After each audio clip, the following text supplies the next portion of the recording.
and we're joining the next upcoming MDL, right, for IT. So let's give it a shot. Okay. Because you've been at MDL before, right? Yes. How was your experience going through that? Because last year we just lost the MWI, right? And we have no coach after that. So everything just messed up at that moment. So our results weren't that great. Okay. But what about after that? So were you able to scrim with some male teams after, losing your coach earlier on? Because that's when Cassius came in as your head coach, right? For the first 2 weeks of MDL, we didn't have coach because the new coach can be welcome on week 3. What was the most difficult going against scrimming against these male teams for you personally? I think they have better decisions and faster decisions. So if we could just step up our game, I think we could, put a fight against them. So more to decision making. Yes. But what about micro ability? I think for MDL ID, for the macro, I think we can. On par? Yeah, against them. Okay, they're on par. I like hearing that. So, Sanford, coming into MWI, were you able to catch some matches? Yeah. Okay. What did you feel about what happened at MWI? Well, right now, it's really different. They played a lot, and I think their games right now is really improving. And I think, they just keeps improving. Keeps improving. Do you think it's gameplay overall, execution, drafting? What really stood out to you the most? For me, it's the macro play, and they really play men's team. And I think if they scrim with us, I think they can even beat us. Yeah. Oh. I really think. So when's your scrim schedule? Any scrim schedule? Tonight? Tonight? We can do it. That's so cool. So you're talking particularly based on what you saw from Vitality and GG, so grand finals. What did you think about the meta? The Akai popping in, is that something that you think could cross over to MSC? Well, I think yes, because we can play damage XP if we play tank utility meta. So I think it's more on flexible meta right now, and anyone and any hero can pick right now. Okay, so it's more flexible meta. Do you agree, Dilar? I think you were watching MWI quite closely. Yes, I'm agree on that. Yeah, because right now there's a lot of hero that you can flex it. Did you guys feel like there was a hero that was used at MWI that you don't think could make it to MSC? Akai? Akai. Yeah. So you guys I are didn't of a different expect opinion. I think the Grok one. Grok Rome, yeah. Grok. Okay. What about anything else that stood out to you from MWI? Maybe were you following MWI last year? No. No, this not is my really. first time. What about other female competitive games? Maybe before I watched their game in MDL. Yeah. Do you see any differences maybe so far? I think because that's first time, so maybe kind of different on their play style, something like that. Play against man. Yeah. Do you feel that way? I personally think that because we just lost MWI, so we have we're not ready for anything yet. So big question here. If you were to scrim against Vitality, do you think you guys can win? Well, I think it's gonna be a hard series, and I think they can keep up. I think they can tie the series, but I think the edge that we have is the experience because we always play in international stages. But I think they can keep up, yeah. Oh. And even beat us. Yeah. Oh. Thank you. Even. I'm excited to see. If you guys have scrims, let me know. I want to know. Okay. I want to know the result. Let's Tell stream coach. it. Do you think, for you personally, Dilar, you were playing very competitively as well, right? And then taking a look at the progress from, the female teams, not just Vitality, but the rest of the teams here in MWI, do you think that they can compete on an MDL level? For me, I think, they can compete right now, especially right now. They already have a lot of experience, Even their draft, they are really good right now. So I think they can play against men. Okay, I'm excited to see. Because at MDL PH, there's no female teams in MDL, right? Not yet. Not yet. Okay, maybe we'll see, Navi PH enter MDLPH. That'll be fun to see. So for you, Sini, you've been a part of the MLBB competitive scene for quite some time. How long have you been in this industry? For 4 years. 4 years. Yes. 4 years. So even before the first MWI came and debuted, you were already a part of the MLBB scene. From that point till now, what do you think still lacks in the MLBB female scene? I think in 2022 and 2023, they have more tournaments than now. Like this year, the tournaments only for the qualifier for MWI and the MWI, besides the national team tournaments. So you guys are lacking an avenue where you can showcase that potential pre-MWI. Even for like new players, once they join a tournament, which is like the qualifier for MWI, they already go against us who are already in the scene for quite so long, right? Okay. So they need more smaller tournaments for them to have an experience. Okay, so yeah, it must be tough, right? Like you're new to the MLBB women's scene, and then you suddenly go up against Yes. someone who's already had what, 32 trophies? 32. Sanford, do you have 32 trophies? No, I don't really have. I have like 3. Yeah. One It's of a which lot. is like the M series. It's no problem. It's nothing big or anything, right? Other than that, do you feel like resources are lacking? Maybe sponsorships, exposure, anything like that that you think is still could be worked on? I think the exposure. Exposure. What specifically do you think could be better? I think we need more dramas. Need more drama. Yes. Dude, I was already so happy with the Ashley Vivian drama. We need more Yes. drama? Yes. Okay. Do you guys agree? Do you think they Yeah. need more drama? Yeah. Yeah. Yeah. Did you like the drama? They also need to make Yeah. content with men, something play with men. Right? Yeah, I think. Yeah. Oh, yeah. That'd be True. cool. For Sanford, with so much experience in the MPL, what do you think should be a shared standard between female and male teams? I think the practice. Practice. Yeah, I think they really need to like have a full-time practice, and also like full-time coaching with their coach. And I think they really do have like more scrims than the rest of female teams. I think it should be standard like around 3 to 4 scrims per day. 3 or 4 scrims. How many scrims do you do a day? 3. Yeah. 3. Yes. So wait, so you're saying because you're aware that maybe some other teams don't have as many scrims per day? Yeah. Is that true? I think so. Oh, Because okay. sometimes it's really hard for us to get scrims. Because when the male teams wants to scrim and they know that they're against us, they don't want because we're women. Ooh. Dlar, Sanford, is this true? I'm not the one getting the screams. Yeah. I'm just playing. Oh, Sometimes we got rejected by a couple of teams. okay, interesting. Why do you think that is? Do you think because they feel like there's a gap of I skill? think so, yeah.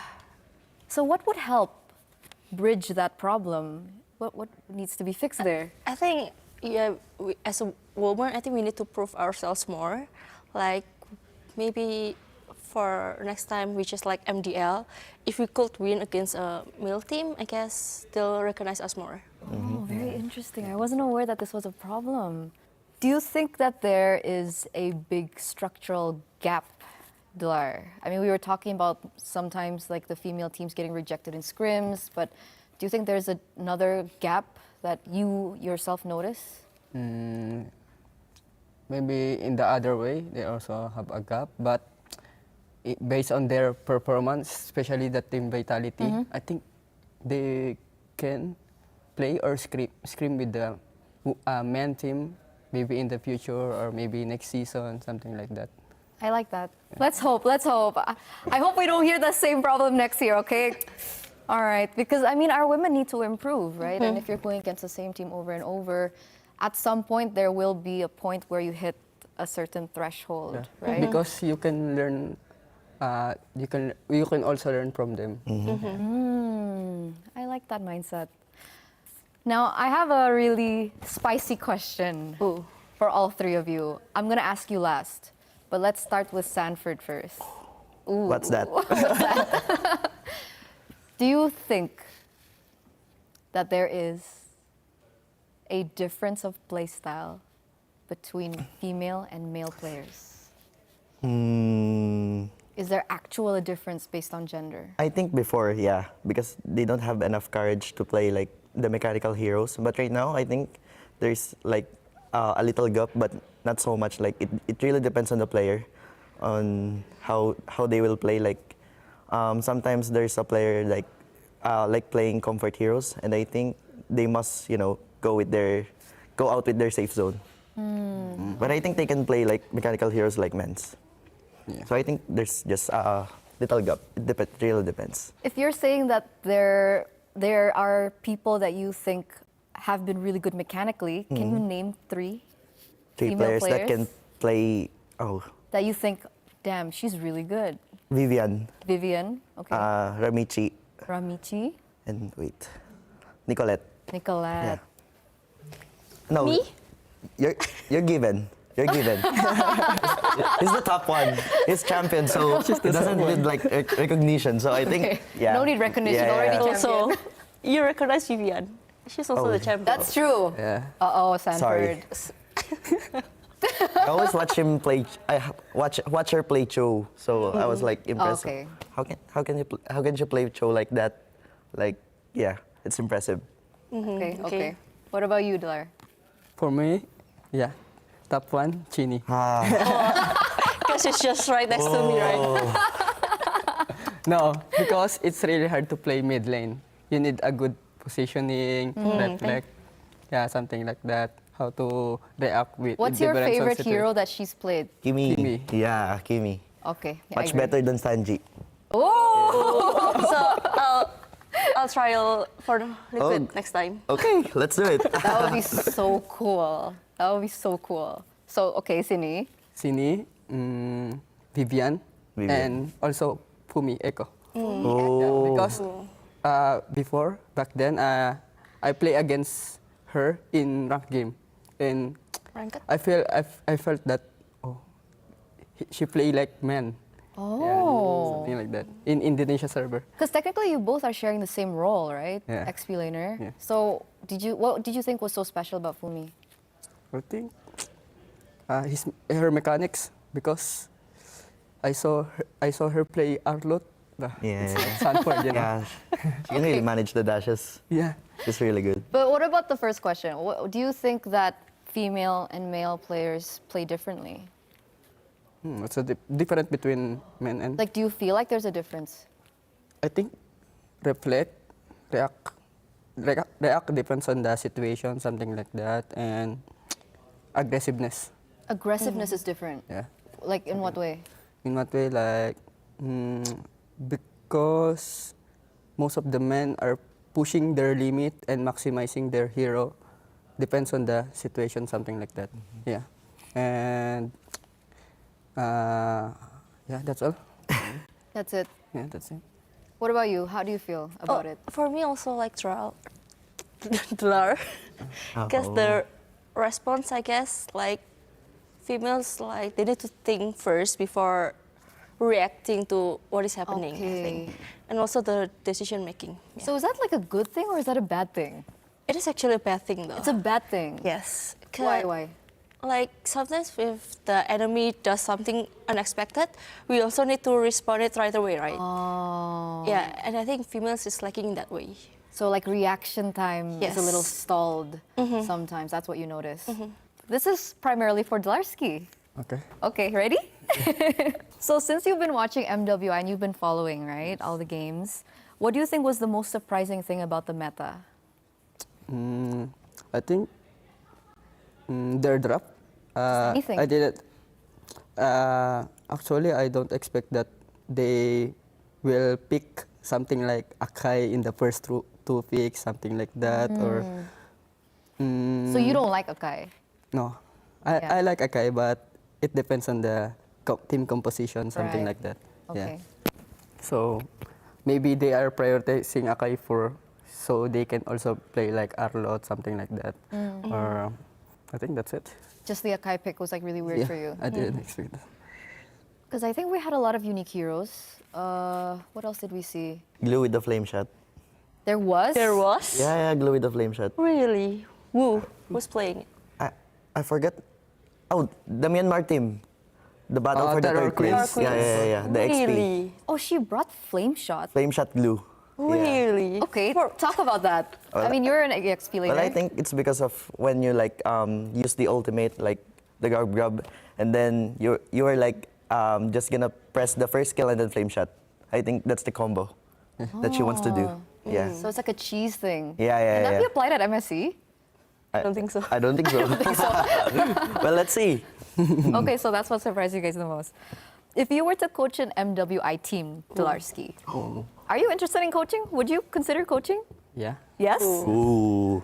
Ooh, that would be so fun. What about in 2 years' time? Where do you see the MLBB women's scene? There's just one tournament, and women can play on that tournament, and also men. Okay. Oh yeah. It's one Cool. tournament. In 2 years. Yeah. Do you agree? Yeah. Yes, hopefully there is. Hopefully we can see That's that. that's the goal. That's the desire. I think. Ready? In 2 years, yeah. 2 years, yeah. I mean, if you scrim against Sanford like every day, I think it's possible, right? Oh. Can be. I'm gonna call my coach. No, he's gonna call Liquid Woman. No. Is there anyone that you look up to for MPL? Oof, that's tough.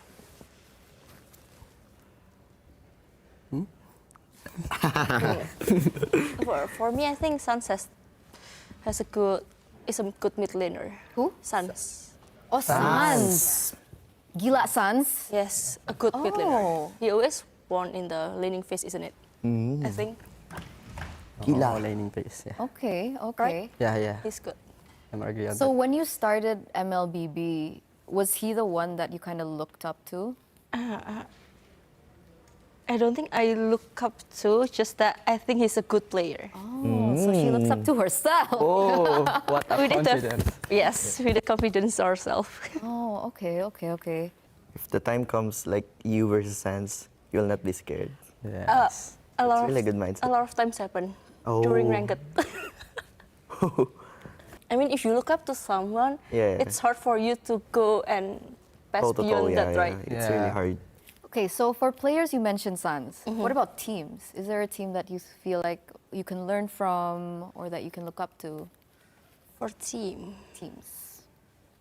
I think PH teams. PH teams? Yes. Okay, is there anyone in particular?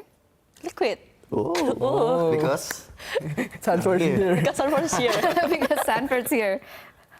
Okay, so we've touched on the women's scene for quite some time here, but because MSC is right around the corner, I want to get the predictions from, the people on the couch right now. So MSC is coming up. Who do you think will be champion? I'm rooting between Onyx ID or Liquid PH, I Ooh, think. not even RQ?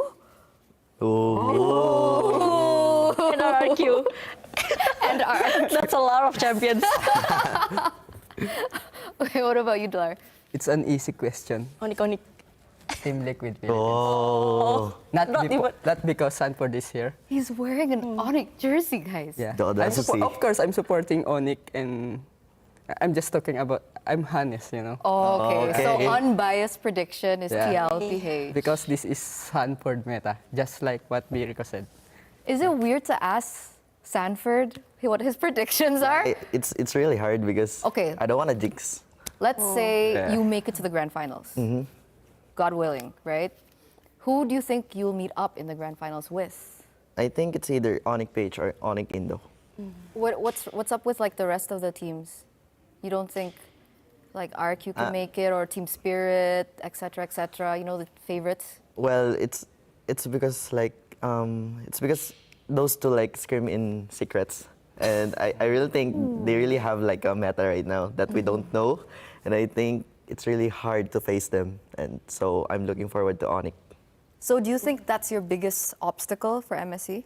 Well, there's a lot of obstacles, but I think the two teams is the final boss. Yeah. Okay. Before we close out this discussion, is there final statements that you guys want to share? Maybe coming to MSC or, after MWI? I'm blanking now. Okay, that's fine. You can ask them first. Okay, Dilar? Good luck to all the participants and see you in EWC MSC here in Riyadh. Ooh, 40?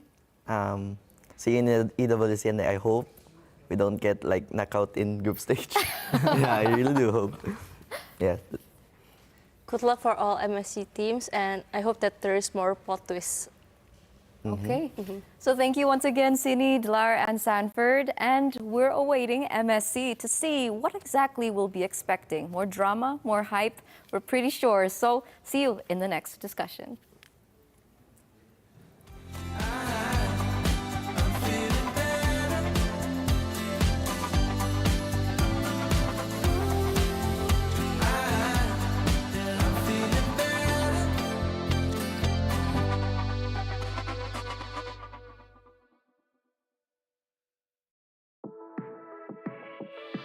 We're shining, no different than light or diamonds. It's just who we are, no stopping us. Supernovas don't burn out. Just listen if you feel like there's something missing. We live only once, so live it up. Time won't come back around. We don't need four-leaf clovers, luckily to be. Living in the time of our lives. This could go a little too right. Illuminate the room like 1,000 stars. Running like a river through ya. Feeling you can't describe. You've no time to waste, so try not to wait too long. Yeah, you make a wish, you'll get it. Closest thing to heaven's right in your hands like it's magic. Imagine that happiness can happen all the time. Just look around us. Yeah, everything is right. We don't need four-leaf clovers, luckily to be. Living in the time of our lives. This could go a little too right. Illuminate the room like 1,000 stars. Running like a river through ya. Feeling you can't describe. You've no time to waste, so try not to wait too long.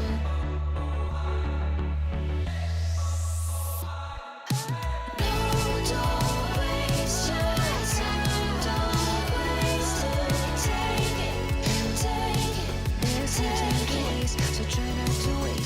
No, don't waste your time. Don't waste it. Take it. There's no time to waste, so try not to wait too long.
When the world of business is constantly changing, you need to stay ahead. So what about AI to generate new possibilities? Machine learning to predict what customers will like. Or expand your business by forecasting delivery routes with real-time data. With the power of the cloud, imagine how AWS can transform your business.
Just one more trophy left.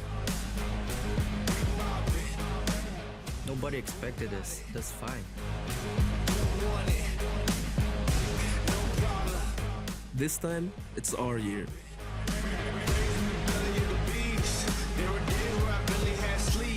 We're locked in. More than competition, I can't live like the opposition. Living everything I dreamed of, doing everything you think of. The way I work, I'm on the brink of doing everything you dreamed of. Only aim for perfection, ain't no half stepping. I'm gonna take you back, spitting fact, you gotta live with that. Who got it? Who won it? No problem. Bring my in the city, plenty habit coffin. Do or die, it's either all or nothing. Best believe I'm leaving out with something. Anytime I got the crowd jumping, throwing raves, you know they fist pumping. I'm the king of this function. It's comeback time. What you do if you had my life?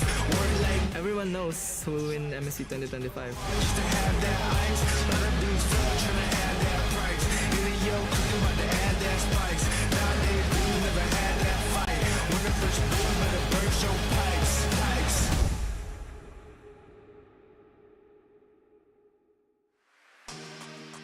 Coming off of an incredibly surprising day number 2 for our group stages here at MSC at the Esports World Cup, we now go back to Group A, where by the end of the first half of our broadcast, we are actually going to be seeing which teams will be able to qualify for the knockout stages first, because our first set of matches features the teams who have already won 1-0 in the Group A bracket, meaning one more series win, and they are qualified for the knockouts. Welcome back to MSC. My name is Redmar. I'm here with Mirko and Brigida.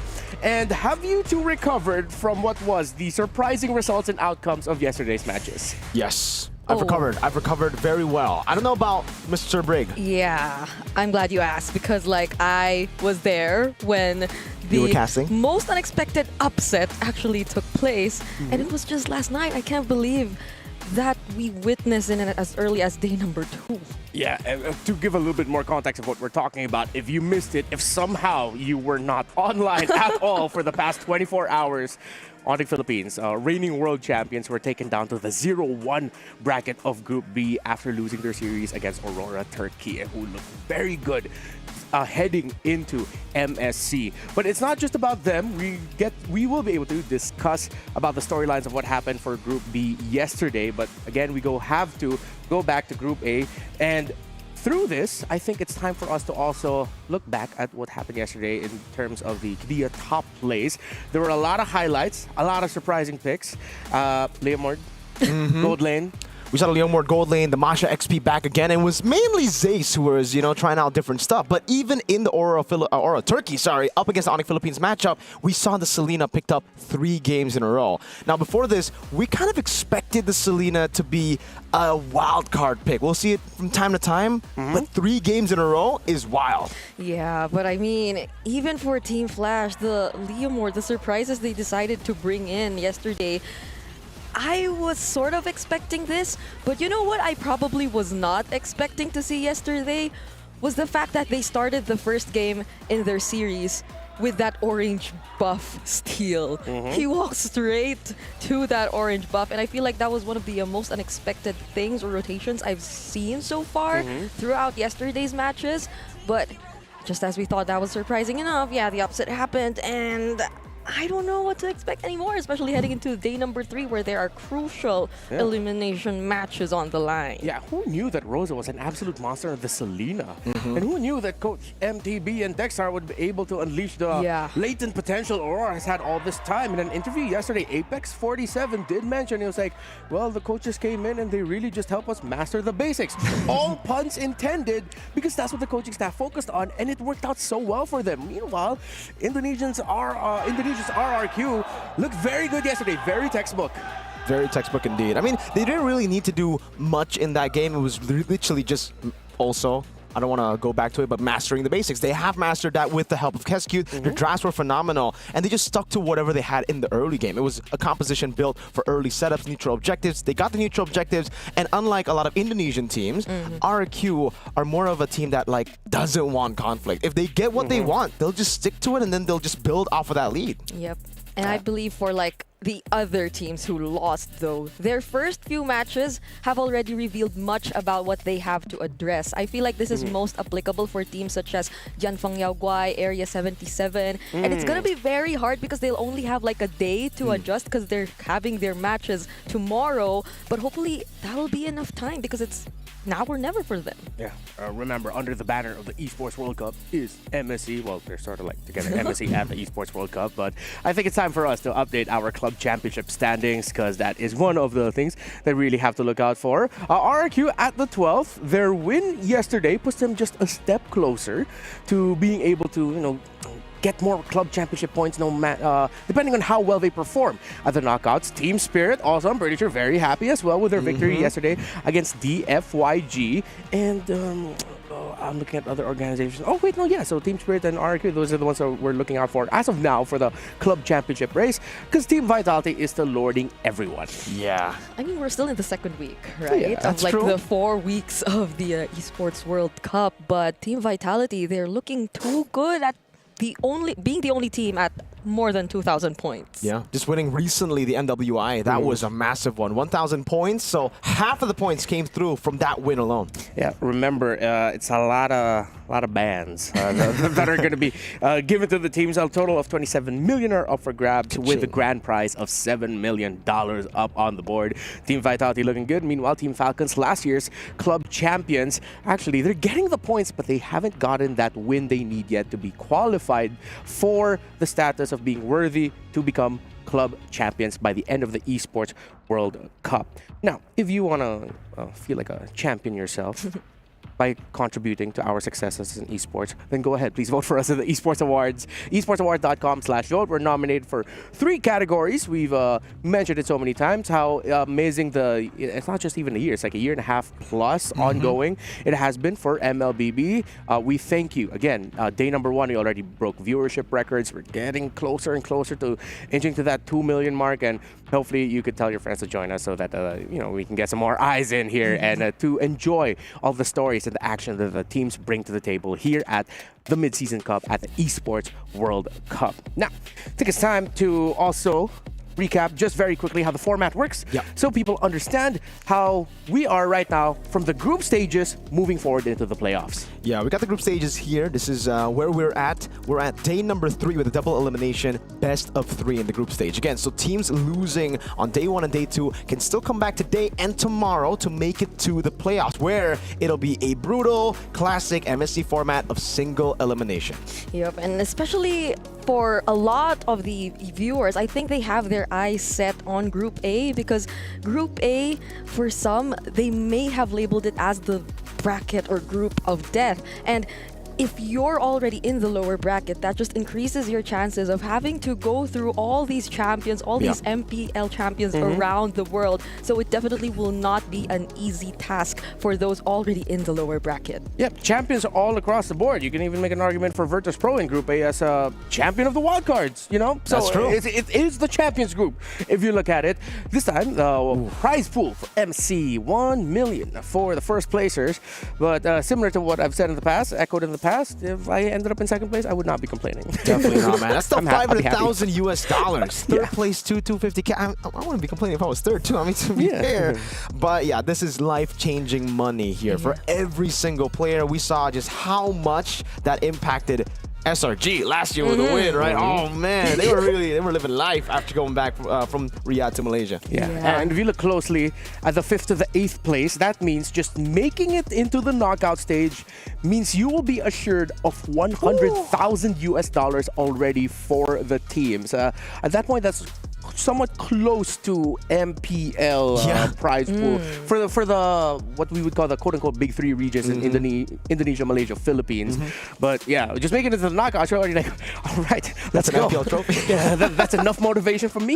I feel like even Virtus.pro were very happy when they got into the main stage, because that's an immediate jump to a minimum of 50,000 USD. So like that's half of what you could get if you make it into the knockouts. But yeah. Well, Brigida did mention about Group A being labeled as a group of death. Of course, just to remind y'all, Team Liquid from the Philippines, Onyx from Indonesia, SRGOG, Mythic Seal, Corinthians, Virtus.pro, CFU Gaming, and Ultra Legends. Those are the teams we'll be seeing compete today. Again, this is a Group A focused day. So if I'm seeing in the comment section, when is Onyx going to be playing? Where's Dion Fang Yagua? I really want to see my goat long. Well, I'm talking about myself there. Group B is tomorrow. It's all Group A today. Yeah, full Group A, today's schedule, you can see it on your screen. We're going to start things off with an upper bracket match. Actually, first two will be upper bracket matches. SRG will take on Mythic Seal. Then TLPH will be going up against Onyx. We were talking about, you know, the viewership numbers. I think this one is a solid shout to talk about when we're speaking of the possibility of breaking through the viewership numbers. I agree. And on the lower half of our schedule for today, we'll be having the elimination matches, the very important matches for these two teams. I believe Ultra Legends would definitely want to at least really attempt to get a game, or better, even a win in this situation. But that might not be an easy task, considering that's against CFU, who did get a game away from Onyx. And that was, I think, one of the first few surprises we had. But yeah, it's a tough task ahead of them. Yeah, as much as I'd love to be able to talk about the second half of the day, that's literally for the second shift, because we're only going to be here for the first shift, and we're going to leave that to the other group to be able to discuss that. There's a lot of storylines there. So, once again, don't forget that you can join us for the knockout stages of MSC 2025. Again, for the group stages, you won't be able to come here and watch, but once we get into the knockouts, once we know our top 8 and we're in the bigger venue as well, the main stage for MSC 2025, then, well, come on down, join us. We're going to be here all the way up until August 2nd at the Boulevard here at Riyadh, here at the Esports World Cup. Now, I think it's time for us to also talk about the Saudi National Bank match of the day. And I wonder what it will be. We gotta really think about this. Whoa! It's Liquid versus Onyx? That's loco, man. No one expected that. Yeah, I mean, this is the fated matchup. We've been seeing this matchup so many times, and every single time it's an absolute banger. We got the Kyrie, how's he doing it by Naisu at M4. Then we got to see the Kyrie in MSC 2023 when Onyx ultimately won that. So every time they go up against each other, the winner ends up winning the tournament. Yeah, and I mean, you're right. Yeah. Oh, yeah, actually. And if you look at these two teams, they're literally treated as somehow already quote-unquote kings of the tournament. No. They're literally up there, and a lot of teams, or a lot of people, already know what these are, or what they're capable of. So to see them go up against each other in as early as day 3 in this very important match, which will grant them a qualification to the knockouts, it's going to be exciting to see how it turns out. Yeah, all right. To help recontextualize what we could potentially see in the matchup between two titanic organizations in Team Liquid against Onyx, I think it's time we go a little bit more deeper into the details when it comes to the heroes that we've seen. There are a few ghosts of the past that we have yet to see. And yeah, I'm wondering, where is my girl Mia? No, yeah. I mean, I think it's pretty normal, you know? All these picks don't have not. I think the alpha. The alpha can come in sometime later. The Benedettas, I think we'll be able to see that. Julian. Can I just say spicy take? Go ahead. I think there's enough room in this meta for a Chang'e.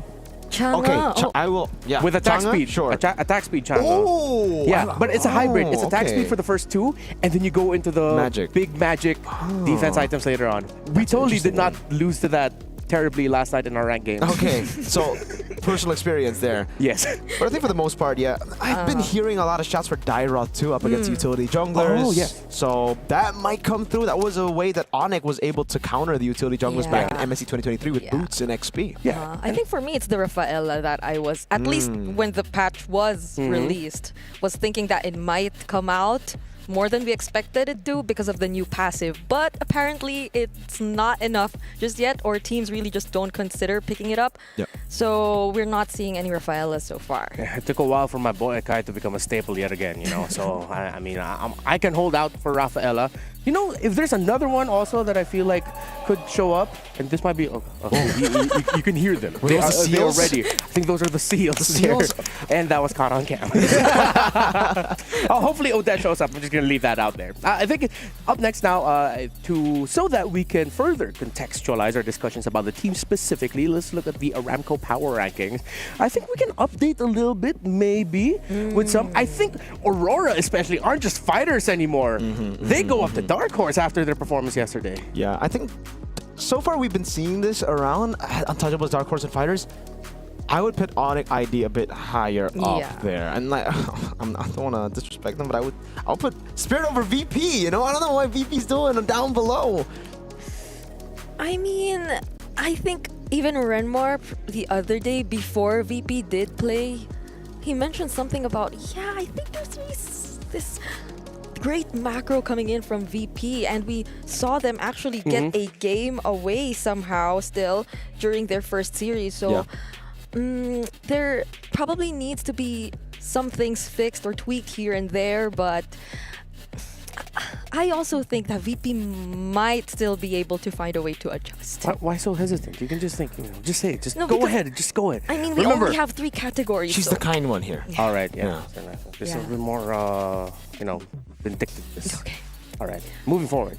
We got this. We All can, right. we can. No, but I'm glad we see eye to eye for VP. Unfortunately, we will be seeing them today, right? Yes. Yes, we are. But first, coming up next is our time for Selangor Red Giants versus Mythic Seals. It is the defending champions of MSC that are gonna be coming up, and based off of their performance from day number 1, no one expected that they would be dropping a game to VP. I think I sort of echo what Gideon was talking about. There were some funky situations in their drafting where it's a little bit too ego. But hey, if the ego works out for you, why not, right? They were still able to get the win in the end, although they were tested. But I feel like that game 3 that they showed against Virtus Pro in day number 1 was sort of like a heat check where it's like, all right, you got a game from us, but no, we have to remind you who we are. Yeah, I think it's kind of like that meme where the guy's relaxed in the back, and then after game 2, it's like, oh, okay, I got to get back in this. And the coach is definitely locked in, because I feel like in game 3, it was a complete outdraft for SRG. Yes, they played really well, but the draft was phenomenal. Really gave me a glimpse of what we saw from SRG just last year. With Arcadia and Veki, those two are always just really, really good in the drafts. Very creative, understands the meta too. So it's a good mix of unorthodox picks with the foundation of those really top prio. Yeah, and that moment where they were like too relaxed, I feel was most evident really in game number 2. When that Fram died. I could not forget and get rid of that Uranus First Blood onto Krav. So I feel like those are the small things that, are probably a bit of confidence, but things we should not see from them anymore moving forward. Yeah. Were you two able to cast a series in this one? Yeah. Okay, No, if there was a real quick one player each from SRG that you really just want to highlight, you don't need to highlight it, but just one player, go ahead. Go first. One player each from SRG. I feel like I'm still gonna go for Sekais. Sekais? Okay, what about you, Marco? Man, it's tough. I feel like this is weird. You asked me to say one, but I'm just going to say 5 because, like, all 5 of them, it's a very team-based game right now for them. It's no longer, the one-man show that we saw with Innocent popping off hard, because even yesterday we saw a lot of little mistakes, micro mistakes from Innocent, and the others were able to cover that weakness up. Same thing for Skies. The others came through. It's all about covering each other up. I feel like I'm just really excited about Sekais because of that challenge that Mythic Seals did mention in the interview towards SRG. Yeah, So. especially since Mythic Seals has a prolific jungler in their own right in Ken, who so far in this tournament, and for a good amount of their qualifications, has only played Joy. He's also just stuck with Joy, I think, the 3 games that we saw against Corinthians. So he has not done himself any help. He hasn't helped the narrative of him being a Joy merchant, dude. Yeah. But that's the thing. This is why we're all watching out for what Ken has in mind, because he's the one who challenged Sekais to an assassin matchup. He said that in this interview that, let's use assassins. But what now? if we've only seen the joy from him. I really hope SRG don't bite into that interview. Like they don't say like, okay, you know what, let's go Assassins, because that's Mythic Seal's playstyle. I think play your own game. Skies, he's better on Assassins, obviously, but his utility isn't bad. Ken, on the other side, we've not seen it. Ask that question. Yeah, it's tough now to continue analyzing Mythic Seal because like there's always that thing of like Joy. Then how many other heroes can you continue to play around the Joy to really help it work? Hopefully they decide to also look into Nico, maybe having a little bit more of an active carry role. He was one of the saviors of their qualification matches, so hopefully we get to see some more changes from Mythic Seal there. We will look even closer to the matchup between the challenge between the Skyperns and the challenge that Mythic Seals brought out to him. Yep, we're not kidding, folks. It's just Joy. One unique hero. While Sekais has been able to show off with the Hayabusa and Lancelot added to that.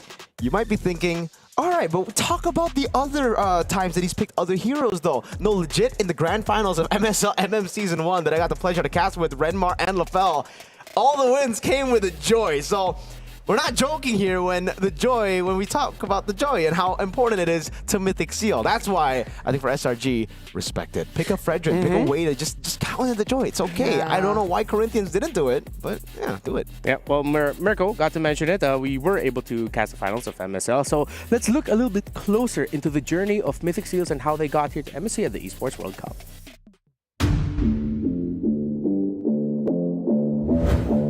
I think they're scary. Having that aggressive gameplay in international is actually quite good. Since we've had a lot, we've already beat the record for fastest first blood in 29 seconds. I think their playstyle is like more of like into playstyle, like they like to kill, not like objective taking like in PE. They're explosive when it comes to team fights. Their mechanics are amazing, but their biggest enemy is themselves. I really feel like they're a team that has a lot of excitement within them. So I really feel like they're a team that plays with emotion, and that can be good, can be bad. I think their Golden is a really good player. If we face them, I think it's going to be a intense match. New nations actually on the rise. It's between the Philippines as well as Myanmar. There's a lot of strong teams, so right now I don't know if they can do what they did back in M2. Actually, there's a chance because Myanmar people are good in Mobile Legends. We'll make sure that they don't. I think all other countries will make sure that they don't get that chance again. Well, I'm glad that we actually got to see more of what the rest of the battlefield thinks about Mythic Seals. Even Innocent himself is looking at Zippy and saying, I think it's going to be a tough one for us here.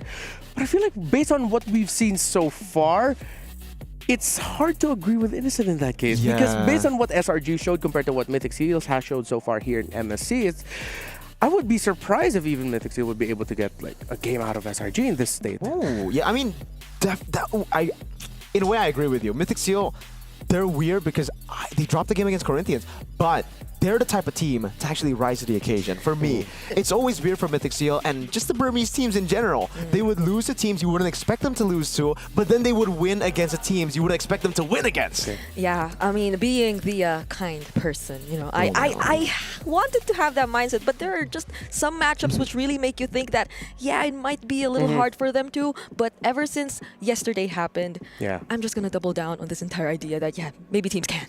All right, just a bit, we're going to be seeing the draft. Just a quick reminder, yet again, within the game of Mobile Legends Bang Bang, we have our Dino Planet event.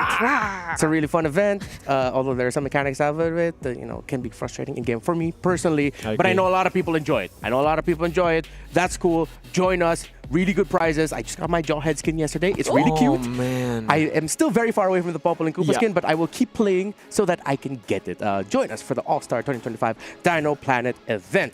Now, I think we are getting closer and closer to the draft, and it's time to talk about a big pick in the room.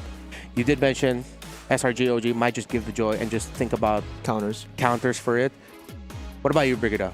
Should they go for the counter route or should just straight out ban the only hero that Ken has played so far in this tournament? I mean, if it were day one SRG, I'll be leaning into the idea that they'll let go of the Joy.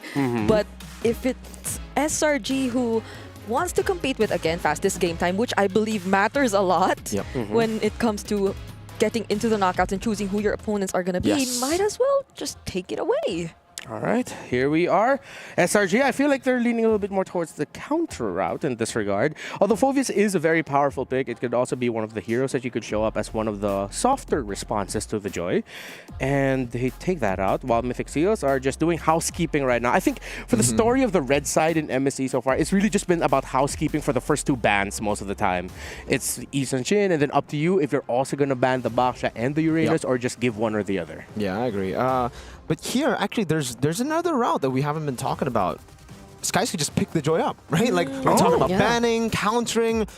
Maybe you could just deny it, pick it up. Skies did amazing in their first match. Yes, they dropped the game against VP, but was part of their hero lineup in the Joy. Like, Skies has been phenomenal on this pick, even in the M6 World Championship. Yeah, I feel like that can be, especially as I feel that is actually one of the biggest differences between these two teams in the first series that they played. SRG never used the same hero twice in that entire series. So that just goes to show how deep of a hero pool they have. But Mythic Seals, that's going to be the challenging part. But looking at it now, I mean, their go-to options, the Joy is still out there. They can potentially pick it up later on. Also, usually bans on EXP or Flex Prio and then a Farsa ban, they could also still go for a first pick mage, either Juicin or even a Kimmy, as a means to just take it away from Nico, as we've talked about, could also be another focus for Mythic Seals. So Baksha still left up for grabs now. Mythic Seal, they banned the Kalea. They want to trade things out. You get the Baksha, we'll get something else here. SRG, do they bite on the Baksha? Again, Mythic Seal have challenged them. Ken has challenged them openly in an interview. Let's go Assassins, guys. Yeah. I mean, the Arlot, the Jushins, those are also still available. So they pick up the Arlot instead. Solid choice. Okay. And this sets up for a Fredrin pick, right? You go Arlot Fredrin, you've already done the housekeeping of banning out the Phoveus. That means you've enabled this composition to go through. And it's great against the Joy. Yeah, so Mythic Seals right now, if they're thinking about picking up the Joy, they might have to wait a little bit longer, because so far you're already seeing picks. Even if SRG decide to go, all right, we'll go Arlen, Frederick, Moscow for our first 3 picks. And then if you pick up the Joy already for Mythic Seals, like, come on, man. I just want to play Mobile Legends. There are going to be too much bodyguards for the Joy to go in and look for the targets. Oh, finally, a new hero there. Yeah. For Ken, we get the Lancelot, we get the Assassin. I love it. And as we expected earlier, it's going to be Nico with the Juicin, a hero that he performed very well with during the MSL. Hey, the Lancelot has been terrorizing the Lana Dawn, man. Like, for the most part, we've just been seeing 10-0 games, 7-0s. It's been phenomenal for the Lancelots. Even in their losses, Lancelot losses, you can see like a steal from Super Ken early yesterday. Stuff like that. It's just really weird. This pick is so good, so mobile. And if you have the mechanics to pull it off, you can be the super hyper carry that I think Ken can be, because this was, well, the build that we're seeing for Lancelot now was a build that he kind of started, pioneered back in MSC 2022 with the hybrid. Yep, there were some Lancelots who indeed went for the full damage builds. However, those damage builds enough to shred even Hilda in the late game. But SRG complete the Fredrin Arlot lineup. And even with the Kimmy, it's like they've set up for such a nice start in the first phase of the draft. Yeah, we each called those 3 heroes, Arlot for Brigida, the Fredrin for Mirko, and then the Kimmy for myself. And I like that they're deciding to just focus or give priority at the center of the map. When you're up against teams that maybe aren't as refined in that aspect, having something like a Fredrin Kimmy together at the center means you have priority there. But good thing Mythic Seals pick up a Juicin as a way to see and test just how good they are at that aspect. While their last pick for the first phase is going to be a CC. And so far, I like the drafting fundamentals showed by all these two teams. They've checked some certain conditions, strong front line, strong back. And I think this CC pick, more than anything, should be one of the things that Mythic Seals will be playing around from the early to mid game. Yeah. Oh, okay. Wow. They take out the Granger. I thought they might be considering that, since they might want a bit more range for their lineup. Most of their heroes are actually melee, and even their mid laner is. And you might want to play from a distance if you're looking at an Arlot Fredrin comp. Yeah. So maybe the Irthel is the closest for Mythic Seals, or wait. I feel like if they go Irithel there, wouldn't they be lagging a little bit in damage, especially up against a Fredrin in the jungle? And SRG can just shift things up. They can add another really tanky presence, and Mythic Seals won't have enough damage to whittle through the front line if ever SRG get a commanding lead. Yeah, I think Mythic Seal might be going for something like a Harith here. Like, they already have a lot of physical damage. The Juicin can't really be the sole magic damage dealer, so I'm thinking more Harith towards Mythic Seal. That's why they've already banned the Granger. It's actually a pretty good lane. If they ban the Moskov here, it'll be a bit more truthful. Like, it's maybe a bit too honest. That would lead to SRG to thinking, all right, maybe we just take away the Harith. Yeah. If it's not the Harith, the only other route that they could go for potentially, I think, is a carry. Because that's usually the rule. If your magic damage in the middle isn't that strong, you either go true or more magic damage. Oh, they banned it themselves? Huh, so they didn't have that in mind. It's like they're looking at SRG. We're in your head, bro. You thought we were going Harith, now we're banning it. Interesting. I mean, for SRG, they, like, if they considered that Mythic Seals might be wanting to go for the Harith, they might want to offer roamers with a bit more AoE. But they banned the Gatot, so... It's also a Myanmar team. And they love Bruno. Oh, yeah. They might be considering that. I think those are my two options right now for them. It's either the carrier or the Bruno. I mean, the world is nice. Oh, yes, because they're going to be sticking together. Exactly. Yeah, you're right. It's just going to bounce. Oh, they take out the Moskov too, so... Okay. You know what's crazy? Zippy's the only guy, I think, in the last year that has picked up Mia in a grand final. Right, yeah. So I'm not saying that could come through, but looking at SRG and how they want to play with, the composition of with CC heavy comp, he has a built-in Purify. Yeah, that too. It's there, and I was only just kidding when I was looking for the Mia earlier. But if it really shows up, then that's wild. You're the one who can manifest things because others say something and the opposite happens. If it it doesn't. You know what? I'm okay with this. Yeah, I like that may be too crazy. Yeah. So Rome, I wonder what they have like in their arsenal here, because the Juicin isn't really going to be pure. It's going to lose out in mid probably actually up against Kimmy. So I'm thinking Minotaur. Just kidding. Minotaur. I'm thinking more like how crazy would a Grok be here? Because you get instant prio in mid. I don't know how the combo is here, but when it comes to contesting neutral objectives, it should be pretty good when you combo with Lancelot. Yeah, but considering that's going to be a Grok with a support emblem, it'll be easy pokes from the Kimmy, because he doesn't have that MR anymore that he used to have when he's beside the wall. Oh my God. Innocent gets his pick. Well, how sure are we that's Innocent's pick? Is it a gold lane Roger?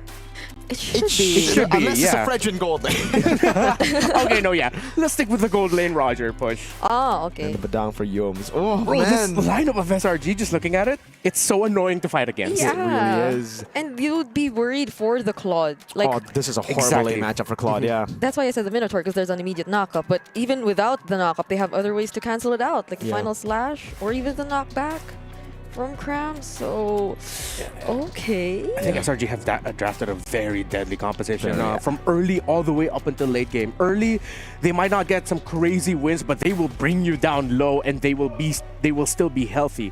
Mid game, you watch out for that Roger and Kimmy, and then all the way up into the late. So Mythic Seals go for a pick-off tank when they are playing a Juicin. Easier lineup to pull off for SRG. I agree. Very demanding win conditions for Mythic Seal. Very, very demanding win conditions here. And, well, I don't know. For Mythic Seal, they're just going to have to try to out-team fight the boys from SRG. The winning matchup, that Roger, was literally what got them the title last year. Yeah, it was the iconic pick. Innocent asked for it. Coach, Roger, trust. He got it, and they got the championship. Let's see if they can replicate with wins in this game number 1. It's SRG versus Mythic Seals again. Whoever wins this series will be the first team to qualify for the knockout stages of MSC 2025 here at the Esports World Cup. Mirko Brigida, let's go. Thank you, Renmar. Welcome, ladies and gentlemen, to the first match of day 3 of the group stage here at MSC 2025 at the Esports World Cup, where we have pretty similar draft to their championship run just last year for the Selangor Red Giants OG Esports. Yep. We're up against the dark horse from Myanmar, Mythic Seal. Now, what do you think? What are your 2 cents on the draft break? We didn't get to hear much earlier. Yeah, I feel like I'm watching out for the Roger. We haven't seen much from the Roger in the past few games at all, at least in the group stage. But in this current situation, which we did mention that the lineup from Mythic Seals does seem demanding, and if they don't get to pull off at least a decent early game against SRG to prevent the snowballs from happening, then it's going to be very difficult for them to manage this Roger in the latter portions of the game. So I think that's what I'm watching out for in the first few minutes of this game. Yeah, no purifies here for the side of Mythic Seal. They're going full mobility. Whoa. Heck, even the Claude that you would expect Sprint Purify on has gone for another blink in to try to get close towards that back line. Mythic Seal just want to dive. That's what they want to do, right? The Cho, Juicin, 4 out of 5 picks want to dive. The CC's kind of like, I'm in the middle. Somehow. And you could expect that even their jungler would have to do that, because that's essentially what you need to expect from the Lancelot in order to carry out what they need to do. So let's see who gets to pull off the more aggressive tempo in the start of this game, because I feel like even for Mythic Seal, you're not necessarily going to be able to convert it into kills just yet, but at least to manage the tempo would be a big part in how this game turns out. Well, here we go. Ladies and gentlemen, welcome to the land of Dawn for game number 1. Mythic Seal versus Selangor Red Giants OG Esports. In a very brutal battle, I would say. You know, this is a battle for qualification to the knockout stage.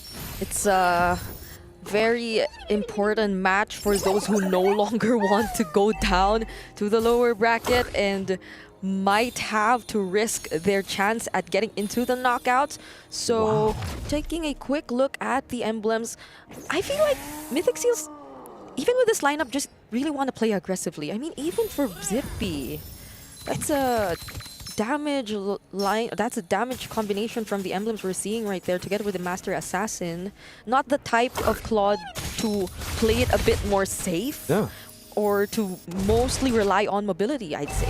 The emblems are very creative on the side of Mythic Seal here. Master Assassin, like you said, but to pull yourself together on Nico. So I guess he's expecting to flicker in more times this game than usual. We see the Inspire from Kun too. So again, expecting to just brawl it out. They want a battle. They want to fight Selangor Red Giants. OG Esports. If you think about it, like, if they keep diving in, if they keep surprising SRG, then that might work for them, because SRG might have to set things up a bit if they want to start the fights with either the final slash or the setups from Yumes. But even these skills, right, they're gonna be great counter engages or counter setups as well. So Mythic Seals, they have to be careful either way. Turtle 1 will spawn in the game. Kun has rotated to the mid lane. Nico gets 4-2. A bit of prio more from Mythic Seal. Boye doesn't decide to go up top to take the mini wave to get level 4. Yums is very close to level 4. Traction pulse over to Kun. Final slash. Oh, they committed it right in front of Kun, and he will get bursted down. Crab gets first blood, but will Nico also survive? Gets to at least use the Crimson Beacon and the Flicker to reposition himself. But Crab, will he get punished this time? There's the knockup coming in from Boya, but he's still not level 4. Oh, the Phantom Execution gets denied from Ked, and they might have to walk away because things are not looking too good for them. Nico! Gunned down by Stormy. A clean win early on. What a set from Yums. Final slash to the back. Cram looking for the kill. And now it's a reset over for the Vengeance. Kun, can he survive Yums? This is such an action-packed early game first turtle for SRG. Even when Mythic Seal seemed like they wanted to fight, and they literally did dive in because that's what we expected from them. It was just punish after punish, resulting in this early 3-0 for SRG. Oh my Lord. Luckily enough, the Roger wasn't necessarily part of it, but still, it's Stormy who's looking to be currently activated right now. It's a 3-minute turret take up top. I thought they would get the gold shield, but that's it. No, they get a full turret. Cram and Stormy. Oh, that is such a massive win for SRG. Now, it was already big, but that multiplied it. Now they have prio all the way for Turtle 2 as well. Look at that gold lead for the mid lane. It's already tough, by the way, as a Juicin to be down 200, 300 gold against a carry mid like Kimmy. Now that you're down 800, 900 gold, it's, I don't know. I mean, I wonder what the call was, because Boye, as you mentioned, didn't get his level 4 yet. But he was already standing there trying to at least get some information in the turtle pit. So it felt a little impatient from Mythic Seal because they didn't have the full set of utilities or resources yet that could probably give them some sort of advantage in that fight, but they still decided to position themselves in that way, which gave easy access to SRG OG to commit to the fight, knowing that they also were somehow ahead. And now they're the ones limiting the movements from Mythic Seal, potentially might even try to deny or even disturb Ken in his farming. And this is what you don't like to happen as Mythic Seal, because you know the conditions of your lineup, and if you're the ones being constantly dived, then you're not able to do it anymore. And you really don't want your CC to be behind. Same thing as the juice in. Now Cram again walks up. The conceal used up by SRG. They're just throwing resources at this point. They know they have the dub in their hands when it comes to neutral objective battles. Unless Mythic Seal pull off a crazy steal, but Yums is scouting so well, and Ken won't find the angle. It's free. Oh, final slash! Oh, they don't even care about Boye up top. They're going after Kun, forced to use the Vengeance, but that's gonna be enough.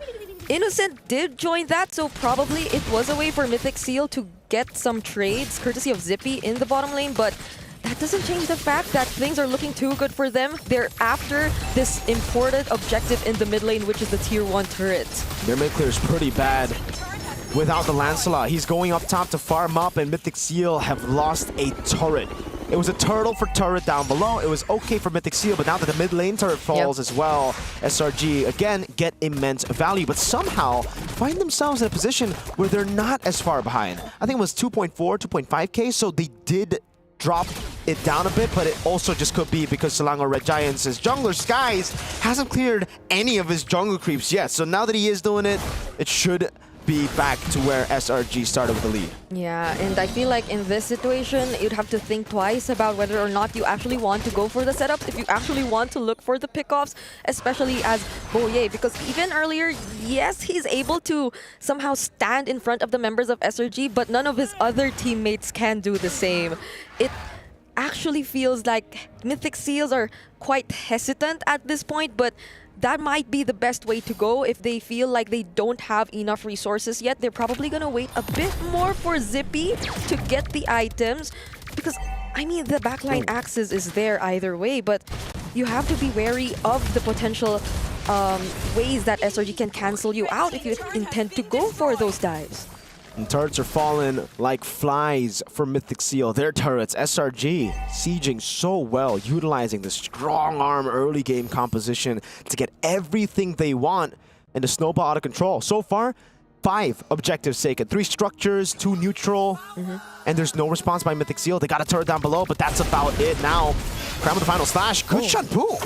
Didn't connect onto Boye, so that's one resource already down for SRG OG. Kun, though, already using the Curtain Call and the Yo-Yo Blitz. Cram gets trapped in the middle of 3, but it's Boye up against 3 members of SRG as well. It seems like he's bought enough time. However, Mythic Seal are still not able to convert anything out of this, and instead it's Innocent who gets to find the kill. Good scratch down and an amazing frontal back by SRG. Cram was the MVP in that fight. Yes, Innocent got the kill, but you put your eyes on Cram. If you see a replay of what happened, you saw how Cram 1v4 got away without utilizing Flicker, so he still has that resource to use in the next team fight. That big final slash Flicker can still come in, and he already won the team a team fight. And I feel like that's my biggest concern right now for Mythic Seal. Boye, the way he's playing it, that was close. Will they be able to punish Innocent though? Still not going to be enough. The traction pulse will catch up to Zippy, however. My goodness, SRG, they're just so quick to respond and going back. Boye seems to be a little too, I don't know, far away from his teammates. Oftentimes, like, I understand the attempt or the intention of wanting to look for a setup, but the others just can't catch up. They can't keep up. They're being zoned out too well by Cram, as you've mentioned earlier. So tough for Mythic Seal now as SRG are controlling all the tempo on the map. And a big concern for Mythic Seal is the fact that they also just don't have damage. They isolated an Arlet. Now, Arlet is tanky, sustainable, but not that tanky to be able to usually survive a normal 4-man dive on him. Cram, that's a stun. Final slash into the traction pulse. Clean from SRG, and Mythic Seal can only just get to the tier 1. Boye couldn't do anything. Nope. And imagine the first one who spotted him out was actually Stormy, which normally would have been very dangerous. because Stormy was already right in front of him. He didn't have the flicker though, and there was no one near to okay, really provide the follow-up, but that's, I guess, game sense. Game sense from Yums, doing his best to really scout wherever Ken could potentially come from, but does Mythic Seal want to attempt contest this upcoming objective though? I mean, in terms of levels even, if you look at it, right, Ken is surprisingly ahead of Sekai, so might they have a chance, or would they want to risk it? I mean, that's just the beauty of the Lancelot. You're so good at farming and maneuvering in jungles too that you get a lead either way when you're behind or ahead. That's why it's been able to snowball out of control in games that you get 2-3 kills early. And even in the games you lose, you still have impact. Nico, oh, Crimson Beacon. Final slash coming down as well though. Cram wants to go in. Lantern Flare. Okay, but look at the fist crack. Catching Kun. Ken gets to dash away though, but the blazing to it coming in from Z, dealing a lot of damage. But Boye is actually going to be the first casualty. Cram nearly takes out Kun, but it's not going to be enough. Innocent though, I feel like the moment they saw Innocent, they felt like they had to somehow walk away. Zippy still wants to go for it. A greedy move that he has to pay with his life. CP walks up, thought he would have the BMI in time, but needs to respect Stormy and that mobilization. It was an attempt on the steal too. Ken didn't want to fight for longer here because he wanted to get an angle to go for the retry steal, but unfortunately he timed it wrong, and I guess Skies is just way too clean with it. Look at this, the gamble by Ken, throws out the Thorn Rose, it becomes a 50-50 on the retry. Skies held down the composure of the Sky Prince. Zippy, yeah, we see that one more time. That's a Crimson Beacon as Cram walks up. Ken? Yep, Cram gets to find Ken, but will still be able to puncture his way out of danger. But that was a very interesting decision made by Zippy there. I assume he knew that there were other members of SRG, but he probably didn't expect that they... He thought he could tap the BMI before that came out. That they could hold him down before he got to return to the BMI. So now Mythic Seal in a very difficult spot, still at 0 kills for this entire game.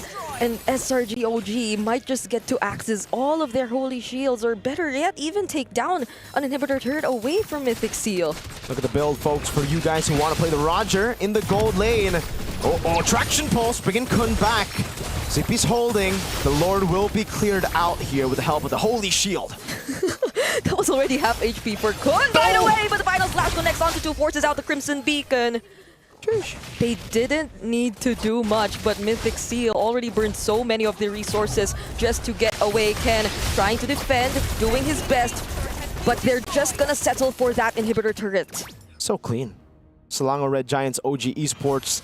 Just go with the classic. Take the base turret in the far lane, set up for the next neutral objective, and back away. There's really no unnecessary risks here from SRG. They can play it as clean as they can. 7-0, by the way. Look at the damage dealt for Cram. 34,000 and 620 damage. This is why the Fredrin Arlet combination is just so prio.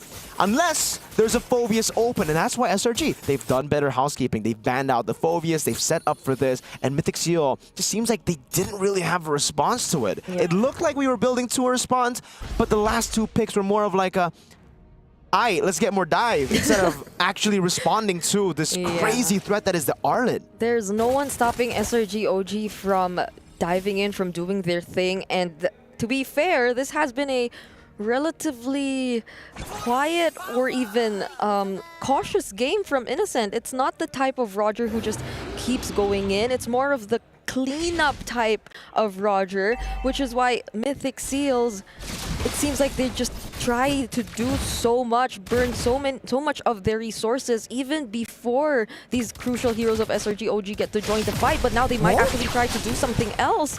Ken spots out Stormy there, tries to go for him, but there are too many members of SRG trying to protect him at that point. Brute Force breastplate there for Ken.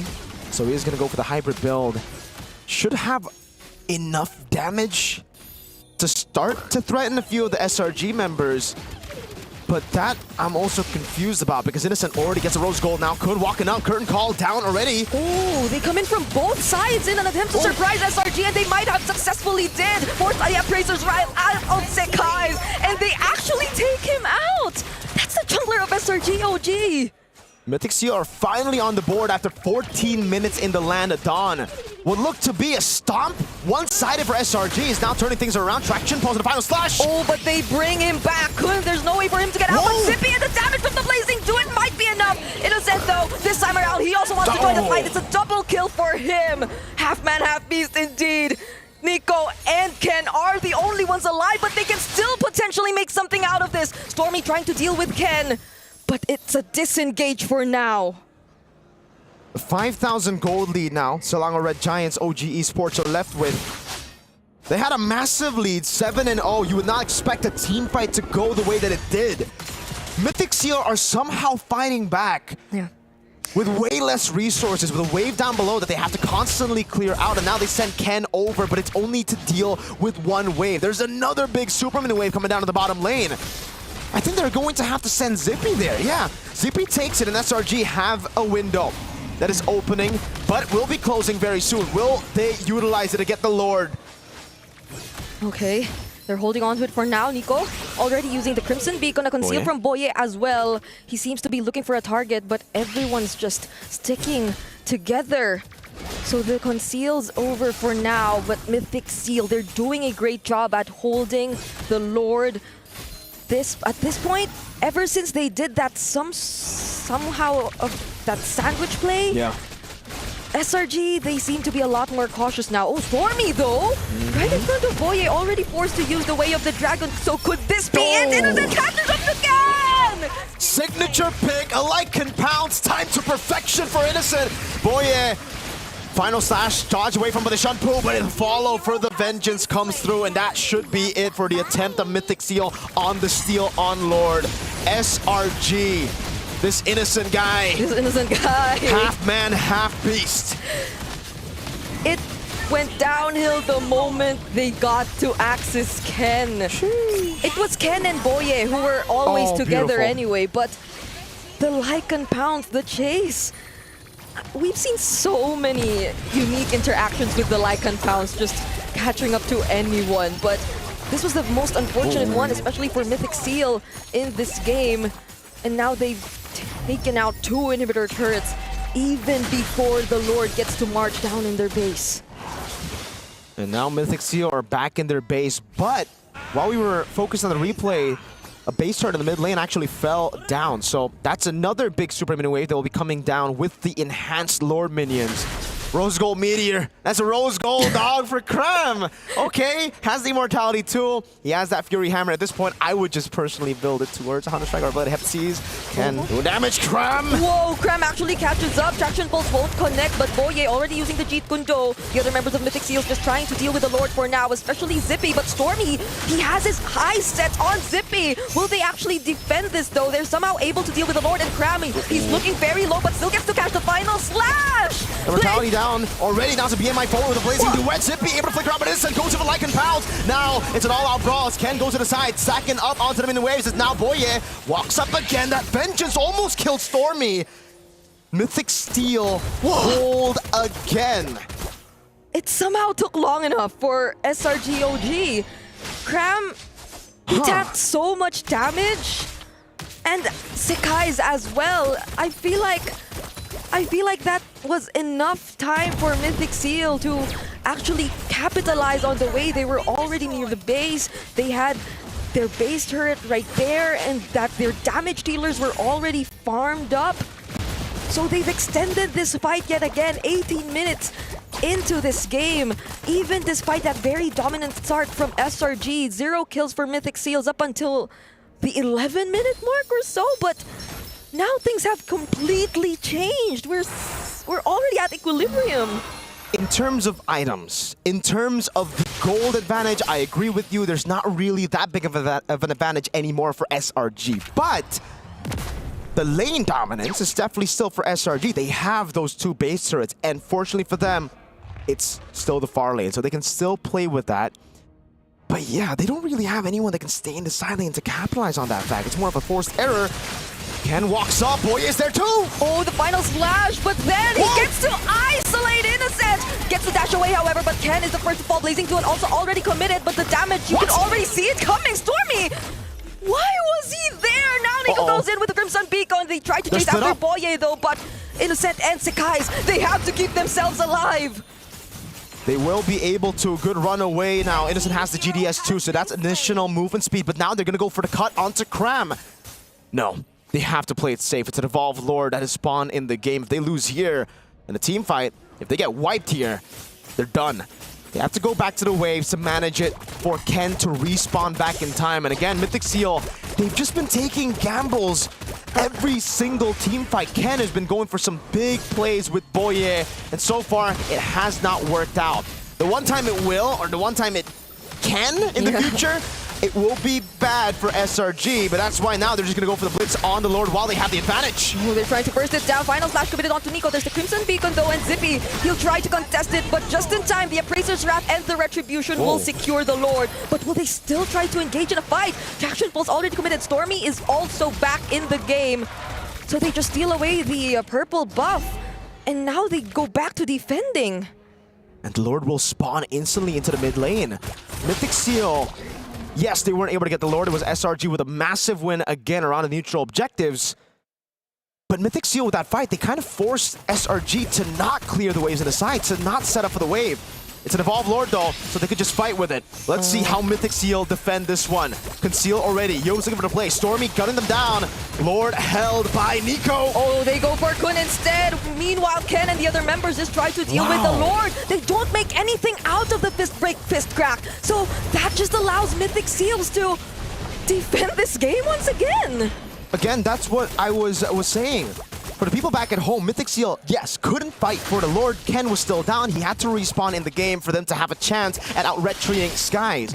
But they went in for the fight. They stopped them from going in to capitalize. And now Ken, oh, Cram goes to Final Slash. Oh, they fight Zippy. He's forced to retreat for now, but Ken still goes for the other members of SRDOG. They might have to escape for now because Mythic Seals are running him down. Kun gets a kill on Stormy. Kun now going on Crime and Mortality down for Skies as they go and pounce on him. Innocent will be able to recall. Kun still in the 1v1 as Rose Gold Meteor gets popped in. Cram, can he win in the 1v1 against a CC? It doesn't seem like it's possible. Innocent is waiting in the bush, and that might actually stop it from recalling. He stops it again. Oh no, Kun still there, holding his ground. Innocent, he's walking back into the jungle. It's not safe enough. This battle is going on for so long, but take a look at Mythic Seal. Innocent going for the end. He's trying to make a play here, but he's up against 3 members of Mythic Seals already marching down the mid lane, and there are people from Mythic Seals to actually defend it after 21 minutes. Mythic Seal turned things around. Selangor Red Giants, OG Esports, by all means should have destroyed Mythic Seal with a 7-0 lead, a 7,000 gold lead, everything going to them in the early game. But I guess that's why they are mythical. The seal is in place and they have found a way. You can always count on teams from Myanmar to deliver shocking outcomes and results in the international scene. Miracle, tell me, this feels so much like we were watching the MSL Grand Finals yet again. Just when you think they're down, they find a way to turn things around, mainly built around, well, 3 things: the curtain call of the CC, Zippy and Ken staying alive, and Nico being Nico on that signature juice in at this point. Just the read as well, by the way, the communication, crisp, clean from Mythic Seal, the reaction. Yeah. Like here in the early game, really in the replay, you're just gonna see SRG. It was a stomp show. It was SRG completely outclassing Mythic Seal, and we were even doubtful of the draft. We were like, all right, Mythic Seal, you've got a draft where it's like, it's so hard to pull off. It's incredibly hard, but when you do it, you see the reward. You don't get rewards like that without a risky comp like this.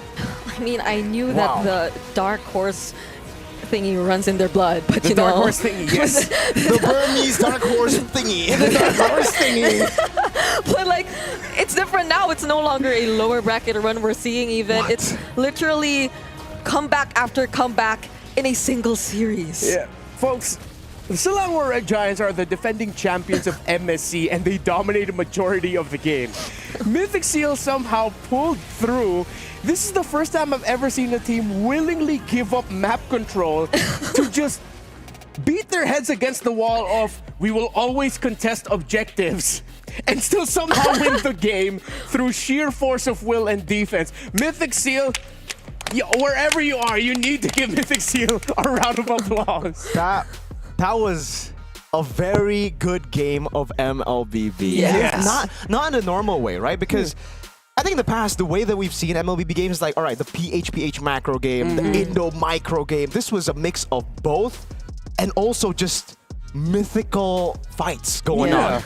Dude, how they hold on to an evolved Lord? Like they defended that like it was nothing. And look at Boye, he's 063, but all this. Yeah, dude, the chat was literally calling the Cho dark system. Everyone's like, bro, what is this Cho? Ha ha ha. And now Boye gets the last laugh. Yeah, he's like, I still got the win, guys. 063. That is the KDA of MVPs. Oh, man. But look at the KDA of Nico and Zippy. 3-1-6, 2-2-6 for Zippy. And they were two of the major conditions as to how Mythic Seals stay alive. You also really gotta appreciate how Mythic Seals, especially in that second to the last Lord push, where they managed it in such a way that they split themselves. They sent two guys to pull the Lord away from the base as far as possible. The other three members of Mythic Seals were like, oh my, you set us up, but you can't push with the Lord. Your Lord's dead. You spent too much resources trying to kill us. Yeah, I think it happened a lot of times. That great decision making in terms of pulling the Lord to the side and assigning the right person to deal with it and the others to deal with the other members of SRG2. And I don't know why it feels like there was a bit of panic from Yums because there was the conceal during that last sequence or their last attempt to actually win with the Lord Siege. But he just settled with Kun, and Kun on the CC is someone who could just bounce off or out of the wall.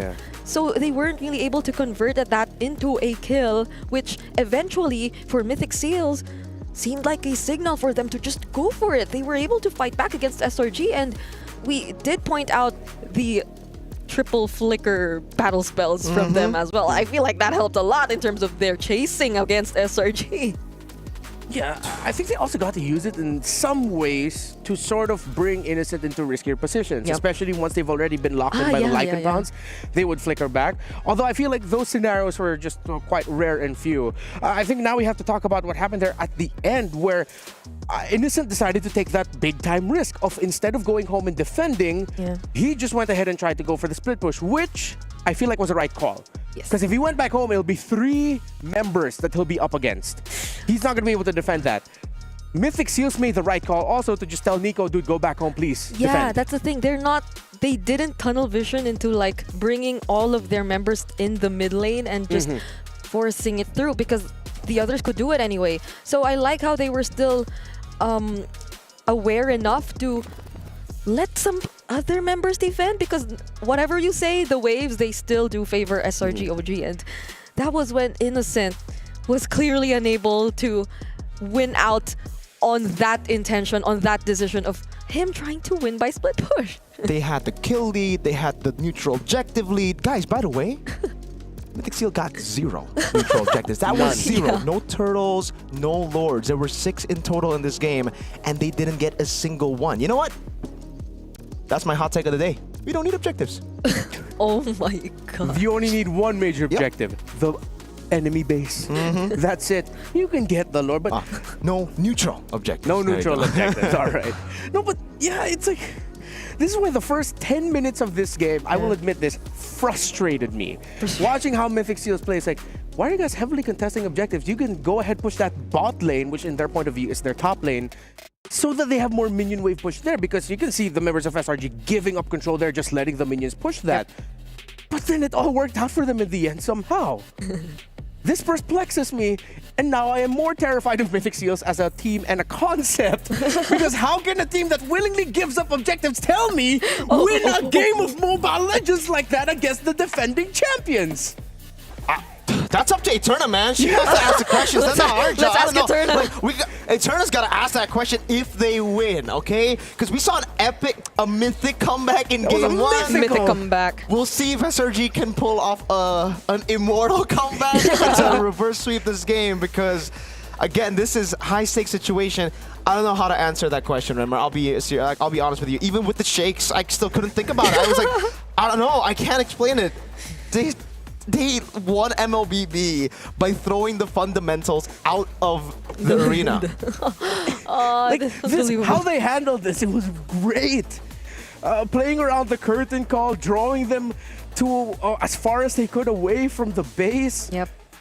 You can't. Dark horse for a reason at this point. Undeniable. Mythic Seals. Wow. Wow. I feel like Ken really does want to XB tier, challenge by the the way. guys. Oh, wrong Ken. Sorry. No, it's a different Ken. Ken. Different Ken. Close enough. He wanted to save my boy so He bad. is my boy, though. That's my boy. Yeah. He's been rooting for Ken since 2022. Everyone is his boy, but yeah. You're my boy, Ramon. Thanks, bro.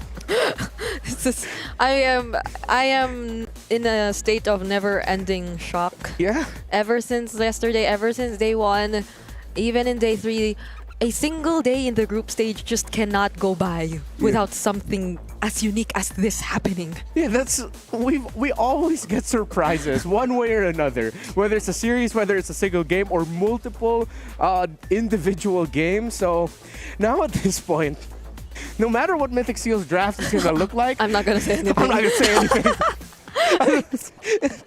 They're the team that breaks expectations in the best and worst way possible. I mean, that's what both of these teams want, right? They want Mythic to Seal. exceed and beat expectations set by everyone towards them. Yeah. And Mythic Seals are doing a very great, good, beautiful, impressive, majestic, mythical job. Yeah, we're running out of adjectives here. Dude, they... Let's get to game 2. I just want to see game 2 at this point. Like, dude, do you see that? Like, I wish I could just yell out to Mythic Seal. It's like, hey, how'd you guys win? yeah, well, Well, they have their headsets. Eterna, on, that's so- up to you. Go, just, hey, request. Yeah. Don't ask the question. Yell. So if you interview Ken, hey, how did you win? Because like, dude, that, oh my lord. Let's skip the pleasantries and just like... Oh. Yeah. Honestly, we are reacting this way because that is one of the most clippable, covered games of all time. That was Good luck. unprecedented. Good luck to the Clippers. Good luck to all the Clippers out there, all our content creators. Crazy. Break that down. That is really good. Head into game number 2. Now, at this point, I can't even criticize the draft I don't anymore. wanna see- No, because we actually liked SRG's draft a bit more than, so it's like, and we actually didn't like Mythic because it was like, oh, super gambly, high risk, high reward. It's too difficult. You still make it work. It's not from Mythic Seal. They were like, difficult, what's that? Yeah, this draft Not in is the easy. Burmese dictionary. Yeah, we just extend the game, what, 17, 18 minutes, Yeah. and then we somehow beat them in their own game. You know, that's all Give part of the plan. every neutral objective. Give every neutral objective. And what was that? All their wave clear in the end was just on Zippy, but it worked. Yeah. That's Zippy another great point. It's 2 heroes, Claude and Dexter. No, that's true. I think that's one analytical point we missed out. Claude is actually 2 heroes in 1. So SRG, we're at a numbers disadvantage. Wait, what about Roger? He's one dude that can transform Into It's another dude. Yeah, that's Yeah, different. it's It's not like the wolf is like, hey, wolf form, go out there. It's like, hey, no, it doesn't do that. Yeah. It's actually not a wolf form, it's a gun form. Where does the gun come out? Well, how do you he transforms into a gun wolf? Huh? It's a gun wolf. It's not just a wolf. The For gun the Transformer appears from skin? the gun appears from nowhere, right? No, he always has that. This is how crazy that first game was. We're at this point of analytical debate. Wait, sorry. Because even When he goes human form, the gun appears yes. from nowhere. Oh yeah, and where does the gun go when he becomes a Exactly. werewolf? Oh. Winton. That's a question for you in the lore. Okay. So how's the weather today? What would you do with $1 million? No, I swear, I feel like... Thank you for bringing up the Okay. draft. We need to just Thank let's go. you. Let's go. Come on. All right. Okay. Same things. At this point, no matter what Mythic Seals draft with, just expect that they can win with it. Because like I would have said maybe that's why the Roger isn't being picked as much, but I can't say it was a bad game for the Roger. Yeah, it wasn't a bad game for any of the picks of SRG. I think in terms of like quote-unquote bad game, you can say is Cram, but it's not a bad game. It's naturally you put yourself in dangerous positions because you're an R-lot that's setting up for the Badang to go for the follow-up. So no one in SRG had the bad, well, except for that one time Stormy jetpacked into front of like 3 dudes. Except for that one That was time. one thing, but that's one thing. He had to fix his headset after that. Yeah, I was like, that was one thing. That's what I've been seeing though, noticing a lot in MSC 2025 here.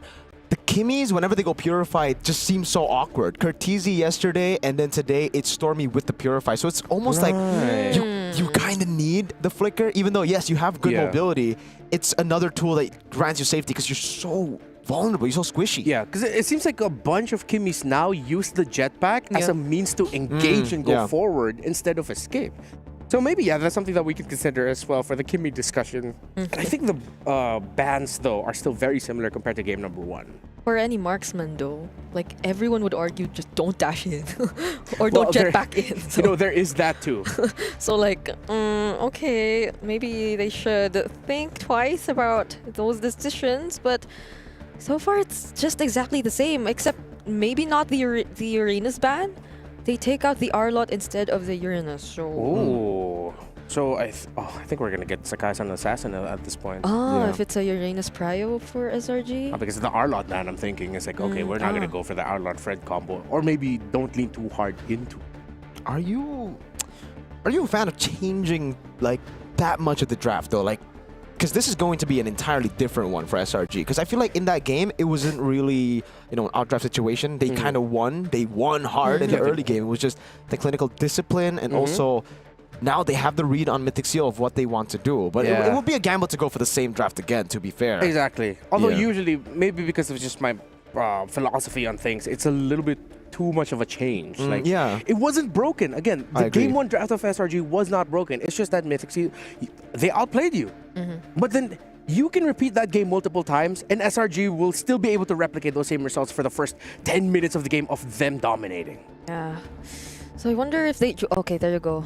They pick the Jushin instead. That's a good pick. Because they take away a very strong pick for Nico, and it seems like Mythic Seal know how to play around the Jushin very well. Now, so Mythic Seal, did he still go for the Lancelot? Because at this point, I feel like when the Yi Sun-shin is taken out, the Lancelot is very, very prio. Yes. Usually, maybe you go up against the Phoveus, you don't want to, pick up the Lancelot, but again, Phoveus has been banned out. But the question is, Lancelot or Joy? Because it's Ken. Yeah. That's the big question now. Do they still want to go for the signature pick, or do they go with what is in the meta now? Yeah, if they decide to go for the signature pick, oh no, they're still going to go towards the Lancelot, and this time a Moskov.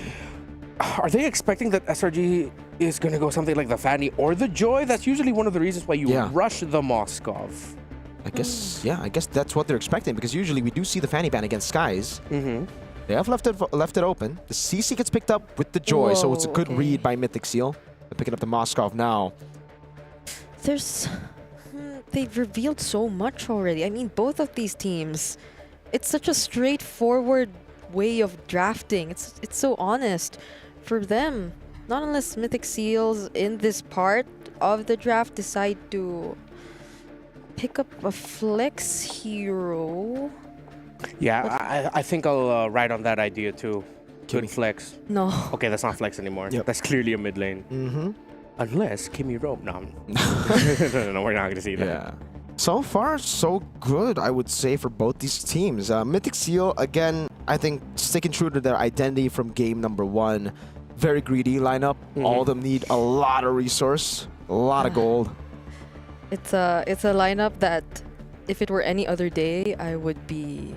Oh, okay, revealing a lot already in the first phase. But like now, after game number 1, I'm probably not gonna say that, because one of the ongoing discussions has been that damage, as long as you have more damage, things are gonna be better for you, I guess. And maybe that's what Mythic Seals are trying to bank on, because Moskov, Kimmy, and Lancelot look like a lot of damage. Yeah, you already have a triple carry set up at this point.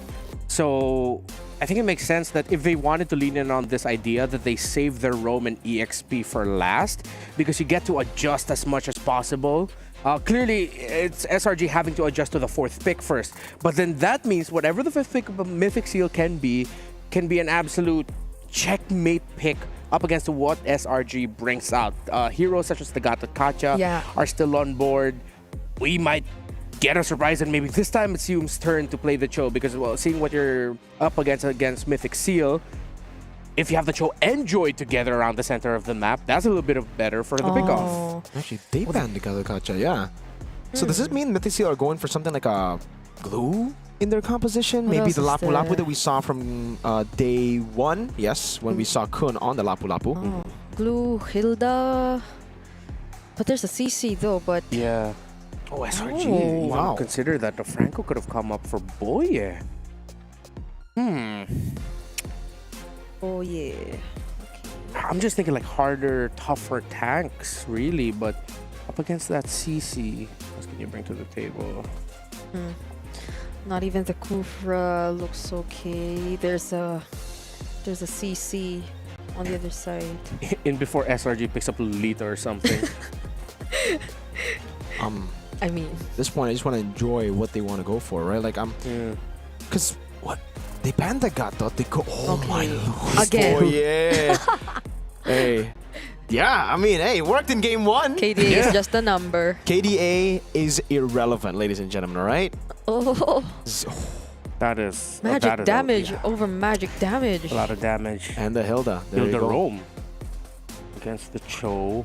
Oh, this is gonna be so scrappy. Yeah, this is so SRG are trying to double down on that, right? They think, all right, Mythic Seal just want to brawl. Let's try to fight them out. Let's try to out-mechanic them. Mythic Seal, last pick in XP. What would enable? I honestly feel like the glue. Yeah, the glue. Yeah, maybe. it's like the last best bet because there's that, I think that out of all the EXP laners available, that's the only one that can match what CC brings to the table. Because the Curtain Call is such a powerful ult for this kind of playstyle, all that brawl that's going to happen. That yeah, I think it's just glue. Unless they go for surprises again. What's a crazy XP that could work here? X-Borg? No. Freya. Oh, No, just go all Freya. damage. I think you need a bit more crowd control here. Yeah, in you this do. lineup, right? Engage. I think mainly engage. What do you? That's not really in. Well, in a way, it is. Falling Star Moon. Okay. Good against the Harith. Good against the Joy. There is a lot of shields on SRG. Yeah. It is pretty meta too. Yeah, kind of anticlimactic, but it makes a lot of sense. It does. It really does. There you go, Esmeralda. Okay. All right. Okay. So that is the playing field for these two. Again, if you're only joining us now, Mythic Seal surprised Selangor Red Giants by somehow, some way taking game number 1. That means they are at match point and they could be the first team to qualify for the knockouts. Or will SRG, the defending champions of MSC, force this to a game number 3? Mirko and Brigida, let's go. Thank you, Renmar. Ladies and gentlemen, welcome to, again, the game. We're getting ready to get and jump into the game. Brig, what do you think about drafts this time? Last time you said, yes, very greedy lineup for the side of the Mythic Seal gang. I feel like at this point, I'm just preparing myself for the amount of clashes we'll be seeing in this game. Earlier, it did seem like there were already a lot of clashes, but not a lot where Mythic Seal were able to respond early on. We saw how it took them a while to get their first kill on the board, so now I feel like it's a bit different. It's a lot more committed fights that can come from both of these two sides. Well, here already a brawl in game number 2. Ladies and gentlemen, yesterday in Group B, we saw the reigning world champions of MLBB get dropped down to the lower brackets in Group B. Well, now the defending MSC at Esports World Cup champions be thrown down to the ground in Group A. Yep, that is going to be the question for now. Mythic Seals in the mid lane. There's a lot of pressure going on. I feel like the mid control is another thing we definitely will be having to look at. But before that, the emblems look pretty much the same. Yeah. Even for Nico on the mid lane Kimmy, it wasn't anything like a pull yourself together emblem he used earlier on. Yeah. So By the way, it worked. Yeah, pull yourself together, juice in last game. That was how they were able to gap close so well and also escape so many times against SRG. So now let's see. SRG are actually already pushing the tempo. Skies is walking up. Oh, doesn't get to steal it though. yeah, Ken still gets it. But this is SRG literally pressuring Ken all over again, whereas Cram he's doing such a great job all alone. Forced Nico to provide some help even because of just how well he's been managing Kun on the EXP lane. So would contesting the first objective really be an option for Mythic Seal? Because even looking at Ken, Stormy and Yumes, they're just blocking his way. Cram also just winning out on this lane against Kun. It's going to be very tough to get to the turtle. And again, just like in game 1, it'll be SRG to take the free first neutral objective. Skies picks it up, instantly rotates over to the purple buff. Hasn't used the retribution yet, so this should also be a steal. Quick by Skies. Okay, this isn't something new to us. Mythic Seal, they do tend to let go of the objectives, but at least the difference now, I guess, is that SRG are yet to actually find kills or actually set up fights, which would amplify the advantage that they already have. So Mythic Seals, they're being very careful, but still, even when you look at their sides, it's not looking too good. Kun doing his best to survive, but that's gonna be first blood for SRG OG, just as we mentioned it. Deja vu to game number 1. This is the 3rd minute rotation from Stormy into XP after getting Turtle. And they're going to get a whole lot of shots over to the turret.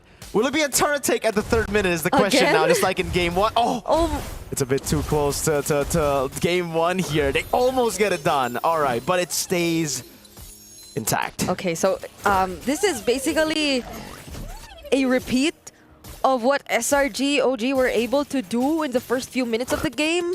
So I wouldn't be so surprised if they're able to establish yet again a massive lead, a significant one at that, but they might have to be careful about giving those opportunities again to Mythic Seals. I feel like they want to rush things now in this game, especially considering the amount of team fight prowess that they have.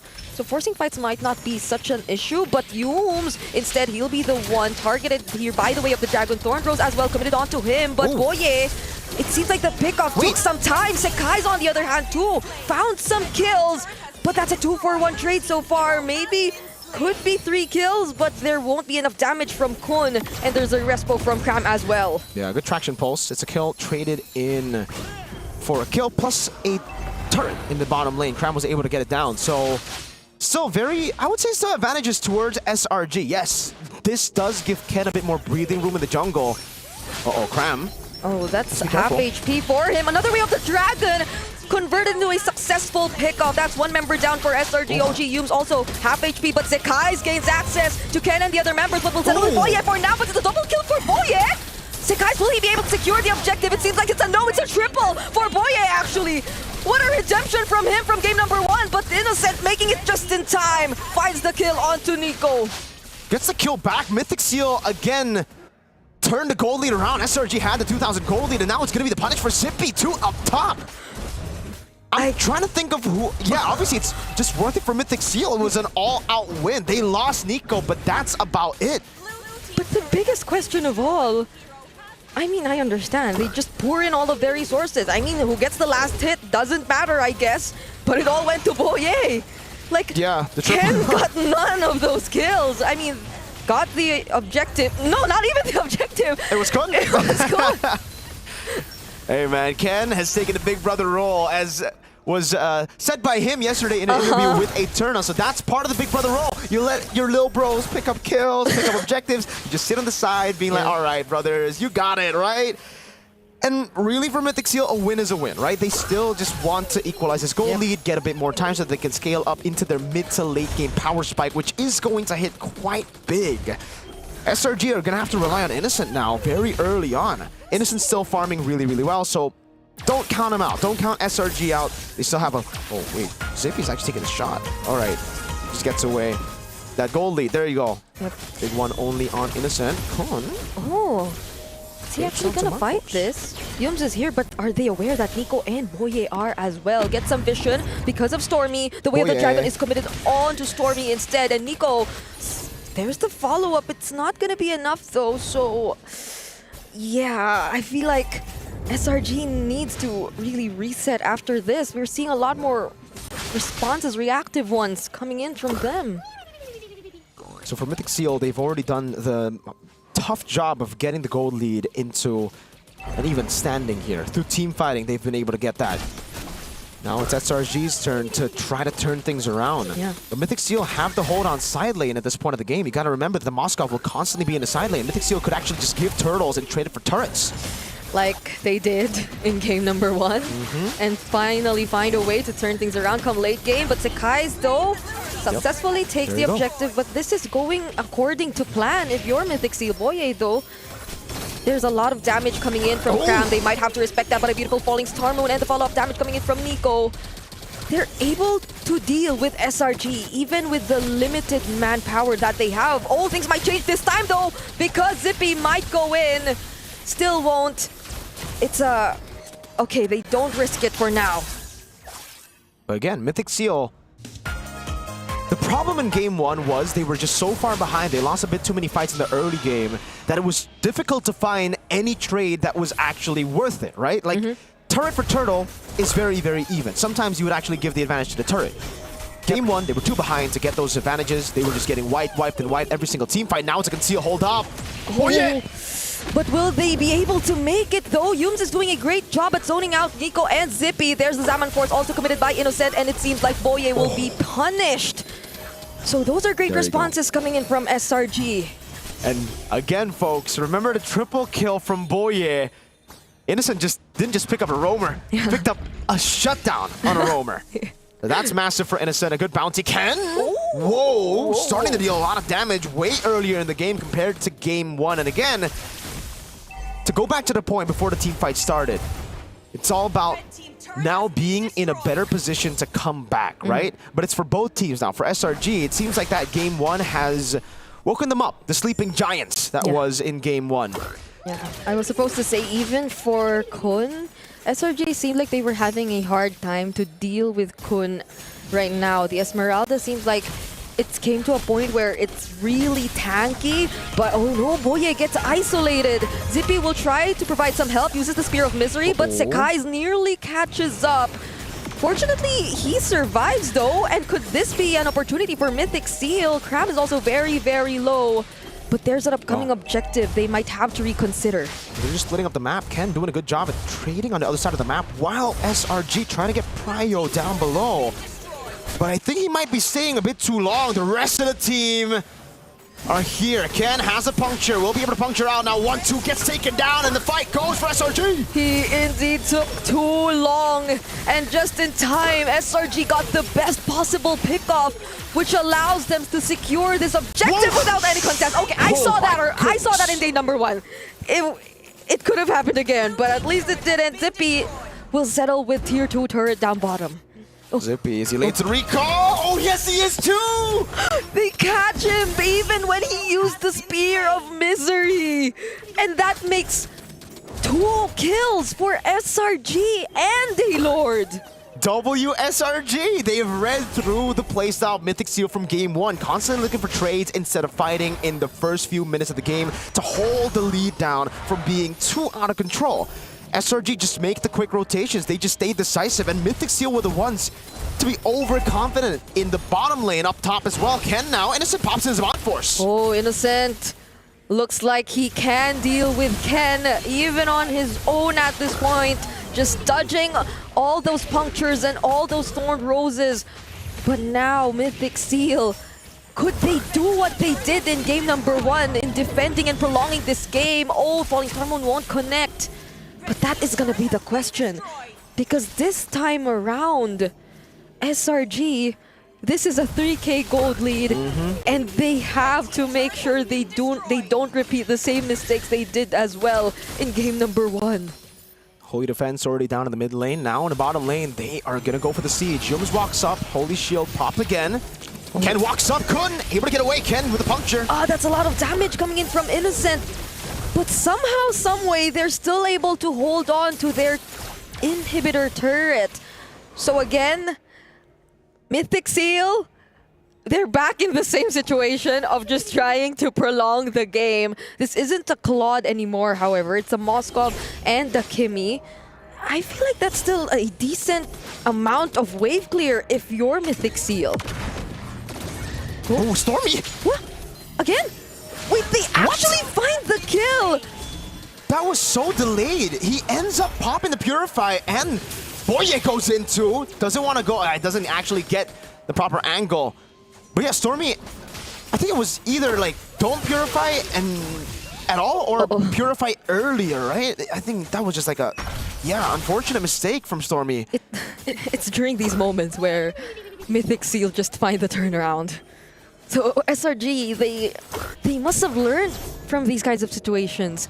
They can't they didn't overstay in the base or near the base, but they were somewhere Mythic Seals could immediately or quickly access, because you still have to consider that Mythic Seals, their lineup, they're very high in terms of mobility. They have the Lancelot, they have the Tro, and most of the things start with the Tro or the Esmeralda. So heroes like Stormy should be in better positions if put in these kinds of situations. So SRG still have the lead, still have the advantage when it comes to the side lanes too, remember, in this game. Just like they did in the last game, they have to stay clean. They cannot be making those kind of mistakes with one person overextending. And luckily for Stormy, the Purify will be up anyways in the next fight. So that will be a big resource that he won't be able to utilize. Wave will be pushing up top though. Oh, they don't use the Crimson Beacon, but the Lord is already down to half HP. Cram uses the Curtain Call and the Yo-Yo Blitz onto Kun, but Kun is just so tanky. Boye finds the kick onto Cram, but is that the right target? Ken dashes in, uses the Thorn Drones, will try to steal away the objective, but Sekai secures it for his team! Uh-oh, Zippy caught in the bad spot now, able to go away. Yums with the flicker forward as Kun tries to run away the other side of the map. It's a Moskov versus everybody. I don't think he'll be able to survive, and it will be Yums with the swing of the War Axe to take him down. Mythic Seal lose the neutral objective and 3 members for a trade of Stormy. It already looked like Kun was doing such a great job. Kun was doing a lot, got the attention of Stormy, but the change of targets, it was too fast. They decided to focus so much onto taking down Ken and Boye. They let Stormy, left Stormy alone. Could have been bad, but it was okay. But in the live cam, it seems like they're already approaching the base. Oh, it doesn't land. Ken gets the dungeon, finds the kill onto Innocent. SOD won't connect, however. Mythic Seal, again, find a way to deal with this for now.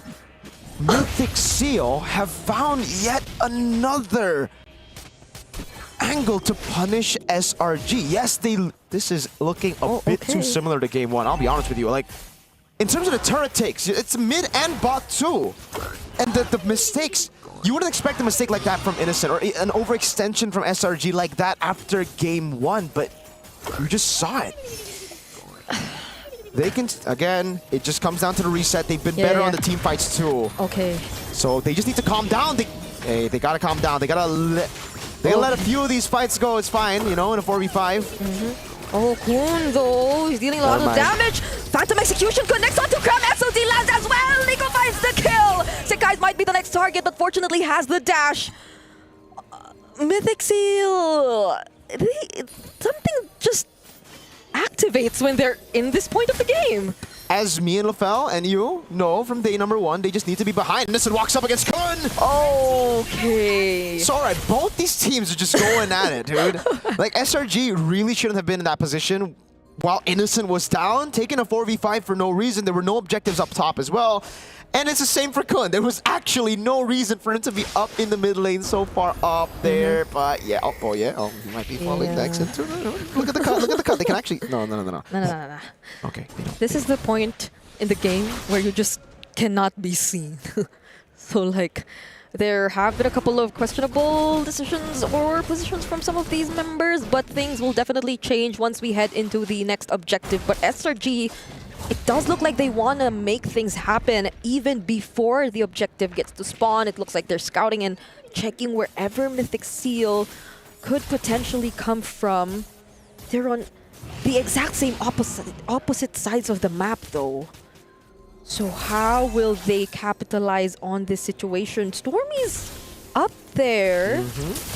It'll take some time for him to get here, but they want to blitz it. Yeah, this is going to be good for SRG because Zippy will have to deal with the wave up top. Still has the SOD, however, but they're zoning out the members of Mythic Seals really, really well. Traction pulls already committed. They catch Yums, might get to burn him down. SOD lands, they find it! Cram now walking up. Oh, gets Carter's Spirit Mystery out to lead the Wanderer. What the hell? Boye with a weighted dragon from out of nowhere. Zippy goes over to Spear of Misery. Ken walks over the puncture. Innocent has him on force. They actually tried to take him down, but the damage is too much. Nico will have to reposition himself as well, while the other members of Mythic Seal just focus on working on the Lord, and they finally get it for themselves. The seal that was placed in Game 1 is activated in Game 2. The seal is, every time we get past 16, I believe. Look at that Spear of Misery, dude. How unlucky was Cram to be right there on the pin with the small lethal on the Spear of Misery? Traction Pulse. Oh no, they baited out Innocent. Saman Force in the middle. All right, they don't have Lord. Okay. Sorry, I was looking at live cam view. Yeah. Dude. Oh, all right, let's go back to the fight. Boye too, man. This guy, he's a bit too explosive, right? Like, just when the they're right ahead, amount. you don't want him to do that. When you're behind, you want him to do that. Mythic Seal just do better from behind. Okay. You know what? This is confirmed. There you go. This is confirmed. All our theories from Yeah. day number 1, I think this proves it all. If they especially win this game. Hey, Turner was a big hater of that, by the way. Like, Mythic Seal didn't play from behind. Hey. No, they just proof. adjusted. They just play. Nah, why am I on the same boat? No, because I don't do that to Eterna. But anyway, this is gonna be such a statement for them. If ever they're actually able to make things happen with this Lord. They're syncing up the waves. And SRG, if you look at their wave clear, let's see how they make it work. Already forcing out the Crimson Beacon. Innocent has the Zaman Force, however, but Cram! He's just getting shredded by Zippy. Yeah, damage from Zippy is ridiculous. It pierces through the turrets too, so they gotta be careful. Mid lane base turret taken down now. They're gonna be looking to go up top. Boye is walking up. There's a cannon in too. Phantom Execution to get the turret. Okay. At least Boye didn't have the flicker yet, so they probably won't force anything. And that's exactly what they have to do maybe, because Mythic Seal are already in the lead at an advantage. They've equalized the turrets. And I think maybe this is a better development from game number 1, because Mythic Seal for game number 1 were able to turn things around up until the very last moment. But this time, they've left SRG with only a single inhibitor turret in their hands. So this looks like a much more manageable game for them when it comes to the objective fights. Hold up. Cram's walking up, gonna be stunned up, and just pops in with a Crimson Beacon too! Oh, that's a lot of damage, but who will be bursted down first? Sakai tries to reach for the targets from behind, but gets bursted down instead. Zaman Force also laid by Innocent, but it's a retreat for SRG after losing their jungler. Skies went in a bit too far off of the team as well. Like, no one was able to really follow up. He dove in so deep, popped him in the crown, was expecting, I think, Innocent to come in right there and then, right as he popped in Winter Crown, because that would have been a good combo, right? Then at least Skies wouldn't have died. 20 seconds on Skies. This could be Mythic Seal just pushing in. And like you said, Brigitte, yes, they only got 2 base turrets from Mythic Seal, but it's actually good for Mythic Seal here because the lane up top is the one that they got the base turret in. That's the far lane. 5 seconds on Skies. Mythic Seal could just force a fight right here now. They're gonna try to burst it. But Innocent and Yumes, they might want to do something else. They're trying to look for other angles, but Boye, he has it covered. He knows exactly where they're trying to go from, but that buys them enough time to reset the Lord and allow Sekais to actually make it.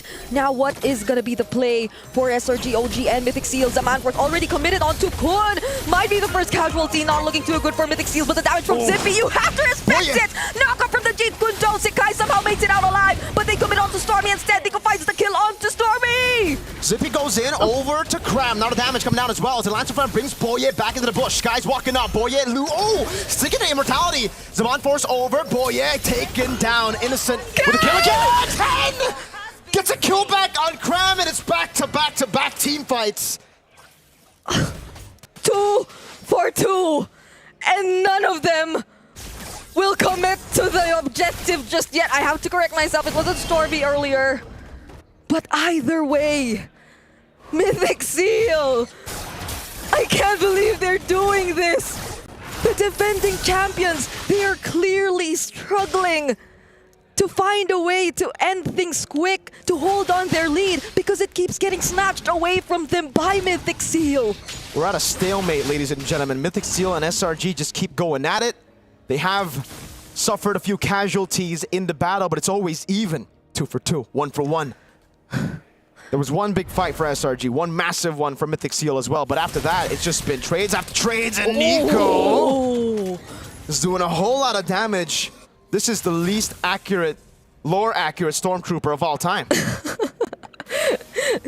That's such brave positioning. Oh, and I feel like Nico can afford to be a lot more brave now. Picked up the immortality. So SRG will have to consider that if ever they want to look for a fight. But how do they deal with it now? From where do they expect to come from? Cram and Sakai's... Oh, Zippy! Oh my God! Zippy, they find Zippy! Will he be able to survive this? I think not!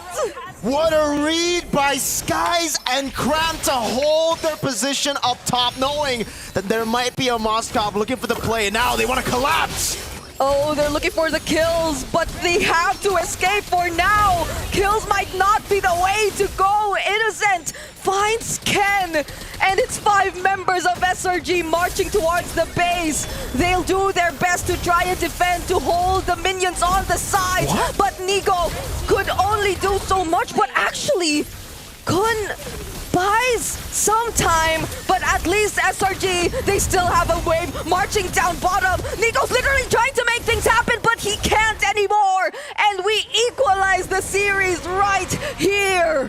SRG refused to go down like that. They turned things around yet again after a crazy back-to-back team fight, back-to-back lead. Welcome to MSC 2025 at the Esports World Cup. This is the level of play that we have. That is the outcome we deserve. 3 games for what has been an absolute banger of a series so far. Just when we thought that the final seal would get broken, the Red Giants refused to be overshadowed. And what a replay of game number 1, except this time around, Mythic Seal were taking care of the map a little bit better, which is what triggered a lot of the difficulty points for SRG. The fact that they weren't now just having to find a way to outplay Mythic Seal in the objective fights, they now had to take care of their map as well. There was so much, and it came down to just one moment there for the Moskov, right? Like, these games have come down to one big play, one little mistake from both these teams that end up being crazy for the other. Like, it's all about punishing little mistakes, and I think Mythic Seal, whenever they were ahead, would just make these mistakes. For some reason, again, the pattern stays true. They are a team that only works when they are behind. It's the one big moment for Mythic Seal. That could have been one if the SOD got to steal away the objective. But yeah, I really agree. This game has mostly been a replay of what we saw in game number 1, only with a few more improvements from both teams, particularly Mythic Seals, because they've been more efficient in terms of balancing out or equalizing the game. They've been a lot more faster in terms of that, but same goes for SRG. I think a lot of times in game number 1, there were crucial errors, and we did not see as much of that here in game number 2. Yeah. But it was one of those games wherein the few errors that you saw were very glaring. And I think that sets a precedent of where we find ourselves right now in the quality of the match that we're seeing, wherein those little mistakes actually look so massive because they're not giving a lot of give to each other. There's not a lot of room for mistakes, where that one mistake could just look like it's absolute game ending. For SRGOG, I think this is where we're seeing a little bit more of their veterancy, the fact that they were reading Zippy's split pushes very well. 3 or 4 deaths on the side of Zippy came from the fact that SRG was like, wait, we know that the Moskov is here. Let's take him down. That, oh man, I would love to see the replay again of that moment, because I wonder if if it was just Skies dashing into the bush by mistake, it was accidental, or they actually made that read. Zippy too, though, he canceled the recalls a bit too many times up top. Like, he was holding that position, really wanting to punish if it was a solo Joy. Yeah, and interestingly enough, it's already happened twice. Even in the bottom lane. Even the bottom lane, another one earlier in the game in the top lane. So at that point, Zippy should have just realized that I need to go back. They know what I like to do, split pushing and trying to threat a potential split push end. Yeah, I'm not sure about the duration of the recall in that first moment down bottom, but I feel like he could have made it, but he decided to throw out the Spear of Misery instead. So that delayed him, or I don't know, that was probably a decision thinking that it was just Sekai's who was trying to go after him. But Yeah, I don't there think... were like 3 members. Yeah, I don't think that's ever going to happen anymore with SRG. Because at this point, maybe they just really respect what Mythic Seals are capable of doing. And so they'll send out more members as needed. They will... Or I know they don't, but after what they've experienced, you just cannot underestimate anyone anymore in this team. Item builds earlier, Innocent actually. So he goes for the Enchanted Talisman plus the Magic Pen boots a lot of times nowadays, especially in the early game. But once we get to the super late game, it seems like he actually sells the Enchanted Talisman and ends up buying the Starlium Scythe. So I guess that could be a good question to ask Innocent. Like, what is it? Is the Enchanted Talisman just good in the early to mid? Why sell it late? For Eternal maybe later in the interview if they win. Yeah, because I mean, generally, Enchanted Talisman does give you higher CDR, but it seems like there are more good things that come along with the Starlium. Because at that point in the late game, you don't need that mana regen anymore provided by it. So maybe that's one of the things, and hopefully we can get Innocent's take on as to why he would go for that build path. But again, this is one of those games where, despite the few glaring errors and of course the notes that we've put already onto Zippy and when to just go home, recall and finish that off instead, it was just a very good game by these two. Macro, great. Micro, those fights are really, really good. Boy, and now I feel like after what happened to his Cho in game number 1, it's like, all right, I get to show a few more things here now with my Cho. Able to time the Jeet Kune Do flicker and wave the dragon combinations very well. I like that he wouldn't always initiate with it. He would save it sometimes as a counter. It's just a lot more praise for these two teams now in this game number 2. Yeah, I wonder if Boy wants to go for another Cho. 3 games, 3 Chos, you know. Last time it was Ken just playing Joy. Maybe now it's he's also just played Lancelot. So yeah, it's just Lancelot now. he just really wants to stick to what works, I guess, for him.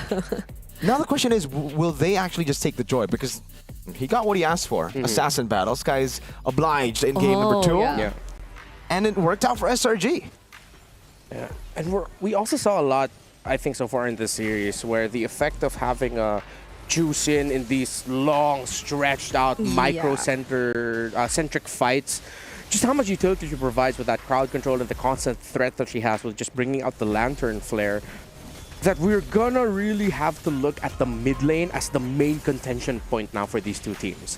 Which heroes end up in the mid lane and which heroes end up in the EXP lane, because Cram Kun, Stormy, and Nico feel like a lot of the focus of these fights. Yeah, I mean, even for the first few minutes of the game, we saw just how dominant Cram was in his lane. It took a while for Kun to actually pose a threat up against SRG whenever he tried walking towards them, but this was the moment. This was that decision which changed the game. You notice something, remember? Shouldn't have cancelled that. I think it was the same thought. He thought it was just Sekai's. Exactly. He thought it was a solo Joy, thought he could punish the Joy after using all of that and the electrifying beats. That's why he popped in skill 2 right as Skies walked into bush. And then he saw Cram and he's like, oh no. Yeah, a bad read, unfortunately, for Mythic Seal for Zippy's Mythic Seal Zippy gold lane. And it ended up being the crucial mistake to send SRG into a 1-1, to send both of them into now a best of 1. I think this is going to be a very tough call for who's going to be calling which side they go on for game 3. Please remind me on this. The loser usually, so Mythic Seal get to choose Mythic sides. So now it's a tough call. Yeah. Are you going to continue refining on the fact that you've been drafting from the red side, or are you going to flip the script and show up with a different strategy of how you draft on the blue side? But then if they go for that, then that changes the dynamics of how they've been drafting, because so far, again, they've been drafting their comforts, that strategy of playing from behind. How will Mythic Seal fare as a team going into game number 3 if ever they go blue side, if they decide to play for the early game, if they decide to go more aggro? Because even historically in MSL, a lot of their wins came from the fact that they were coming from behind. Exactly. And that's why I'm pretty concerned for Mythic Seal right now, because fundamentally the better team of from the 2 games that we've watched has been SRG. Like SRG are the better fundamental team. They just know how to set up for neutral objectives, especially early game way better. So Mythic Seal, this is the big question mark on them. Are they just a team that does well through team fighting and coming back in mid to late? What if SRG again get a lead similar to game 1 but have a better composition as Siege and end the game? Yeah, because even when we saw the Moskov fall into the hands of Mythic Seal, and they did attempt to manage the macro every now and then, which I feel was a bit successful in a sense. Majority of the prowess from Mythic Seals comes or stems from their abilities to just prolong, defend, and fight back. It's mechanics. It's just mechanics that we're seeing from Mythic Seal. So yeah, in just a bit we're going to be seeing the draft for game number 3. You are waiting alongside us for what has been a fantastic series so far. So if you have time, hop onto your game right now. Open up your MLBB client and do the All-Star 2025 Dino Planet activities available. If you haven't opened up your eggs, if you haven't done the little dinosaur jumping across, claim the dice roll, claim everything that you can claim through the event so that you don't miss out on the Proto Hunter Popol and Koopa skin that I know I will be definitely missing out on unless if anyone from Moonton wants to make it magically appear in my account. Or Moonton, you can make it viable. Make it viable. Or maybe like down the line. he got the Jawhead already though. Yeah, but I haven't but I had to even get got the that. Jawhead. I had to get the pass for that. There's a Dino Planet pass as well. Yeah, we saw the Jawhead skin here in MSC also by Louise, I believe. They lost though. And it was a loss. Yeah, 0% win rate so far. But hey, don't worry. Zetian was at a 0% win rate yesterday. 100% for Juicin. Now, today it's been the Juicin has just been winning games. Yeah, and Zetian has not appeared at all. Not banned, not picked. Teams are finally realizing, you know what? Yeah, maybe we can let go over it. It might be better to just get the Kimmy and the Juicin. And I think going back to what we mentioned earlier, that might be the main focal point trade. Kimmy, Juicin, Farsa, going around those 3. I agree. I feel like Valentina is in a weird, awkward spot right now that is very, very selective of where you can pick her. But if you pick her at the right time, at the right composition, she could do some absolute monstrous things. So other than that, what are we feeling here for the picks, the orders? What do you think we could see? Juicin Pryo, I think that has to be the big the big change now, because it's not a pattern anymore. We saw Juicin picked up game 1 by Mythic Seal, and so far Juicin has only lost 1 game this tournament. Throughout 3 days, 1 game. I agree. Unless they decide to change things up in the bans, which allows for other picks to be open. Because if yesterday the Kalea has always been prioritized, it has been banned all the time. Yeah. But things might actually change. Yeah. I think SRG are actually going to put Mythic Seal in the difficult position. If ever that they open up the Kalea, it'll be up to Mythic Seal to decide whether or not they'll pick that or the Kimmy or the Juicin as their first pick. It could also be a possibility of SRG falling back into an Arlott Fredrin combo that is easier to get if you're on the red side. So now this decision by Mythic Seal to put themselves on the blue side might actually be faring a little bit better for SRG. Because now there's so many decisions Mythic Seal has to consider depending on the bans of Selangor Giants. Yeah. Well, right now I feel like the Farsa 2 might be open. Unless they ban it out too. Because the bans have always been the Farsa, what was that? The Farsa, Kalea, Arlott or Uranus. Yeah. But right now all of these things are still open. So I actually might have to agree with you. The first pick will be very important for Mythic Seal because I feel like a lot will be left open in this game. It's the last ban of Mythic Seal and the last ban of SRG. I think this is why Mythic Seal are really taking their time considering their options. With SRG, they can deny a combo or a power pick. Either or could be good for Mythic Seal. But whatever happens, SRG will have to clap back right away with their last ban. This will really dictate the draft. I agree. So Farsa has actually been left open. Oh, yeah. Okay, so they banned the Kalea. Mythic Seal are signaling it's like, we want the Farsa, we want the Juicin, either of those 2. So SRG, I think they just go for the trade, right? I think it's a bit too risky for them to not go for the trade, to just ban 1. Or what if they... Skimming is a good option too. I think we're all leaning towards the idea that whatever Mythic Skill has, it just needs to be super impactful for Nico. Juicin, Farsa, Kimi, any of those three. I don't think SRG will focus on a mid ban at this point. They might look for a blue Arlot, 2-3 ban. Could have been a blue 2-3 Arlot. So Mythic Seal, this first pick is gonna dictate the rest of the draft. Here we go. So Will it be the much- Farsa or the Juicin? I think Juicin a bit more flexible, but Farsa, do you really want to go up against that with a Juicin? You know, that damage, artillery, especially without Arlet. Because the Lancelot and the Joy are both open still. Yeah, SRG can rush Moskov if ever it's a Farsa. And then they prio the Joy. They force SRG to make the choice. They're like, all right, you go. We'll just go with our comfort, which is Lancelot. Interesting. Not the Joy Not after the that Joy. game. Yeah. So it's SRG who has to decide for now. Other than that, though, I don't think Cram wants to use the Uranus. I just have a feeling they're not gonna be picking that. Yeah, I agree. So They go Juicin. okay. And that leaves the choice for Mythic Seal. Should be the Farsa. Yeah, but that makes the first two picks of SRG really good. Both divers in a way are Juicin and Moskov. Usually we see the Moskov as the response to a composition that is playing around a Farsa. So I think whatever Mythic Seal will draft, I think they should not lean too heavily into the team fighting here. They need at least one option that can split and open up the map well as the Moskov can. Yeah, and Mythic Seal will... If they go Farsa, they can't go... Okay, they go Badang for Boye. They don't actually go for Farsa. So we will see Farsa completely ignored in Game 3. Yeah, because this is a Nico mid lane, Kimi. Interesting, but yeah, Signature Boye at least. Yeah, signature. But they are leaning towards team fighting.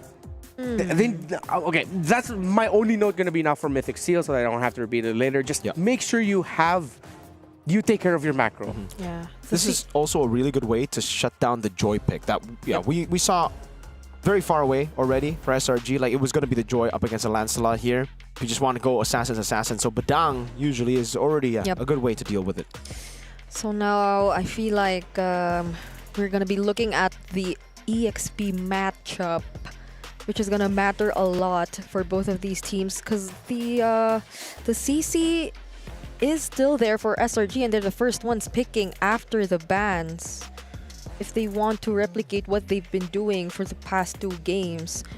Or no, yeah, because like the CC's been working really well for them if you look at it. So it's been the one always dodging the fist break, fist cracks too. And now we see that in Mythic Seals again.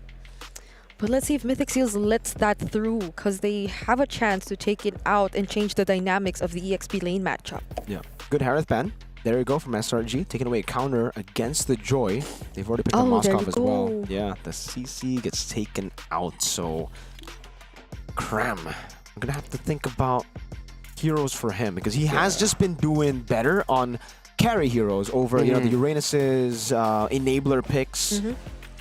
Yeah, it can't be someone who stays in the back. It needs to be someone to front. Someone that he can spam recalls with. Like, go up front, spam recall, put the sleeping liquid sticker up. So maybe the Hilda could be an Maybe, option yeah. if they really want to go for a team fight. Then that puts the pressure onto Yumes to go for a harder tank, or at least follow-up. They can go Hilda, Gatot, Gacha. So you put the Hilda on Crime, you put the Gatot, Gacha on Yumes. Plus the Gatot could still potentially slot there for Mythic Seal at the EXP. However, it is a very rare option. We usually see the Gatot, Gacha now as a roam. Yeah. They're respecting the flex potential. There you go. They actually ban out the Franco. They think the Badang might not go to the hands of Boye. Could still be a signature Mythic Seal Badang Gatot Kacha move. I will do it again. There we go. Let's go. As the official preacher of the Church of Akai. Oh. Put Akai in the EXP lane. For Mythic Seal? No, yeah, for Mythic Seal. Yep. Put your Badang on the roam, put Akai in the EXP. If they want to secure the first few neutral objectives, actually, I agree with you. And it's great against Joy. You already have one way to beat it. Put in one more. So this is going to be a surprise if Mythic Seals does not actually play from behind and just actually win. It's going to be a Hilda for the last pick of SRG. So you go Gatot Kacha and Brody or even Beatrix at this point. Oh, wait. Yeah. I don't know about that. Zippy. It's good in lane against the Moskov, the Brody. The Vitrix is a skill matchup. But do you want to go without a Purify? Without it? And then this is where they bring out the Bruno. They go Granger and Glue. There you go. Okay, less crazy. Yeah. Less crazy, more orthodox. But yeah, this is a perfect setup for Hilda XP. Like, this could not have played better into SRG's plan to go Hilda. Yeah. Lance, Kimmy, and Granger, that's food for the Hilda. But I guess the Glue could be the way to... I think Mythic Seal, they're thinking, all right, we're going up against the Hilda either way. We have enough peel to deal with the Hilda, is what they're thinking. Yeah, probably. But it seems like they're still thinking. Yeah, because of the peel, because of the Glue too. If you go Hilda here, yes, you can counter these 3 picks in the Lance. There you go, yeah. That. They need anti-CC. They're scared of the Glue mount. Yeah. You needed the Raging Slash, a CC immune on the Lapu Lapu when using Bravest Fighter and the Raging Slash. Great last pick, Swerve, and this allows Cram to do Cram things. Yes. Carry, stay Carry in picks. front and set things up. It needs a lot of communication from these two. Thank you for joining us so far. This has been a fantastic start to day number 3 of MSC at EWC. Remember, who wins this series secures the first slot into the knockout stages. Will it be the defending champions Selangor Red Giants, or will it be the champions of Myanmar in Mythic Seal? Wherever you are, make some noise and show your love for these two teams, because I'm sure this will be an absolute banger. We agree here, me and Brig, for your second official, hopefully, crazy bang bang game. Because I don't know, game 2 was bang bang Rooney, game 1 was too, but I want this to be the more of like game 2 where both of them fight back, not just a one comeback sweep. So here we go, ladies and gentlemen. You heard what Renmar said. We're getting straight into the land of Dawn with Natan flying in the air to bring us right here. Yep. I want them to bring in the unexpected for this game. I don't want it to be a replica of the flow for the first 2 games, wherein it's always Mythic Seals playing from behind and just forced to defend up until the objective. But we'll see if they're able to do just that with the minimal amount of time to reset. Okay, there you go. Very aggressive start again from Mythic Seals. Early flicker burnt out for Stormy here. And Mythic Seal will just utilize this. That's going to be a pickup. Whoa. What are you doing for Stormy? There's so much pressure. Yeah, but okay, that's the thing. They cleared the minion wave too early on, but this is the matchup we've been talking about. I feel even in the draft, finally a Lapu Lapu returns up against the Glue, and I feel like it's gonna fare pretty well for Cram, but doesn't take the fact that it doesn't take away the fact that it's annoying. Like, the Glue is gonna be annoying whatever you do. Very annoying. Anyway, it will be very, very annoying. So for SRG, they got to be careful. Whoever gets mounted, it'll be very tough to deal with here, especially considering, again, Gatakacha, immobile roamer. If you go in with an AOG, or if you get mounted, you can't even use the AOG. I think like the Glue will just stop those AOGs constantly once you channel it. Yeah, the amount of crowd control that Mythic Seal can put to stop you, almost put in early kill onto Zippy. Things are looking good, but on the mid lane, they traded out Stormy as well. Yeah, so they get a trade. It's going to be Zippy for Stormy, but that means Mythic Seal can capitalize straight off the bat with a Turtle start. Their first Turtle in a game. In the series. Yeah, in the series. Ladies and gentlemen, game 1 and game 2, they lost the first neutral objective battles. This time, it changes. Mythic Seal have gotten a bit more value than SRG early on. That's what we're saying. That's a clear change in approach from Mythic Seal. They no longer want to just let go of the objectives as much as they can. Boye has the Fist Crack but won't use it just yet. That's enough for Fumes to be forced to recall though. This is really great pressure coming in from Mythic Seal so far. Except the fact that Zippy was taken out in the bottom lane. But it's all right. The thing is about the Granger is right, the fact that, yes, you can get solo killed, you can get ganked, you can die, but you're still not going to be behind of your laner. Why? Gold Crab. You almost had like 90% Gold Crab take. That's going to be AOG over to the back now. Zippy! Only knocking up Nico though, and Zippy, again for the second time around, gets taken down, but a beautiful Thorn Throws catching 2 members from SRG OG.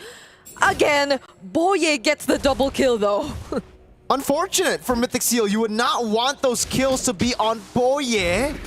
But technically, it's still a good trade. See, now it's weird because, like, is it a good trade? You got Zippy. I think that, you know what? Just because Boye got the kills, I'll say it's worth it for SRG, all right? Okay, okay. Because it's a kill on goal. We were just talking about this. You can be behind on the Granger and you can still come back, but that doesn't mean you go 0-2, right? 0-1, sure.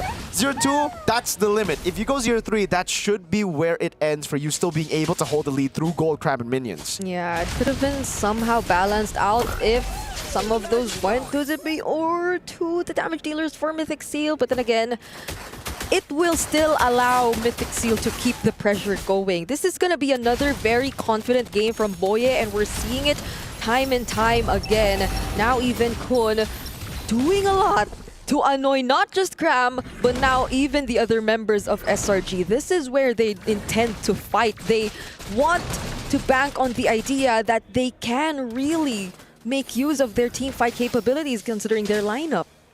It's mid prio. Stormy sent that as well. Nico, immobilization. Stormy pinned down, has a Crimson Beacon, gets away. Yums! Oh, uses the AOG but knocks up no one. Wow. And somehow Kun gets to find Stormy. Will be successful in terms of taking him down with the help of Nico. But that's already one man down for SRG. And look at that Flicker Fist Spray coming in from Boye. Fist Crack launch just in time. Sekai's is the next target.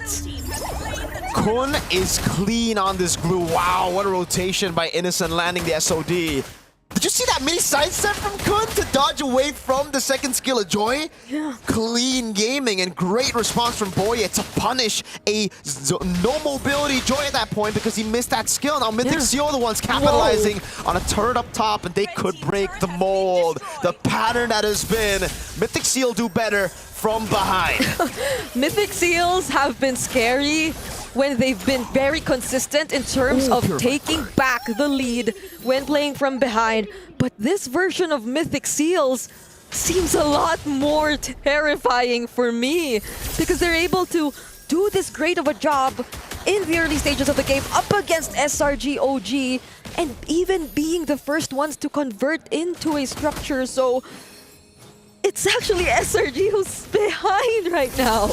Be careful. Look at that, right? By the way, this is what we were talking about. Look at the Granger. 0-2 and 2 still. Oh, the cancels constantly. Yums unable to pop the AOG. Finally gets it. But you can see the gold lead. Yep. 0-2, no problem. He's still just 100 gold behind, which means it's practically nothing here as they clear the wave and they're looking to go for the die. Traction Pulse. Oh, they find Stormy somehow, but Sekai's will try to disturb the members in the backline once again, looking for Zippy. There's the knockback coming in from Boye, but Sekai's still gets to walk away. So, again, going back to your point, yes. Hey, Zippy, 0-2, not 0-3, man. 0-2 is the limit. Now he's past the limit. Now it's SRG's turn to think. This is also Brigitte White. Oh, wait a minute. They're just going to mount. Oh, that's a lot of damage. No, they still have to respect the anti-CC. Yeah, this is why. Yeah. You say it's scarier. In a way it is, but in a way, it's scarier as the Mythic Seal fans too, for the Burmese people that are like, oh my god, they're ahead. They might throw. Yep. That could be a potential angle to look at because Cram goes in with the bravest fighter looking for a fight. Oh, but Flicker's out instead, so he won't have the Flicker for this upcoming objective if ever they do want to contest.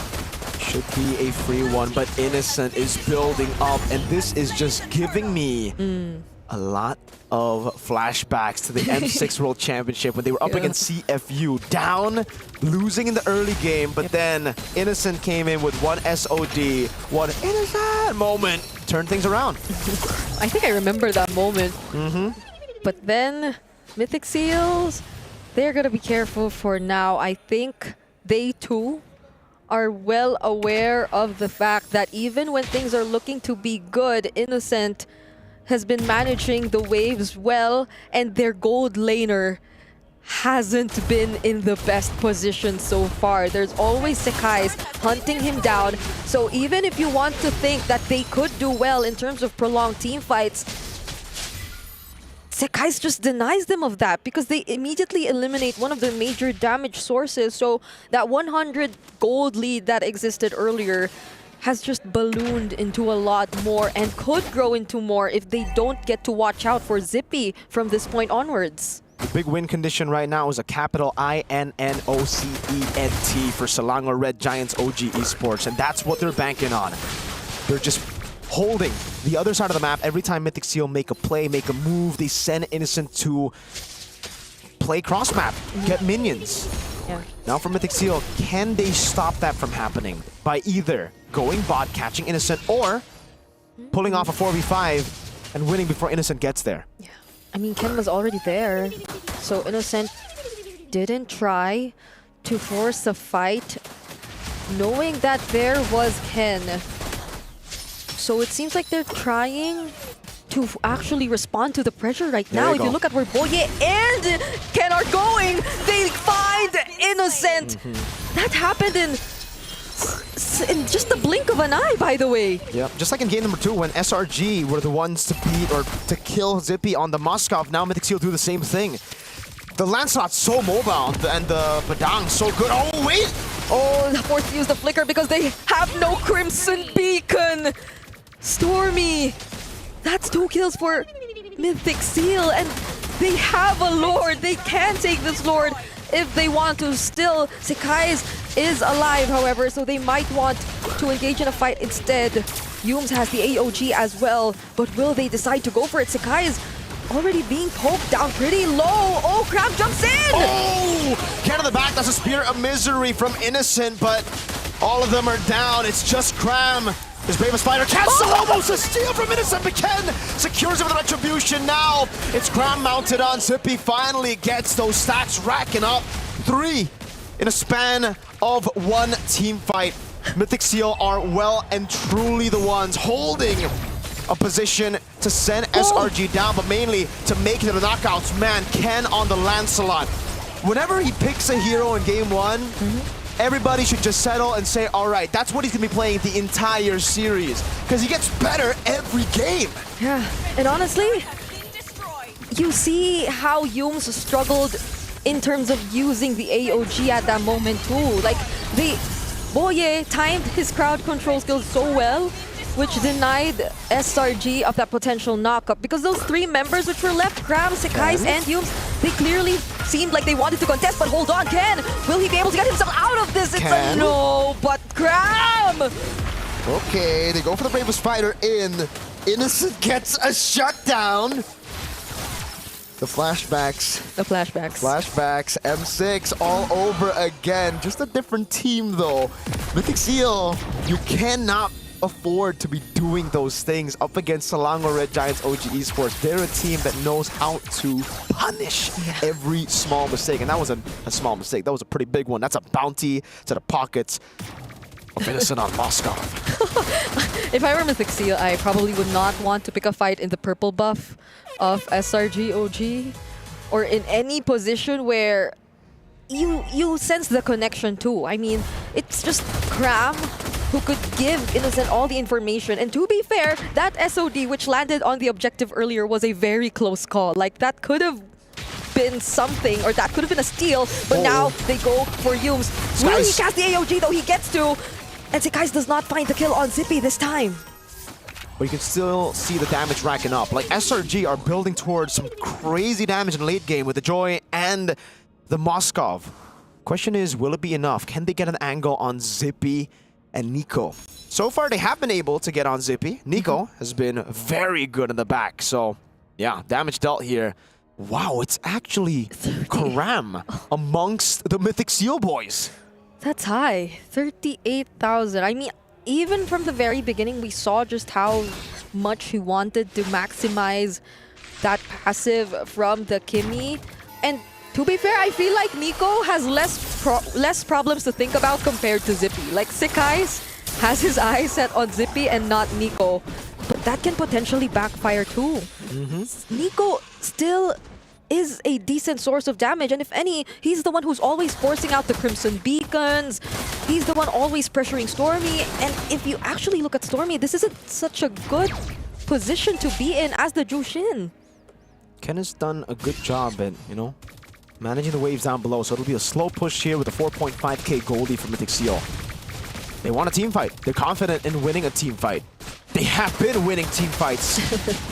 Let's see if they can do it again. Innocent in the bottom lane has the SOD. Mythic Seal prepping for this one. Yums with an angle, but Kun goes in. Phantom execution! That hurt! What? They get to burst down Yums with just the pressure from Kun and the Phantom execution. Nice. Now, how will they try and attempt to contest this Lord? The SOD does not land. Ken will have all the time in the world to focus on his opponents, and he takes the Lord along with it. Everyone falling, only Innocent here getting a trade, getting something on the map. He does get it, but look at Nico, he wants to cancel it. He will be able to do it. Innocent jumps in with the step, goes into the base. Oh my Lord, Innocent! Walks it over, gets a kill! Cannon minion! Innocent!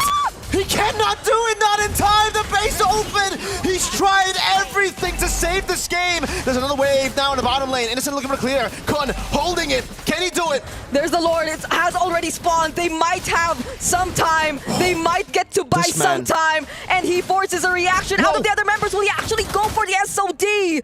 Oh no. There's the magic sentry. Oh! He just goes for it, but boy! Finds the pin. Innocent down. Ken on the purple buff. Cram jumps in with the Brave Spider. The Lord still in the mid lane. He utilizes the second part of it. That's a Thorn Rose by Ken. A pin down again. Cram flickers out. And Mythic Seal have all the tools necessary to utilize this Lord of the mid lane. Ken! Okay, Ken can actually deal with Cram. He just needs one more hit. Boye gets it. Sekai's, Yums, and Stormy, the trio mid, they're the ones who have the responsibility of holding things down and holding things together. But Yums, he won't be able to knock up anyone. They're gonna go for the base! Ilago Red Giants OG Esports fall to the dark horse. That is the Mythic Seal. Planted in game 1, fully sealed in game 3. Mythic Seal will move on to the next stage of the tournament. What an upset, what a performance. The final seal has been broken, and Mythic Seal has fired the warning shot heard across the world. They are the first team to go into knockouts and carrying the legacy of the Burmese. Mythic Seal with the biggest shocking result of the tournament so far. This is such a statement for Mythic Seal. Even from the very beginning, even when many have possibly favored SRG OG over them in this matchup, they did not make things easy for the Red Giants. They made them struggle to get the win. Okay. And the mechanics, we said it probably could be somehow a limitation, but in this game, in this series, they proved that it's actually not in any way a limitation for Mythic Seals. They've been overpowering SRG through these mechanics. At this point, they're not just dark horses nor fighters. They have launched themselves into a position where Mythic Seal can definitely be considered a contender now. The first into the top 8.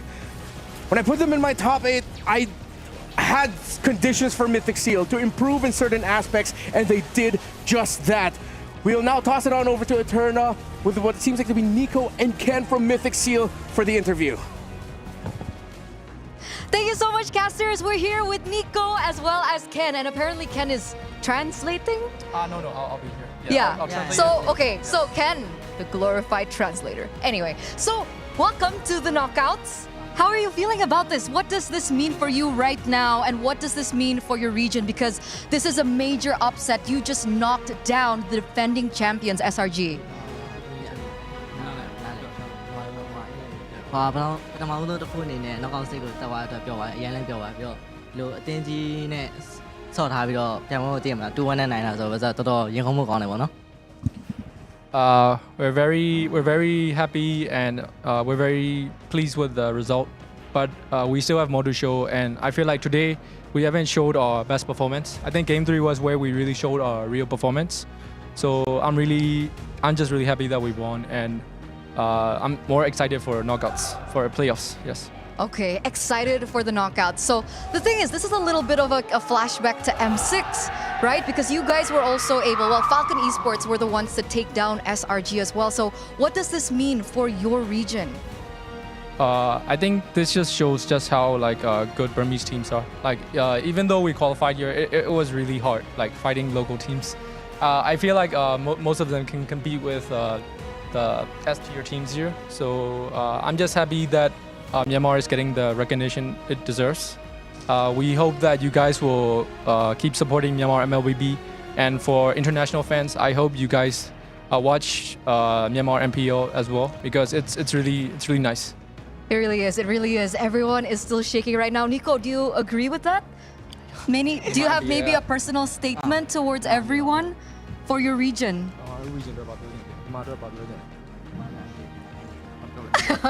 You're gonna give it to Big Brother Ken? He will translate. Okay, he's translating. Nico said he just hopes that MPO will return, and yeah, that's all. Okay. They will be coming back, and you guys are looking to do exactly that. Knockouts right around the corner. Now, Nico, back at M5, you were a jungler, is that correct? Yeah. Okay, so now you're transitioned into the mid lane. How has that transition been? Is it hard to adapt? Is it easy? Because I'm too good to play jungle. That's why I change my role. So he's too old. Too old. Too bro. Oh, too what? Oh, she's too bored. He said he's Too bored. Oh, jungler is boring. Yeah. So you gave it to Ken. It's like, nah, don't want it. Yeah. Okay. Nico said the reason he doesn't play jungle is because he doesn't want to play the tank jungle. He just wants to be flashy. Oh, okay. So you want to be more flashy. I know this is kind of weird because you're like right next to him right now, but I was wondering, what has Ken's impact been on the team? And what is like the one thing that Ken has taught you that you remember up until this point?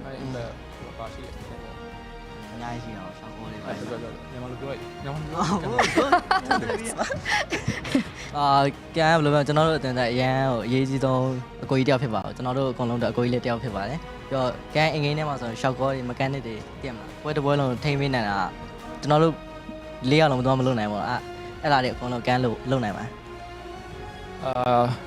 I'm old man slow hand, so I just use my macro. That's all. Oh, okay. So man, more of slow the macro Yes. style of it. Okay, very quick question to end this right now before you guys, start preparing for the knockouts. Who do you think you'll be facing? Do you think it will be Onyx or do you think it will be Liquid PH in the knockouts? Onyx. Onyx knockouts? Do you agree, Ken? It's hard to say because both teams are like so strong. But if I had to pick a team, I want to face maybe Onyx Indo. Onyx Indo. But I'm really happy with both teams because I get to fight either Kaltizi or Kyrie, which is like they're both the best junglers for me. So yeah, it's okay. Any one of them, I'm happy to face. Okay, so anticipating at some point in the knockouts that they will be meeting against one another, either Kaltizi or Kyrie. And with that, we're going to close this interview for now as we're going to throw it back to our casters. Wow, great to hear from Big Brother Ken and Nico. Short he may be in stature, but he plays like an absolute giant against SRG. Every time he would see Yooms in front of him, he was like, no, yeah, you're going down, bro. Look at that KDA, 1-1-1-1-1. I don't believe the old man's low hands thingy. Like, I don't think he is. If he plays the mechanically demanding mid laners like this, I think he just like he said, he doesn't want to play tanks. The guy wants to be the carry, and mid lane is the way to go right now. You get a whole lot of highlights there. Yeah, you can be flashy. Like, congratulations, Mythic Seal. Again, not a lot of people expected this, but at the end of the day, they showed up at most needed. I did not expect the result so much. I forgot my glasses in the town group. Oh my lord, you're right. I'm having a hard time something different. seeing a lot of things right now because I had to run on over here. Yeah. I wanted to witness that in person, and that really was just a highlight reel of what Mythic Seals has improved from MSL to where they are now. So let's see who the match MVP is. Brought to us by Sony, and it is none other than Zippy 535 on this Granger. He was given a lot of pressure by the Joy and by SRG. Yeah. As one of the main conditions of the team and being able to stay alive as much as he could, walking away with 5-3-5. Yeah. He did a lot to get back in that game. Personal for sure. MVP Nico. I gotta give a shout out to Ken and Nico though, because or even Boye, dude. I would have Boye. Boye, especially on the Badang. I think that was the real game changer. Ken, Nico, they played really well. Obviously, mechanics on top.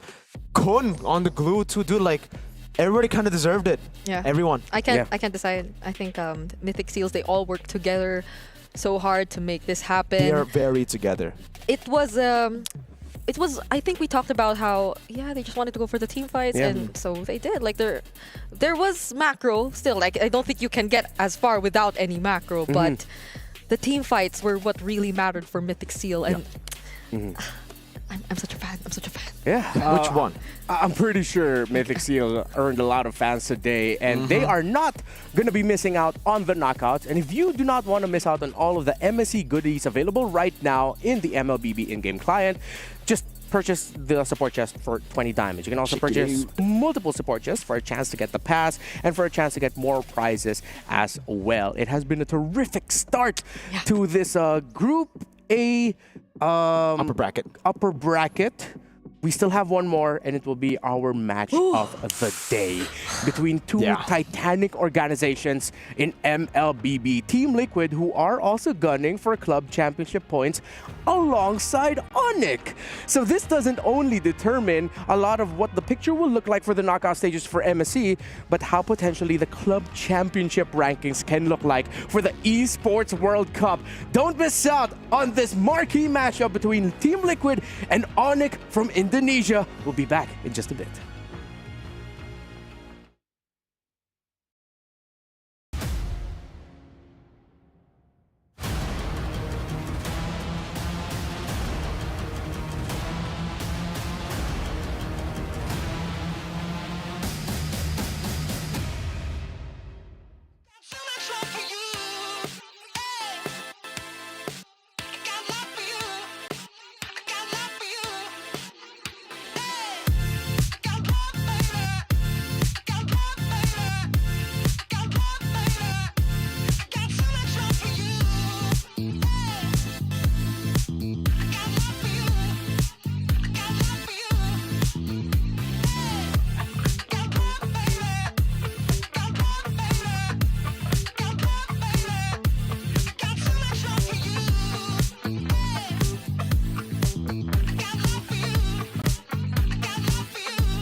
Level up your gaming experience with over 8 billion playlists, only on Spotify, the official audio streaming partner for the 2025 Esports World Cup.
Welcome back to the MSC 2025 here at the Esports World Cup. And if you do not want to miss out the upcoming action for the knockout stages, who, by the way, Mythic Seal has just qualified for, then you can purchase your MSC 2025 tickets. They are still on sale, and you could just go ahead and find those tickets over on webook.com so you can be a part of MLBB Esports history live here from Riyadh, Saudi Arabia at the Boulevard at the Esports World Cup. When the knockout stages begin, it is only up until August 2, which is the grand final day. So if you don't want to miss out, go ahead, find the tickets on webook.com. It's still me, Renmar, here with Mirko and Brigida. And now it's time. I just realized something which I told you behind the scenes. Because of the win of Mythic Seal, one of these two teams behind us will have to go through the lower bracket. And it looks like they might, I'm going to have to double check if they will have to face off against SRG. But they're going to be the same state as the defending champions, SRG. Oh man, this lower bracket. I mean, we knew Group A was gonna be brutal. Oh, yeah. But this is so brutal. Yeah, I think the loser of this match will actually have to go up against Virtus Pro or Corinthians. They're correct. So yes. they'll be able to avoid SRG, but it's weird. It's weird seeing these teams like SRG and one of these two teams go down to the lower bracket. Yeah, but now, I mean, these two teams are still in the upper bracket. And Team Liquid, Oheb himself mentioned in the opening bumper of our show that we already know who's going to be winning MSC 2025. He didn't say it was going to be them, but you know, it was his face. You already know. They're one of the favorites to win this tournament. Team Liquid are going to be going into this with a star-studded lineup. A lineup that majority of them has won world championships, multiple MPL championships. By the way, that's the GOAT Carl Teasy. Resurgence in the Sansan duo, a new duo born, Baby Cakes, Oheb and Carl Teasy, who, by the way, Oheb is also a world champion in his own right. Yeah, so a whole lot of world champions here for TL. Rig, Yep. what do you think about them? I think I'm most excited to see these guys. The Sansan duo, because I feel like it was in this exact same meta wherein their connection was established or was introduced, because it was all those aggressive XP laners coupled with burst mages which allowed them to really perform the way they did back then, and we're not too far from that kind of meta now. So I feel like this is another way for us to see if it is indeed TLPH's meta, because that's what a lot of people believe is right now. Yeah, and it's not just a jungle meta wherein you're required to both be able to equally play assassin and tank fighter. It's more of just like for Carl Teasy, hey, I can still focus on just running assassins, but if I can, you know, my Akai and Fredrins are still very dependable in this current meta. It's more of like a second option tanky fighter jungler. So that's why Team Liquid right now, there's a lot of people discussing that this meta is built for them. While on the other side, Onyx has seen a resurgence in Indonesia. Finally, the kings of Indonesia again. Lutpi has definitely stepped up alongside, well, Kyrie has always been there, but Severo in the gold lane has been a fantastic revelation for the squad. He's been a great addition to the squad. Again, Severo has added multiple layers of aggression to the squad. That was, again, kind of lacking with the CW lineup. Like, CW has always been the consistent guy that gets the job done, but they lacked that ferocity in the previous season, especially considering the gold lane now is much more, especially in the late game, in a hyper carry spot. Keyboy's back to his prime. It does seem like for Onyx, just like they said in the Hero Shop video, Sun said, come back. It's comeback time. It's comeback time. I don't know how to do Sans' voice, but that's how they're feeling. They feel like this is their best form ever. I have to agree with that. Severo does feel like he's been that guy to take a bit more risks in terms of the team fights, even for the previous times wherein we saw them play. And I know there has been a conversation of him being the X factor, but I kind of have my eyes on Sans right now as well, because like even for previous matchups, even for other teams, I feel like a lot of our focal points have been on mid or EXP, as you've mentioned. This is a clash of champions, because here's a bit of a fun fact for you. Since MPL Philippines and Indonesia Season 13, only 2 organizations have won the championship. These two, Team Liquid and Onyx. So Team Liquid won it in season 13, season 15, and MPL ID season 14, and the inverse of the other. And it features the matchup between what is arguably considered two of the faces of the game, the GOAT Carl TZ and the Sky King Kyrie. Dude, that's crazy. What a stat, right? Onyx and TL, even when it's not the PHTL and the ID Onyx, it's the PH Onyx and the IDTL. It's a fated matchup, we know. And the two times that they have met in a tournament, the winner of this matchup ends up being the champions. In the M4 World Championships, it was still Echo. They were still, under Echo. They beat Onyx. They ultimately ended up lifting the M4 World Championship. MSC 2023, Onyx beat Echo as well and ultimately won the MSC 2023 championships.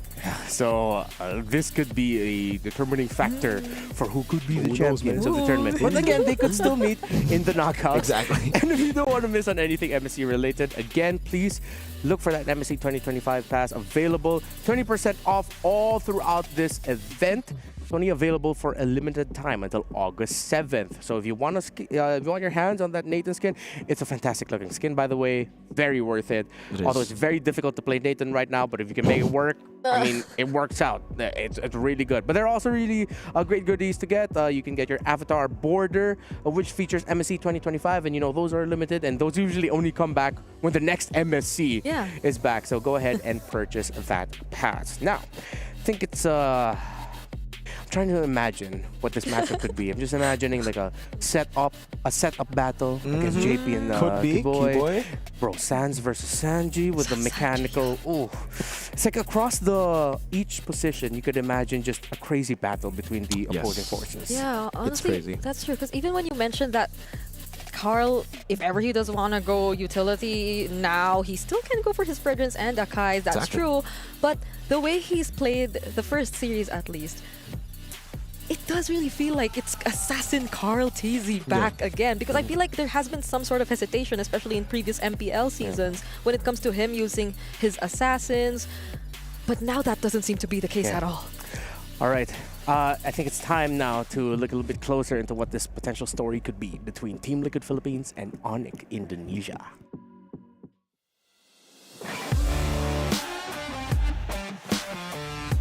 A wipeout from Team Liquid. I'm confident and excited because we've been practicing very hard lately, and I think it's gonna be a heated match because we are both the champions in our own region. Kalau pede sih yang pasti happy sih, pede banget ya satu tim. Ya excited juga soalnya lawannya kan juara MPLPH kan yang ngalahin Onyx PH. Nah, ya kita pasti bakal ngasih yang terbaik buat di semifinal biar ya bisa lolos playoff. Looking for Detective, they'll clean out the lane. Onyx playstyle is very micro based because they're very good with mechanics, but us in TLPH we're very good in macro because our playstyle in Philippines is very like objective style, while in Onyx Indo, they're very like skirmish style. They always take fights even if it's early game. So yeah, I think it's gonna be an exciting match. Oh, Keyboy jumps on into the base. He gets taken out. Kalau gameplay mereka ya mainnya agresif banget lah. Dari ya kita nggak bisa bikin mistake yang kayak lawan CFU kemarin yang miss di early game yang bikin mereka snowball lah. Soalnya mereka kalau udah snowball ya pressnya bagus banget. They wipe them out. A great fight for Onyx. My message to Onyx Indonesia is let's have fun and let's give the people a good fight. Buat Liquid PH kasih game terbaik aja buat semifinal, dan buat OHEP ya kasih 100% kekuatan lu karena gue pede banget buat ngalahin lu. My message to Sapero is train hard because I'm training even more harder.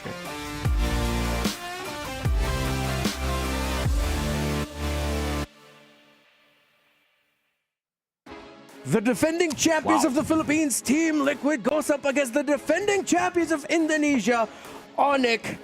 And as we head into the draft, similar to the very first series, I feel like we can look at the mid lane as a focal point between the two finals MVPs, Sanji and Sans, the chef and Gila Sans. What picks they'll end up with could determine how these two teams will be playing from the early game, because it was Onyx who acknowledged, Severo especially, they are really good in the early game. Yeah. And we have to watch out for that. Especially Turtle 1, right? Turtle 1 is TLPH TLPH way to, it's like a gateway to get that snowball going. And just like in an interview, just like what Mr. Severus said, they can't afford to be giving that over. Such a big lead in the early game, just like they did against CFU, that caused them to lose out 23-2, was it? In game 1 against CFU. So yeah, TLPH better when it comes to punishing those little mistakes. Wow, 1-1 taken out here on blue side. I think that's like a respect for the mechanics of Onic, of how they fight. Team Liquid talk about how good they are with the skirmishes and team fighting, and up against a team that's great with team fighting, you do not want to give the 1-1. Liquid go ahead and pick up the Yi Sun Shin Rush. Sort of a way to tell. Yeah, it's like a throwback to one of the best picks, where Carl TC won his first ever world championship in MLBB. Wow, that's interesting. I mean, the Yi Sun Shin has always been banned out, but there are a lot of heroes actually open, such as the Farsa. I was just about to say it. And now it's Sans who gets his hands on that. But the Zetian, I wonder if they'll ever actually consider that, because knowing Sanji, I feel like his playstyle differs a bit. And when you look at how mid laners have been using the Zetian, it can be aggressive, but it looks overall defensive. I agree. I think it's more of a juice-in pick right now for Sanji, right? But it's banned out. Oh, it's banned out here, Excuse me, though, you're yeah. right. So that's why it's Onic, they will always go Farsa when it's left open, right? And that's why they've already banned out the Juicin and the Kimi. They were forcing TLPH to make the trade. Whether you go Farsa, we pick up the Yisun. Oh, wow, this is a tanky lineup with the... But it is weirdly enough not flexible in any way. Usually you see the Baksha and you're like, all right, 3 lanes. But they pick up the Fovea so early as well here, that and with the Yisun Chin too, that it makes everyone know where they're going. Yeah, both teams have gone different routes of putting priority at the center of the map and in the EXP lane, with Team Liquid picking up a Roam Baksha, while it's Keyboy who's going to be ending up with a Roam Cho, one of his signature picks. And Sanford has been a beast on the Foveas all throughout MPL Philippines Season 15, which is why it makes sense that he's going to be going up against a CC of Onic that, again, I love how just from the first 3 picks alone, you see how well they know each other. And they're even respecting the possibility that Sanji might go Kadita. Oh man, 3 mid lane bans. I think this will continue with 4. Actually, I don't know. Do they ban the Valen? I mean, we did say the mid laners are going to be the focal point, but I didn't expect it to be this much of a focal point. Well, at this point, that's a lot. If you want crazy, if you want quick crazy, with it. Yeah, they're very quick. They know each other so, and instantly a Harith ban. Yeah, the draft has been so fast. Yeah, is it too much to ask? Hey, Sanji, just whip out a Gushin already? Also, Assassin's ban on the left, Mage's ban on the right. Ah, what are they making Kyrie use then? I mean, they have already the Chofarsa, great combo in the... An Amon for the jungle. Gee, dude, I know Omwawa must be singing, jumping, so happy here. He's been preaching about the Amon ever since the patch drop. He's like, guys, come on, give my boy Amon a chance. And I'm like, Omwawa, no, stop. That's in your rankings, man. He was in the unused heroes chart we had earlier. Well, that's one less of the unused heroes. There you go. The Amon makes his debut. And up against this comp, technically you don't have dashes, so you aren't really going to be fully beaten down by the Foveas, but this tanky lineup is scary for the Amon. Like, you're good against squishies. Against Isunchin, sure. Plus the Selena now, even harder to get these targets, and a Granger to seal things in the draft. TLPH, this is a great composition. Just playing pure front to back with the 2 carries. And they have a chance for potential outplays and surprising initiations through the Selena. Onic, what's their last pick going to be for the gold lane? It's an Irithel. Classic Severo. Yeah, and it's a Severo comfort pick too as well. He's shied in previous international tournaments with that hero. One of the fastest drafts we've seen all MSC long. Just goes to show how well they know each other. Again, it's Team Liquid and it's Onic. Best of 3. Winner goes to knockouts. It's your time to shine. Ladies and gentlemen, here we go. Welcome to the match of the day. This is the moment we've all been waiting for, let's be honest. Even day 2, I was getting questions everywhere saying, Mirko, are you going to cast a TLPH? I'm like, yes, it's tomorrow though. But we are here finally. Go and cast your votes in the comment section down below in the live chat. Is it TLPH or Onic ID that will make it to the knockout stage first? They had an entire day to prepare for this match, Mirko. I'm pretty sure they've also prepared way back And that draft was a testament to just how familiar they indeed are with each other. I'd say the most unfamiliar we are with in this game would be how the Amon would play out, because it's the first time we'll be seeing it in a while. But if it's just really pure burst damage and finding targets, then I think it is going to be a pretty reliable jungle pick. Ooh, early game. Wow. What? Almost taking Oheb down, almost first blood, and Oheb still sticks to the flicker, doesn't want to utilize it to take as well here. And it does seem like for TL, they'll be happy with this. Yep. We're seeing the emblems come in as well for both of these teams. Another pull yourself together, this time in the hands of Sans. The mid laners have been picking it up pretty often so far today. So that's going to be a lot more flickers for Sans, and I feel like that it suits his playstyle so well. Because like this is the type of Farsa who just literally uses the flicker aggressively whenever he wants to. But JP getting poked low and now half HP. So still a very, not so quiet game after all. First blood. And it's Sanji who picks it up against Sans. Okay, that's a rivalry between these two already. It does seem... Oh, another arrow! Sanji! Sanji? Sanji has landed 2 consecutive important abyssal arrows. And that's why, for me, I'm not a fan of the Amon. Low mobility up against something like a Selena like this. Like, the Farsa shouldn't well, when he's in Wings by Wings, I guess. But yeah, very vulnerable to abyssal arrows for Team Liquid. And you know how good Sanji is. Sanford zoning Keyboy away. This should be a free one.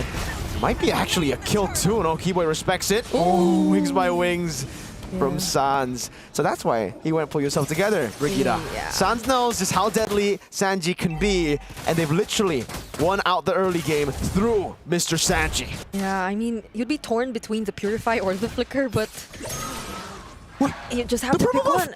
Wait, did Carry not get it? Or okay, he did. It's just the invisibility. I thought, oh my lord. It was just the invisible armor all this time. But yeah, so far, even with the amount of wave clear Onyx Indo has through the Farsa and Cho, it's interesting to see Team Liquid actually gain control of it. I mean, those were pickoffs after pickoffs too, and now we're seeing the rotations come in. Even though we expect fast rotations as well from them, you're always on your toes knowing that Team Liquid has the early game. And I feel like even Savero pointed this out before we headed into this match. You cannot give them the lead because they're a team who just doesn't let go of that lead.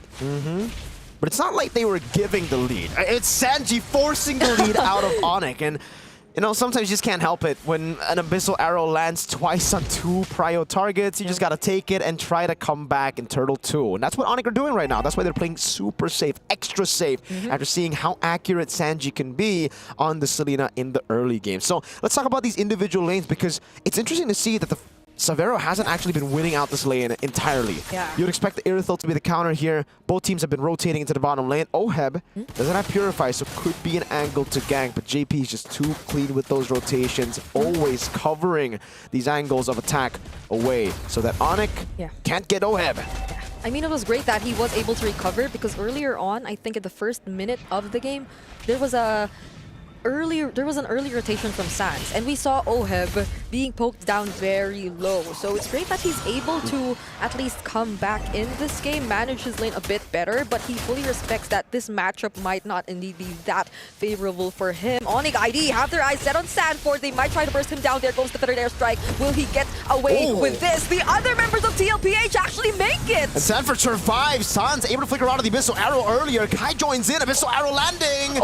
Keyboy providing the cover as Sanji again is the man you need to watch. Sanford survived that, and it's TLPH with a win again. You can see the lead getting too crazy now for TLPH. Carl Teasy was already 2 levels ahead. Now he's gonna have a smoother road in his own jungle, just clearing things up as Oheb picks up the gold crab and will push this lead even further. JP down below, Sanji too. Yeah, you kind of see where this might just be going, because the Yisun Shin is having a pretty decent time early on. Will Keyboy actually find a target, though? He lands the way of the dragon onto Sanji, but Sanji, he just won't go down. The endless shards won't even be enough to take him out. Savero tries to deal with the other members with a heavy crossbow, but there's a clear lack of damage still from Onyx ID. Yeah, Kai popped in the ultimate, was not able to get Sanji, and that's a squishy member, so This is a problem for Onyx. They're just lacking damage in the early game.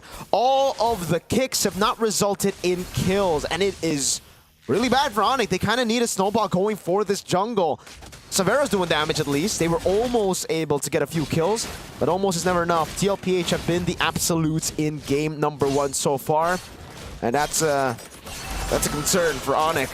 Kind of like a victory dance for Team Liquid. Skypiercer done quite early in the game for Mr. Oheb. Yep. I mean, Keyboy, he's had some very decisive way of the dragons. He spots out the likes of Sanji. He gets to use them and land them on these heroes. But again, I think it's not just the endless shards, right? Even the Fettered Airstrike can't provide enough damage just yet towards the members of Team Liquid, so they'll have to play things a little more careful, even trying to go after Lutfi, forced to retreat under the turret. This is a massive problem if even the EXP laner is struggling this much with just the presence of Carl TZ and Sanford. Yeah, Carl is building up to be a monster right now, scaling very well into the game as Onyx continue to do that too. They still are scaling up. It's just right now they gotta scale faster. TL are doing it at such a rapid pace that Onyx might actually get outscaled. Keyboy jumps in with Jikundo and the Dragon cancelled. The Dark Wave actually cancels it. Endless Charge this time gets to take Sanji down, but JP finds the kill onto Keyboy and is blocking the path of Savero as well. Oheb also makes it to the fight. Carl looking for some targets, but they find Savero! What a Dark Wave with the flicker. Savero kiting away. Oheb with the shot. Savero taken down. Lupi now pops in Vengeance. Oheb caught in the bad spot. Dark Wave landing onto Sans. Sanford gets him down. Now it's a shield unity. How did they put themselves in this spot? Now Kyrie is finding the way to clap back. Infernal Pursuits coming in for Sanford, but that won't help him get out alive. It's such ripple for Lutfi this time. That's the fight that Onyx ID have been hoping for since Turtle 1, and it finally opens up in Turtle 3. Keyboy doing a good job at zoning. Carl still able to secure the purple as Kai gets the turtle. Gold lead now down for TL to 1,000. Let's take a look at that fight against Sanford. What an amazing Dark Wave to land on Savero with the flicker there. Even Savero wasn't aware of that, but it did put the rest of TL into chasing mode, and that's what you don't really want up against this composition. Kai got an easy flank, was able to clean up, and it's a CCO. And I feel like that was too aggressive from Oheb as well. He had to commit the flicker to chase after an Irithel. And you know that Irithel are the more favorable matchup when it comes to the Granger because you'll have to have a bit more precision in terms of landing those Rhapsodies. And then again, they found themselves in the middle of 2 turrets of Onyx ID, so things weren't looking too good for that fight. And fortunately for Onyx, they find a way to somehow catch up. There still is a significant lead, especially in terms of the gold laners. But Kyrie, after that moment, at least he's able to close the gap to a 300, 400 gold lead. The missile arrow lands, mounted shocker over to the back, Sun's taken down by JP. Keyboy looking for a trade. Oh, will they still go for it? They cancel it with the Dark Wave, but the Curtain Call was already committed as well. Keyboy trying to look for a kick. He lands it onto JP, but he's a tanky member. Now Sanford gets punished, but Oheb, he just keeps throwing out those Rhapsodies. The abyssal arrows are landing so easily for Sanji. He's threading the needle all across. Savero, no heavy crossbow utilized here for Savero. He'll just take that, or he'll let Sanji take that turret. And yeah, Onyx are on the back foot again. Team Liquid, dude, that was such a crazy engage from Carl too. That Mountain Chakra on Sans, so explosive. And maybe this is why we don't see the Farsa as much anymore. Maybe Farsa's just a bit too vulnerable. A lot, or if not almost all the members of Team Liquid can just try to close in on the Farsa, and it wouldn't be that much of a problem anymore because you force out either the flicker or the wings by wing. So he somehow gets to escape, but Sanford, denying the conceal immediately. Abyssal Arrow nearly lands, but JP, he might just get bursted down this time. Lutfi trying to take him down, but there's the Fettered Airstrike to finish him off. 1-4-0, but the Abyssal Arrow lands in the back. Sanford with the flicker forward, Sanji doing the same. The San duo working, Dark Wave from Sanford! That was literally a flicker to take down Sans, and now they find the kill on Kyrie as well. Not even Savero with the heavy crossbow can do much. This is clearly an opportunity for Team Liquid to take the objective if they want to. shots, a small win left, small win right, then a massive win with an explosive Abyssal Arrow. Again, Sanji is just too darn good on the Selena. Ladies and gentlemen, there were 3 mage bans earlier in this game in the drafting phase. And now with the Selena, he's putting his mark down. Sanford, let's take a look at this again. I wonder how they coordinated that dive. Because like Sanford went in with the flicker, and so did Sanji with the flicker. And then the Dark Wave. And then the Dark Wave and everything else followed. Carl TZ nearly died there too because he had to take the endless shards. But we just go back to the entire idea that they're still trying to chase Team Liquid in terms of items, in terms of damage. So yeah, the idea behind the Amon was there, but we're yet to see it in this game. TL will continue to push now. Enhanced Lord of the mid lane. Pushing down JP, walking up a bit too aggressively there. They're just trying to set up for the Abyssal Arrows, really.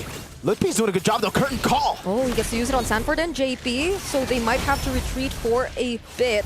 There's the Conceal too, however. So Onyx, at least, able to deal with the Lord, but that doesn't eliminate the threat of the Abyssal Arrows coming in from different angles, and Team Liquid still having the superior amount of damage. Just look at Oheb and look at Carl TZ. 7,000 gold lead now for Team Liquid, but Sanji just keeps on landing these big shots, and it stops Onyx ID from even going for picks. Usually with the Cho, you should be able to just walk up even when you're behind. But Sanji's just landing it so easily, and again, it spots Keyboy out so many times. In-game equipment check here. See Halberd pick up. He wants to just go through the front line before getting through the back, so no BOD. It'll actually be, is that an Athena shield buildup for Oheb? On the way, yeah. Okay, Onyx ID might actually try though. There goes the curtain call and the feathered airstrike trying to bring down JP and Sanford's HP. But Team Liquid, they know that Onyx ID actually want that, so they'll be trying to disengage for now, waiting potentially for the next objective. This is just such clean execution from Team Liquid overall, even when even during times wherein we feel like it is a bit too aggressive. It's not like they completely lose out on the fights anyway. So this is going to be a struggle for Onyx ID to find how they can set the tempo.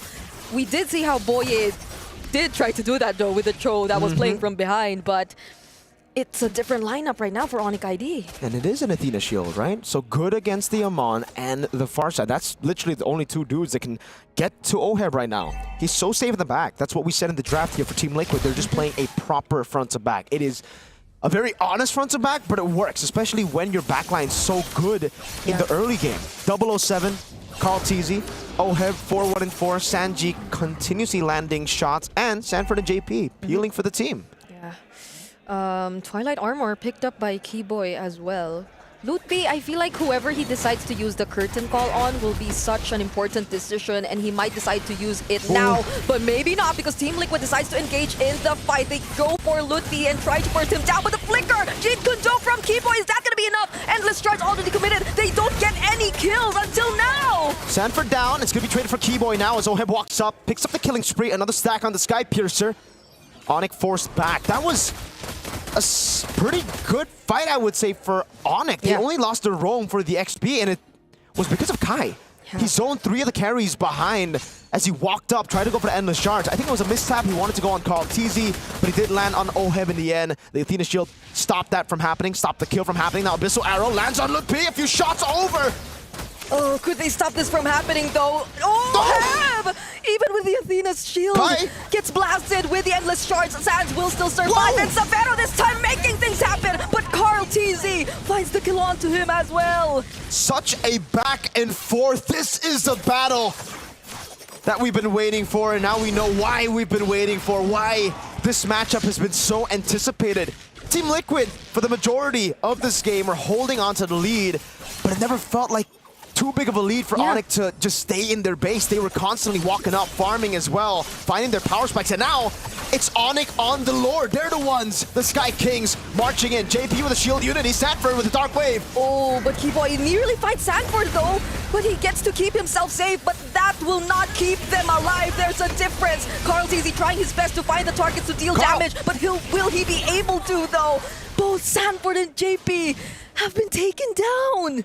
Lutpi still deathless. Team Liquid lose their front lines, but keep their carries, and that's why Onyx still have to respect. There's no push in. Savero versus Carl. It's just a few shots with a crit passive. Sans in a bush. Okay. This is a very intense back and forth between Team Liquid and Onyx ID. It's still Onyx ID clearly in control of the Lord Pit, however, but how does Team Liquid approach this without their frontliners in this match? They will have to forfeit this objective. Onyx ID, even after playing from behind for quite some time, are the first to actually get the Lord here. And now it's Onyx with the lead. The gold lead at the start of the game, all towards mid, is gone. Great item with the Athena shield, but I guess that's why they still went him on despite knowing there are a few items that can counter it. It just goes through, dude. Yeah. Like, he's gotten to a point where he's just penetrating through the magic defense. And this is why Divine Glaive and the Genius Wand is shielding into the back line. A full dive on Sans! Oh, they successfully eliminate Sans, and Carl TZ goes and finds Kyrie! The Lord in the hands of Onyx, but TL don't care! They go and penetrate through this composition of Onyx against all odds, and they dive in. Lord up top, but 4 members still in the mid lane. Sanford decided to recall now as Keyboy looks to push in. I want to see the wave in the bottom lane now. Savero dodging with the Abyssal Arrow. Yeah, he has the heavy crossbow. They gotta be mindful of that. They can still potentially find a way to deal with the incoming waves, but they're still gonna attempt nonetheless. But Savero and Keyboy, they do successfully defend. Might pop the immortality, and there you go. But JP, he nearly got his pop too. This is MLBB right here. This is here. MLBB. High-level MLBB. The two teams we've been waiting for. I gotta say, my expectations have already been exceeded just a bit. Let's see if they can continue to do so. Damage dealt ranking now, Lutpi, 63,000. And then a whole lot of TLPH members. So Savero, Kyrie, and Sans, they gotta start stepping up in this game because right now, it's just getting really, really tough to get through this front line. Yep.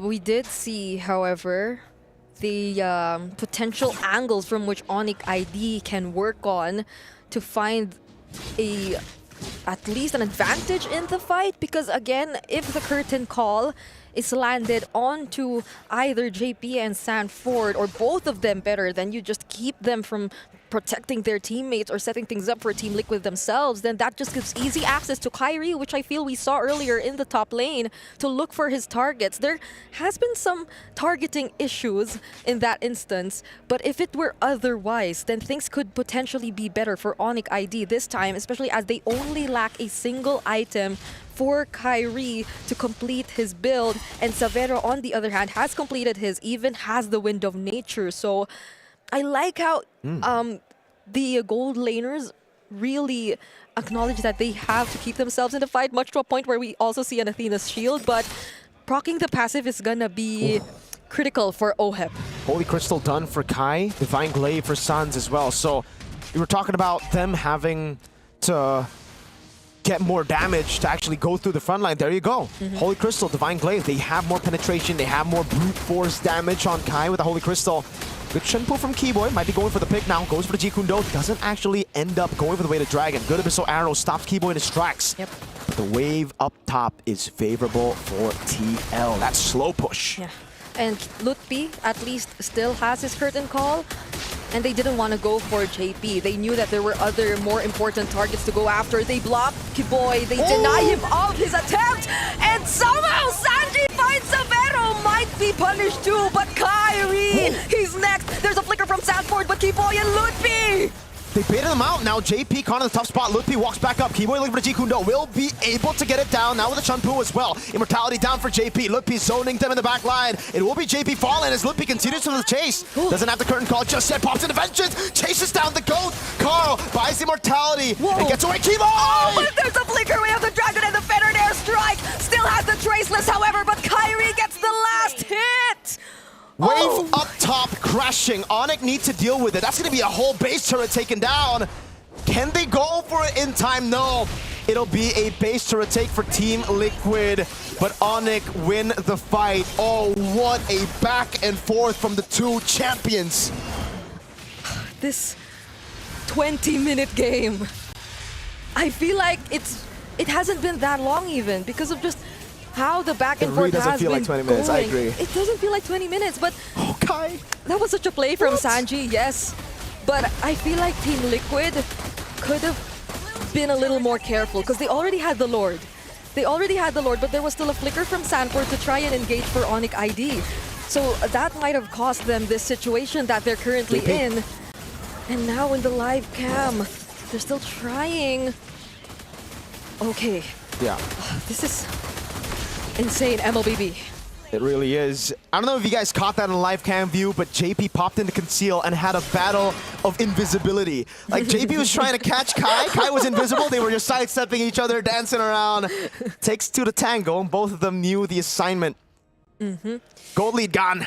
I mean, the gold lead really hasn't been relevant at all in the last few fights. So now the big advantage for TL is the fact that they have a slow push into Onyx space for free up top. Bad news is, it's not the far lane, so Onyx can still deal with it constantly. What is Sanji trying to build here? Could it be a winter crown for his Selena?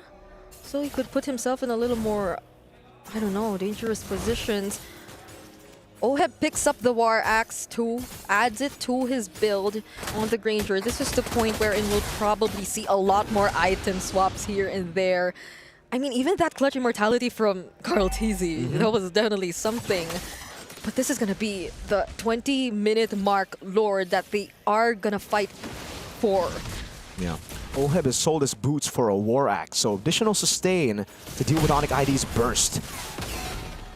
For Severo, he's also sold his boots. He's bought the Windtalker, I believe, earlier. So additional movement speed from the Windtalker. Some damage, there you go. From Carl Sanford jumping in on his Sans. Sans a flicker. Jumps over the Winter Crown as well.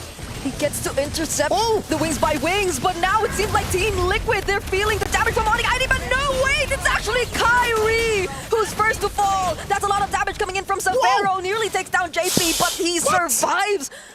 How on earth did they find Kyrie in the midst of everyone else? How on earth have we only lost 2 members?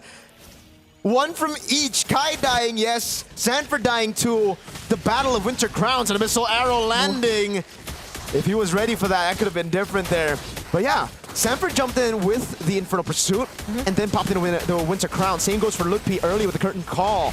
Keyboy walks up again, puts down the Curtain Call, will be able to go for the chunk. Abyssal Arrow, that's a Shanpu into it! Yeah, they already used the Mountain Jumper as well, but Cairo TZ still gets the last hit. Somehow though, Severo, he seems like he has enough damage to deal with the remaining members of Team Liquid! But back to Shield Unity! JP gets away with 1 HP, you can see that smile! A smirk from the man who's at fault. Team Liquid have found a way to win that fight, to secure that objective for themselves. The moment they were able to take out Kyrie, that was already a massive win for them heading into the fight. So now Onyx ID will have to rely on their defense. At least for Severo though. He does really have a lot of damage to bring out, but he cannot let the Abyssal Arrows land. He cannot let any other member of Team Liquid interrupt his attempt to defend for his team. And the problem right now is, Abyssal Arrow landing, Sanford jumping in! Oh, they actually tried to burst down Keyboy, pops his immortality, but JP might get punished here. They still don't get to take down the turret, and Onyx ID have clearly capitalized on that. Lutpi trying to make things happen. Kartizi receives the endless shards, and Kyrie finds the kill! Another turn, Onyx defend! Flashbacks to 2023 MSC when Liquid got all of the Lords constantly, but Onyx just defended over and over again. Liquid have gotten 3 base turrets, so yes, they lose 3 members, but it's still worth it for them. Those 3 members will spawn, the base turrets will not. I don't know about this. Was this necessary? Did they really need to do that? And if they wanted to, I think they should have just done it around the Lord. Oh, Keyboy with a kick over to Sanji. No one there to follow it up in the live cam view. Yeah. And then, wait, they want to go for it. 3 members still down. Onyx! They have 2 minions alongside them. Feather Airstrike like to zone out the other members, and they will just go for the base! Onyx! The Sky Kings take the game from out of nowhere. They pull it down. What the heck? Okay. Inhale, exhale. But I'm not gonna take it easy and breathe because what a performance by these two teams. Clearly though, Team Liquid a little bit more over-eager in multiple scenarios all throughout, while Onyx ID were forced to play a little bit more counter and responsive, which they were able to excel at. Brigida, how many times has this happened in MPL Philippines Season 15? Where Team Liquid, looking to end, looking to push with the Lord, dives under turrets and lose way too many. What a read by Onyx. A lot. It happened a lot of times. And that moment you were talking about, I believe, before that one-way push done by Onyx ID, yes, it was questionable from Team Liquid because the turret was still standing as well. So they had to receive a couple of turret shots. There was a clear way for Onyx to get back at Team Liquid. And so I don't know. It's the exact same thing we've been seeing from them ever since. Yeah, and I really want to commend Lutfi here on this CC because dude, the curtain Lutfi. call is perfect against teams like these that are way too over-eager. You just realize, oh wait, no, it's fine. We're slowed a little bit. Yeah, we're kind of tethered. But that sets you up to getting bursted and damaged down by your opponents. Oh man, I just want to let it. I want to watch this replay again and let the game sink in, dude. That was such a good game of MLBB. One that it's been a while for me, at least, to watch this kind of MLBB that I'm like really proud of. I didn't feel like I casted a 24-minute game at all. This is beautiful. Beautifully done by Onyx. Again, like you said, Renmar, the counter engages, the setups, I think the zoning individually as well by Kyrie. It's a very underrated part of this game where, yes, you have Lutfi zoning in the back, but it's also Kai. You never know where he's coming from just because of the invisibility.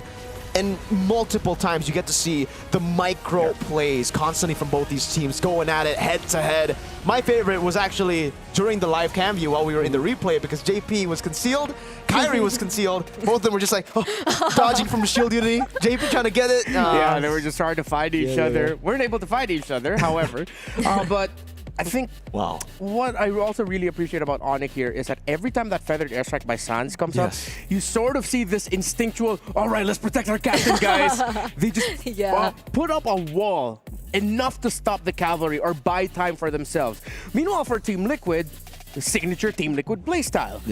The aggression, Team Liquid folks, in case you didn't hear it, are very vocal in this arena, especially after how Sanji started things off with the 2 kills. A lot of words were said, but all in good nature of the game. And at the end, it was their over-eagerness to win certain conditions, certain skirmishes, especially that final siege that bit them. What a debut for the Amon as well, I guess. Sure burst.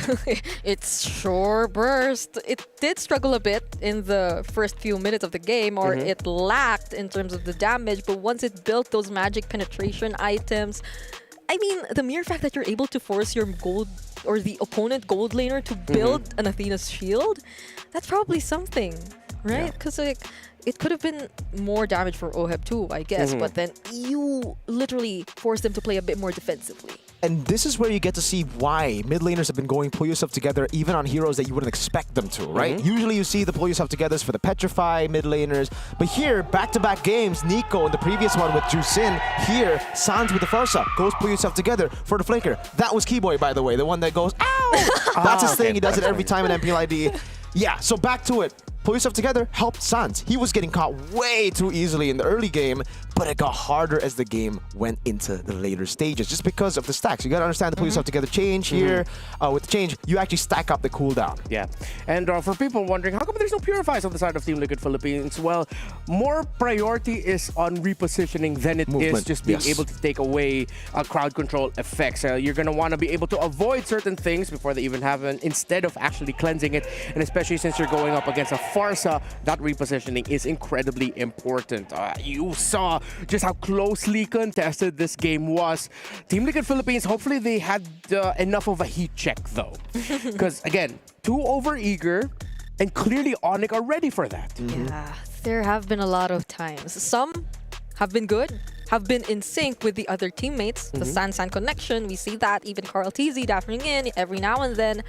I mean, I think it's also the nature of their lineup because this is technically a back xenophobia, so like they have no other way to approach the fights but go forward and dive in. But there were some instances where they could have used that mobility to keep themselves safe or to regroup after securing something that could have been already beneficial for them, like the Lord, like the objectives. So it's just a little bit of polishing, I guess, and not getting, as you said, too overhyped once you're already in the lead. Yeah, it seems like they overlooked at some key moments. One of the things you have to do when you're up against a CC is you have to whittle down the CC first. Yes. If your EXP laner or your roamer dive way too deep and the CC of the opposing team is still too healthy, most of the time you will lose that trade because of what CC brings out in terms of the damage and the crowd control that you can't help out. Usually it was Sanford who already decided to dive in the back, but then behind him is the CC who's just going, hey. There's not much Liquid can do to help Sanford out in those scenarios. Yeah, it becomes really tough because you can't really target the CC either, just because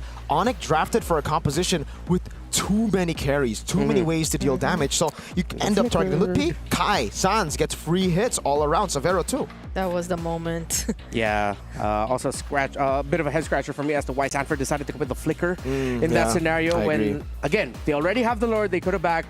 Clearly, Liquid are overheating right now, and Onyx are just playing the game of, let's be patient. They're a little bit more like Mythic Seal now. And Mythic Seal. Mythic Seal. While for Team Liquid, they're a little bit more SRG with the aggression that we're seeing from them. Wow, except that there's a Farsa in this game. Yeah, except there's a Farsa. And I really want to bring this Amon pick into, I want to talk a bit more about it. So in the past, against Eastern Shin, it's been always really, really good to have an Amon, like Endless Shards. You have a target skill, and usually the only way to deal with it is Winter Crown. You take it like a boss by buying Athena or Immortality, or just die. Yeah. Right? Like, so on the Eastern Shin, you have a dash, you don't have a blink, so there's absolutely no way to get out of it. In the past, it was a way to counter the Eastern Shin, and I guess that was the angle. Yeah. All right, a lot more that we could talk about, but for now, we have to talk to someone on the stage. It's Eterna with, it's Sally Boy. Thank you, casters. It's no longer Sally Boy. It's actually Sally Dad who's in the building. But welcome, Sally Boy. Hello, hello. Hello. So the thing is, coming into this match, it is very interesting, right? Because it dates all the way back to your personal rivalry with Carl TZ that went all the way back to MPLI 2020 and then M2. Yeah. So do you remember that moment? Yeah. Ako masih ingat. He still remembers. So coming into this, what do you think about the, I would say, journey of Carl TZ until this point from 2020 to 2025? Dia masih konsisten ya. Mungkin ada beberapa season yang dia agak underperform, cuman ya itu namanya pro player kan, kadang di bawah kadang di atas, cuman hebatnya dia bisa balikin performanya aja sampai sekarang. So he thinks Carl TZ is a very consistent player. Obviously in a pro player's journey there are ups and there's always downs, but somehow he always figures out a way to come back. Yeah. What do you think is like the most amazing thing about Carl? Is it his mechanics? Is it his macro play? Yeah, macro play and consistent. Okay, macro play and consistent. Okay, short and sweet. So, if I had to ask now, because they're going head to head, it's already 1-0 for Onyx. Who do you think is the better jungler? Kyrie or Carl TZ? Dua-duanya jago, ada kelebihannya masing-masing. Mungkin kalau di Carl TZ dia lebih ke makro dan team play ya. Cuman kalau misalnya Kyrie itu dia lebih plus ke mekanikalnya. So he thinks they're both very good, but for Carl TZ, he's better with macro and team fights. But for Kyrie, what was it? Mechanic. Mechanics. So mechanics are better. So if you had to choose, what do you think is more important right now? Macro or mechanics? Team play maybe. Team play is more important. So are you saying that Carl TZ is better right now? No. No. Okay, they're both very good. It's 1-0 right now, and it's very surprising because we finally saw an Amon pick. Were you surprised about that? Ya, lumayan surprise karena kita belum pernah lihat Amon lagi kan setelah berapa season. Mungkin itu persiapannya Onyx dan make sense juga karena lawannya banyak 2 MM dan 1 Selena. Jadi itu mungkin makanan Amon. Dan juga less CC kayak tim PH tuh tim Liquid tuh game 1 CC-nya kurang jadi Amon bagus. Oh, so he was very surprised, but he thinks that it makes sense because there was a double marksman strategy that is like on the rise right now in this current meta, and the fact that for TLPH's composition they lacked CC. Okay, but do you think it's something that we can look forward to being on the rise in the jungle for the next upcoming matches at MSC? Sorry Kak, apa Kak? Menurut Sally Boy, akan menjadi pick yang hot nggak sih buat MSC ke depannya? Enggak, karena itu Amon tergantung banget situasional hero sih. Jadi nggak bisa di-pick setiap saat kayak ESS. Okay, so it's still a situational pick, but in this current situation earlier for game number 1, it was very good. That's what Sally Dad thinks. So Sally Dad, who do you think is gonna win? Do you think it's gonna be for TLPH? Are they gonna come back, or it's gonna be a 2-0 for Onyx? Nggak tahu, mungkin skornya bakal 2-1, cuman nggak tahu siapa yang menang. Cuman pasti 2-1 skornya. Very kayaknya. safe answer. No. Safe answer. He said it could go both ways, but it definitely will go 2-1. Iya, karena dua-duanya seimbang, Kak. Okay, because they're both on an equal level. So you're not leaning to a certain side here? No. I don't know. I don't know. Okay, Sally Boy looks very fresh right now. So I think we're just going to throw it over to our caster to see who will be able to take game number 2. Yeah, I think a little bit of that hesitation from Sally Boy came from the fact that Carl TZ was staring him down, just going like this. Wait, really? No, he wasn't. No, that was in my own personal headcanon. Just holding it up. Remember what I did to you and M2? Like, nah. But it's great to hear from Sally Boy now, Sally Dad, of course. Now it's time. We're about to head into the draft in just a bit. I'm excited. I feel like it's one of those things where I had no problem with any of the draft. Of course, the Amon was the big, how is this going to do? But it worked out incredibly well for Onyx. Not in the early game, but once he had his items, it did the job of like, the moment Oheb or Carl TZ get close enough, or even Sanji, instant burst. Yeah, it was a draft that I was okay with, even with the speed that it went by. Yeah. Because it was so fast, the answers just kept coming in, so... I'm wondering if that's going to happen too for game number... I mean, it's very likely that it will, though. But, like, whether or not there are going to be surprises again, like the Amon, or will they still try to focus on a certain player and keep banning his hero pool? Because for Sanji, at least he still had the Selena. But even now, you think about it, they took out the Lancelot, they took out the Hayabusa for Kyrie, but he still had something else. It's always going to be the case here when you have 10 of these players playing here. There was a question in the chat, are these 10 players even human? That's a good question to ask right now. We are going to be... Well, the fact that they both made mistakes technically means they are human, but they might be demigods. Yeah, that's true. That's true. Let's see if it'll be a much cleaner performance this time around. Liquid are still focusing on their bans on Kyrie, while Onyx are really looking at the bans onto Sanji. Wow. There aren't even any other roles that are getting banned just yet, so all those... Jungle versus mid. Yeah, the Phoviuses are still open. I mean, it was open earlier too. The Yisun Shin, not anymore, I guess. At this rate, we're going to see Sanji play Eudora and Carl TZ play Argus. I don't know. Yeah, honestly, Phovius gets banned out. There you go. So they might be trying to set up for like a Lancer Joy. Yeah. They could also have a... I think with how Liquid have been playing, Onyx might even be considering Harith a little bit down the line. Could be one of the reasons why they also set it up with a Phovius ban. Because when you're up against a team that's clearly overheating and just diving on you whenever they can, Harith is one of those heroes that could actually shine in those scenarios if they cannot get to the Harith at the right moment. What about the Kalea 2? Because it was banned last game. Well, they banned the 1-1. They gotta respect it. Severo played a mean 1-1 in the MPOID Grand Finals. Onyx, will it be the first Prio, just like they did earlier? That's why they banned the Phobia. Setting up for the Arlet. Could be the Fredrin. Could be. Yeah, could be a strong combo. Liquid need to... I think could be good for Liquid if they go for formation that's a little bit more spread out. They can take individual micro fights in the bigger picture of a team fight. But now they're going to be playing around something static. They play around the Farsa for Sanji. And, well, Carl TZ gets his Lancelot. Yeah, a big gamble again, picking up the Farsa against the Arlet. Yeah, and then the Lancelot, knowing that there's going to be a Fred and most likely a Fredrin and an Arlot on the other side. It doesn't have to be a Fredrin. Kadita early. Oh, no. And the Fredrin as expected. There you go. Onyx are going for the kill. They want to end it in game number 2. They're going for the signature picks here. Yeah. Kadita. Lutpi on carries. He's a different beast when he's on carries, and it does seem like they're just putting all their marbles on Lutpi, being the main man on the Arlet and previously on the CC. TL, what do they pick here? I think go gold. Did they go gold lane here? But they go gold lane, then they can try to stop Severo's picks later. Yeah, part of me is thinking maybe EXP Prio. I mean, Yeah. CC and CC Glue are both open, but Glue, yeah. yeah, because they're still going to be red 4 anyway, so they can pick their gold laner later. But they still go for the Baksha for JP. Unless it surprisingly goes EXP, but not a lot of teams do that anymore. Not anymore, yeah. I want to say that I like Team Liquid's heroes because of just how signature they are so far, but the Kadita into the Farsa, the Fredrin, into the Lancelot, and the Arlot into all of these just look too good, because even the Baksha could get punished by the final slash. Exactly. It's a different dynamic. Liquid clearly have a set game plan for Sanji and JP. Be aggro, dictate the tempo, stop Kiboy and Sans from getting into the spots that they want to get into.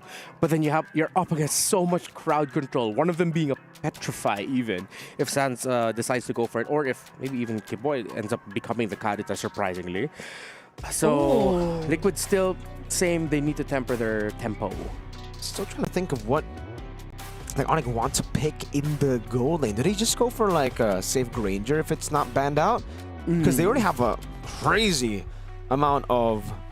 But no, the Lancelot will just get to him, no? Yeah. But there's so much dive in crowd control that maybe you can just pick either the Granger or anything static really. As long as Onyx talk about them making sure that someone is with Severo, they should be safe from Carl TZ. Could this be a Claude angle too if they really just want to dive in against the Farsa, right? Yeah, that's a possibility. Although Moskov is also still open. Yeah. Which I think Liquid might want to consider stealing away. Yes. Yeah. Thinking about the Moskov too, honestly, but Onyx so far have banned out the Lapu and Uranus. I was hoping to see the Lapu from TLPH in the latter portions of the draft, but now they might want to ensure the matchup since they've been limited this much.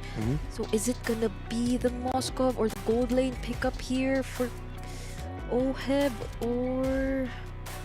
I think at this point they build for their draft. They can't be too concerned about like denying picks. They need to just build for what they're strong for. What they want to. They want some crazy map presence. They said macro. You pick up the Moskov. Yeah. If you want to focus a little bit more on making sure your team fighting is strong, good, and set, you pick up the glue later on. There you go. Moskov pick for TL. For Onyx. So where does the Arlot actually go? They could still just go for like a Harriet too, right? We did pose that possibility earlier. The Farsa. That's the tough thing. And then the glue will be there. Could just be another Irithel. If it's just the safest option, then... Hilda. Rome. Against the Farsa and the Lancelot.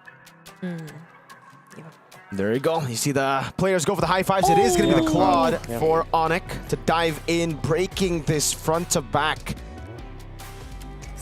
I'm liking the draft of Onyx a little bit more. Even if Liquid decide to go for a glue, not a lot of picks will change how this might turn out. Onyx have drafted incredibly well. We called the last 2 picks of Liquid. Got to call the Claude. Great. Onyx, though, might be able to take this out. Mechanically demanding, but that is their comfort. Liquid, they have to play a much more conservative game. Balance out the aggression they showed earlier, lest they be punished by all the crowd control and damage that Onyx has. It's match point for the Indonesian champions. Will they be the first team to make it to the knockout stage after Mythic Seal? Or will Team Liquid force a game number 3? It's a give and take, really. If Liquid tone down the aggression, they lose out on the early game. And I don't think you want to give this composition in particular of Onyx the early game. At this point, it comes down to just both teams playing towards their strengths. See who's better. It's mano a mano as we get ready to jump into the Lanadon one more time. For the people back at home, are you part of the Cavalry or are you part of the Sonics? Leave your votes in the live chat below. TL win or Onyx win as we dive into the Lanadon with Natan flying over. This is literally them playing to their strengths, banking on their comfort picks as well. But apparently it's an XP Hilda and they roam our lot for Onyx ID. So it seems like the aggression nonetheless doesn't change. It just has a little bit more of the element of crowd control too, and surprise in the mid lane, which I feel like you'd have to be careful of if you're Sanji. I mean, he does have the Purify, that's one, but you don't want to have to use it every now and then because of the final slashes and because of the knockups from Sans. Good take by Severo there. Master Assassin for both the gold laners. Pull yourself together again back-to-back for Sans in the mid lane. Everything else does seem quite normal. Nothing out of the ordinary. Yeah. I guess what's interesting to me is the fact that we are getting a Hilda XP instead of the Hilda Roam with the Arlet in Roam. Because with the Fredgen, you usually want more damage on the Arlet. I'm not too big of a fan of this. Carl doing a good job at zoning Severo. Down below, it's also not the best of matchups for Ludwig. Yeah. They just also probably want to have easier access to the way it can disrupt or disturb Sanji in terms of positioning and whatever he wants to do, but I must say, in terms of the gold lane and EXP lane matchup, they're still managing things pretty well. Not until Onyx ID decide to rotate down bottom. Sanford already pretty low, but Sanji and JP are here to provide some support. But Sans and Lutfi, or Kyrie rather, will be there too, so they won't be converting anything into a kill just yet. But I take it back. Sanford will be the first blood. Great pick. Sans waited there, put up a camp basically, set up a tent, just waited there, got the kill, now has Breath of the Ocean. It's an invade onto the Lancelot. This should be a free turtle. Yeah, retry use for Carl. Ooh, a lot of pressure coming in from Onyx ID, from EXP lane, all the way to Carl TZ and his purple buff. Keyboy just keeps going at it, uses the final slash onto JP. There's the knock from the Breath of the Ocean. Ludwig gets the last hit too, and they take orange. Even orange. Wow. This is really good by Onyx. So this is like a different Sans, Breath of the Ocean! Oh, Sanford might fall once more, but fortunately has the Flicker. Kyrie there too, Energy Eruption, but there's the Purify from Sanji to get out of that. Insane control from Onyx ID. Pressure too, you could definitely see that Carl TZ is not having the best time of his life. You really have to respect the level of coordination by Onyx here. Because the way you play the Fredgen nowadays is very different to the way you play Fredgen back in the day. Breath of the Ocean canceling out a possible puncture. Sans gives out the thumbs up. And again, to get back to that point, back in the day, Fredgen was just so strong. You could just invade very early in the game and you would win. Here now, the Fredgen is strong, yes, but you're not a solo hero anymore. You can't just invade alone. You need a team to surround you. And that's why Onyx here have just rotated together with the Fredgen constantly and have just punished Liquid when they were caught lacking. I mean, look at Kyrie on the Fredgen 2 levels ahead of Carl. This is not, like Fredgen Lance, that's not how the matchup is supposed to go. This is something.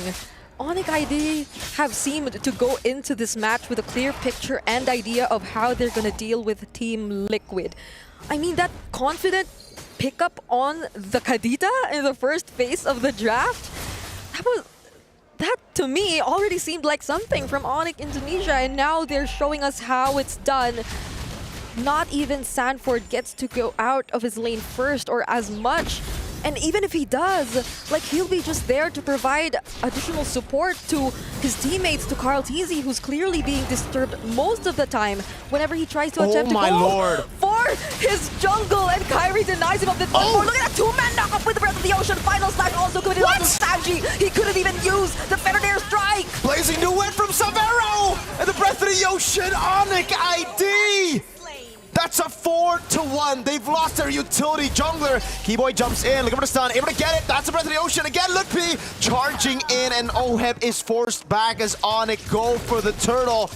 Even without Kai, Team Liquid were baited in to a taunting Onyx. Like, dude, Kai basically taunted them by jumping in and securing orange buff. That forced him to go in. TL were like, we're not having that. We're going to kill you. But Onyx just turned it around saying, sure, you can kill us, but you will be punished. Everyone corralled in, and it was beautiful because oh wait, there's a battle there. Live cam view. All right, Keyboy, Sun's nice too.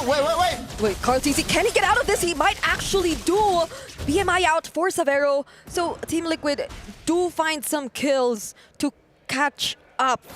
But yeah, going back, that was still a very commendable decision from Onyx ID. I mean, Kyrie just stood there. You would think he would want to reserve that retribution, but maybe not. He's already way up ahead anyway. And him getting or being able to take that away from Carl TZ, it just slows down Team Liquid a lot more. Because even to this point, he's still way behind Kyrie. All members of Team Liquid are actually significantly behind Onyx ID, but the good thing for Team Liquid, I feel, is at least they're able to hold onto their objectives, onto their turrets. They're not letting Onyx ID get any of these just yet, but that might be what they could work on next, because Onyx ID at this point, now that they're ahead, they can feel a lot more confident to just group up together and find something. And again, to go back to the point of the replay, when Onyx are fighting in that clumped up spot, you know, like a small choke points, it becomes incredibly hard for Liquid because they're gonna get CC'd constantly by Kai, by Sans. Keyboy gets unlimited dashes,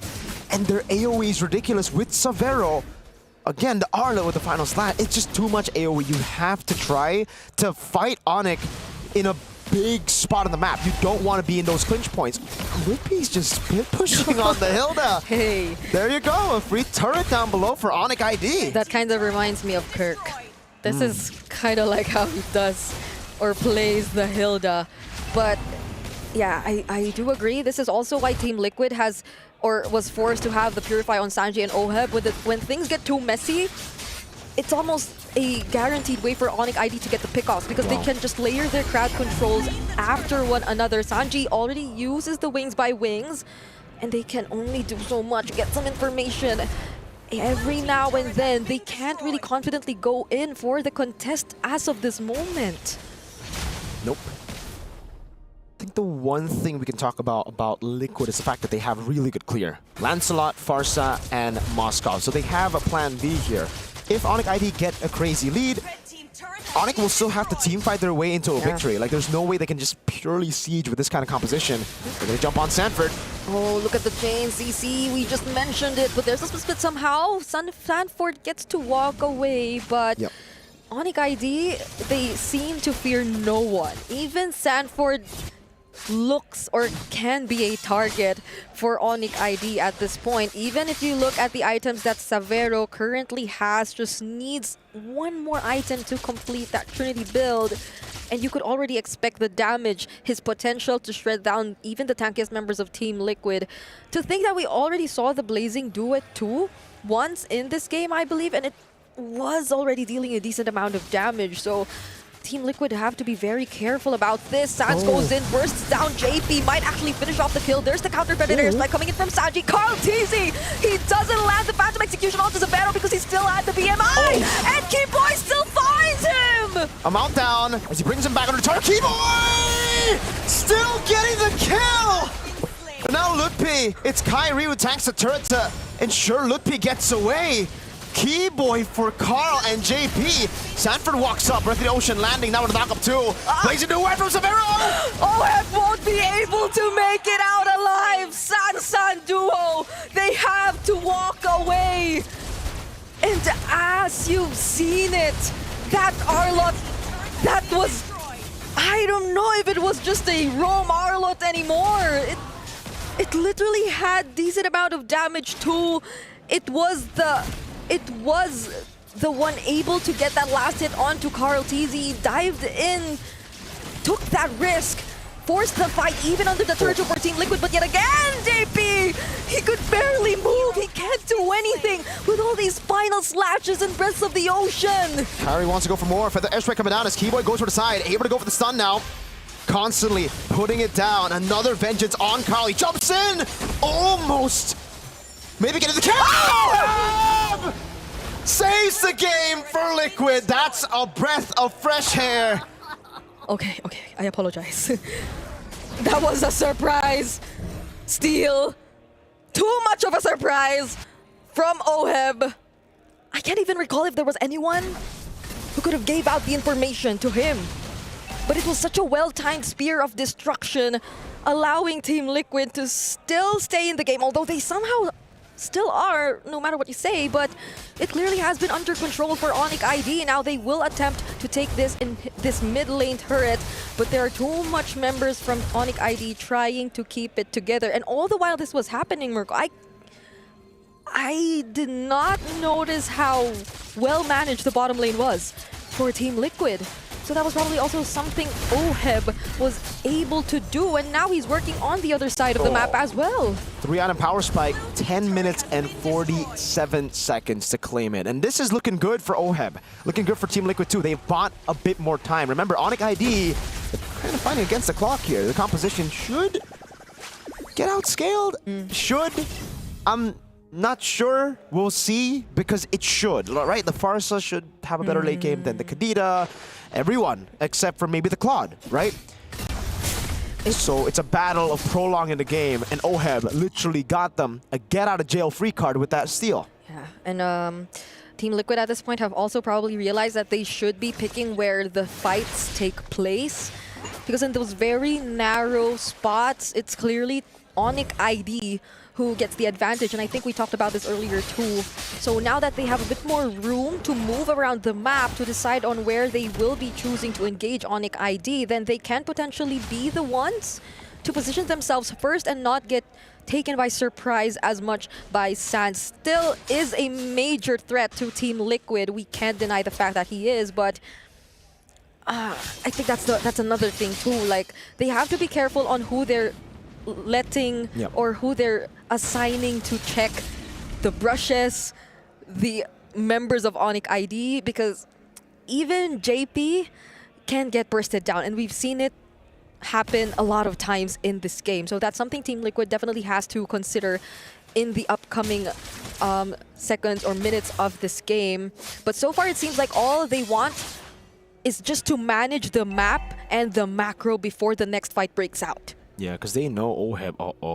OHEB spotted in the bush. Spear of Misery baited out, and OHEB sent back to the base. So yeah, they know that OHEB is the guy that can make things happen right now. Clearing out the side lanes, appearing in fights, stealing lords. Mans can do everything. And that's why TLPH are going to have to bank on him, at least for now, to continuously hold that way for them. Because if not, then Onyx get a free forced error. Yeah. And now it's Onyx slowly approaching the Lord. Might be the first ones to actually position and set up for this take. They know that OHEB has just cleared the lane up top. Keyboy is someone you have to pay attention to, but it's not actually any other member they try to go for. It's Sanford who they try to burst down. Sands will also get to receive the damage from the Fettered Airstrike. Ludwig trying to zone the other members, but Carl trying to fight Kyrie head-on in terms of the retribution, but Kyrie actually wins it out! Kai wins a retry, Severo wipes the back, Carl gets a kill on Kai, but it's 3, 4, 1. Lupi walking up the bush, Carl on the orange buff now as he goes in, secures the orange buff. Keyboy looking for the chase, goes in, able to get the vengeance, but that's about it, only one. Carl should be able to escape.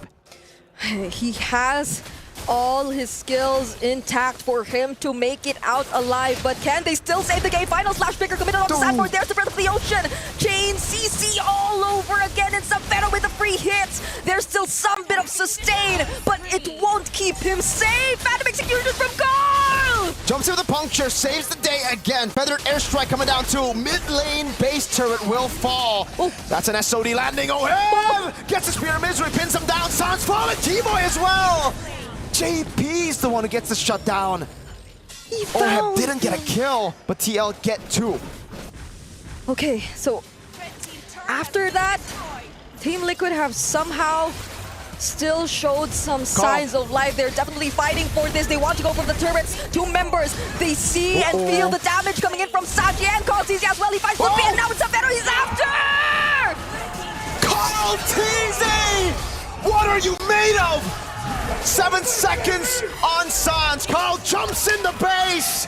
We saw a comeback in game number 1. We see the GOAT shine in game number 2.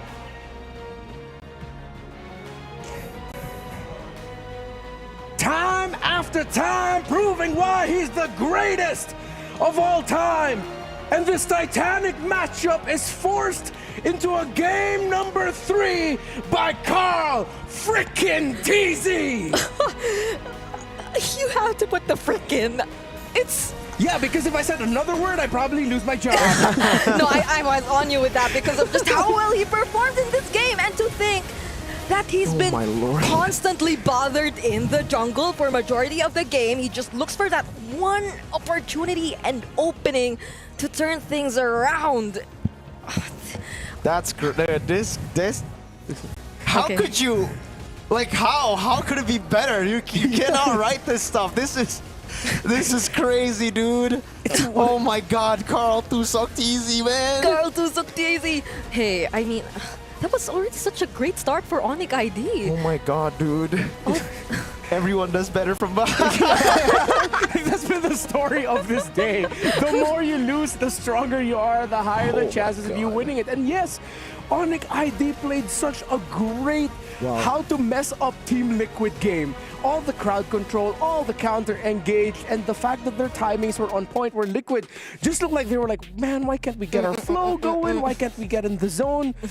But then a siege, a push, and then Carl Teasy happened. The Lord Steel, that's a delay The to Lord that Steel. point too. Oh my big money Lord. Oheb with a big money spear. It's one of those things that really, I get it, why our community says, sometimes I feel like, you know, our MLBB is a little bit too scripted, bro. You cannot write these things. These things are better than fiction. Dude, it's actually crazy, but that's the case, yo. Yeah. Sometimes it is, like, sometimes reality is weirder than fiction. We're seeing it here. Oh, dude, I'm so... Okay. I'm out of words. Okay. So speechless. These upper bracket matches so far, they have absolutely delivered. None of them have been a sweep. None of them have been a one-sided performance just yet. Yeah. It's weird to think that we're literally seeing teams play better from behind, but I think, well, that's a huge development there. Because, like, teams usually just are good at playing from, you know, like an advantage. But now they actually can set up for more and more comebacks. So things are really getting competitive here in MSC 2025. I get it now. Let's get it. Oh, And yeah, I'm figuring out about Team Liquid, but then Onyx been fantastic all throughout the series. You can see from game 1, their game plan is so clear. They know Team Liquid's tendencies to be overly aggressive, and they have been playing against that so well. But if you leave just 1 or 2 crucial pieces open for Liquid to turn things around, they'll be able to find a way to turn things around. Sanford shut down in this game. JP leaning hard on utility. Sanji did what he could, but it was Oheb and Carl Teasy who popped up just when you need them to. I just gotta say, you know, I'm pretty stupid to think that, like, oh man, the match 1 was so good. This might actually be better than match of the day. No. Oh my God. we don't say that. Yeah. Oh, This is amazing. It's look at this, right? Again, this is maybe you maybe you just don't want neutral objectives, chat. Yeah. Maybe just, you know, just do your thing, farm up. Why is it like this? Second time of the day where a team that got significantly less neutral objectives somehow won it. And I think it speaks for how the damage profiles have shifted in our meta now, with even way more assassins available to turn things around, that little by little we're really starting to see when there are assassins in the jungle, the emphasis of them being carries gets remagnified again. Like, you get to see, like, oh yes, one really crazy assassin play can carry you to a win even though you barely get objectives. And majority of those crazy assassin plays came from a Lancelot so far. Dude, Lancelot is cracked, especially Carl. So there has to be something about the Lancelot now. They made a skin for him. I mean, come on. There's a reason why. 828 gold per minute. Of course, this would have been an absolute crawl for a Moskov. Sanford just took almost 7,500 damage everything per minute. He took everything. Him and his mini longs as the glue. And because of how well Savero and Sands played for Onyx in this one, really fulfilling their role incredibly well, it demanded even more performance from the carries of Liquid, which happened. It did. It's crazy. I was thinking it would have been, or it clearly looked like such a hard game for Sanji, but I think he too eventually found a way to deal with everything. It was just better timings, waiting for the opportunities which clearly Onyx could no longer cancel you out or something. And I feel like it happened a lot of times since Onyx felt super confident, so they were willing to use the final slashes onto JP, onto the other members. So that was like, okay, maybe I can use my feathered airstrike now. Maybe I can allow for our teams to fight back. And so, yeah, why are you Fight back? Because sometimes I just want to act things out, because like right now too, I'm at a loss of words for... You don't need to explain yourself. We get it. It's completely fine. I'm pretty sure people back home are also acting it out alongside you are in this specific segment. As we look at the replay that's going on. Oh my goodness. Oheb is the low-key MVP for being able to do that, because that bought them so much time. But you could clearly see how Liquid were starting to do some on-the-fly adjustments. They were required to, because of how well Onyx, their man marking is so good. Their skill conversation is world class. And it's also the fact that Oheb, again, a silent MVP, definitely. Carl-TZ stole the show. But the fact that he also followed in to kill Sans and Lutpi in the mid lane. Carl-TZ did all he could, but he would not be able to teleport in. The SOD landing meant that Oheb could, again, get those 2 kills that set up for this. Here, oh, it was Keyboy and Sans, sorry, not Lutpi and Sans. Then, Onyx, I think at this point they were thinking, yo, we have such a big lead. There's no way we should even give them a turret, but they ended up giving them the game. They defended tier 1 a bit too much, like they committed onto that. And hey, you make a small mistake even when you're ahead 4 or 5k gold against TL, they'll take it. They'll punish. Yeah, usually in scenarios like that, you want to defend a little bit closer to tier 2. Yes. Because you're waiting for them to overcommit instead. But Onyx, I feel like that was them heating up a little bit. That was a little bit of overheat in the defensive mindset of like, you know, we're in the lead. I think we can handle this. Bam, they all just stood together and got taken out. Fantastic series yet again here for the qualification phases of the Group A matches for this third day of MSC at EWC. And as we've talked about the matchup between Liquid and Onyx, let's put a little bit more focus on the Sky Kings of Indonesia, how multiple generations of them have showed up in the international stages. Of course, Generation 1, the MSC 2019 champions, the Kages, were they called? The Kages. Yeah. Generation 2, of course, at the cusp of becoming the first team to ever complete the Golden Road here at MLBB. They did so, almost did so, on the way to the M5 World Championship. They got the MSC 2023 champion. So what if in another odd-based year, coming off of a championship year, this might be the year yet again for Onyx at MSC. Yeah, I certainly hope so. You know, as an Indonesian myself, I would love to see the boys pick up another win. But, you know, they're up against monsters too. So at this point, it really comes down to just who's better. It's no longer about those, you know, the storylines are cool, but it's not about patterns anymore. It's about who's just better at MLBB, who's better at tapping their screen in the land of dawn. Yeah, I mean, like not all roads lead to Carl-TZ, but multiple dreams have been ended by Carl-TZ. But this is still qualifications. We're still in groups. We're still in knockouts. No one's getting eliminated today.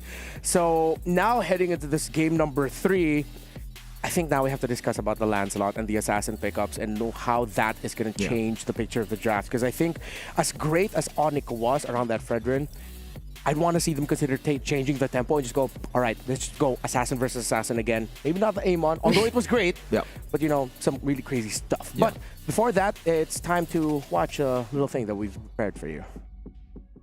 Recalls happening left and right. The sky splits open as the Sky Kings descend at the arena. I want to get a revenge for Onyx ID, and I think Kyrie is doing good now because of the Lancelot meta. Immortality. He goes for the final execution. The Thorn rolls in. Kalau yang TLPH yang gue dengar Sanji, want to revenge, semua yang satu hal yang mau gue bilang ya kita juga ready buat balas dendamnya Sanji. I think Carl-TZ win because of the meta. Strike and Carl-TZ goes in, cleans up a couple kills, gets a double. They're both good players and mechanical players, so I think it's gonna be a intense match. I think Araltazi will win because he's the GOAT. Dia menang, tapi kita menang. In stage, we're like equal. Even if he's my GOAT, yeah, but if we're competing, we're all equal. Sobrang consistent niya simula nang nag-Indo siya. Kahit naman dito sa Pinas, talagang kina-consider ko siya as one of the greatest, kaya ang galing niya. Good luck, Kyrie. I will invade your jungle. Kyrie, galingan mo sa laban natin bukas and good luck sa ating dalawa. And last word to Kyrie, good luck to us and hopefully we give a good match and I hope we win. Yeah, give the best. I'm waiting the God. He will beat you. Good luck, have fun, Carl. As heated as this match has been, especially on the stage right now with the words being exchanged, it all just comes from a place of mutual respect. They know how good each other are. They know how there are monsters on both teams that needs to be respected and played well against. So of course, we're getting full intensity, some of the best MLBB we've seen in a very long time, although we always see a lot of great MLBB, but something about this is just so special. We're heading into game number 3 now, into the draft. We've talked about the jungles, Assassins. We've talked about importance around the mid lane. Pharsa seems to be like the go-to pick right now. Yep. I wouldn't be surprised if one of these teams actually decide to ban it. But if one of them decide to leave it open, whoever can take it will definitely rush that Pharsa. I agree. I think the Pharsa is of immense value. That's why I thought the Pharsa would actually be first pick, but it turns out they went for the Arlet, they went for the combo. Again, Arlet Roam, still not a big fan of it, even though Keyboy did a good job on that. Still think could have been a bit more, it could have been better with, again, the Fredgen, with the, they already have that. More damage would have, they banned it out, would have done them a bit more. But hey, it did give us game number 3 here. Oheb and Carl, we have to thank them for that. Stealing the Lord and Carl doing good things. Fanny. So I guess it will be pretty similar. Should be the 1-1 still in one of these bans, or particularly from Team Liquid Philippines. I think TL. It's interesting they took out the CC here immediately too, though. So I'm guessing we'll have to look at the other heroes which haven't been as open. The game 1 had the YSS. That might be another one too. But Oni can ban it out here. Regardless, there are still so many picks that are still open. But Hisunshin, Kalea, I'm looking at those two for Team Liquid. You know, I'm looking at Team Liquid to maybe take a page out of Mythic Seal's book. Just rush Lancelot if it's open for Carl, man. Just pick it up. I think the Lancelot is a very hot commodity, maybe the hottest commodity now, especially when the Arlet's banned out. There's no combo. Maybe even up against the Pharsa, I'll take Lancelot over Pharsa. In that matchup, I think it's easier for the Lancelot to get to the Pharsa. So you really have to shut the Lancelot down early for him to not do anything. Will they actually go for that this time, though? I feel like we'll need a bit more time to set things up. By the way, I loved how JP said, "I'll invade your jungle, Kyrie," but it happened, or the complete opposite actually happened in game number 2. Maybe this time around we'll get to see Team Liquid with a pick where he can invade the jungle a little bit more consistently. You have to temper that a bit when you're a Baksha, because once your shield unity's gone and you use that to get into the jungle, it's like a long, slow walk back to, okay, I need to get to my side of the river, but you're taking so many hits. Let's see if it's going to change things up, because there's 2 games in a row now we've seen JP on a Baksha. Actually. Really? Maybe 3 games in a row. Maybe he'll pull a Ken and... pull a Ken. Yeah, pull a Ken. Pick same hero all 3 games. Yeah, but you could also see how much utility the Revitalize brings to the table for the team. How much time it can buy, especially considering that they were up against a lineup that had a lot of burst and ultimates, that if you aren't able to get your target down quickly enough, a Revitalize would be great for it. Again, we're just making sure our teams and players are set up for the best possible condition. Play this game. Again, very important. Whoever wins this qualifies for the knockout stages and will be joining Mythic Seal. And then whoever loses will not get eliminated, but will have to face off against the winner of Virtus Pro versus Corinthians? Yes. This is literally the last qualification match for today. Oh, it's Virtus whoever Pro, loses here. Yeah, we'll go up we'll against whoever wins against Virtus Pro or Corinthians. But this is indeed literally the last qualification match we'll be seeing today. Those who lost earlier, and those or the team who will lose now at least still get to stay in the tournament. But that's gonna change when we head into our last 2 matches. But going back, okay. Okay, Juicing gets taken out. Of course, one of the strong priorities for a lot of the teams here in MSC. Yep.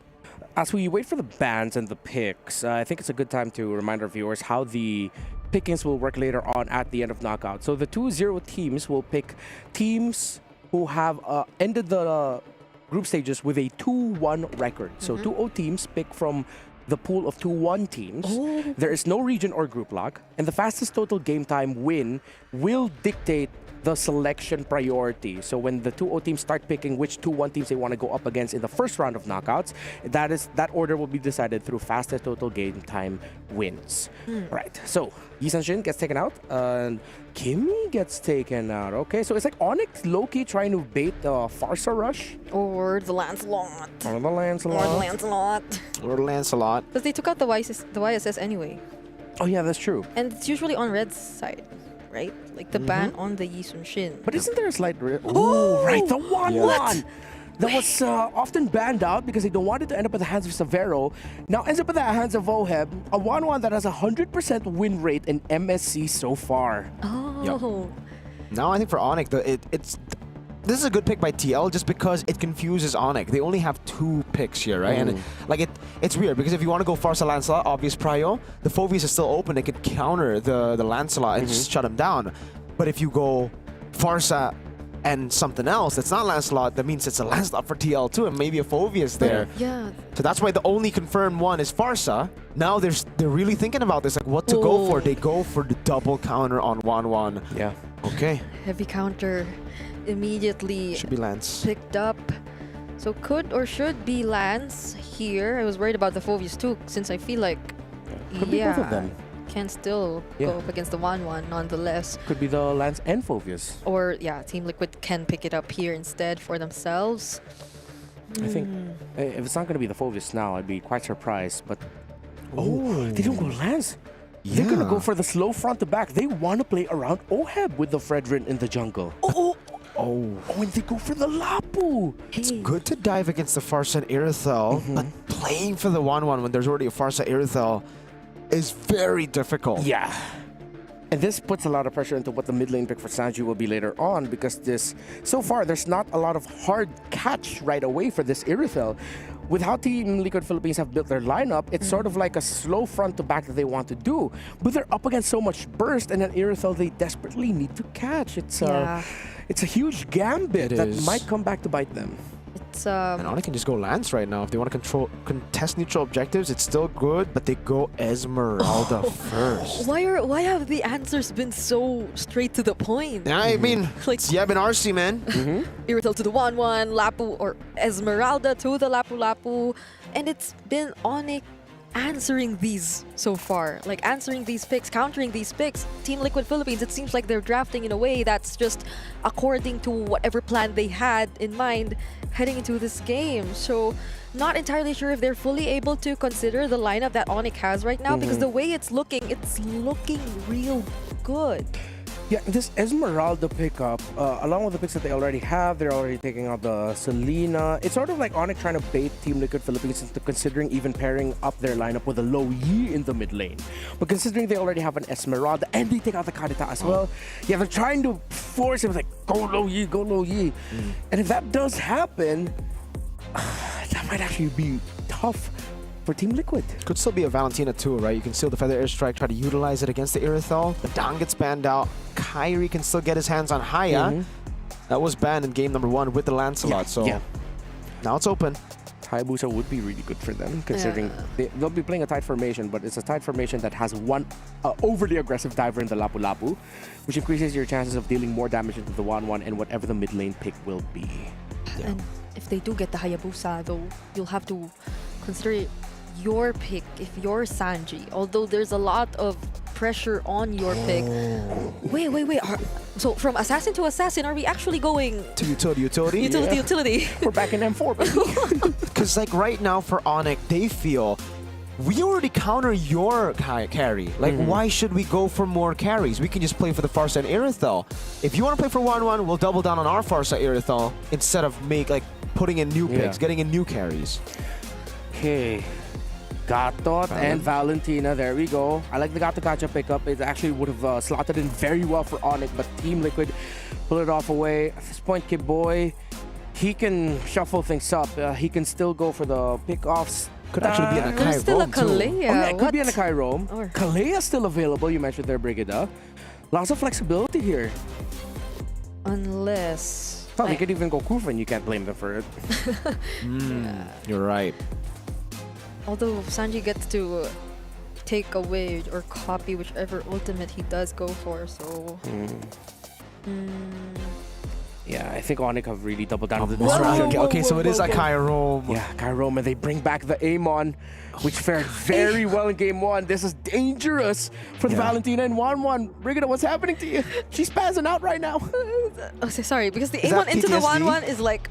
Yes, I because don't want it. you don't have Blink on 1-1. You're forced to go Inspire. You only have dashes, and that Endless Shard, it truly will be endless, and it's it's target. It's a target skill. That Amon pick, which delivered big for Onyx in game 1, is now the final pick that could potentially launch Onyx into the knockout stages. But Team Liquid have a lineup, and they're playing around their big money gold laner in Oheb. I'm just excited to witness this Titanic. Game number 3, it's Liquid and Onyx. We're at the climax point of the match of the day, ladies and gentlemen, here at MSC 2025 at the Esports World Cup. The GOAT brought us to a game 3. Can he bring his team to the knockout stages, or will Onyx be able to prevail here? One last time, welcome to the Land of Dawn for the final game of the series of the match of the day, the classic fated matchup of Onyx versus TL. It has been such a roller coaster ride for the entire series. And I bet we're all looking forward to see how it ends here and who gets to qualify following Mythic Seals in the knockouts stage. Yet again, we're surprised by the sudden Akai Rome coming in from Keyboy, but you see the idea again, you see the intention, it makes sense up against Team Liquid, who again, we've previously mentioned in the draft, clearly want to play around Oheb on this 1-1. And as you can see, he definitely has no other way to go than Inspire.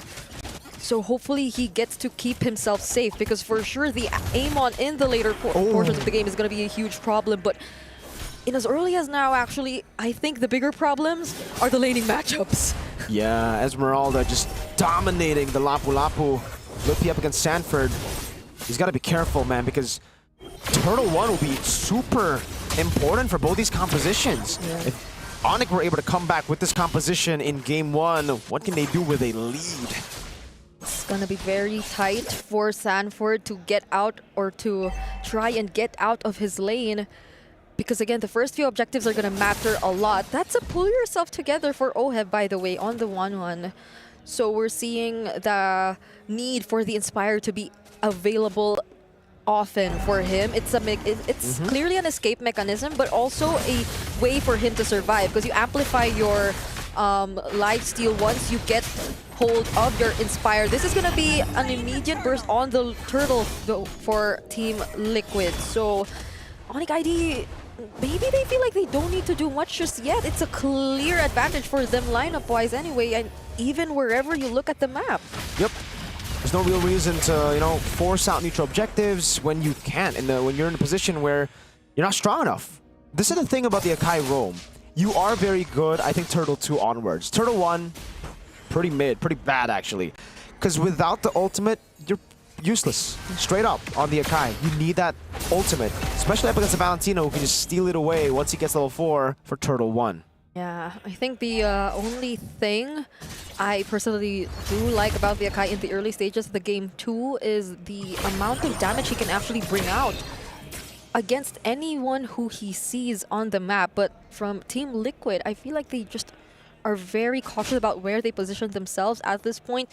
It's very important for them to get through the laning stage, because they're clearly playing at a disadvantage. You see how Sanford is clearly being dominated here by Lutpi even. It's great to see that he's actually keeping up in terms of EXP. He got to level 6 first even, up against Lutpi on the Esmeralda, but no action happening just yet. Sanji though really low. Okay. That was a flicker. Explosive mid lane matchup we expected between the two final MVPs of their own region, Sans and Sanji. Keyboy able to escape. Flicker for flicker, but it will be faster for Sans. Pull yourself together. So that needs to be a point that we have to remember in the next fight. Yeah, no heavy spins just yet from Keyboy. So that's something we're also looking forward to see in the coming matches. But again, the next hurdle is gonna spawn here down the bottom. Kairi still taking his orange buff, and Carl TZ seems like he just wants to take it all for himself all over again. Onyx are already nearby, but Sanford and Sanji, San duo pinned down Savero. That's gonna be first blood. They also look for Sanji on the other side of the map, and Carl TZ gets the turtle. A disaster for Onyx. Lutpi gets away with Falling Star Moon. They lose out Turtle 2. Liquid are pushing with their lead now, 2-0. No kill on Oheb just yet, but yeah, crazy pick from Sanji. Knows that Savero doesn't have Purify. Could have been greedy on his part, but he kind of needs it too. He needs that mobility up against this kind of composition that wants to dive on him. Yeah, but Onyx will just play slow. That was such a great call. Amazing call. He literally used the heavy spin in that spot, which denied Onyx of whatever the intentions they had of wanting to contest for that objective. And this is a pretty interesting take to, or in terms of our expectations looking at the draft, because Team Liquid, after those two objectives, even without a massive team fight breaking out just yet in this game, they've already established and secured the lead for themselves. Ooh. JP walked up, trying to go for the taunt. Yeah. Now for Liquid, it's again just the waiting game. They know that they are very strong around team fights when it comes to neutral objectives, just because they also have the Akai ult, right? Yeah. It's not just Keyboy who has the Akai ult, and Sanji knows that that is the more important ult to take over the Feather Airstrike. And man, even without the Feather Airstrike, almost got a solo on Sans. Our mid laners are very aggressive in this game. Oh, yeah. It seems like they see no one else but themselves. Bravest Spider coming in from Sanford might actually get to take down Lutpi through the help of Carl TZ. Sanji too nearby if ever they needed help, but they didn't need any help anymore. Nope, Sanford does enough damage, especially when Carl TZ is there to pin Lutpi down. Kairu's gonna walk up, Sanji sees it, runs away. Clean game for TLPH, are really winning. Keyboy! Oh, that's a beautiful catch onto two members, though. Carl TZ goes in, energy reaction onto two, and the AOG from JP. Oheb finally finds Keyboy, endless charge, committed onto Sanji, but he dodges it. Now Sanford with a stun onto Kairi, and 6-0 kill score for Team Liquid. TLPH got the lead early, and they're running with it. They're running Onyx ID down. Even in the counter matchup for Savero, yes, he counters the 1-1, but what is he going to do against the CC of Team Liquid, the jump constant ones? You saw him locked down. He got out of the first CC, then the AOG from JP locked him down again. You beat the 1-1 through mobility, but what can you do when your mobility is severely halted by Team Liquid's CC? We're seeing the old Stampede of the past. Yeah. This does remind us of the Liquid Stampede.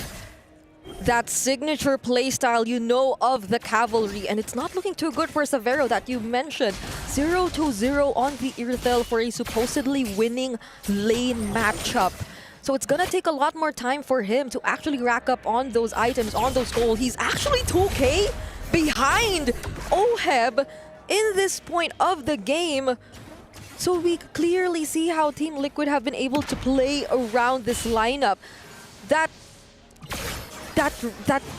sprint was also used a couple of times, but not even the sprint was enough to keep him safe. No, oh, another heavy spin coming in from Keyboy might actually get the kill onto JP, and on the other hand, Sanji, they actually find Lutpi. There's the crossbow of Tang, however, and Keyboy too. Wait! He will find himself taken down by Oheb. Was actually pretty dangerous there. Kai walks back up now. TL with a massive win again. Ooh. Sanford. Dude, it's almost like he sees Kai and he's like, no. Walks up, gets a stun. It's like an automatic trigger on the bravest fighter. Sanji though does just another airstrike, but there's a flicker from Sans. Oh my lord. Oh We're my seeing God. so many battles across the board. This is a 6,000 gold lead for TL, but Onyx are somehow still fighting back, making it close sometimes. Oheb again. But he went for the crossbow, tank was close. The crossbow. He's alone, he's alone. Got it just in time there. But Carl's just 2-tank. He can do whatever he wants. He doesn't right care. Now. He can do gold things. He can do gold things. He can use the energy eruption on any target he sees. And Onyx ID, They have to scale. they have to scale. They're a bit hesitant at this point, but it's understandable as to why. Here we go. Amon's appearance at MSC. Amon currently posts a 71% win rate in 7 games throughout MSC history. Two of those what? We're from Kyrie. We're from Kai. And All a right. 100% win rate. Well, that could be the end of the 100% win rate for Kai as TL secure the Lord. First Lord of the game over to TL. So far, all the objectives going to TL. There's something going on between these mid laners. Oh, we know there's something going on. They've had something going on since M4. It's been a long time rivalry between these two. Sanji on this Valentina, he finds Sans the first time, and whenever Sans has his eyes set on Sanji, he burns the fettered airstrike. Even the flicker at times, he willingly does all that because I do feel like Sanji too has been a very important factor in the game, in the way they're able to carry out their team fights despite that disadvantage we've been talking about in terms of the draft. Because whatever Sanji does, it's always the heavy spin that turns things around for Team Liquid. It's always that counter engage coming in from them that somehow wins them the fight, but the holy shields are about to go down. And it will go down to the bottom lane, defending from the Lord. Now in the mid lane, TL capitalizing on that, pushing it in. Onyx doing a good job at holding the wave from hitting the holy shield.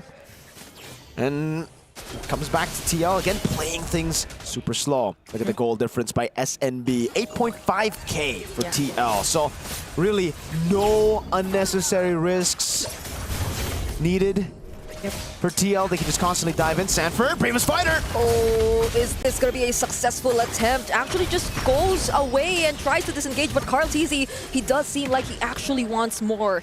And that's the thing. Team Liquid, now that they're in this position, they cannot afford to make any mistakes similar to the previous games, similar to what they've been doing in MPL Philippines Season 15. And speaking of that, they find it along to Lumpy! Huh? Where did Lumpy go? Team Liquid! They snatched him. They put him in his pocket. Where did he go? Dude, that's the tankiest dude on the team, right? That's Esmeralda, right? But Esmeralda. Okay, now, I guess Keyboy's tankier, but on a 0-3. 0-3, yeah. Oh. Okay. On a 0-3, and the matchup was against a Lapu-Lapu. So this should have been an okay situation for Lutpi, but the manner in which Team Liquid just carried it out through pure macro decision-making in the early stages of the game. This is really impressive from the Cavalry.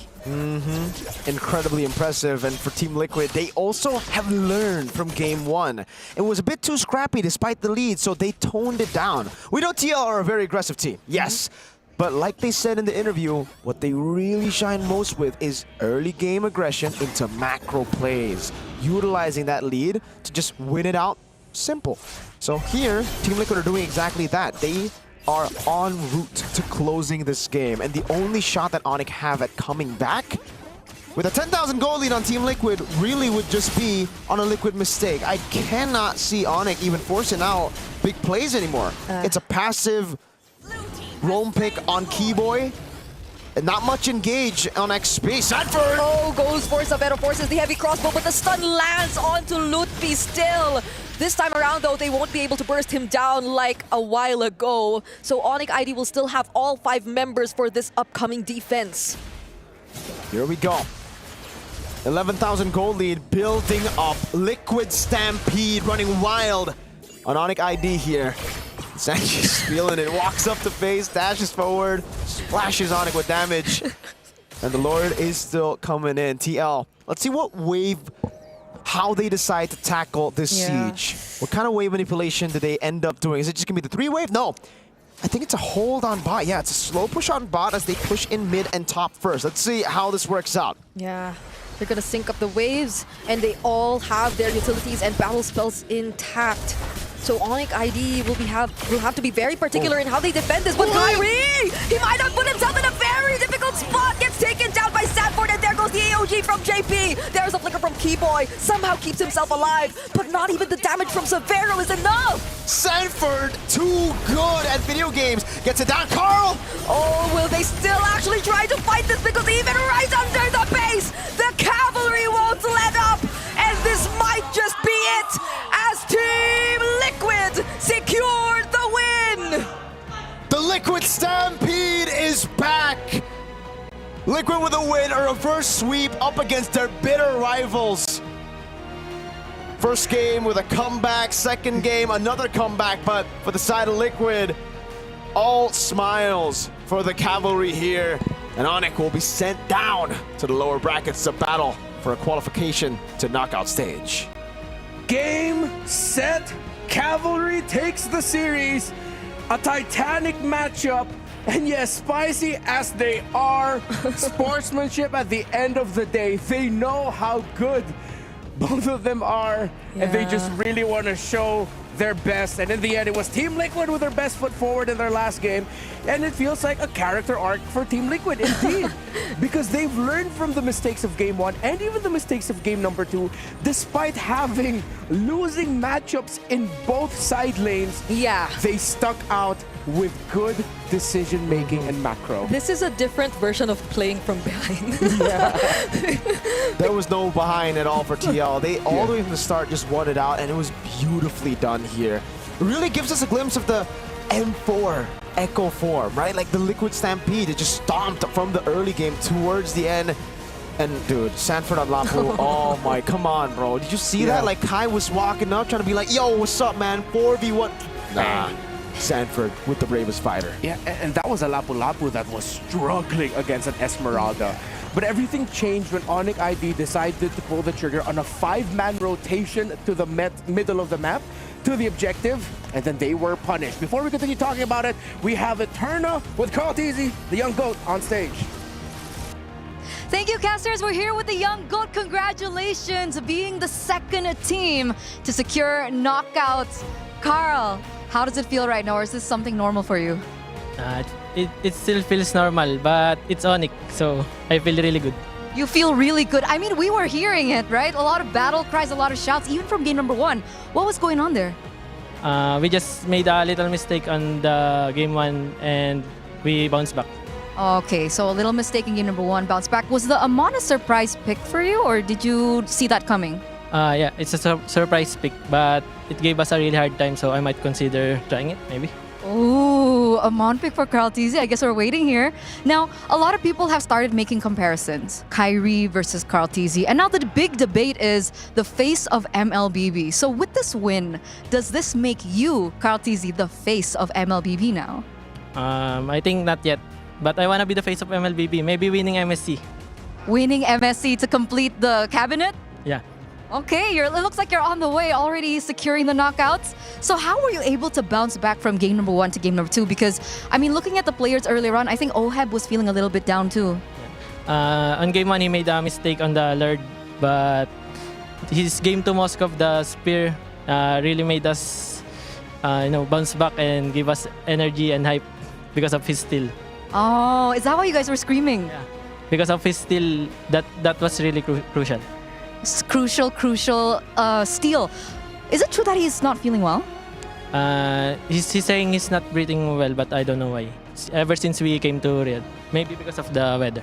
Okay, get well soon, Oheb. And I bet he's really happy celebrating right now. So at this point, Onyx could possibly go 2-1. And the cool thing about MSC this year is, since you move forward, you guys get to pick who you are going up against. Is Onyx a possible pick that you might want to go for again? It's one of the picks, but I want to fight other stronger team. Stronger teams. Who are we talking about here? I think Onyx, PH, and SRG. Also RQ. RRQ. What about Aurora? What do you think about Aurora Turkey right now? Because they made a huge upset yesterday. Yeah, also them. I don't want to fight them because they're so annoying to play against. Okay. All right. They're annoying to go up against. So once again, congratulations, the young GOAT. We're going to throw it over back to our casters and good luck in the knockouts. Thank you. Get well soon, Oheb, and congratulations yet again for Team Liquid. Again, this wasn't an easy match for the majority of the first 5 minutes laning phase, but then continuing our conversation earlier when Onyx ID decided to go for the 5-man rotation to the center, to the objective, and they did not get that win, facilitated by some really great play by Sanji, JP, and Carl TZ especially making the most out of the taunts. Well, that's when the stampede began.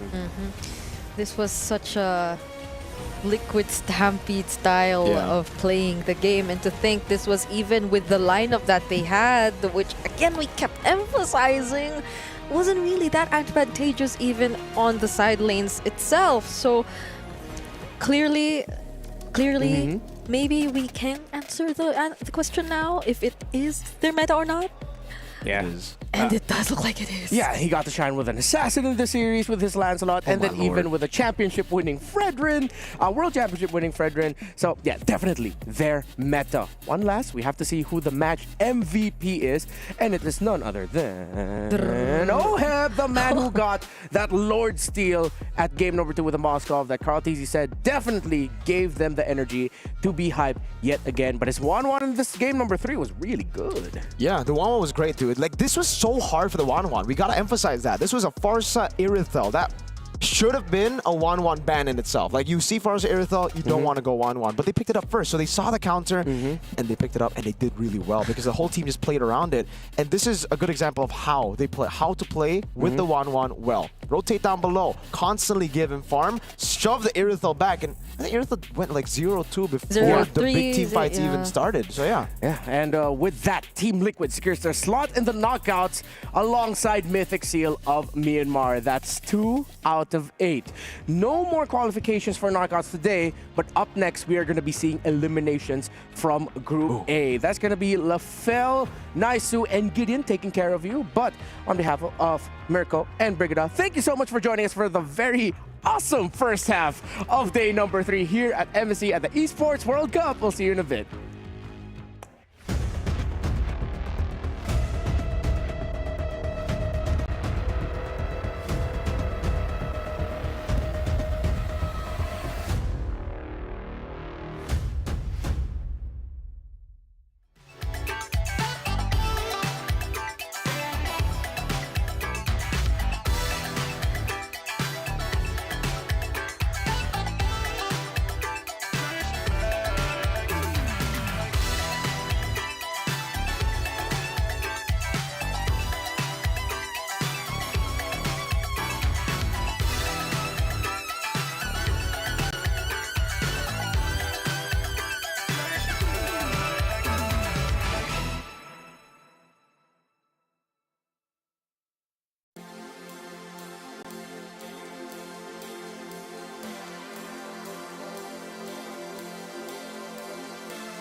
This land is calling.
Lancelot is stupid good. Really giving me that Bruno M6 vibes. Now, we are excited to see the two teams moving over to the knockout stage. But now, it's elimination. Welcome to MSC here at the Esports World Cup. My name is Afel. Alongside with me is Gideon as well as Naisu to bring you guys the two other games for today. How are you feeling, Gideon? Honestly, I'm a little nervous here. You know, at least for the first shift of Talons, they got to see, you know, high-quality games, but now the pressure is on. These teams are backed into a corner, and they have to win to move on. I know the three of us were glued to our screens. Oh, I mean, yeah. with the first match even, and then, of course, the second match. But yeah, now I feel like everybody is, because especially this is now, like you mentioned, LaFell, this is elimination time. Can we just talk about the second one? Or the first? No. Since you say or, it's an option. Let's talk about the matchup right now. CFU going up against Ultra Legends. Now, here's the thing. CFU, at least they got a win under their belt. Ultra Legends, right now, not really looking all that great so far. But again, they had at least one day to really prepare, to see how the meta is shaping up, to see what kind of draft that they really want to bring against CFU. I mean, I'm hoping that they're bringing something else to the table, right? As they come into our arena, I'm hoping they're feeling confident. And based on their faces, they look like, hey, we are ready to play. We are ready to play as 5 because their early game is one of their strongest points. But then when you look on the opposite end, CFU, definitely one of those teams that you have to keep your eyes out upon. Hopefully they don't overheat today. I think, you know, going back to what we saw from Ultra Legends as we built up their story back on the first day, you know, it was great to go ahead and see what their journey, I mean, what they've been through and everything else ahead of them. But again, I think the work is going to be cut out for them because their opponents, CFU Gaming, had although they lost, like, they had a really good showing. Really good show, yeah. I kind of feel like Ultra Legends are one of those teams that actually perform better under pressure because, again, looking at their run in MPL MENA is like, they came out of nowhere, right? And I kind of feel like maybe because of that, they were able to surprise everyone. Now, I kind of feel like here in the MSC Esports World Cup, everyone should see everyone as the best that the world has to offer. So I don't think CFU is going to take it easy going up against them. Absolutely. When looking at their local leagues, Team Falcons were looking at Ultra Landers like, who are these 5 randoms that got together and smashed them in the grand finals? And they continuously show that they have the mechanics, they've got some chemistry, but I think their biggest weak point is once they start transitioning into the mid to late games, they're not 100% sure how to close out these games. I see that struggle happening with a lot of the games so far up to this point is like how are teams not only drafting, but also the transition from their early game, if they have a lead or not. But then there's always those surprise factors too. And I feel like Ultra Legends are a team that can do that and maybe showcase it here, is where you have this like surprise effect or maybe a surprise defense where they somehow turn things around. But that's the thing, like, do we want a surprise or do we want same old, right? Because in terms of pocket meta here in the MSC, I kind of feel like even the rank meta doesn't really apply here because the level of skill is much different. So I really wonder if Ultra Legends, is it better for them to go for a surprise that CFU just don't see coming, or just pick the really good heroes that has been proven to be super strong here at the MSC? I think they have to follow their own profiling, right? As mentioned before, Ultra Legends really good in the earlier stages of the game, but they commit a lot to it, right? Having 5-man rotations coming in for the very first turtle even sometimes. So I think if they lean into that strategy a little bit more, really play for early to mid, then we can actually see whether or not they can close out these games. Because when you're up against a team like CFU, these guys, they have clearly shown that they can play at every stage of the game. I can't forget game 1 of theirs, you know, against Sonic Indonesia to open up the MSC here. And I think a lot of people were really surprised at that. But again, you got to remember that these guys from CFU Gaming have a ton of experience over the years that they've played. They've showcased it in a lot of their strategy, the way they like to draft.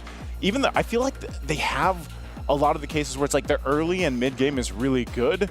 And they're the team that I want to see here, at least like if they're falling behind or however they approach the late game is what I'm going to be looking out for. Because again, even with Boxy back here, I think Boxy has been a great position to bring him back into the roam. It allows, you know, this combination, especially of their mid lane trio, to work really well as we see the lineup here. And I think that's the thing is for CFU is just to make sure they have all the boxes checked from early to the late game. I mean, right now in the current metagame, I think the biggest pivotal points are EXP laners who can kind of set, because Arla has been like that high priority people have been thinking of whether or not this is the hero to go to, and they've kind of supplemented that strategy with their comp. But I don't know about you, because sometimes Arlets are like, hey, we whiff that ult, it's pretty short, but we get punished really hard for it, and Wadu is kind of like in that position of like, hey, I can make it happen, assuming I hit the ability. Yeah, high risk, high reward. Heck, I still remember Wadu on that Phobius looking pretty good. Yeah. I don't think he's gonna get it though. And for you guys at home, the MSC pass is still on. It's 20% off, so make sure you guys grab it now because you guys want that MSC points. And with those points,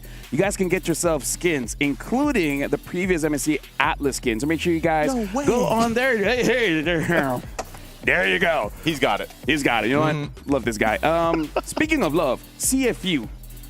Love-hate relationship even for me, because looking at Ultra Legends, going for Ultra Legends CFU, whoever wins this one is going up against SRG, and that makes me nervous. Yeah. That personally makes me nervous. Isn't that a shared sentiment then? I mean, well, kind of depends on who you expect to go to the next stage, right? I mean, LaFell, CFU is the favorites. I gotta say it. But are you so they hoping for might Ultra? lose. They might. Yeah. Yeah. Ooh. CFU should win, right? I'm not sure how the curse works this time around. Yeah, I don't know how it works with you guys here. Don't think too Again, much. I'm neutral. Like I don't have a curse. Don't overthink. Like that's what I tell myself. Don't think and just say, and regret it later. I do think that, you know, Ultra Legends might actually have a chance here. Let's see whether or not, you know, see if you actually underestimate them. But Cambodia has been known to kind of take all of their games seriously, no matter the power level. They've been pretty consistent at that. I think either way, I don't know, maybe this is going to be the trend for the day. If this goes 3 games, we're doing a 3-game all day. Hey, and another trend is that the harder you lose, the bigger that comeback is going to be. First of all, I just want to see if the Lancelot is going to get any kind of focus. Just ban it. I personally feel like this might be a hot take, but yeah, I don't know. Lancelot, maybe just a bit too much. Yeah, I think he's a little too good considering the level of execution we've seen from these players are already at a pretty high standard. Now it's really coming down to the nitty-gritty. As you mentioned, 2 items already, he's able to do so much. The true damage really making tanks like, oh, I guess he can just kill my backline in 2 hits. And in case if you guys don't know, that is our current hot take here presented by Al Habib Medical Group, is that it's not Lancelot, it's Lance too much. Because what kind of hero lose like everything. for the past 10 minutes, and with one Thorn Rose getting basically a wipeout. Like just one skill. And here's the thing, even if you don't hit your opponents, you're hitting the minions. And if there's no minions, hey, in case you guys don't know, you can't push. They need to buy an insurance policy of some sort, right? I think so far as we've seen the meta continue to shift, we've seen less priority on even things like Uranus. You know, which has been weird, right? Like, I mean, the first half of the tournament, MWI, wildcards, and even like a couple of day one games, we saw Uranus being like, oh, we need to get rid of it within the first phase. Now teams don't even touch it. Like, they prefer Esmeralda over the Uranus. I mean, who would want to touch Uranus now when we got picks like the Lance? Like, damage is king, man. Damage too much. Damage is king. Lance too much. That was yesterday. That was yesterday. That was the hot take yesterday, Dude, right? I bring my hot takes every single day, and it's all going over to the grand finals. Now we have started the draft here.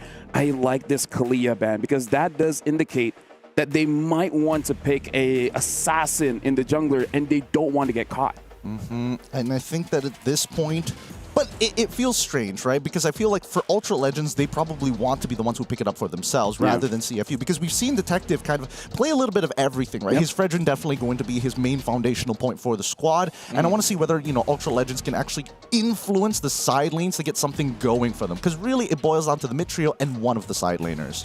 Yeah, I feel like what we saw from Ultra Legends, back in day one was really just not enough, because like Throwboy even himself it felt like he was forcing some of the fights. He played, I remember he specifically played the Akai as well in one of the games, and it just seemed like the overall idea of what they wanted to go ahead and execute just wasn't there.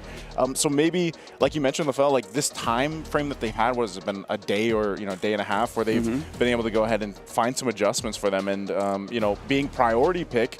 We've seen a couple different things now. I feel like even now in day 3, some of the first picks on the blue side have been different lately. We've seen Phoveus, we've seen Arlet, we've seen Farsa, we've seen Kimi, we've seen 1-1, we've seen Yisun Shin. It has been changing quite a lot. Heck, we saw Mythic Seal first picking that Lance a lot. So definitely, like, this is a developing pocket meta. And now looking at the bans here coming in from Ultra Legends, 2 crowd controls and 1 anti-heal. It does feel like they want to play a front-to-back kind of comp where they just don't want to get interrupted. Like the moment they got their gears going, please no one slow us down. We want to keep on moving forward. I think so too. But based on what we are seeing for the bans, let's try and read into what the potential first pick openers are going to be. Because Ultra Legends, consistently, we've seen them play Kimi, and as well as sometimes having the Fredrin. I would like to see them try out an assassin this time around, especially against CFU. We see the Phoveus ban as well. So CFU understanding, hey, they probably want to play, one tank, probably the Fredrin, play the Kimi alongside with the Kimi. If we don't get one of those 2 options, at least it's a pretty good game for Lance on our side. Okay, if they actually...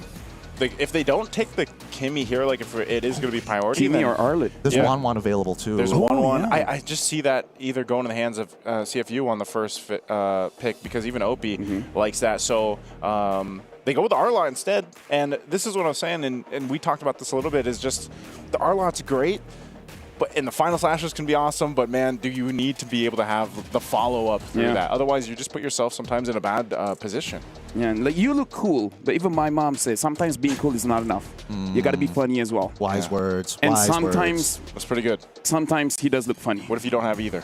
Hey, better be rich. Hey, gotta have some stats going for you, man. If not, it's start a new account. I don't know. CFU this time they're gonna go for the 1-1. Of course, expect it, but they're also gonna pair it up with the Farsa, which is kind of interesting, right? They could have positioned themselves a little bit differently because they're giving over the Fredrin as well as the Kimi over to Ultra Legends, which was expected in the first place, right? There it is. There's the answer too. So like CFU's first couple picks, this is already great damage.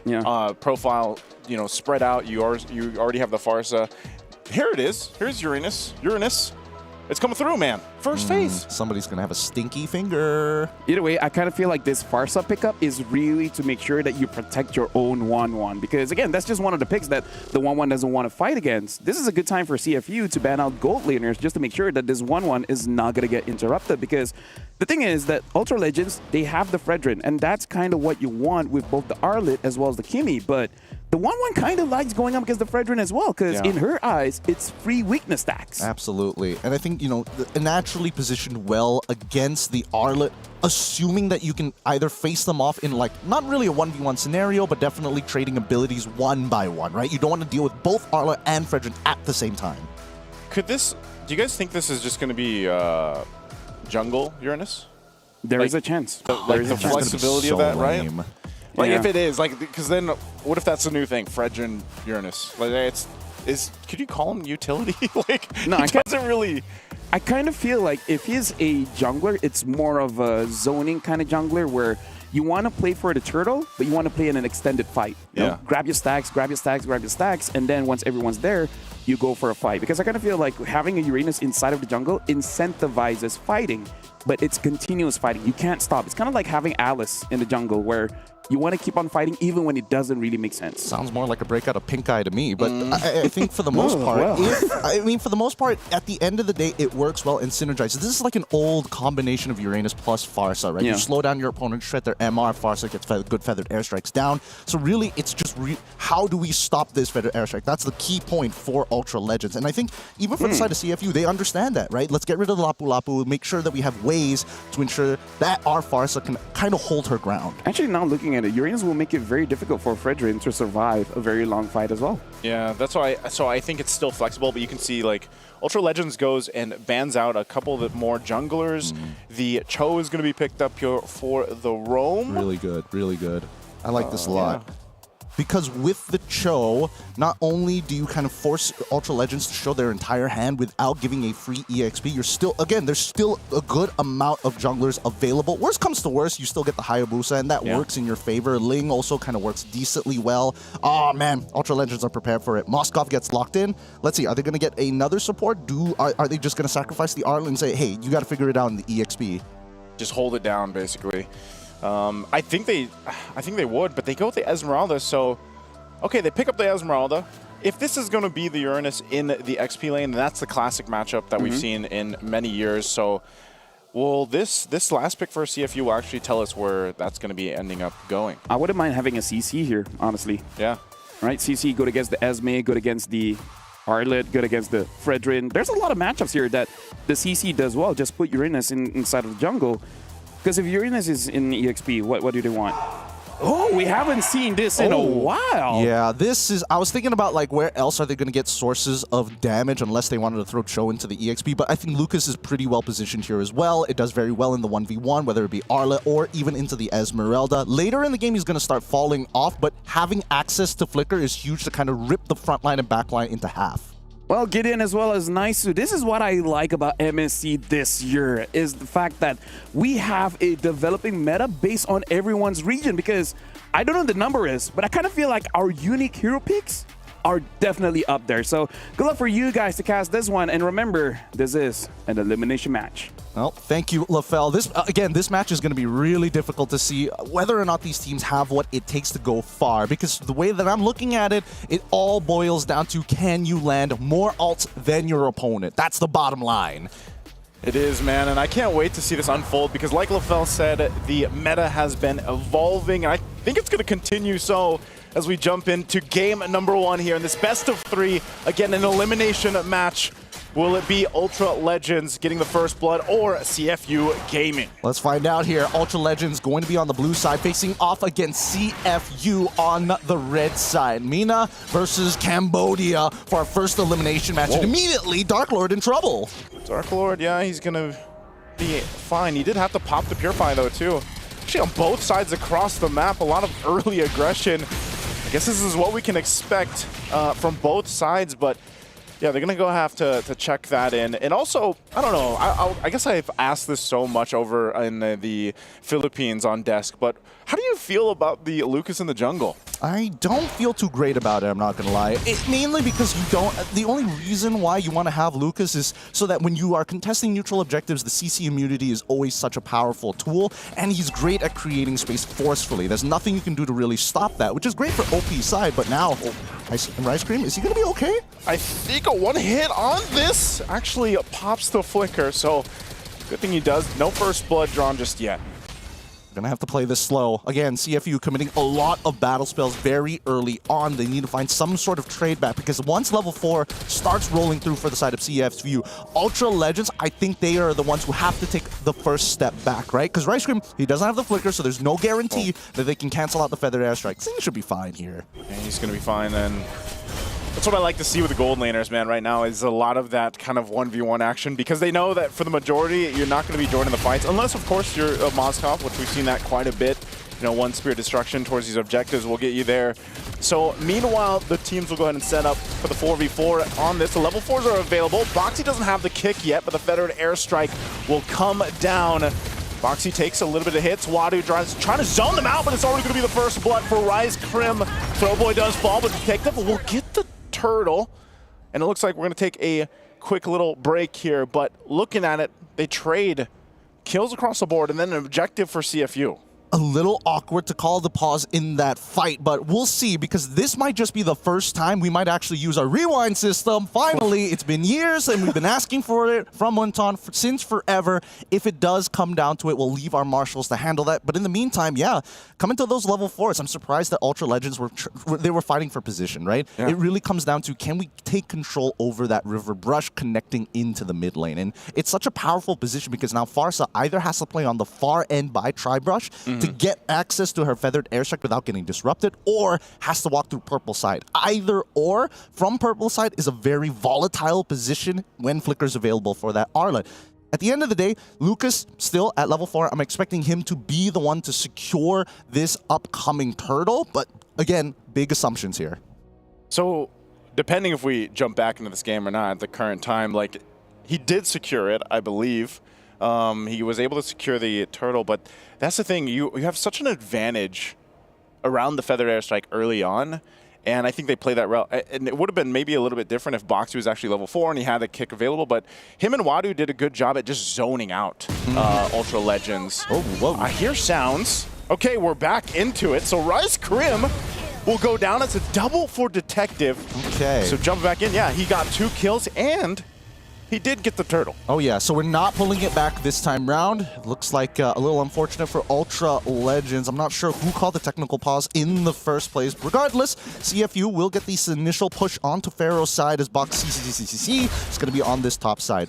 CFU at this point of time, pretty good, because now that Detective with 2 kills underneath his belt, first items are going to be a little accelerated for him. And with that first item, I'm not sure what he's going to go for, right? Is he going to go, you know, build the Fury Hammer into the War Axe, or go straight off with the War Axe, knowing that he has to tank a lot more damage coming into these fights? Yeah, I feel like it's been a while. You know, it's been a while since we've seen Lucas specifically in the jungle, at least over in the Philippines region. For, you know, he was up there in the beginning. Wadu, though, Consecrate going to get Final Slash out of the Feathered Airstrike here and takes the brunt of damage as Quanok picks up a kill. A good response. Boxy thinking about it, but won't actually commit. But with Detective here, they want to put pressure on this orange buff. He knows he's got a lead and a level advantage too.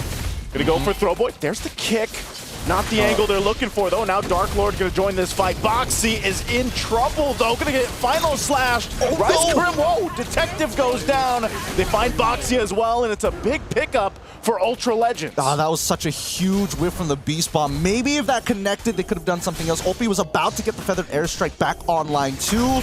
Really unfortunate. CFU Gaming have the right ideas, but they're forgetting about priority. Look at this fight actually occur, because we do see the initial movements from the side of Dark Lord. And that makes all the difference in these types of fights, right? He's holding on to his... he already used his Falling Star Moon early on, but more importantly, it's that Final Slash that turns it around. And you can see that Rise Crim is getting even more value from it on the laning phase for this Moskov. Right on cue there, Gideon. As soon as you mention the Final Slash, you get a nice little look at Rise Crim finding Sing up top.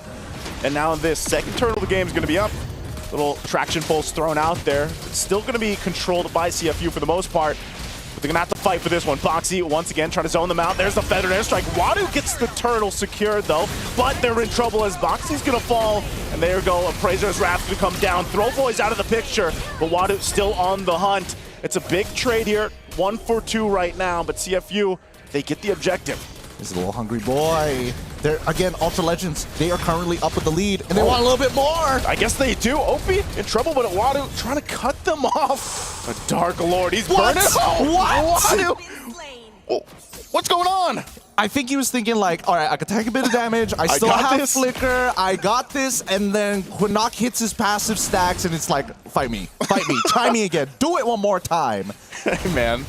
Maybe, you know, maybe Wadu forgot, but you're not going to cover much ground as Uranus. So Boxy has to kick his way out to live this exchange in the mid lane, but hey, Ultra Legends, they've done a phenomenal job at kind of correcting the course here in the early game. All right, I got to call Zipper on this one. Pull up the item list real quick because we need to see how far Wadu is from getting a Radiant Armor, and at the very least, oh, he goes for Dom Ice first. Okay. Interesting. Okay. Oh, he's in trouble.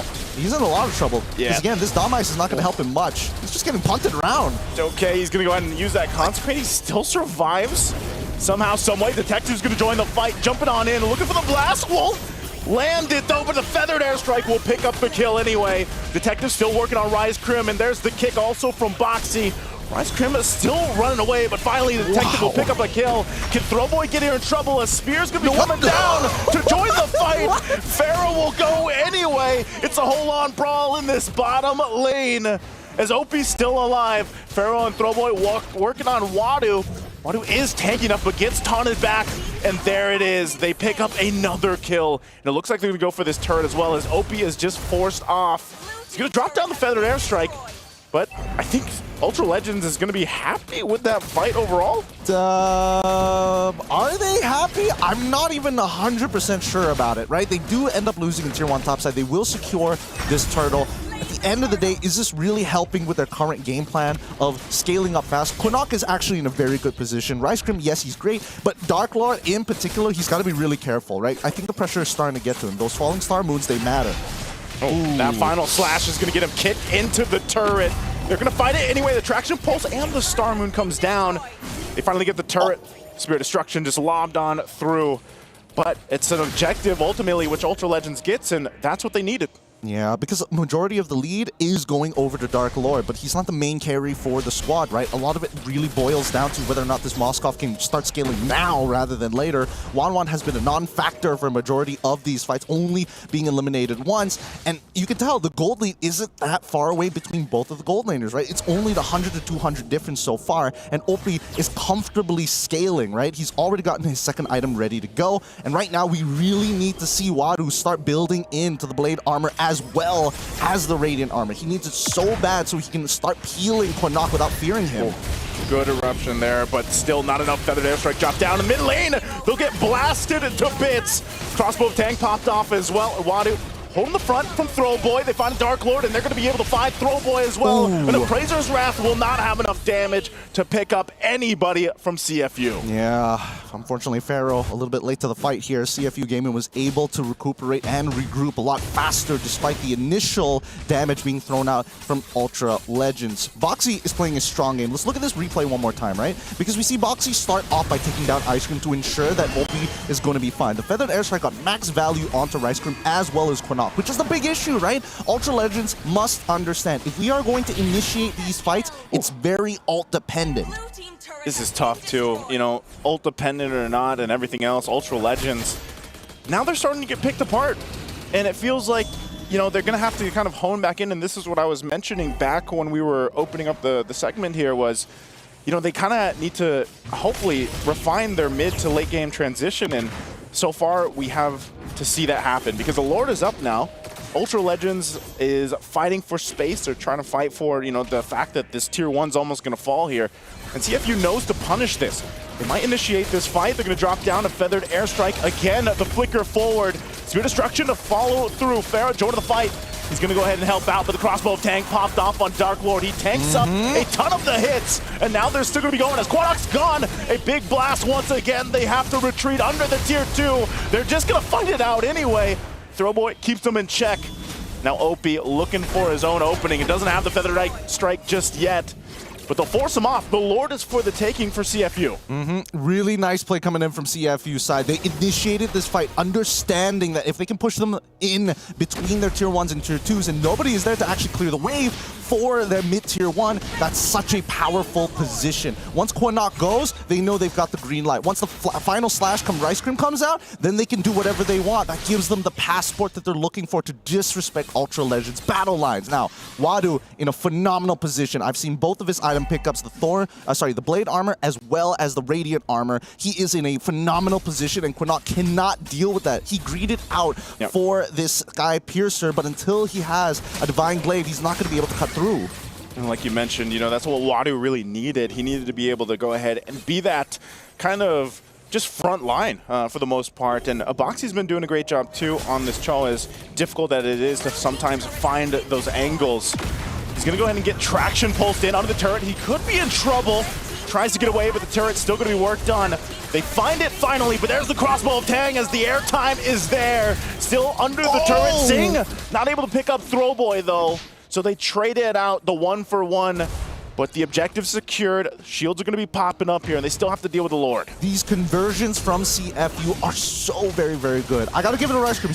He has an eye to punish his opponents. He's very similar to Boxy. However, he can't get into his own head. They need to sacrifice these outer tier turrets. Inhibitors are by far the most important at this point after your mid-tier 1. Therefore, CFU Gaming, as you see them attack, they're not attacking head-on. They're attacking in these side angles. Look at this! Traction pulse once again. The energy eruption going to be able to find Sing. It gets out though. And the final slash will whiff it. So nothing to convert there for Ultra Legends. See, this is what I'm talking about. It's final slash versus feathered airstrike. Both of these effing ultimates. It's just, they're really, really pivotal for these squads. Now, Quinnock, he finally gets the Holy Crystal ready, set, and to go. And Dark Lord is actually doing a decent amount of damage throughout these fights. I saw his item build earlier, right? Enchanted Talisman Oracle, he's got the Sustain. But then, does he have the right items to actually get in front of Detective? Is he strong enough to deal with Sing as well? No, he really has to go in and out compared to Wadu, who literally will T-pose on his opponents.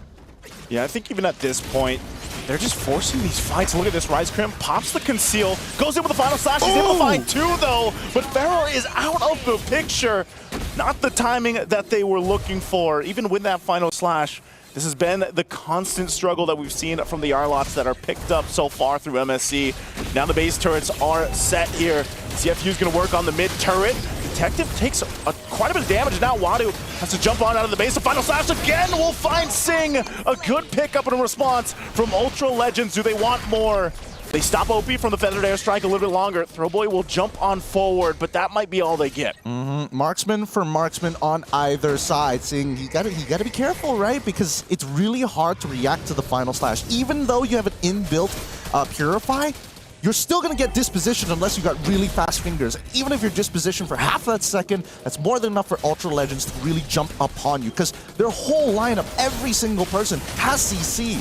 Oh, again, the fight breaking out. Traction pulse on the feathered airstrike already expended. Boxy, though, trying to jump into the fray. He flickers out defensively, and now it's Detective. Lord's going to be ignored. They go in the fight anyway. Detective is gone, and the fight still going on as Wadu going to be the next target. Pharaoh does want to overcommit Zing just around the corner alongside Boxy. They're going to go for Dark Lord here. Can they actually get this kill? Looks like they're going to be able to secure it. Dark Lord just trying to buy it time. The shields are not enough as another kill goes in the hands of CFU. And what did I tell you, right? Dark Lord cannot deal with the raw damage coming out from the side of CFU in comparison to Wadu, who literally is T-posing in the middle of these fights. It's starting to get a little frustrating, but we do see that Ultra Legends manages to find an initial punish, right? Keep in mind, Lucas, his big mechanic, I can only pop my ult when I have enough energy, when I have enough of those stacks on me, right? Which is the little bar you see underneath him because he doesn't have mana. Cool. I definitely need more of those type of heroes in this game. But for the most part, Detective, again, I think that CFU game could have just let Ultra Legends take first position. Oh, final slash again. Forcing the fight, a Spear Destruction. Pharaoh's going to join the fight, but Rice Crypt could be in trouble. Detective now going for Pharaoh. He pops the Wind of Nature, though. He's still going, but he has enough damage to pick it up as Quinnock is gone. But Throwboy came in, got the Lord, but they're losing the fight. 4 down for Ultra Legends. Going to be making it 5 here. It's going to be a wipeout as they go through, as Dark Lord doesn't have enough. And CFU Gaming might have lost the Lord, but they're going to get the wipeout they needed. The mid turret goes down, and they have the push with the minions. They'll take first blood in this best of 3. Really great target prioritization coming in from CFU. You could see the forward thinking in a lot of their plays. The itemization was good, and even so, Ultra Legends, they just fell in between the smokes and the mirrors, and they couldn't tell how they needed to play it out.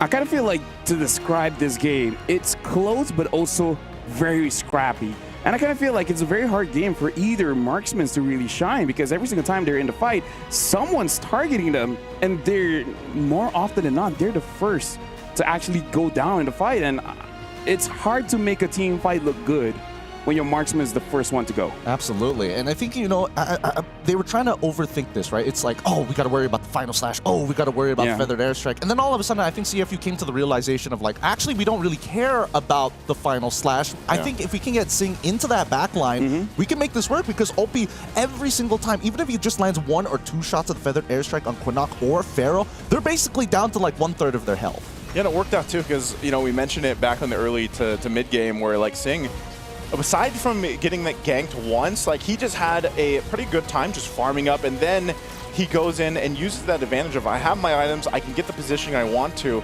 Especially, I think a big part of it is, as you mentioned, Gideon, once Wadu got those defensive items, the Radiant Armor and the Blade Armor, he was enough to go ahead and zone out a lot of this. And then Detective, like you mentioned too, was a lot of the timing when he has that ultimate available and he can actually put pressure on the right targets. And a lot of times it was Pharaoh. He was able to pop out the Wind of Nature. He was able to get a lot of the battle spells out. And that just worked out really well for the fighting plan of CFU Gaming.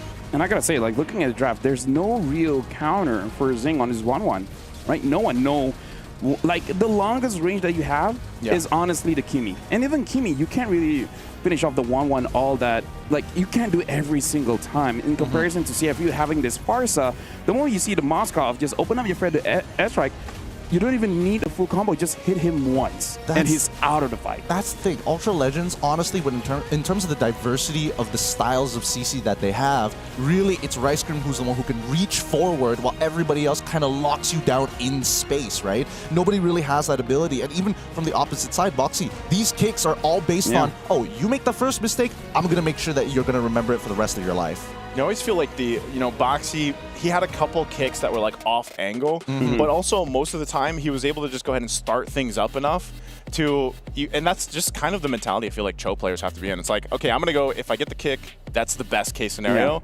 But if I start the fight up, then at least I force this fight and hopefully the team can follow through. Yeah, definitely. As an experienced Cho player, there's many ways to play your Cho. Like number one, you just go in, just to threaten them a bit, just like you said. Maybe force out a few skills. Maybe they panic and use a Flicker or Purify, and then that's more than enough. Looking at the draft here as well, I really feel like for Pharaoh, maybe just because even yesterday we talked about this, the Moskov is very hit or miss. And it's mostly miss unless we talk bad about it, and then suddenly it's a hit. Yeah, it's, I don't know, it follows like a strange set of music theory, Plus right? you're stealing objectives. Stealing objectives, yeah. But that's the thing, right? All marksmen are a little bit more like item dependent. I would say the exception being Wanwan, because again, 2 items is pretty good for her, 3 items is already great. But then we look at the emblems, right? And I'm still questioning why Quinnock decided to go for, hey, Quantum Charge is the way to go. I need the extra bit of heal, extra bit of movement speed, when really, I think it would have been better for him to just go for the weakness finder, because again, he's working in tandem with Throwboy, and Throwboy needs that extra 1 or 2 seconds to kind of like get that reset from the energy eruption to start the combo again. Same with Rice-Cream as well. I really feel like Ultra Legends, they have a rough idea on what to do going up against CFU. It's just not complete just yet, because we see like patterns like, okay, good moves, okay, good team fight.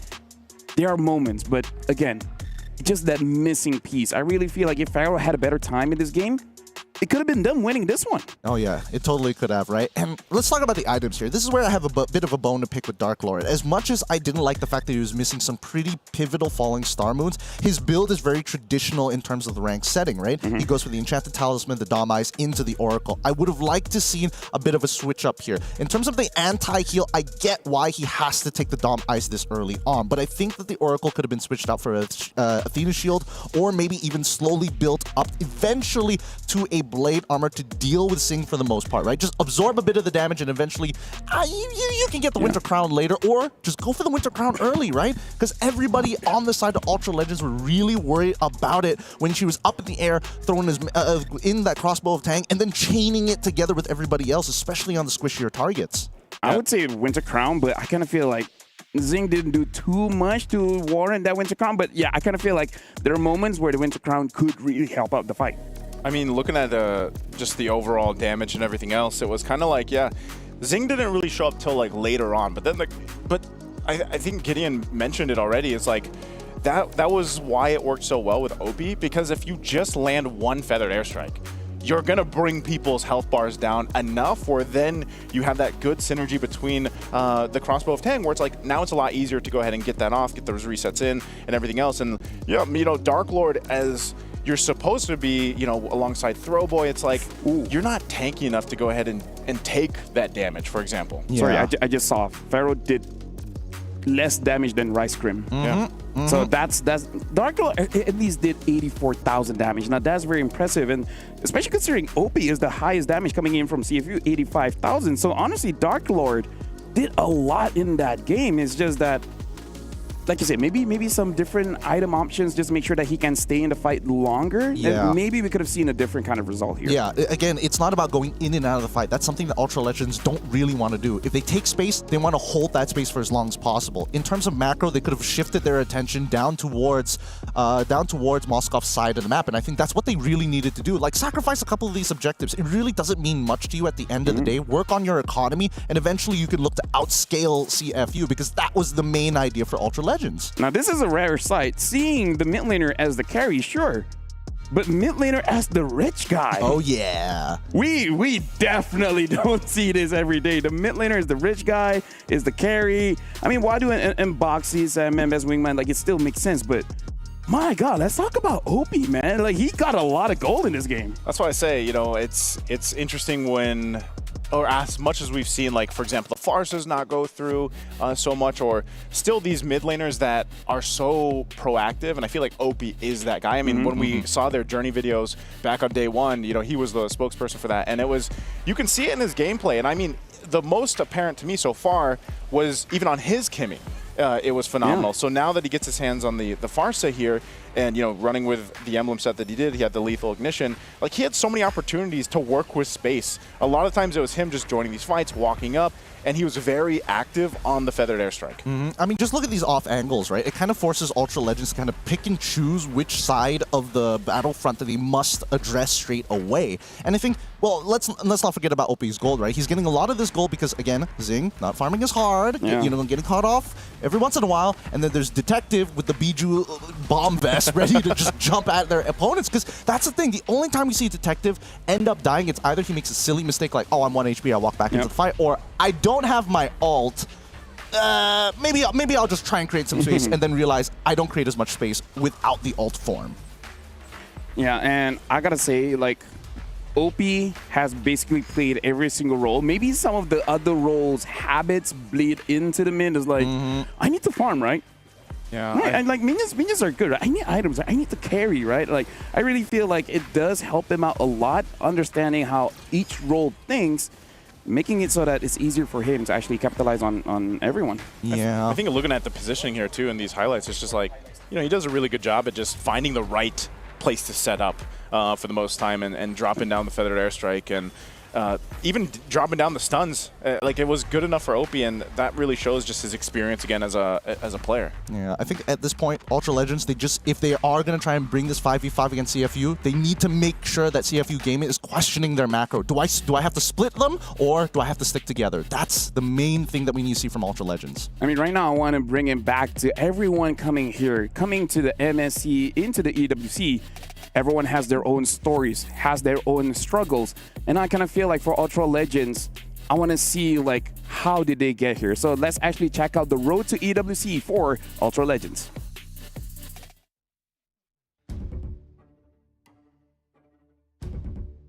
The most dangerous thing about going against us is that we play like a team and we depend on each other. It feels great to be in EWC. We had a difficult journey to be here, and we will do our best.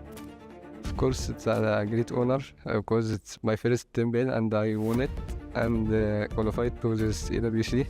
Oh, Troll with the Tsunami Slam! Oh. It's Pharaoh to secure the Lord, and Pharaoh with the kill as well. Dark Lord will get Coffin. Look at them. They're blitzing this. They're rushing into the back. My toughest moment is when we was playing in lower bracket finals and the electricity went off. So we had to go in the car and play in wild data. We had a hard group and we won. But look at Rice Cream, he has the shortcut, they will jump in and just brawl at you. Pharaoh gets the kills with Troll, and that's a Sky Piercer popped as well. Dark Lord getting Sanji, it's Sano screaming in pain. Agony is in their eyes as Falcons, they will get their wings clipped.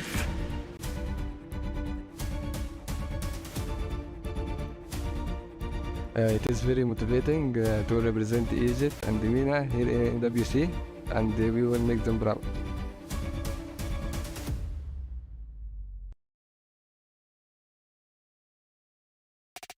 Talk about a story. Not just did they win against Falcons, but they had to do it in a car. Like, if you look at their story, it is absolutely amazing. But speaking of which, for you guys at home, I hope you guys are playing MLBB after this game, because we still got to see who makes it through, because the All-Stars are still here, but it's only up until the 5th of August. So just a little bit after MSC. So make sure you guys play now and actually complete all those tasks, because there's a chance for you guys to get a Popol and Koopa skin.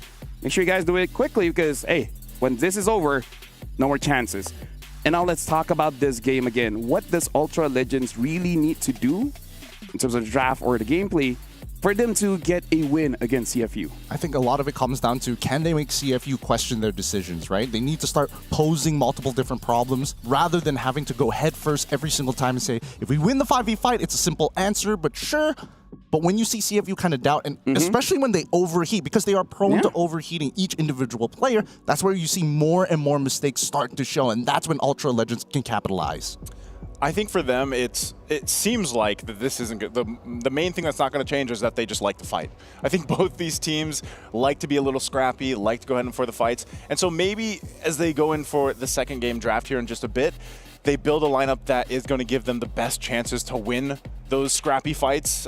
Because again, I think even the itemization we already talked about in the breakdown, they need to be able to itemize for winning those early game fights, mid game fights, so that they have a better chance in the late game. So if I look back at my nuggets of knowledge, lose enough where your opponents are confident, but don't lose too much where you're 10,000 goal behind.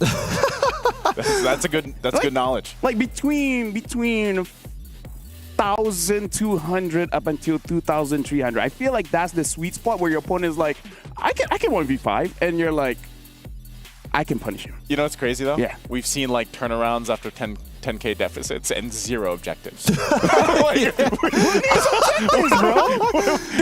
are important. Is there a nugget of knowledge for that? Or? Yeah, kills are more important. I mean, especially when it comes to the late game. Because this one, I kind of feel like for most professional players, they know. But in case you guys are playing rank at home, I would say 16, 17, 18 minutes, those are the times when kills are more important. Because for you to get objectives, you want to make sure no one is defending them. So kill them first. Yeah, there you go. I'm following. Yeah. That's good. It's a good strat, right? And also the consideration of death timers, especially in the later stages of the game, has been such a pivotal moment, right? Sometimes you don't even want to like, oh, we guarantee the pick. Let's delay it a little bit just to make sure that it's closer to our lower timer so that they can push out and he won't be able to defend as effectively. I mean, a lot of this really starts boiling down to whether you understand how the meta is going to go. Because again, I think a lot of teams' biggest mistakes is, hey, they look at a tier 2 as like, this tier 2 so juicy, so important. If they're willing to die for it. Yeah. And I'm like, no, you get a Lord, you basically get all tier 2s for free. Exactly, yeah. It's econ turrets.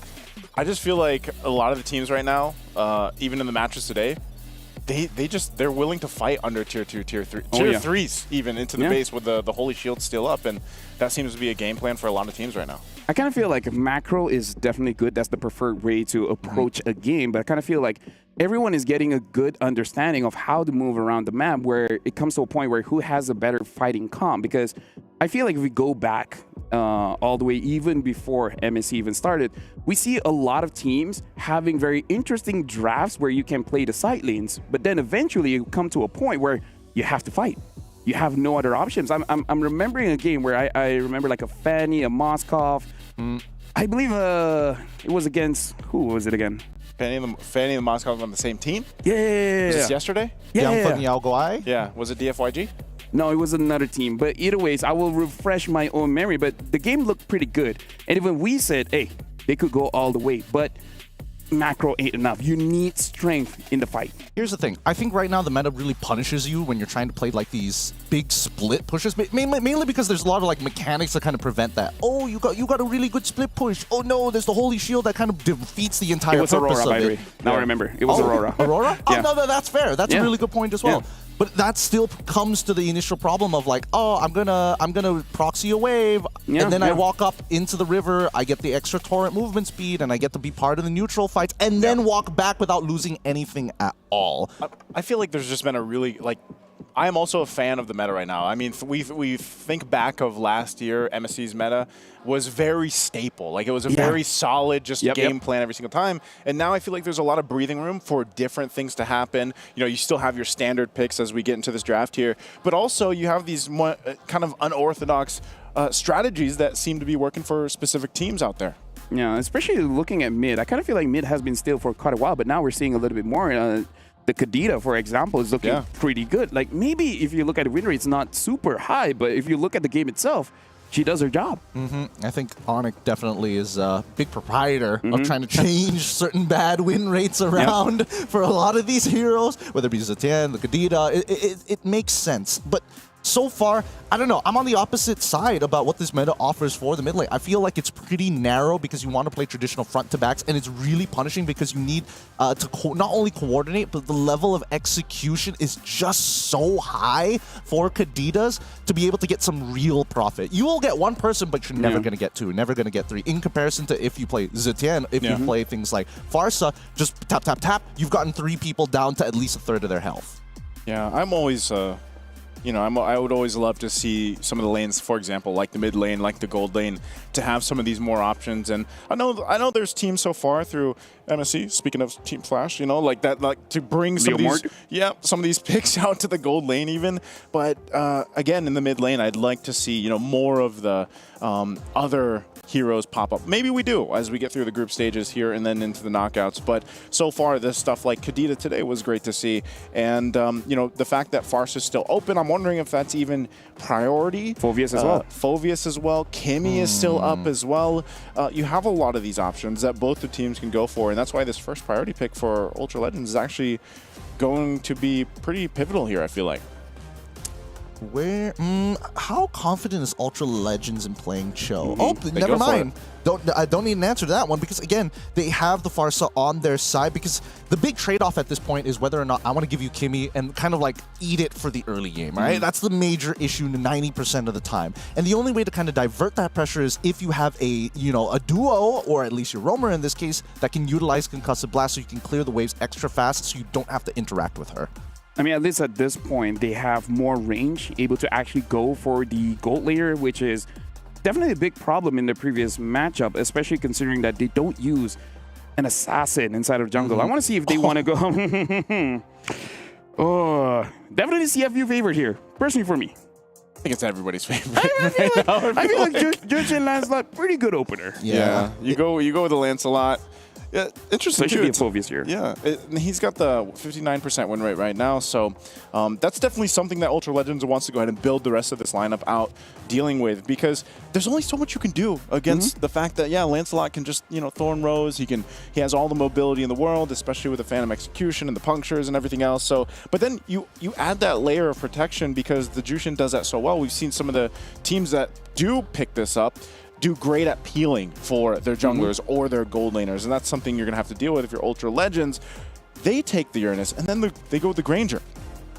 Yeah, I kind of feel like this is already Ultra Legends having this mindset of winning every lane, right? Because I kind of feel like Farsa, yes, might have some trouble against the Kimi, but overall is able to control the lanes very, very well, especially with the wings by wings.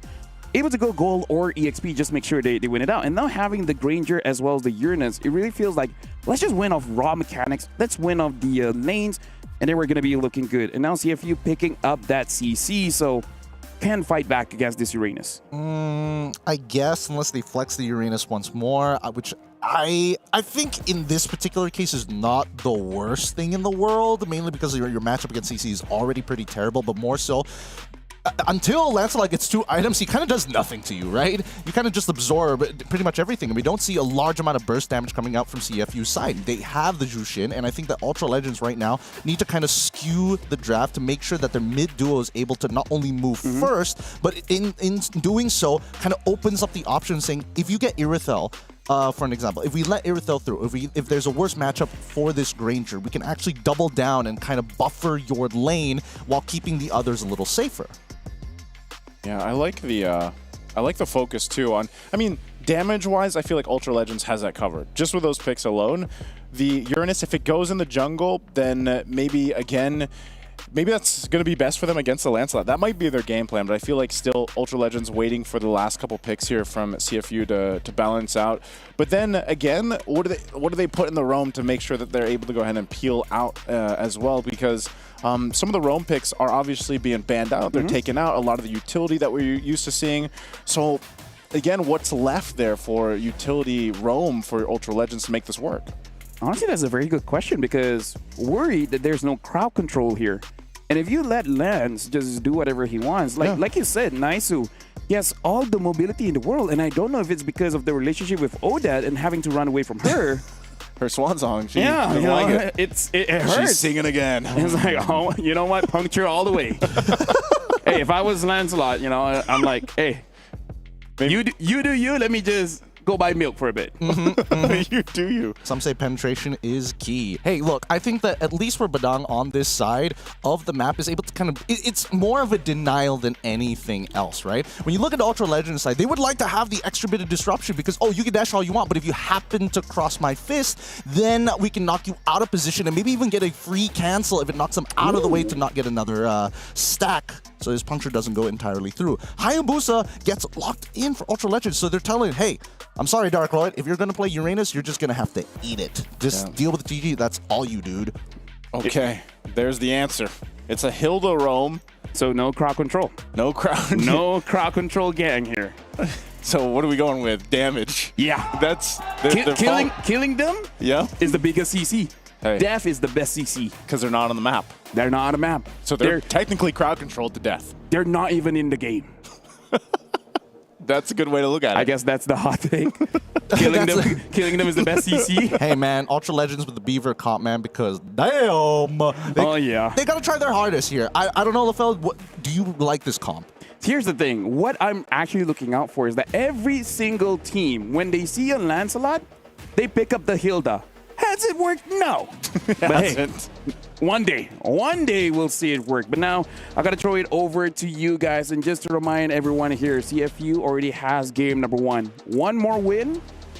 They survive, not going through just yet, but they survive. But the same can't be said for Ultra Legends. Well, that's a good point. Thanks, LaFell. Once again, great reminder here for all of the fans who are just tuning in. Ultra Legends facing off against CFU Gaming, currently at match point. If Ultra Legends, now is the time to clutch up, to pull it to a Game 3 as we head on into the Land of Dawn here at the Mid-Season Cup 2025 at the Esports World Cup live in Riyadh. As you can see, Throwboy, the jungler for the side of Ultra Legends, starting off on his orange buff, while Detective from CFU on the red side starting on his purple. So, mirrored sides of the map. You know, Gideon, I feel like Ultra Legends went with the perfect life advice that's thrown out there all the time. Just put all your eggs in one basket, right? You know, they just went full damage. Boxy is going to feel that damage as he has to go ahead and flicker out already. So that might be the game plan. Ultra Legends overloads on one thing. You get the damage off. You have great profiles early game, especially if Throwboy can somehow, some way get an early snowball rolling. I feel like that's going to put Ultra Legends in a really good position, especially when these objectives come up. I totally agree here, right? Because right now, Ultra Legends are just making sure that they're bypassing and kind of cheating the early levels by saying, Dark Lord, he's going to struggle at level 1. So let's quickly get him to level 2. And once he's out of that level 2, now he can out-sustain Wadu. Wadu can build up as many stacks as he wants. Dark Lord can say, whatever, as long as I'm taking damage, I can sustain in this lane. Now, I think they need to start shifting all of their attention down to the bottom side, right? Oh, OP, gonna get Shadow killed, and there it is, first blood. go into the hands of Throwboy. This is exactly what we were just talking about. Yep. I mean, the snowball has already started for Throwboy. Hopefully it converts down to Pharaoh somehow, because again, he's going to be one of the few ways that he can hurt CFU Gaming without putting his team at risk. Yeah, this is going to be the first turtle of the game that comes up. Throwboy will have to face this off against Detective. Now, this is a little bit tricky, especially up against a Lancelot, so he's going to rely on Rise Crim. Rise Crim jumps on in, gets Detective actually quite low. He'll still get the turtle. Turtle secured for CFU, but can they survive the fight? Throwboy pickups a kill. Detective follows. They're all quite low here. CFU's trying to run back to the turret as OP falls next. A massive pickup already for Ultra Legends. No! Wadu, what are you doing here? And Zing jumps in, flickers out, it gives him another kill, and make it another. As Ultra Legends just gets everything. Zing was looking to correct his mistakes from the previous game. It's like, sorry guys, I extended the last game a little bit longer than I should have, but this time it's gonna be different. I swear to you. But as we saw this fight progress, they're just a little too tanky. The base damages from the side of Ultra Legends. Like Dark Lord, there is no killing him at this point. You clearly do not have the burst damage to do it. Detective needs 2 items. Wadu needs War Axe. Oppi, probably never going to kill Dark Lord unless he's got he's fully stacked on his Sky Piercer. But he's 3-0-2 now. He's 3-0-2. He's kind of strong. He's going to be a big problem. I mean, he's going to definitely dominate the top side of the map. Yeah. That's basically your lane now, if you're Dark Lord. And hold on, another play in. They're not giving him a chance to breathe. Opie will fall, make it 8 kills now in total for Ultra Legends. Hey, I think they are following the game plan. Just throw damage at CFU. Yeah, and right now the walls are crumbling down for CFU. This snowball lead is actually really good. 3 minutes into the game, 3.7. That's one of the higher leads we've seen so far for this squad. And now they're transversing it down to the bottom side. Sing, I don't know if you're going to escape this. You don't have a flicker. He does get out of dodge. So now Rise Crim going to be in a bad position. Gets zoned out completely from the rest of the squad. He falls, so 1 kill now for CFU Gaming, and that was something they really need. I mean, Ultra Legends, they can afford that. It's Throwboy now here on the top side. It's going to go ahead and go for Wadu. Doesn't commit, though, so still, Turtle's now up here. I think that Ultra Legends got to be careful, right? They can't start diverting their attention. If they want a clean conversion for Pharaoh, they need to make sure they're working as 4. Okay, Turtle for the taking. Detective's going to work on it. He takes quite a few feathered airstrikes, but he will get the turtle. Can him and Opie get away? And it's just too much damage as Detective falls. And now Opie just throwing Dark Lord around. He's going to go ahead and use that flare. But Quanok could be in trouble. Wings by wings out. Throwboy joining the fight. Going to pop the shadow kill. Will be able to find Wadu. Now fighting under the tier 1. They have enough damage to just overload it. Dark Lord will go ahead and flicker on out. But the purple buff is what they want, as Ultra Legends looks to take more from CFU. Nicely played for the side of Ultra Legends. Oh. Okay, Sing is going to go ahead and just get a couple shots of Throwball, but that's about it. Boxy did go down in that whole exchange.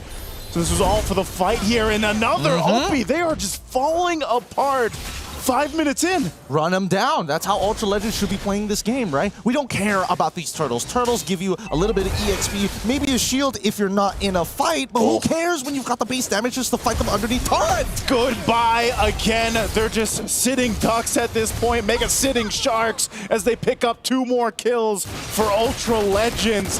14-1. 5.5 minutes in. Proxy the waves, get ahead, continuously force CFU Gaming back into a corner, and this game will be yours. Ultra Legends can't afford to make a mistake now. Again. Oh, Dark Lord, is he still going to survive this? Okay, the turret's pretty strong. He gets taken out. Again, they had a great lead. Hopefully not too many of those, because those can compound up to give CFU a chance back into this game. But right now, Ultra Legends is in such a good position with this 5K lead ahead, and they're just continuing to try to take everything from CFU.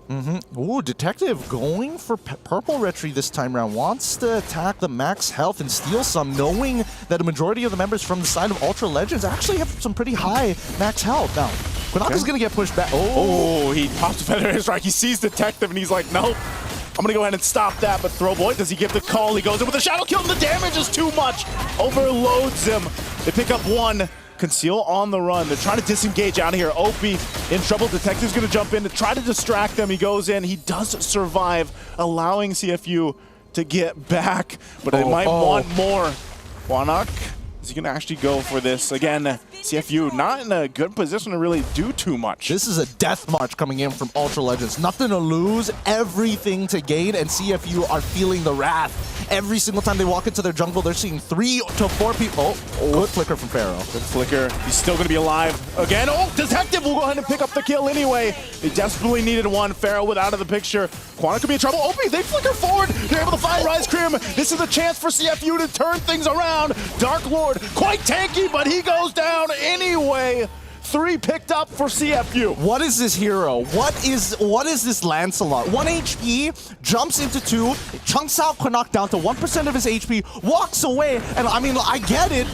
Dark Lord doesn't have a lot of damage, but the Ionic stacks is ridiculous. Like, look at Detective, right? Keep your eyes on him. Jukes him, goes down to Quanah, gets put down to 1 HP. Guess what? I'm gonna put you down to 1 HP, and had that puncture connected, he would have killed him. Lance too much, as LaFell said. It's just, what is going on? I don't know. I guess he's just going to be highly contested, either that or eventually in the knockouts we see him on the ban list, but wait, man. The total goal for his team is 22,000. Zipper, pull up the item list. We need to see where he's at currently. I think he only has the War Axe, right? Yeah, just the War Axe. Dude, what is this hero? What hero can do this? Zing could be in trouble. Gets out with a flicker. They're going to drop down the Feathered Airstrike. Zing has all the space to work with.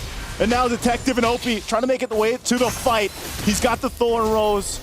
Quanah will try to get away. Throwboy joining the fight as well. Goes in, looking for a pickup as he goes for Opie.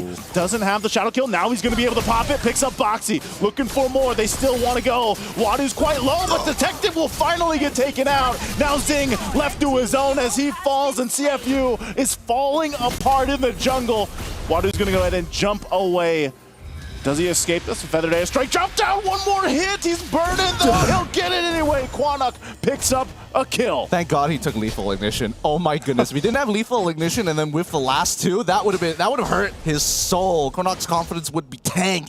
Oh boy. At least for Ultra Legends, let's look at the replay one more time, right? Because this fight, really interesting, right?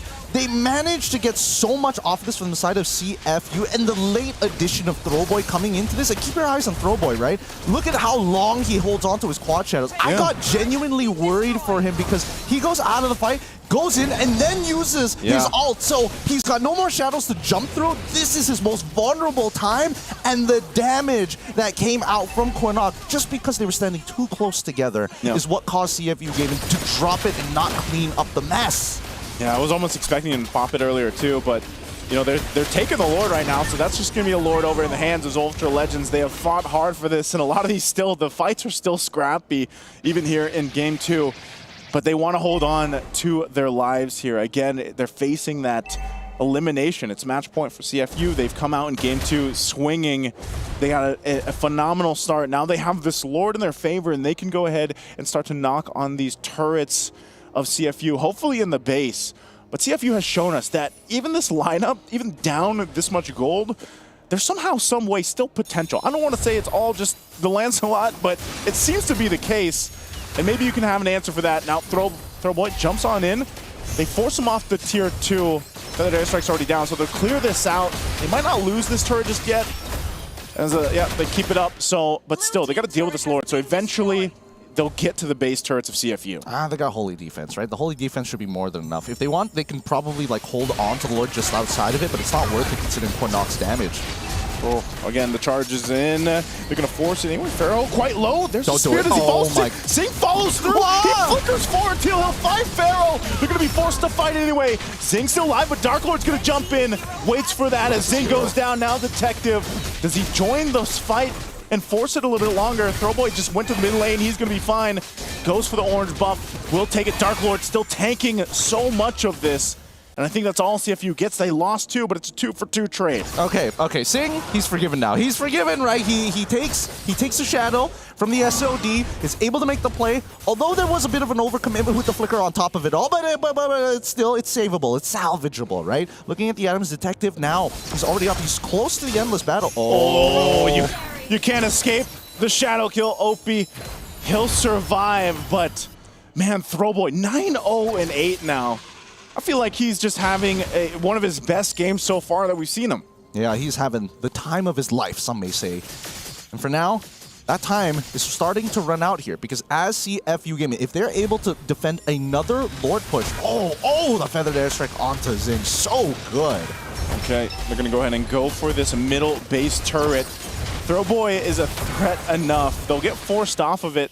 A little bit of health left on that base turret in the mid lane for CFU, but man, look at this damage that we see here. It's just, obviously, it's all blue, and CFU has so much room to cover if they want to catch up here. They need Zing to scale, and they need that Trinity build already. Probably is getting close to completion at this point, but they also need the Winds of Nature. Yep, the Trinity is already complete. Oh my goodness, where did Opie go? Had no time to flicker or even use his ult. It feels like there's a lot of these moments where CFU, you're like, what are you doing there? What's happening with some of the positioning and decision making that's going on? And maybe they're just kind of scrambling at this point, being this pressured, because I just feel like the pressure in terms of the map and trying to get the resources and everything else is just kind of getting to them a little bit here. Yeah, CFU Gaming is very, some might say emotional. I would say that they are momentum based, right? If they're feeling good and they have that push, that first blood, the whole team is riled up. That's when you see CFU Gaming coming up with some insane plays of their own. But right now, Ultra Legends have all of that momentum, grinding CFU Gaming down to a stop. And you can see that Throwboy is now starting to get a little disrespectful, right? Yeah. The siege from Ultra Legends is just so much better in comparison to CFU. As long as Connacht is able to at least hurt Zing, I don't think they have anybody else who can clear waves as effectively, right? Detective will need to commit and put his body on the line, which Ultra Legends will tax. This was the game plan all along here from Ultra Legends, right from the draft. Overload the damage profile, and they've done just that. They're going to take this mid turret as Lord charges on in. Zing already so low, has to flicker out. He's going to go heal back up, but Boxy jumps in. Now the front of it all. Zing jumps in, pops the Wind of Nature. Doesn't find Pharaoh, but he's going to go ahead and take Quanok down. He's left alone. The team can't get to him as they deal with the Lord. And now CFU in trouble. A shadow kill going to be popped off. Again with a feathered airstrike. Detective will go in for the last-ditch effort, but it's not enough. Still with a few members left. Can they end it here? But Opie and Wadu and Boxy might be enough to keep CFU in this game. It was messy, it was scrappy, but they'll stay in it. CFU Gaming, they have to start talking to each other. Something is going wrong here. Zing jumps into the middle of the fight. Does CFU Gaming hold one person at the Lord and then create a pathway to allow their boy Zing to actually walk away safely? Or they could double down and try and commit to the fight. Because again, Pharaoh, he wasn't expecting to see Zing be that confident. As soon as the Winds of Nature was purchased, he's like, let's 1v1 right now. Hey, keep them guessing, you know? Like, that's if you want the best way to win, just keep them on their toes. Oh, man. No one else would do this, but I will. I don't know, but they're running out of balance here, running out of toes to keep them afloat. And Ultra Legends, it's a 6.2k, but at least they defended against this Lord, which is what we were looking for in the first place. Now, CFU Gaming, at this point, the extra gold is only to start switching out items, but look at the damage taken, right? Dark Lord is basically unkillable in a lot of these scenarios. And sometimes Dark Lord is dealing enough damage to hurt Zing before the fight even starts. Yeah, it's... I guess the way to make this work for CFU is continue to buy yourself time. Like, you know, you got some of the defensive items, at least for Zing, the Wind of Nature at least, and, you know, for the rest of the team to kind of catch up there, especially these objectives. I just don't think you see them in a world of contesting them, and it might be better for them to just go ahead and be in the base and try to make that happen. I would also say if it wasn't so, the way this game has gone, it's like, well, you could put Zing in a side lane and push it out, but I don't think that's the plan. I think they just want to go ahead and fight it out. It seems like that's been the decision, but I got to agree with you here too, Gideon. I think they just need to make better decisions on the team fighting strategies that they go into these fights as we see them actually come close to this Lord here. Which is so weird because when we saw Boxy's going to jump in anyway. Their Zing goes in. They pop the Wind of Nature from Pharah. Pharaoh's still alive though. They decide to go opposite directions, and Throwboy might just look to end the game. He's going to jump for the kill anyway. Zing pops the Wind of Nature. It's him and Boxy, but Pharah comes in with a kill, and they'll just clean on up. They went for the Hail Mary play, but it's not going to work anyway. Throwboy cleans it up. They'll go in, take the base, and Ultra Legends makes it happen. We're going to a Game 3. Ultra Legends got so disrespectful at the very end. They knew they had checkmate at that point. They knew they had crushed the battle lines. They've dug out those trenches, walked through the minefield, and now they're going straight for that base. They could have ended the game at any time, but instead, they decided to dance on the corpses a little bit.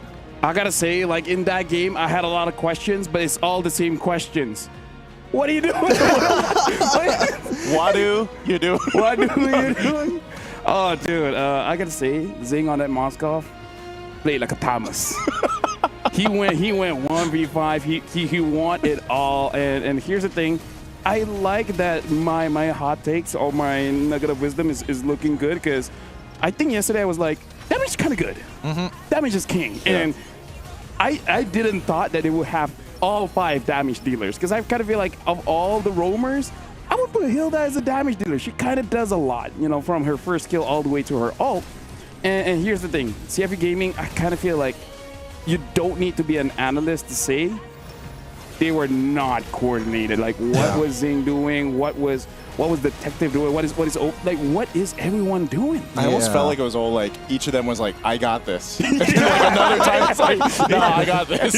No, trust me, guys. Okay, I failed twice, but hey, 3 times the charge. Yeah, no, there were a lot of weird moments coming in from CFU Gaming, I have to admit. But, I mean, some of the plus points coming in from Ultra Legends is that their composition, surprisingly enough, and I'm surprised I didn't even see it in the first place, they're really good at continuous diving, right? Yeah. They got on the Dragon Bus. They're like, okay, we're gonna dive the mid lane first. They found that initial attack on towards OP thanks to Throwboy, and then immediately, what do? Hey, let's go invade. Oh, you're off of your orange buff. Perfect. Let's dive tier 1 on top side too. That's a good example of not just having a good draft, but understanding your win condition. Because imagine they got the same draft, but they don't fight.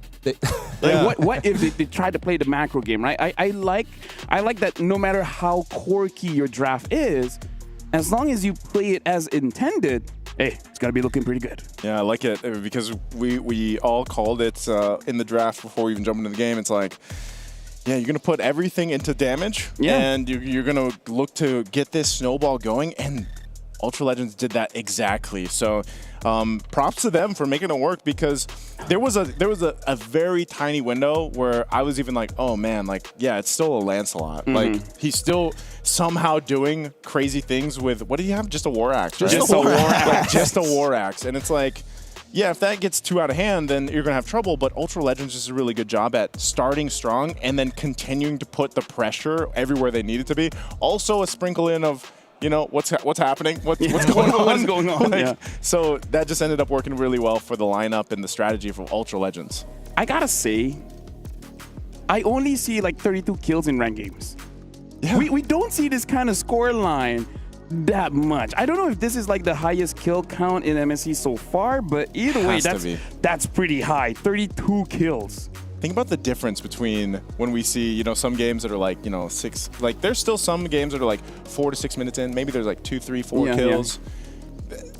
I didn't expect this. Like, this was a battle right here for game 2. I've got the meme already. Ultra Legends versus CFU scoreline on one side, on the top, on the bottom, RRQ versus Area 77. Like, it's just the lowest kill count game you will ever see. That is the scale to work with here. It is kind of ridiculous, right? You would imagine with the 32K lead, especially in a professional play, that this is the time where it's like, we're stopping you so hard, but the conversions, I have to admit, were a little weak, right? They didn't take enough economical damage. They are just preventing their opponents from getting further into the game, which allowed CFU, again, some pretty good base defenses of their own, but the numbers do not lie. Dark Lord, again, with Dark Lord and as well as Rice Cream kind of, you know, trading the aggro between turrets, it became ridiculous. Like, you are not safe underneath their turret. They just had too much health to cut through.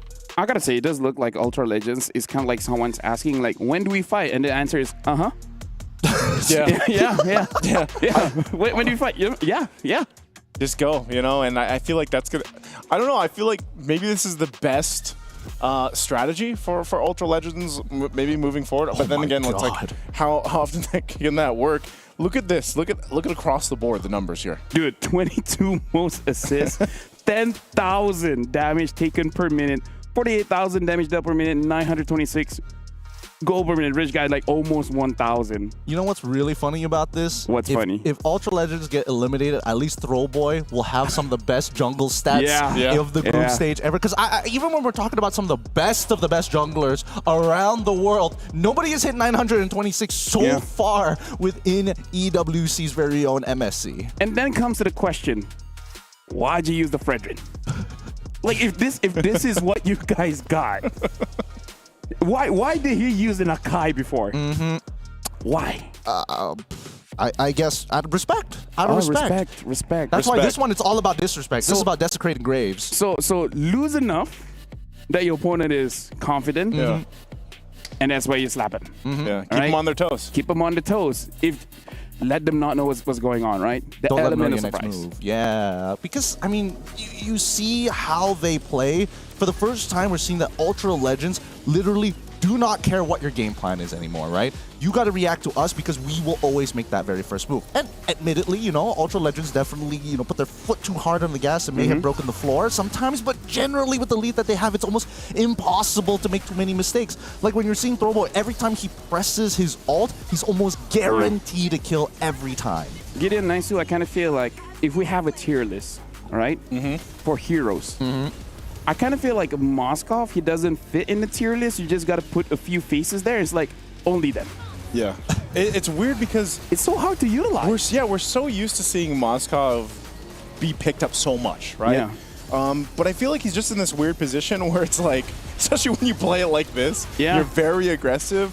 You know, you're going to put yourself in a bad positioning. And then really, I feel like the only thing we've really seen from Moskov so far through MSC is like amazing objective steals. Like that's the most memorable. And now, yes, some heroes, you know, a whole lot of heroes are not going to be able to do that. So maybe that's one of the factors. It's like, all right, let's just pick them up so we at least have this option, and we can put side lane pressure on that too. But yeah, Moskov just doesn't seem to be doing too well so far for MSC. I can hold on our opinions for now about Moskov and everything because we have seen decent plays, not crazy plays, but I think the main issue here, who? Oh, from who? Yeah. Oh, Heavy Innocent, they did an okay job, you know? Couple of faces. Yeah, a couple of faces. Now, here's the question, boys. What if? What if? Game number 3? Yeah. 10 damage dealers. Hear me out. It's like, hey, you know what? Damage is kind of good. What if we do that too? Like early damage, or are we talking about like late game damage? I'm talking about Kadita roam, Selena roam, that kind of thing. The Eudoras, the... Maybe that's stretching it, but you know what? Make the unique hero pool even bigger. But yeah, I kind of feel like in this pocket meta, at least 3 damage dealers. I kind of feel like having 2 is too little. I want to say yes so bad. Then just say yes. Then just say yes. You need sustainable heroes. Like, I'm not talking about like tank heroes. I'm talking about like those that can go in the fight. Oh no, I'm down to 1 HP. 5 seconds later, I'm back to full HP sort of scenarios. You know what I'm talking about? What? Just get Guardian helmets. You know what? You're right. He's just smart. He's smart. Just pick a, you know, it's like pick a damage dealer and go Guardian helm. Dude, it's like he's good at his job or something. It's crazy. It's almost like anti-heal got nerfed to the ground. That's true. Actually, it's just 10%, but oh my goodness, 10% is so huge. But big, gigantic, humongous, some may say. Yeah. Some do say that actually. But yeah, going into this game, because I kind of feel like Ultra Legends, finally, they're playing their style. Oh yeah. Right? And I kind of feel like this is the trouble with a lot of teams going into international, getting into their head, like, we got to play like the Philippines, we got to play like Indonesia, we got to play like SRG. Like, no, you just got to play what you know is good. Why use the Akai and Fredrin when your Hayabusa is one of the best that we've seen so far? Probably because of scrims. That's what I'm saying. Oh, yeah, true. Scrims usually give you either a false negative or a false positive sometimes in terms of your read on what the quote-unquote pocket meta is supposed to be. But at least for Ultra Legends, now that they've been pushed into this corner, they're like, oh, whatever. We don't care about the scrim results at this point. Let's just fight. We might get eliminated, so you know. I was going to say, maybe part of this strategy and why they're playing their game is because, like, this is the game they had to play when they were playing in cars. Yeah. They had to, like, we only have so much time. We need to end this fast. yeah. Maybe just don't take it too seriously. Like, the moment you get yourself into the moment, you're like, guys, this is just another game. Imagine us in a car, imagine us in a living room. And I kind of feel like talking to a lot of pro players, some people feel comfortable playing on stage. Yeah. Some people don't. I think this is like the Coach Yeb philosophy of it all, right? The Yeb effect, some may even call it, why Onyx is kind of looking to try and get back into that form. Because again, it's all about good vibes, good times. It also translates into the game. Yeah, I feel like they were having fun. You know, that game too, like you could, I know maybe our viewers can hear it, but they were having fun. Yeah. So there you go, folks. If you guys want to win games, you got to be vibing. You got to have good times. So pick your party wisely. Now, CFU, first pick, Ultra Legends is going to be the second pick here.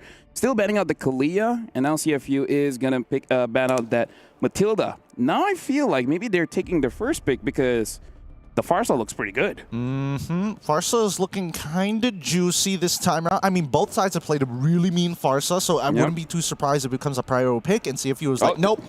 Okay, so they could have taken it first, but then they banned it out. So what is, like, Arlet, Phoveus? I think Kimmy? Ban out the Arlet. I kind of feel like maybe ban out the Kimmy, because I kind of feel like the Jushin is a problem, but Kimmy is mad annoying. Yeah, I think unless CFU decides to pick it up priority. I don't know, man. It's so hard to say like first picks for blue side because we've seen so many different ones, which I'm not going to complain because it's a nice position to be in where it's like we don't know right away which first pick is going to be. And I think these bans are very respective to what we've seen so far through the series. So CFU, they take out the Uranus. They don't want to deal with this anymore. I feel like it's also respectable ban. It's basically at this point it's just a respect ban from them. Yeah, maybe they just think Uranus is a little stinky, so they're like, ugh, gross, ugh, keep my hands clean all the time, right? And Ultra Legends, considering that they've already banned out the Kalia, they also get rid of the Wan. Kimmy is now a pretty high priority. I think if Ultra Legends, if anything, let's keep this really, really scrappy, right? Ban out the Fredrin, maybe even ban out the Boxia on their side. I would say that banning out specifically the Fredrin might actually do them more good, but it looks like they want to get rid of the innate problem, which is the high damage in Kimmy. Now they can still open up the options, right? If you take Boxia, if CFU do take Boxia this time around, then Fredrin goes into the hands of Ultra Legends, and that kind of sucks. Yeah, because Yishin Shin is still available. Yeah, now I wonder if they want the Phoveus or the Arlet or just wait. And pick something more prior. I mean, like, we saw Kyrie use the Amon to deal with the Yishin Shin, but I kind of feel like that's a Kyrie thing. I don't think everyone else can use the same way. I was going to say, they even had that specific statistic for it that, you know, he did have 100% win rate on the Amon net, but yeah, I don't know. I don't know if we see other teams pick that up. They're going to go for the Jushin instead, plus the Arlot. So they'll have that final slash to work with again, and again, a big part of that, making that work, is just allowing yourselves to have a follow-up of damage that they can have. And I think the Jushin really helps that because you can even beacon into it, and then, you know, of course, you can throw everyone around here. So I think I don't know, man. I think Ultra Legends, do they still want to go to Moscow, though? Here's the thing. You know what I don't like about Arlet? Is that usually when we see the Arlet, it's going to be a utility jungler. Yes. That's the reason why I don't like the Arlet. Yeah, I mean, not now. Not now. Interesting. I wasn't expecting Lancelot to kind of be part of this lineup, but I think that even for CFU side, they were like trying to make a hard prediction on it, right? Let's go for the Boxia, even though the Kimmy is already out, even though the Kalia is already out as well. Their only option is Fredrin unless they know Lancelot. And now that we do see Lancelot, it kind of compromises CFU's comp, right? Because where does this Boxia want to do at this point? You've already shown them marksman. You can't even flex the Yishin Shin at this point. Boxia has to go Roam or must play in the EXP, most likely the Roam. So, I think, yeah, and this has been the case, I feel like, for the series so far, is having one of the heroes that you could flex, but again, that you're up against the Lancelot. What have we collectively decided that is the answer to the Lancelot? Just because you... Huh? Mincetar. Have we collectively decided that? Cho. I probably should have started with the other two first, but that's my bad. That's my bad. On the way other side of the line there. Hey, you got to look at both sides, you know? You got to look at both sides. Keep it interesting here. And, I mean, when you're looking at Ultra Legends, I think they understand that I don't think that CFU is going to do it, right? With the Boxia lock-in, it makes it so safe for us. I kind of feel like the other thing that CFU has to watch out for is the possibility of flexing this Arlet over to Roam, and then a possibility of Ultra Legends picking up something like a CC, because I kind of feel like CC is still pretty good for them.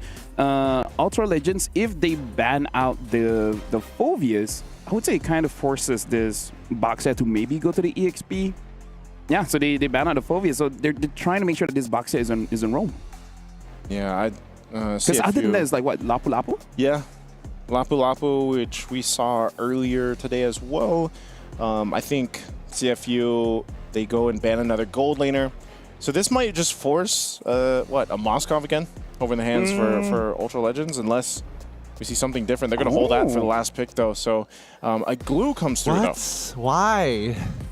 Why for R4? They could have held that a lot longer. I mean, CFU have a couple of options now, right? They can either be like, okay, we can go straight into CC, we can double down with like CC and a Farmist to like absolutely annihilate this glue. Is it going to be enough considering that there's Arla on the other side? That's the scary part, right? Because if they even consider or even think about playing that Farmist, you're almost guaranteeing that Arla is going to get a final slash of 3 to 4 people.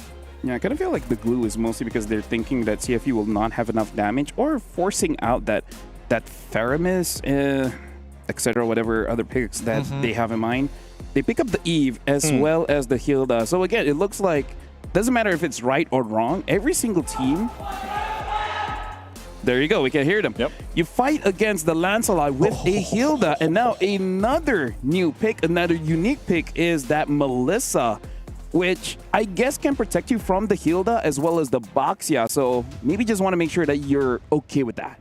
I mean, like, you're still vulnerable to other things like Yusun, Eve, and etc. But hey, you know what? Why question it? Because maybe this is the surprise. This could be the surprise. And honestly, there is a little bit of logic behind the madness here. I'm just worried about the laning phase, right? Because if you make a mistake in the laning phase, especially when you're up against that Granger, you get zoned out from the wave, it's over for you. So don't make a mistake, right? Simple as that. So now this is going to be the final game of this matchup. Winner survives, loser goes home. I'm going to give it over to you guys. All right, Ultra Legends, this is their moment here. They could turn this all around, really subvert the expectations, and really crush the dreams of many Cambodian fans out there here at the Mid-Season Cup 2025. Riyadh is excited to see how this is going to play out as CFU on the blue side facing off against Ultra Legends now on the red side. Oh man, coming down to this. Interesting too, because we didn't have the little split screen. You know, we're actually seeing a lot of the action that happens earlier on, and this has always been the case for a lot of the games so far through the group stages is early first bloods. And again, with teams like this, for CFU Gaming and Ultra Legends, they like to be a little scrappy. They like to go for these early kills to get that build up first. Now they're going to fight for it. Again, quite low here for Detective and Boxy, but Throwboy won't overcommit just yet. Oh yeah, I mean, it's going to be a big fight for the mid lane, right? Both Oppi and as well as Konok are going to be consistently trading against each other. It's a little more favored for Oppi because the Void Blasts are good. Oh wait, hold on. They're going to force a fight anyway. A Flicker Burn and another. Dark Lord actually survives. I really expected at least someone to die there. Yeah, why did Boxy go for the Flicker straight away? I think he triggered the Concussive Blast a little early, which is why he wanted to get max value onto people. It's not a bad idea, but I think he should have just walked up and waited until the last second because he can guarantee flickers from his opponent.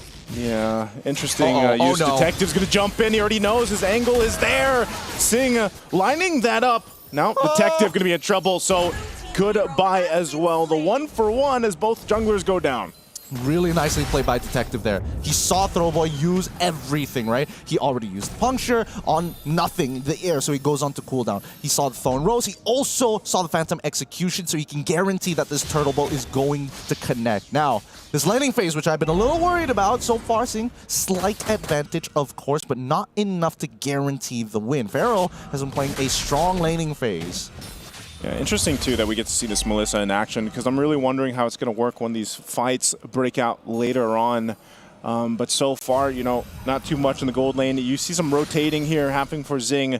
They're getting the call for this objective and they want to go ahead and secure it. So that might be mirrored down. We might see a whole on team fight, but still, Boxy could be in trouble. Now level 4, they're going to go ahead and drop down the real world manipulation as he falls. And they're going to go ahead and disengage anyway. A Mountain Shocker drops down. They'll pick up Dark Lord as he is gone. And they still force off Ultra Legends off the objective. And both gold laners just were like, you know what? We'll just go back to the gold lane. will go ahead and farm up as the face-off for this turtle breaks out. Nah, they didn't want to deal with this at all. Now that the level 4s start to come through, Zing should have an advantage in lane, but Throwboy, he's in a lot of trouble. He can't deal with these frontline tanks, right? And that's how you want to utilize it. Wadu as well as Boxy are doing a very good job at not only maintaining their lanes, but applying pressure onto Throwboy. He is not allowed to walk around for free. Okay, so again, an objective picked up. They're going to go in at Final Slash here. Already used the fight for the orange buff. Throwboy wants to secure it, but won't. It's just taken away. Boxy did his job. He was a distraction enough. Oh, Boxy could have traded 1-for-1 against Throwboy had he just been a little patient with his ult, right? Throwboy, he played it well, which means that Boxy ended up using his ult against the buff. That's gonna hurt his soul a little bit. But hey, he can still recover from it. It's 2-2, and the 1.2k lead is still in the hands of CFU Gaming. They currently control the tempo because, again, the lanes, especially the side lanes, are handled very, very well, as Quinnock and his Quinnock on top of Rice Cream is going to be getting closer to Throwboy. They need to help him out. Again, Boxy jumping on in. Wadu trying to join the fight. Quinnock's already gone. Fighting for the purple buff. Throwboy doesn't have that much space to work with. He's in trouble. Final Slash going to be used just to take him out of that bush. But Ultra Legends, they're losing quite a bit early on here. Where was Rice Cream in that fight? He needs to be around Throwboy. He needs to be around Quinnock. Those are the only two that he should care about. Dark Lord and as well as Pharaoh are holding out in the lane completely fine. They need to mirror the movements. The man-to-man defense must be shown from CFU Gaming. Because right now, CFU, Boxy, is able to kind of control the tempo just by his existence alone. They read into the scenario, maybe they could be on bottom side unless Ultra Legends are able to open up the map. The lack of information is costing them. So I guess when we think about Ultra Legends here, and you know they're not too far behind, but it's like as long as Pharaoh can go ahead and farm up, maybe this Melissa will play a big part in these later team fights, because right now it just seems like it's back to what we saw in Game 1, where it's like kind of wondering like where is the synergy here, where's that communication from Ultra Legends, and I feel like they're just trying to make this lineup work right now and trying to secure Throwboy his buffs, because it's been a struggle, and CFU Gaming has done a great job at putting pressure where they need to. As this next turtle is going to be up, they have control of it. Once again, a Mountain Shocker going to go ahead and knock down and find the members of Ultra Legends. They'll go anyway, but Turtle's going to be secured by Detective. They force him onto the Tier 2 turret. Boxy will jump on in, gets out of dodge though, and still, as no one goes down, objective secured for CFU. Hey yo, Boxy is still a pretty nasty hero. That's literally Boxia plus Hilda taking on 4 people at once. 4 people at once. 4 people at once. Right now, they're still going to be going for more. Rise Crimp, they get the flicker out. Oh! Zing comes in with a cleanup, though. A great shot there with the Death Sonata, so good timing from CFU. Hey, a God-given headshot right there. Zing, not gonna miss it, right? He needs to be very proactive, must understand where his battle lines are, because his tanks are shredding. Like, they're not even peeling, they're absolutely shredding Ultra Legends, and that chafed skin exposes the sweet meat underneath that Zing must take advantage of. I mean, at this point, now that he's eventually going to build up, I'm pretty sure he already has a Sky Piercer at this point, or should at least be completing the Sky Piercer. Those stacks are going to be very vital, because Ultra Legends, as the game goes by, Dark Lord is going to be an ever looming problem for them. And unfortunately for Grangers, they really struggle to deal with glues until they get a Malefic Roar. And that's still pretty far down the line. It seems like they're working really well with this 4K lead, though. Final Slash going to find Opie. This might be a moment as Dark Lord picks up a kill. Now Pharaoh going to be in trouble. Zing joining the fight, but he's off on the angle. Pharaoh runs on back. They're going to force it anyway. They bring Wadu back, but Boxy is going to put pressure on the backside. Tries to go in between the turrets and will be spotted on out. So Opie's the only one that goes down. At least Ultra Legends able to find something. Man, nicely played by Ultra Legends, and more importantly, really good on blocking the shots coming out from Zing. They cannot afford for him to get further into this game. He already has a 1.7k lead, being the majority shareholder in terms of the gold lead. Detective, he doesn't mind. He's currently 2 levels up onto Throwboy. In terms of denying resources, CFU Gaming are really good at transitioning and converging on these types of leads by taking away the smaller camps from the side of Ultra Legends, forcing Ultra Legends to kind of stick closer together. And I mean, look at this, right? When they do, they saw the Red Tree come out. That's going to be a free turtle for the side of CFU Gaming. Yeah, so they'll be 3 for 3. Now putting pressure here in the mid lane. RWM already dropped by, and there's another body for Zing. He's able to find another. Mountain Shocker dropped down, and they're forced off of the turret as CFU gets double objectives here. Turtle as well, and then the turret now Throwboy should be able to get out an off-camera kill too as Quanok falls. Now Throwboy gets back to base, but right now, man, CFU is just taking what they want. They're taking everything from the Legends. Oh, no plus ultra this time round. CFU Gaming playing like sharks in the water, and they can smell the blood for sure. They're taking everything off of the map. No bit of gold is left wasted for the side of CFU Gaming. And these Cambodians, right?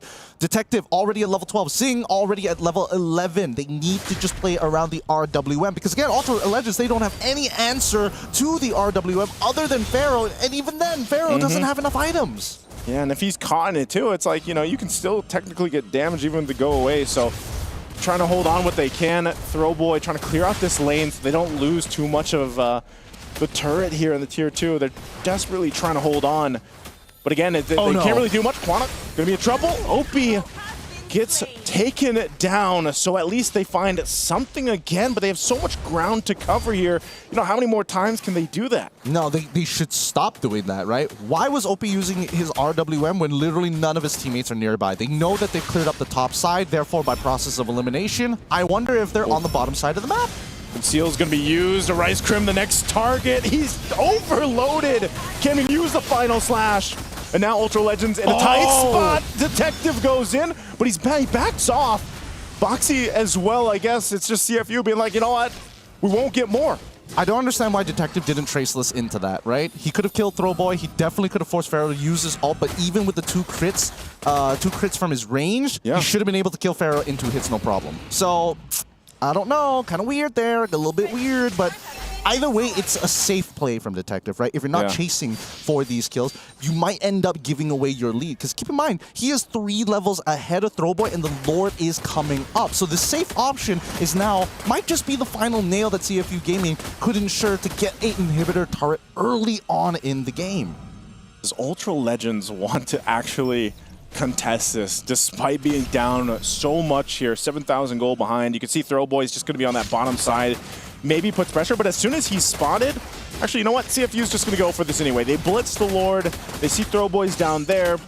I'm not sure if they're able to force an interaction. A final slash will bring Wadu towards the turret, but they're going to be forced to fight anyway. They jump on in between everything, and they just fall apart. Double for Zing, and it's 4 down, and Throwboy just has to watch his team get dismantled by CFU Gaming.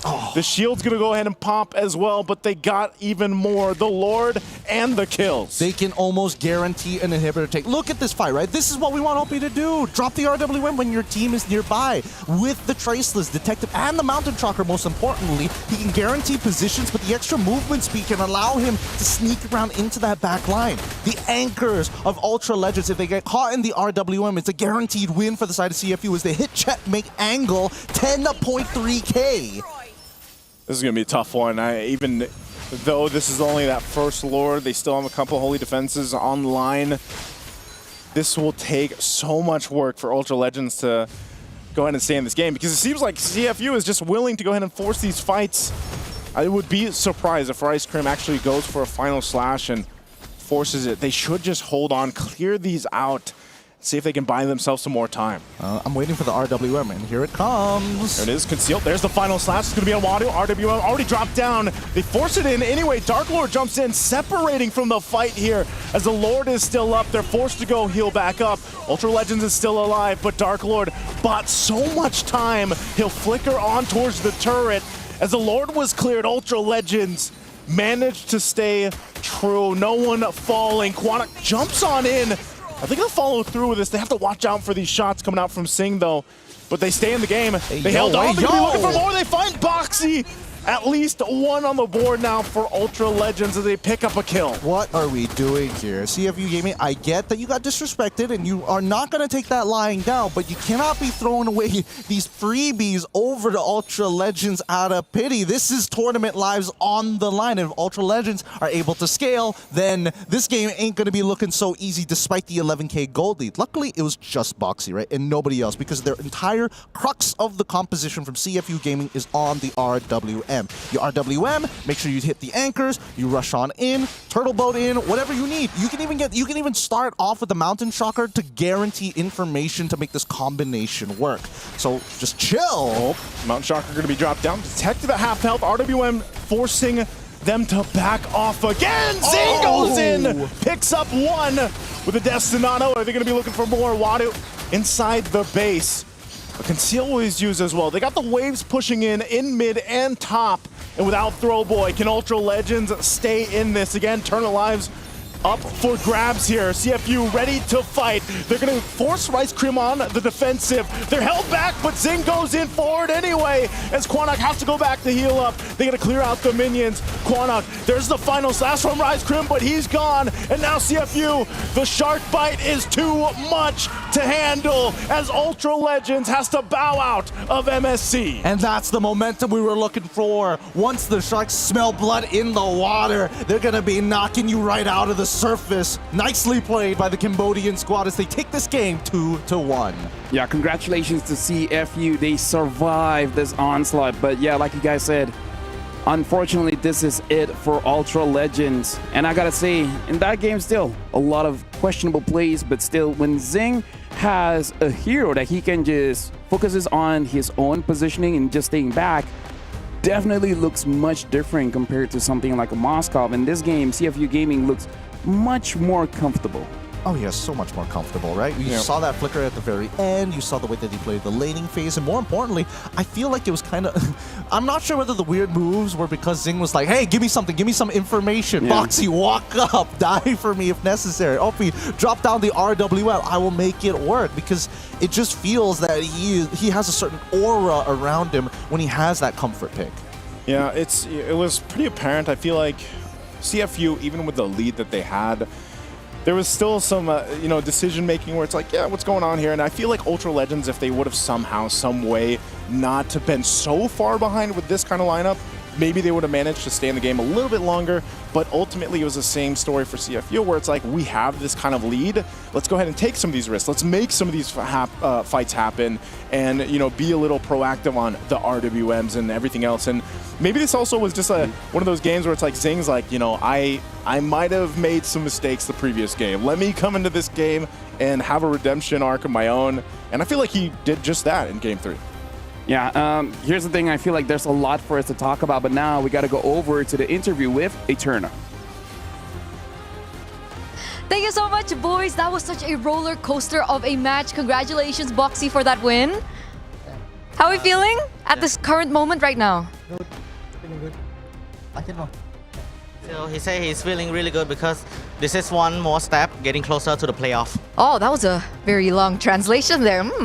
Something fishy is going on. But I heard that there was a little fun fact that was going on, that apparently the more that Detective, Wadu, and OP eat, you guys perform a lot better. So what did you guys eat for breakfast earlier on?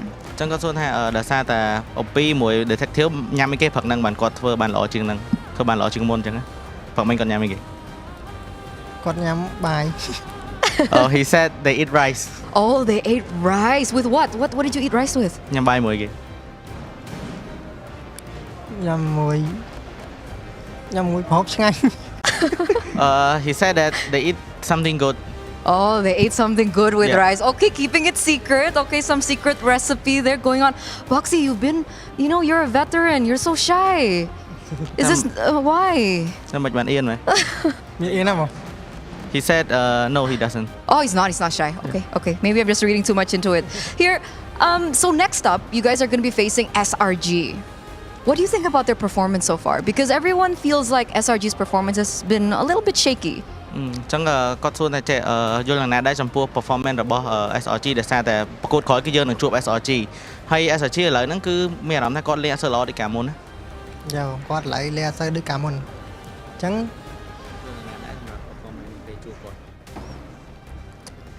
តែពេលគាត់អាចនឹងពេលចាញ់ហើយគាត់នឹងអាចនឹងខំប្រឹងបន្ថែមអញ្ចឹងវាពួកយើងខំប្រឹងគ្នាបង So he said that SRG does look a bit shaky, but after the loss, I think he think that SRG will learn the lesson, and also we also would like to strengthen the strength as well. Okay. Because flashbacks to MSC 2024, see you soon, lost to SRG. You were in that lineup. And then the next time that your region met up with SRG was back at M6, and it was under CFU, but you weren't there, but they also lost. So what's your confidence level up against SRG?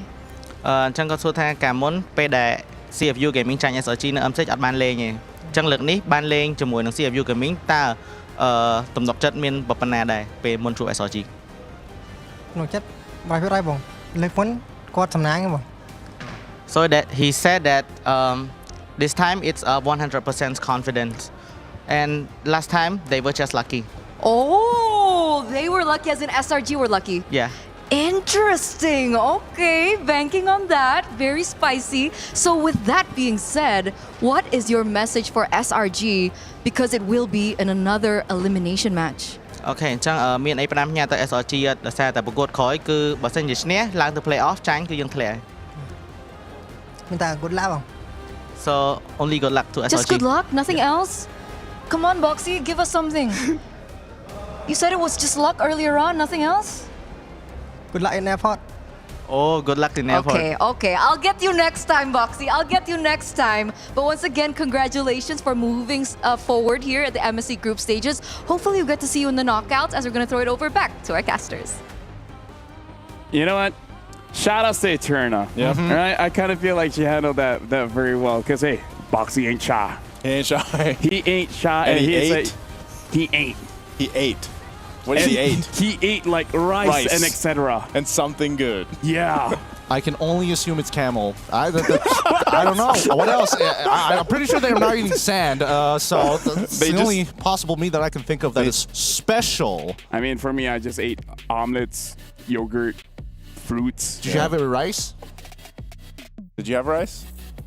Yes, I did. I did. Are you Hey. shy? All right. Great words. Great words. I don't know, man. Cameras make me nervous. But now, speaking of nervousness, let's look at the match MVP for this one to see who really deserves it. Boxy got into it, but it's Zing. Notably on that Granger. Redemption. No deaths. No deaths. Hey, he's coming out with some pretty high GPMs at least, right? Hey, is that the highest? That's the highest GPM we've seen. 1,011. Oh my goodness. He was locked in. Holy shield. He's just like, guys, I'm so sorry. I'm so sorry for Why the don't past we couple ask of games. him what he ate? Rice. Probably. Probably split in half with Hopi or something. I don't know.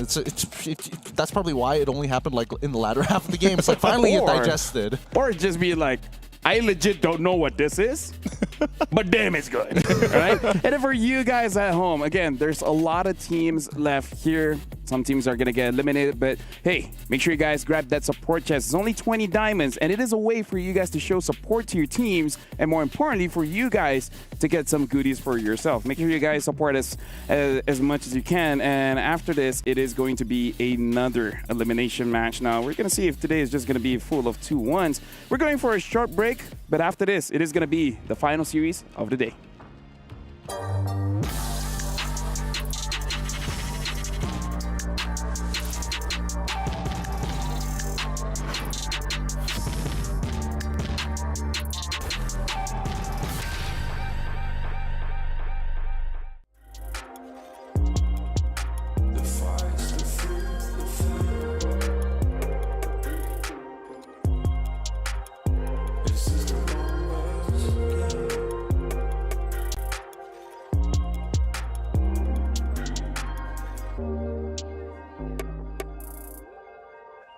Counting up coins from a soda can,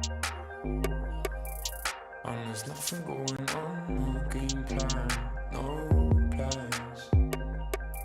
So I'm jumping out the fire, back into the frying pan. I'm trying to disconnect from the stats and the spray tan.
Games here at MSC are clearly value for money because we've been having 2-1s the entire day.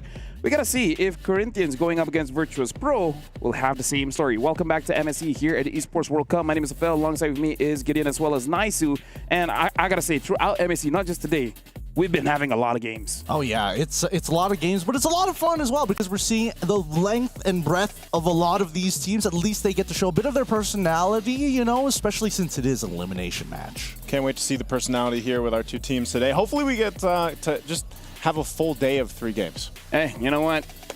High chance it could happen. Now for you guys at home, make sure that you guys actually grab that MSC pass because again, it's 20% off. And this is your chance to actually get some skins that you guys missed out on, like the Atlas as well as the Jawhead skin. So make sure you guys grab it very, very quickly because it will expire soon. So make sure you guys grab that. And now going back to this matchup, Virtus Pro, amazing performance going up against SRG before, where even for me, I was like, yo, what's going on? They won the wild cards and dude, different beast. During wildcards, they're like, okay, a bit messy here and there, but here, looking much more composed, looking much more clean. I think they've been getting some pretty quality scrims overall, right? Because that's the only thing that we can really say. Because from wildcards, they definitely had some clear weaknesses coming into the tournament overall. Yes, they are a cut above from everybody else during the wildcards, but coming into the group stages, especially with their performance against SRG, that's the only thing that we can pinpoint on to why they've improved in such a short period of time.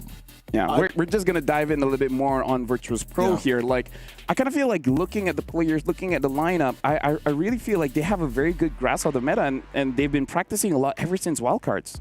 Yeah, they do. I feel like still, even when we look at that, and I know when we were watching them through wildcards and then eventually through their first days here, it was like they showed some impressive things, but maybe at the same time, again, they only had a very short time, I think, boot camping in the Philippines before they ended up going and competing here in Riyadh. And the thing is like, there's clear signs where it's like, they're looking for that perfect synergy to find that communication, find that strategy that works for them. And sometimes it's like, certain players are going for those plays, and it's like, man, well, maybe that should have not happened that way. And I'm wondering again, because a lot can change for teams once they get their initial games here during the group stages. They're able to adjust, they're able to approach a game differently, and learn a lot from, again, certain opponents that they play against. I think the matter of the fact is, does Virtus Pro have that level of polish, which is something that they were missing against SRG, which is why they inevitably failed, right? Because Endoru, he's doing great work in the jungle, but sometimes I think that he's reaching too far, and now it's starting to compromise the rest of the teammates of Virtus Pro who back him up no matter what, almost blindly to a degree. When you're talking about polish, now I want to talk about Corinthians, because there's a lot that needs polishing, because looking at their games, especially if you deep dive into it, there's too many solo plays, like not just targeting one person, but I even remember Hesu going up on the CC, using the current call onto one person just before the turtle spawns. Kind of feel like would have been better utilized during the turtle fight, maybe, you know, making sure that two people are hit by the current call and then disrupt them into that fight. So I kind of feel like for Corinthians, I think they have a good understanding of macro and micro. It's just that they got to play as a team. Well, I feel like they have a template idea of how the game usually goes, right? And I think they've gotten away with so much in their own region that it's kind of blinding the fact that we're at the internationals. These small utilizations of their resources will be punished, especially if you don't have them during pivotal moments. Yeah, and I think when we look at this too, again, like, you know, specific players here have more experience than others, and of course, you know, we have our imports as well, and there was some comparisons with Endoru and Flick, of course, and their decisions on how they've approached their journey up to this point. And I think it's the same thing, even for Corinthians. It's like, even with all that experience, just like we mentioned for a lot of the teams here, it really comes down to just not getting stuck in tunnel visioning of like, it seems like there's some cases where some of these positions or players, they're so stuck on making things happen individually that, again, it comes down to making those plays as a team. And this honestly could be another scrappy game between the two. Honestly, it definitely could be. We're going to deep dive on more analysis on this game, but we also want to say thank you to you guys, because this has been a decade of success where we are being nominated for 3 different things in the Esports Awards. So make sure you guys go to esportsawards.com/vote, where we are nominated for Game of the Decade. No way. Oh yeah, for sure. Yes way. And M5 World Championship as the live event of the decade. That's crazy. Thank you very much. And finally as well, Moonton as Publisher of the Decade. Who could have seen that coming? Us! But yeah, thank you very much to all of you guys, because hey, a decade is a long time. It's a long time. It is a long time. It's older than a few people. For sure, yeah. I mean, I hope they get into Namely Mobile 9 years old and below. Yeah, anybody? 9 years old and 11 months to be really particular. Oh boy. Now we're getting into the draft here, and I do want to see how Corinthians want to kind of shake things up, right? Because I think that was like a real. It was a pretty big pain point for me watching them get away with how much they did in the draft and still honestly making it as scrappy as they did. This time around, we're going to have VP at least on the blue side up against the Corinthians on the red. Yeah, now Corinthians really becomes the question, what do they want to let go here? And I think this is good for the meta when we really don't know what is going to be a first pick, but it does look like for both teams, they're taking their time, maybe utilizing this time to really understand what the opponents are really looking out for. Because VP banning out the Baxia and then Corinthians banning out the Yi Sun Shin, I wonder, because this is the, how do I say this? This is one of the good things of being second pick. You can hide your draft just by banning out the normal meta, right? Mm-hmm. You're not really showing what you are afraid against. But now we got to look at a fun fact here by Luis, also known as the Brazilian GOAT. Luis has the most MPL titles in their region, bagging 6 so far. He also has appeared in 8 straight grand finals over there. He is a legacy player for Latam. He definitely is a pillar when it comes down to, well, I mean, obviously we have our own. We start thinking about their own supports. Luis is the guy who's like, hey, I can take on the world. But international-wise, we've seen them struggle a lot. And it's a good point that you're bringing up the draft as well, because again, I'm seeing not a lot of bans into some picks here. And honestly, it feels strange that VP is the one looking to ban out the CC. Yeah, it does, especially with what we were just talking about. Yeah, maybe, I don't know. I'm going to have to agree with you, Lafal. Like, I enjoy where we are right now with the current shaping of the meta. It's still continuously forming. The Kimmy is banned out too. So depending on what Corinthians decide to ban out, you know, you have so many options left open. Also, we've seen teams really go for that R-Lot. Like, I'm wondering, again, if maybe it's Corinthians that wants to actually utilize that, pick it up, play a little more aggressively if they want. But even so, like the Farsa, for example, which we've seen just do really well so far in a lot of the matches today alone, can be something that teams consider here. So this last ban is actually going to leave a lot of things open regardless of what it is. So they take out the R-Lot, so there's going to be no contestation there. I'm just thinking VP. Do they just go for the Phoveus? Do they just take the Farsa? Those are two really good options. Just want to throw it out there as well. Not sure if it's going to be first pick, but Kalia is open as well. Oh, yeah. So this is going to be something that both teams have to consider when they're picking up their junglers. And looks like they're picking up the Kalia. Yeah, no surprises here. VP definitely, I think it's an extremely strong start, but I think right now the Corinthians are kind of forced in a position where they have to take the Farsa, right? It's just one of the easiest combinations that you can do. Feathered air, Tsunami Slam, Feathered Airstrike. It's just so good, so good. But what do they pair it up with, right? I think that's the real question. Do they want to get the Frederick? Because right now, based on what we're seeing in the bans, right, without the Kimmy, without having to worry about the CC2, if Lancelot shows up, then you can pick up Phoveus as the counter pick, unless Blue side decides to pick both of them at the same time. Good things too. I think if it's taken here in the first phase, there it is. The Lancelot and the Jushin are picked up. Interesting. Maybe you just... There's a good chance you see the Fredrin picked up here. Yeah, Phoveus, maybe Phoveus Fredrin? I mean, I don't know. Phoveus Farsa seems pretty good because Kalia and Farsa are a good combination, like rice and good things. Yeah. That is a good combination. It's funny because in Malaysia it's like rice and how do you say ketchup? Soy sauce?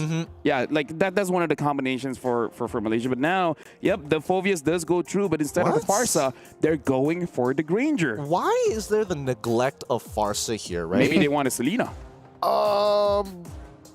I suppose, I mean, sure, yeah, but it just means that the Corinthians are going to take Purifies anyway. I see no reason not to actually go for it, but sure, why not? At least Super Igorka, he is very comfortable on the Granger, so I'm all for it for the time being. We'll see what the second half is going to be, but first, let's see whether the Corinthians want to kind of change things up, because I feel like it's very clear what they want to ban out in that second phase, and they're also, they also go for the counter pick to the Kalia with the Gatot. So now they've got Disengage. Can they find Peel? Yeah, I think either way, this is what I'm saying, man. Like, the first phase is so different from match to match. It's really nice to see here because now you're going to have VP going in, focusing on the gold lane, most likely, because the Wan was already taken out. You know, you picked up the Granger first, so you could actually, you know, force in some of those picks in the gold lane a little bit more here if you really wanted to. But also, I would say, just in general, there's still some quality picks-ups, and Corinthians are the ones to go ahead and take out the Farsa because I really was expecting that to be picked up in the first phase as well. So mid lane, I'm thinking for VP, if you want to go ahead and close in on, I don't know if it is actually going to be a Selena, but it does give you Kadita? A Kadita is good for burst damage and could work really well with the Kalea too for just pick-off potential. And again, that might be some of the plan here, is to really just have an answer for the Lancelot, because we have seen as crazy as Lancelot can be, you can put enough pressure on him that you kind of shut him down from doing too much, like in the early game. Yeah, but the thing is, because VP already has the Kalia as well as the Phoveus, we're not going to be seeing any Hildas to really oppress the Lancelot. Now, the reason why I even bring up the Kadita, because I kind of feel like some teams, they're having this idea where, again, something like a Lancelot, something like a Gato Kacha, you're more about how do I survive as a mid laner, because there's not a lot of mid laners that can, you know, survive. Like the one that I'm thinking of is something like a Kadita, something like a Valentina. And now I actually like the opening draft coming in from both because it's very balanced. We see crowd control, we see frontline, we see damage, we see burst damage. So both are actually starting off very, very good. And now Corinthians betting out the Farsa as well as the Joy. VP betting out the Moskov as well as the Uranus. I still think there's still a lot of options. Even something like a Harif maybe eventually can come out. I suppose, but I think one of the few interesting picks that we saw from VP coming up for the wildcards was the Lunox, right? And I think that's something that they're holding in their back pocket. We'll see what the Corinthians decide on first. The Harith is going to get locked in. A decent amount of damage profile. Pretty diverse overall for the Corinthians. And now, here's where it's going to get interesting, right? Are they going to go for the Lunox? And if they do, are they going to pair it up with a Hayabusa? Because I think that's the only assassin right now that can truly punish both Harith alongside with the Zhu Xin, especially seeing how the meta is shaping up in the group stages. That's a good question here, and they're going to have to answer a couple of things too, but also just I think, you know, if your VP is able to hold on and then build into that, wow, okay, the magic resistance is going to really help them. 0% win rate, by the way.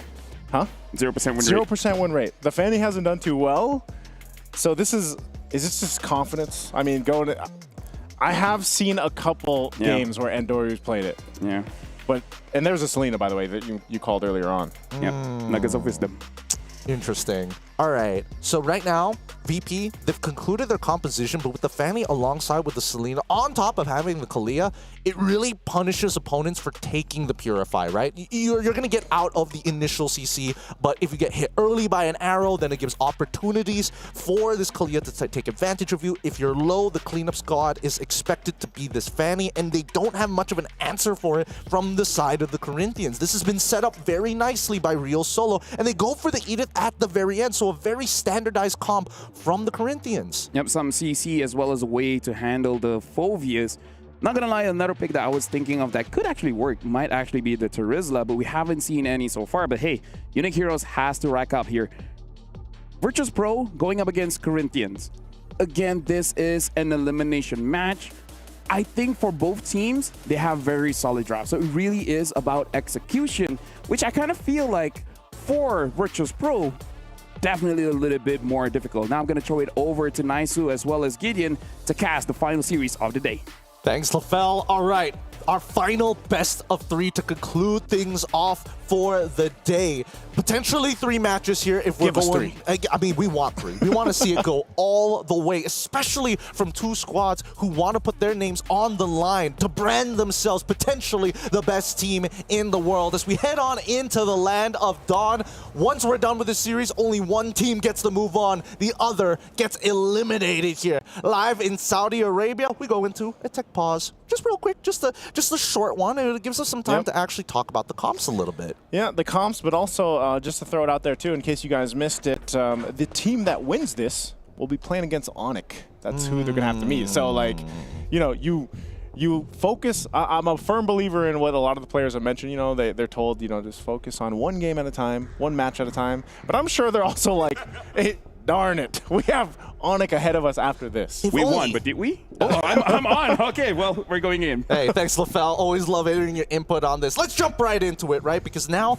it's going to be the fast leash. Whenever you see this Selena on your composition, if they're not throwing traps for your jungler, what are you utilizing these traps for? It's going to be a fast clear for Andoryu on the side of Virtus Pro playing on the blue side, and it's going to be Flick from the side of Corinthians playing on red. They're going to have opposing side starts, but with a quick clear coming in from the side of Andoryu, I'm curious to see where the first gank is going to happen. I would imagine it's the mid lane, but considering that Luis, smartly enough, deciding on, I'm not going to take the flicker, instead I want the extra sustain from the Revitalize to maybe protect my teammates from Andoryu. Yeah, a whole lot of tenacities here too for Corinthians. Oh my god. You know, Luis he's got to be tanky enough to deal with this, and Revitalize is really going to help them too, but also, again, mid lane is still going to be seeing some action here, but that's the main thing. It's a Fanny in the hands of Andoryu. He has, you know, being a Filipino player himself, like Fannies usually are pretty impressive over there, but I think still the same to be said, like Flick, he's done pretty good things on his assassin jungler so far through his journey, but the main thing is what team is actually able to go ahead and stall out that scaling ability for both of these heroes. Now the big thing for the Fanny is, like, I feel like the shutdown is far more punishing for a fan, especially all the talk we've done about the Lancelot, how literally you can still be a threat with literally a War Axe. Yeah, and that's the thing, right? Because a lot of it just boils down to whether or not you can actually hurt the Fanny by stealing away her purple buff. Right now, it's a little tough for the Corinthians in the early stages of the game. You would expect that, at least for Frost and Louise, once they hit level 4 and onwards, then it becomes an easier time. But this is on the assumption that they were on opposite sides of the map, right? This Harith, he doesn't mind. Oh, hold on. Okay. Pluto already has to pop the flicker, so this is just control for the turtle. They'll get that. Knowing too that that purple buff was up and Undoru just went to go for that. So they're going to trade it. So it is a first turtle in the hands of Corinthians. Again, economically, it's not too much, you know, pretty much even still across the board. And each team, now that they get the level 4s available, they're going to put the gas to the pedal here. They're going to find the knockup on the Earth Shatter. They'll find Endoru, first blood already. Still going to be going for more. Looking for Bulber. Bulber so low. It's a double for Flick. Does he get it? No, he doesn't get the triple, but that's 3 kills. Still for more. Bad all by himself. Is he going to be able to get anybody? No, he doesn't. Corinthians gets a ton off of that. Oh man, he should have punched Hesu instead. Oh wait, the cleanup? Endoru, he gets tossed in the air. Oh no! Pops the Primal Wrath. Endoru, he's got to get out. That would have been terrible if he went down there. That would have been awful, really. I wasn't expecting Hesu to get his ult back up that quickly, but it just came just in time. Hey, that's what happens, right? You shouldn't be pouring gas on your pedals if you want this car to burn down. And Virtus Pro, they're the composition that needs the snowball, right? So they have to be a little sharper on the execution. Man, you just like, and you're the lineup that has to snowball. Like in this situation, when you go through a fight like that, you put yourself in even a worse position now, where, you know, you've got to find scraps where you can, and maybe that's where you plan to having a Selena, for example, and being able to do things with the Kaleo, which we usually see once that Tsunami Slam is available.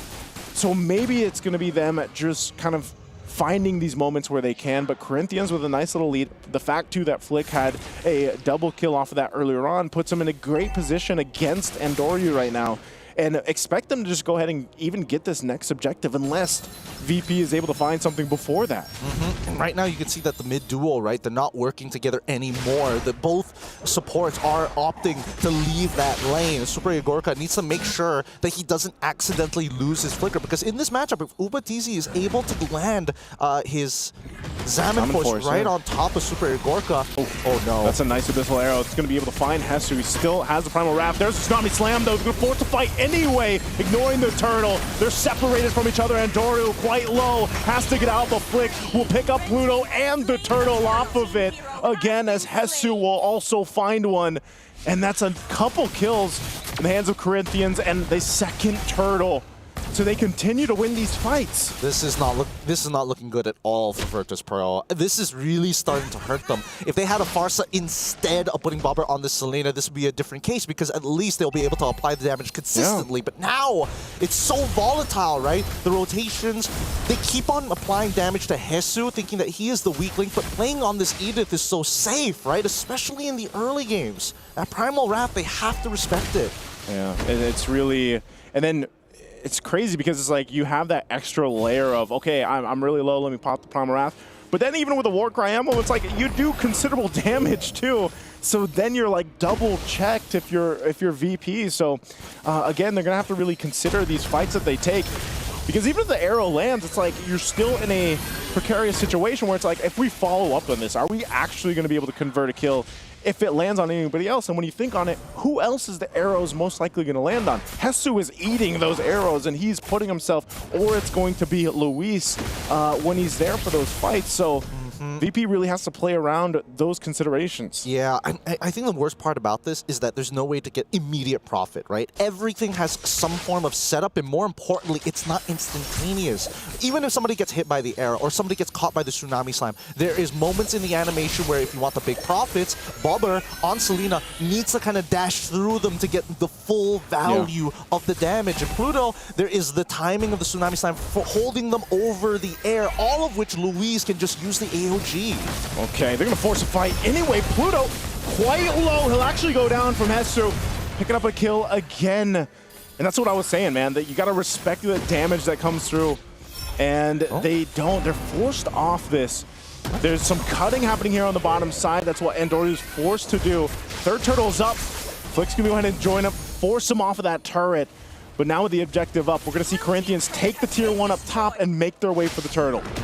Flick, he's starting to get a little low on his mana here. He's got to be careful, right? Especially if a fight breaks out in a big fight, in a matter of fact. Despite having the purple buff, things could get a little dicey. Hasu gonna go in again. It goes in with the onward Earth Shatter, forces him away from the fight. So Flick's gonna go for Phantom Execution into the Thorn Rose. We'll find Pluto.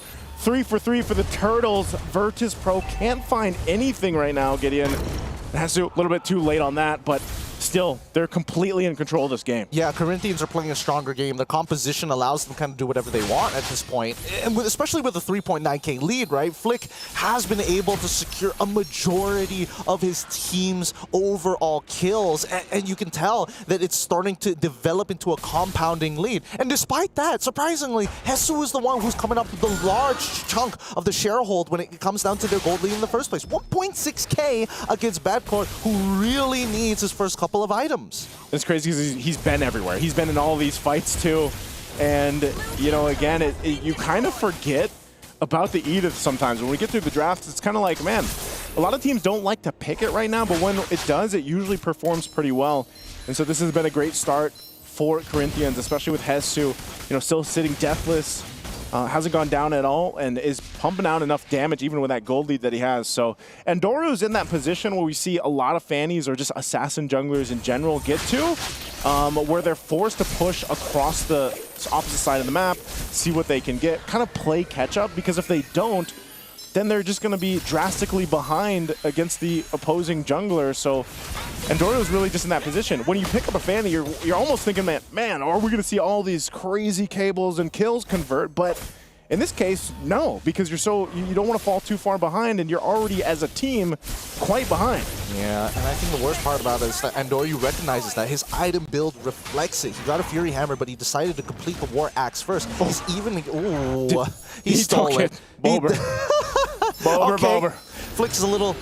Flick would probably be a little upset. He's like, okay, sure, no problem, but we can still go into the opposite side. Let's try and deny this Fanny that purple buff, because that's something that the Corinthians haven't done just yet, despite having a pretty outstanding lead 9 minutes into the game, right? They need to start pressing in and really start to wrap their hands around the neck of Virtus Pro, because right now, Virtus Pro, with the way that they're playing, they're looking closer to DFYG yesterday.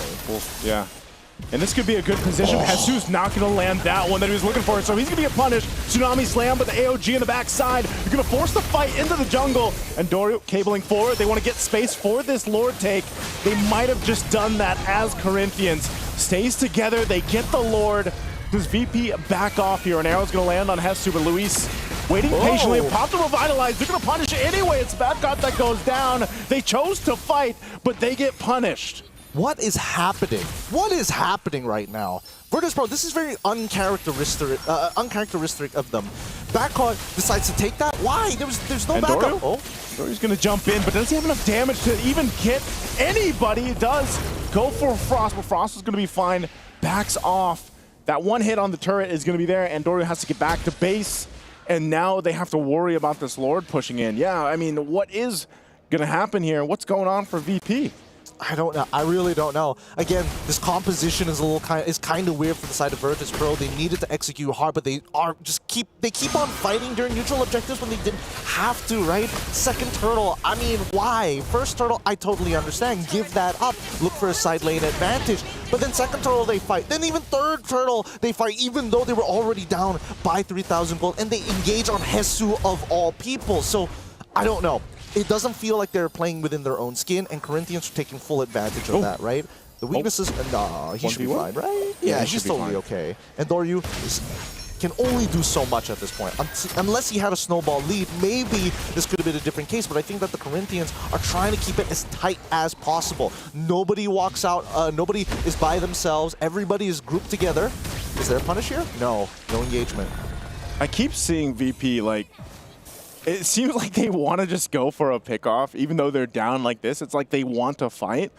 but I just don't think they're in that window yet. They have to buy themselves plenty of time, and maybe that's what Endorio has to hope for. Eventually, too, Super Igorka will be items. You know, he'll have the items he needs. He'll be itemization. And because when we look at this, you know, he's still got some catching up to do. Yeah, he picked up his Sky Piercer earlier on. He's got the Malefic Roar and the Hunter Strike, but he's just not able to capitalize on these setups that are going on here.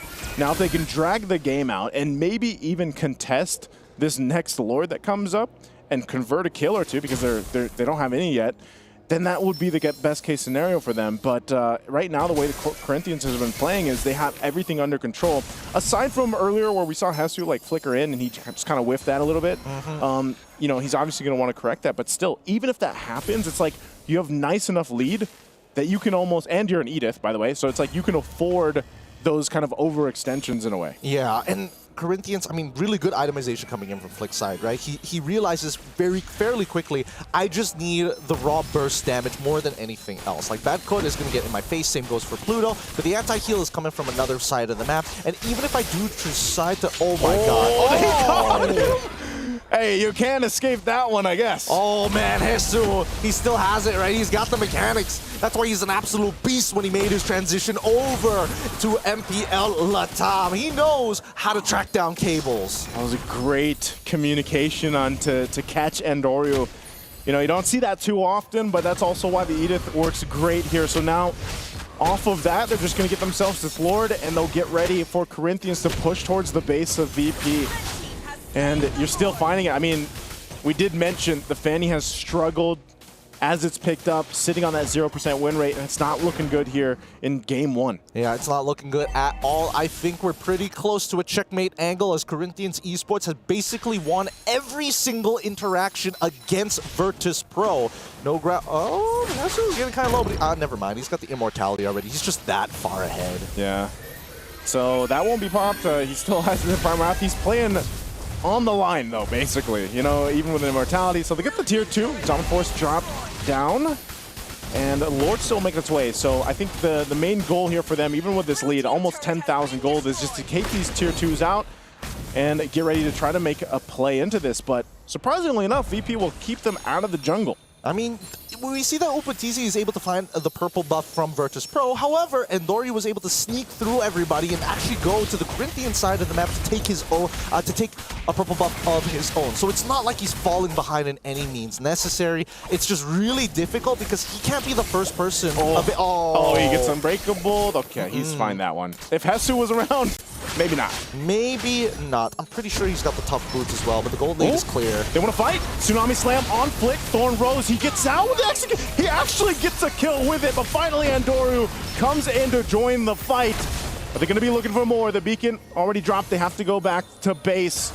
Wilbur is there. They're going to drop down the rest of the team. They're going to go for it anyway. Endoru's jumping in, cabling on through.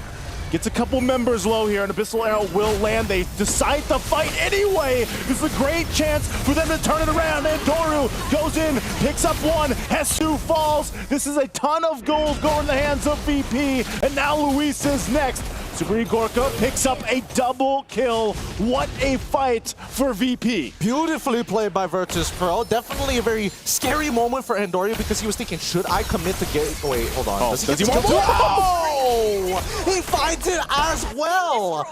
He just Beybladed all over. He just let it rip. It all started with Flick dying, right? The first kill forced Virtus Pro, ends up being Flick, and that is such a huge shutdown for Virtus Pro, but they snowballed this out of control. The big problem is that Corinthians, unfortunately for them, oh my goodness, are they actually going to commit? No. They want this turret so bad. They're staying here. Tsunami Slam on Flick. He'll defensively use that Phantom Execution, but man, talk about a turn around for Virtus Pro. Off of all of that, they diminished the 10K gold lead that Corinthians had. They got a couple tier 2s and a base turret.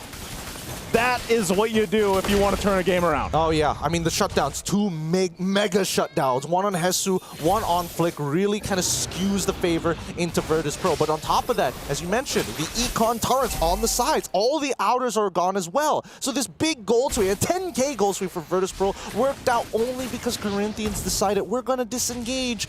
but we're still in a really tight space, so Endoryu got a ridiculous amount of free damage on the correct targets. Upatizi wasn't expecting him to re-engage in the fight. He was expecting Endoryu to actually recall and then come in through traditional paths.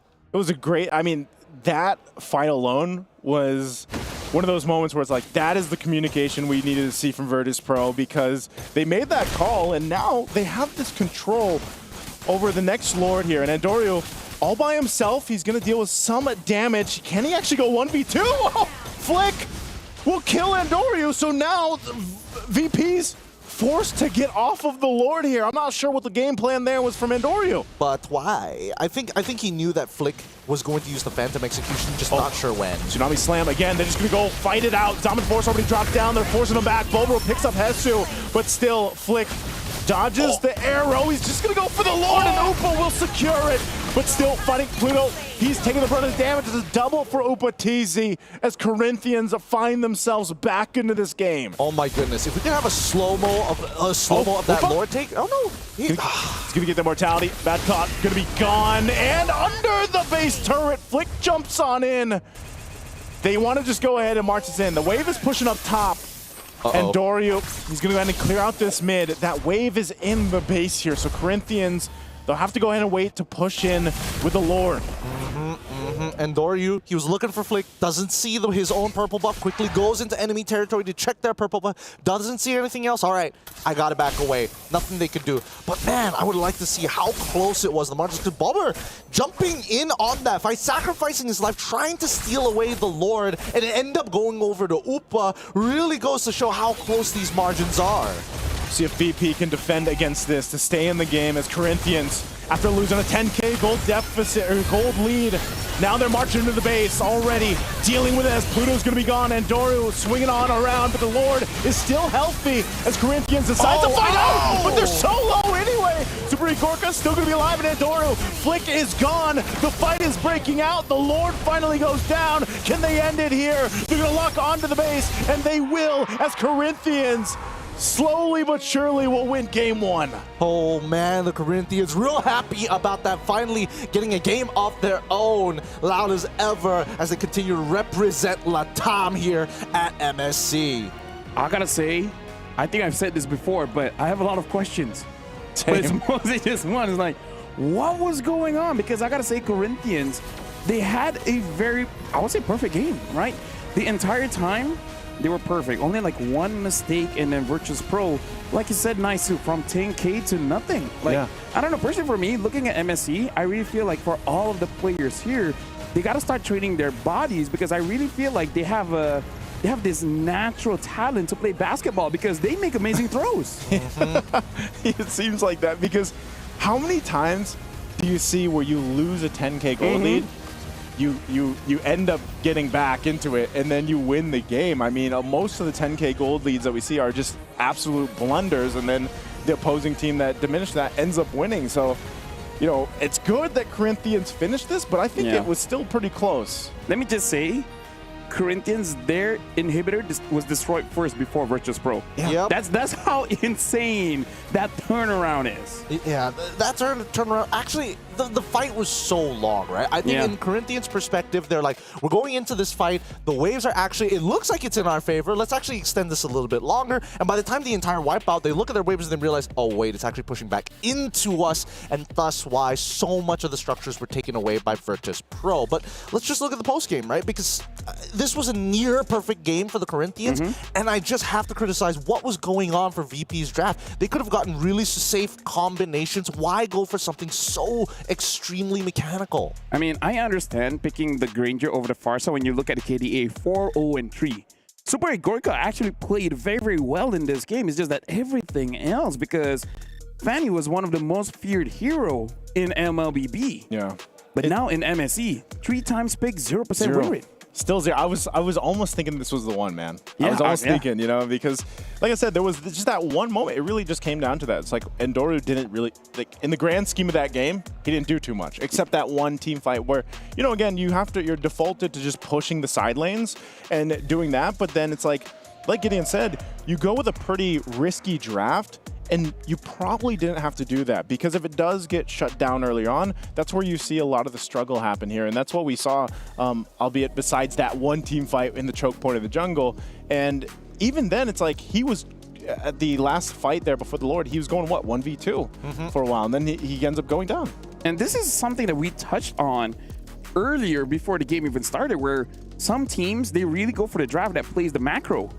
But I kind of feel like at one point, you have to fight. You have to go for this team fight around the lures and the other things. And again, I agree with Gideon. There are opportunities for them to make the draft even easier.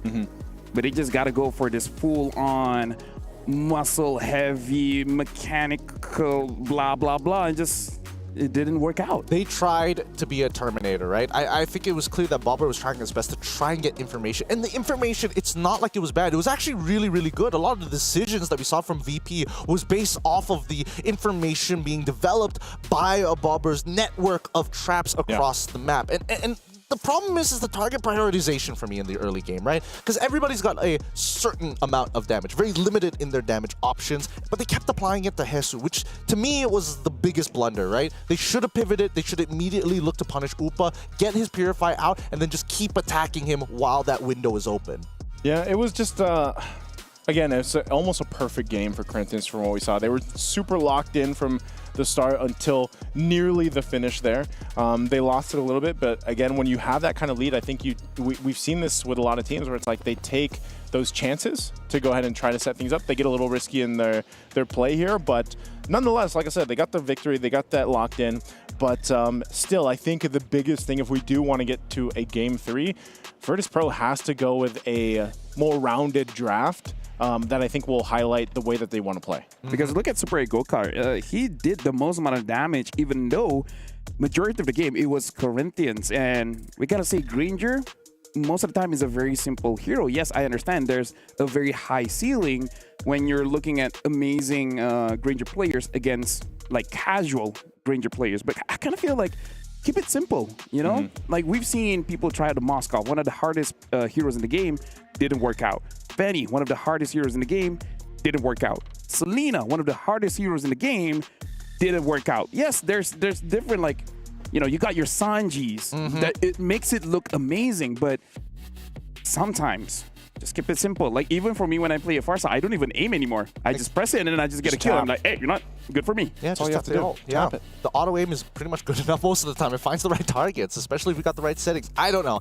I definitely think that there were hopeful moments coming in for the side of VP. And again, these are very like niche moments where it's more on the plays coming in from the Corinthians than anything else, right? Because Hesu, he was pretty sharp on it, but they have to be really worried about these narrow corridors, right? The play area. If the play area is within the lane, that's totally fine for the Corinthians. If it's around the Lord Pit and things like that, that's so much space to play. But if they all gather together, the value from this Fanny skyrockets. A Bobber basically gets a firing range if he's at the end of the line. Yeah, again, I like to say, like, a lot of the games that we've seen so far throughout MSC has been, yeah, it's execution, but the drafts, as interesting as they have been, you know, some work better than others, and maybe that's just where the meta is going. You know, it's more of this kind of perfect balance between the macro and the micro, because we've seen that so far, and teams even with leads as big as 8 to 10,000 gold could still lose a game and have it turned upside down on its head here, and a lot of that just has to do, I feel like, with where we currently are meta-wise. Yeah. Oh man, that last moment. I just noticed that Flick didn't have his retribution. So honestly, what Bobber did, jumping in to try and steal that Lord, was actually a viable option. But unfortunately, Upa, that empowered auto attack, just too much damage. He was already max itemed. Yeah, but I can't imagine that we're in this point where I remember casting international tournaments where 2,000 gold lead feels like 1,000.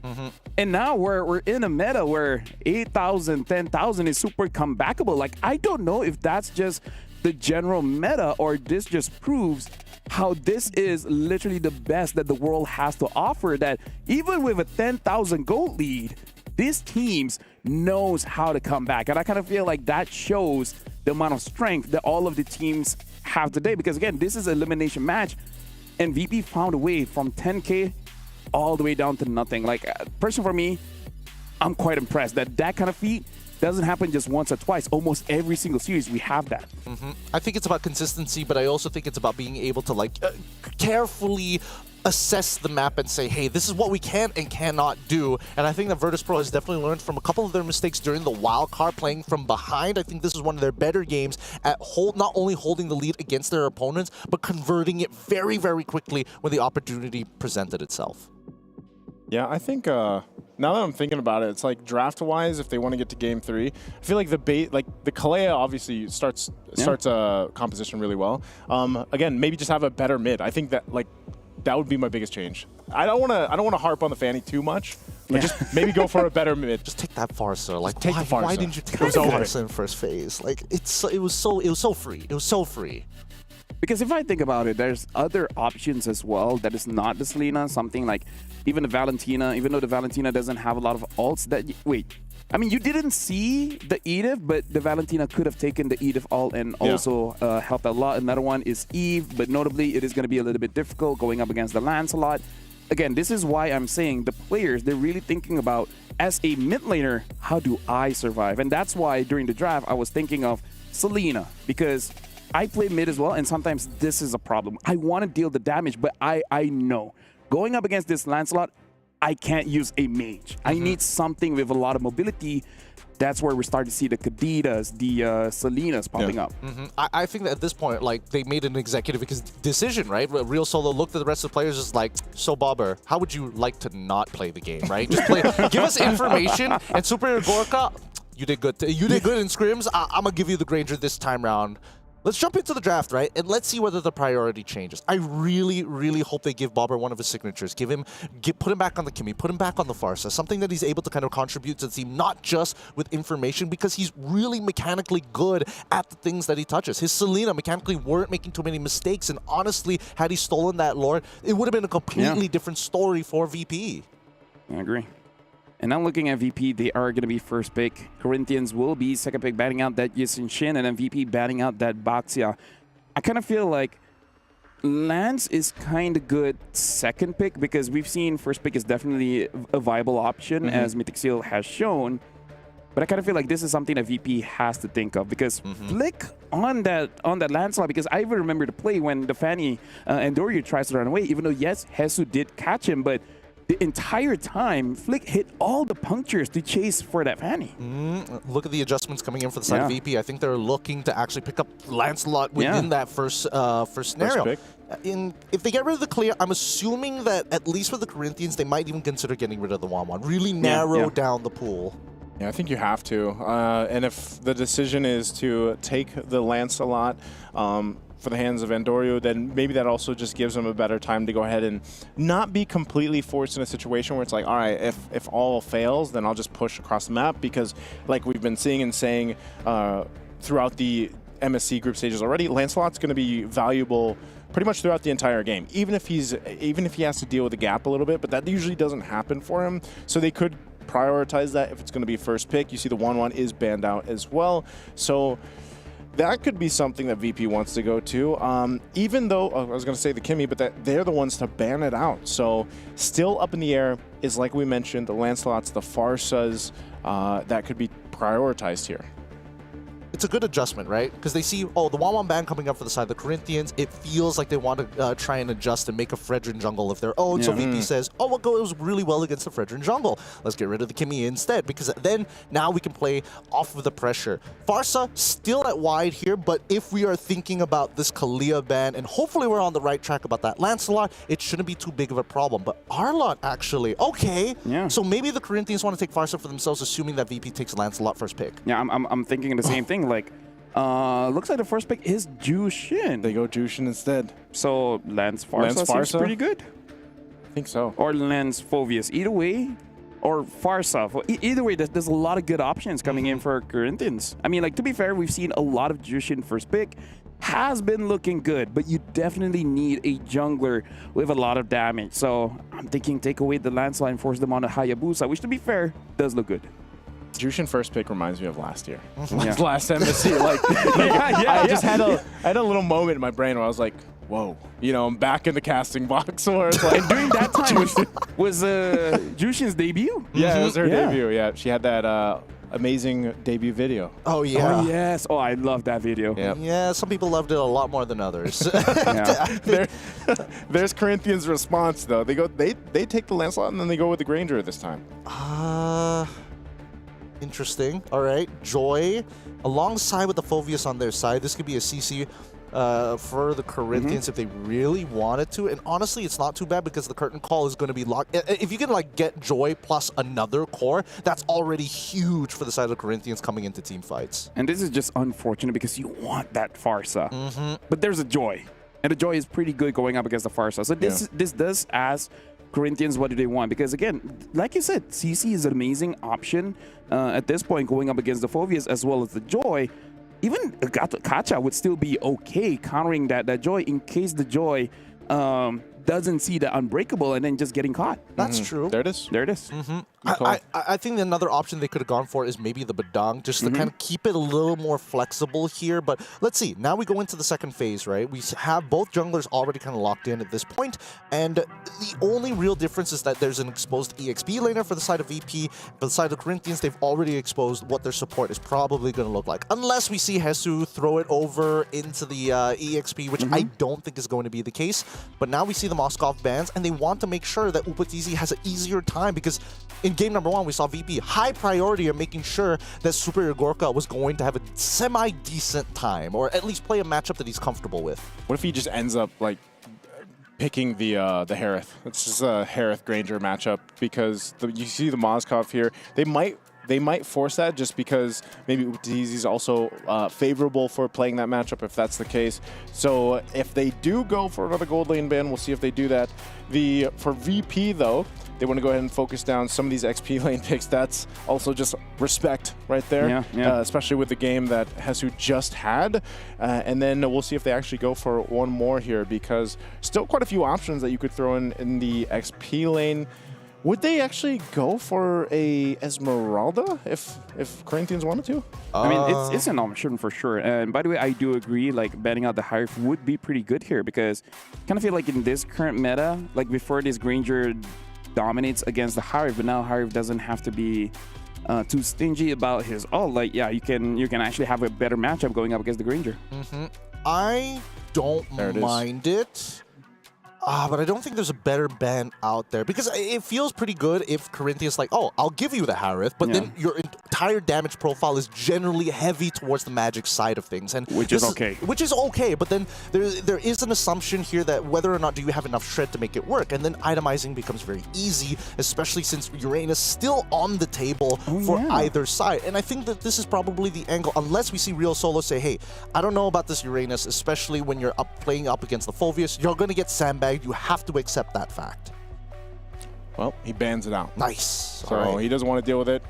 Uranus is taken out. So now we get to see if they go with the XP lane option or they hold that for later. They still need the mid lane too. Farsa is still open. Not sure if they want to just take that and make it work because still they need some. I feel like they still need something that works with your burst damage, especially in the mid lane, especially with the fact that you have a Lancelot there, and it gives time and space for a Granger to move. I always think that's one of the better things to have is once you have that Feathered Airstrike, it kind of gives a little bit of almost a safe space for Granger or any of the gold laners to position through. So it's either that or for me, it's also like the Eve, for example. But Corinthians, they just go with the Selena.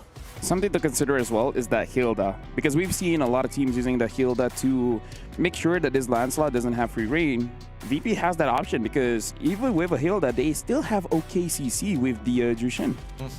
I think Hilda comes into the roam position. They look to try and win out the 2v2, but it really doesn't matter with Concussive Blast, Gatot, and especially with the power of his wave clear. They won't interact as much as they would hope for.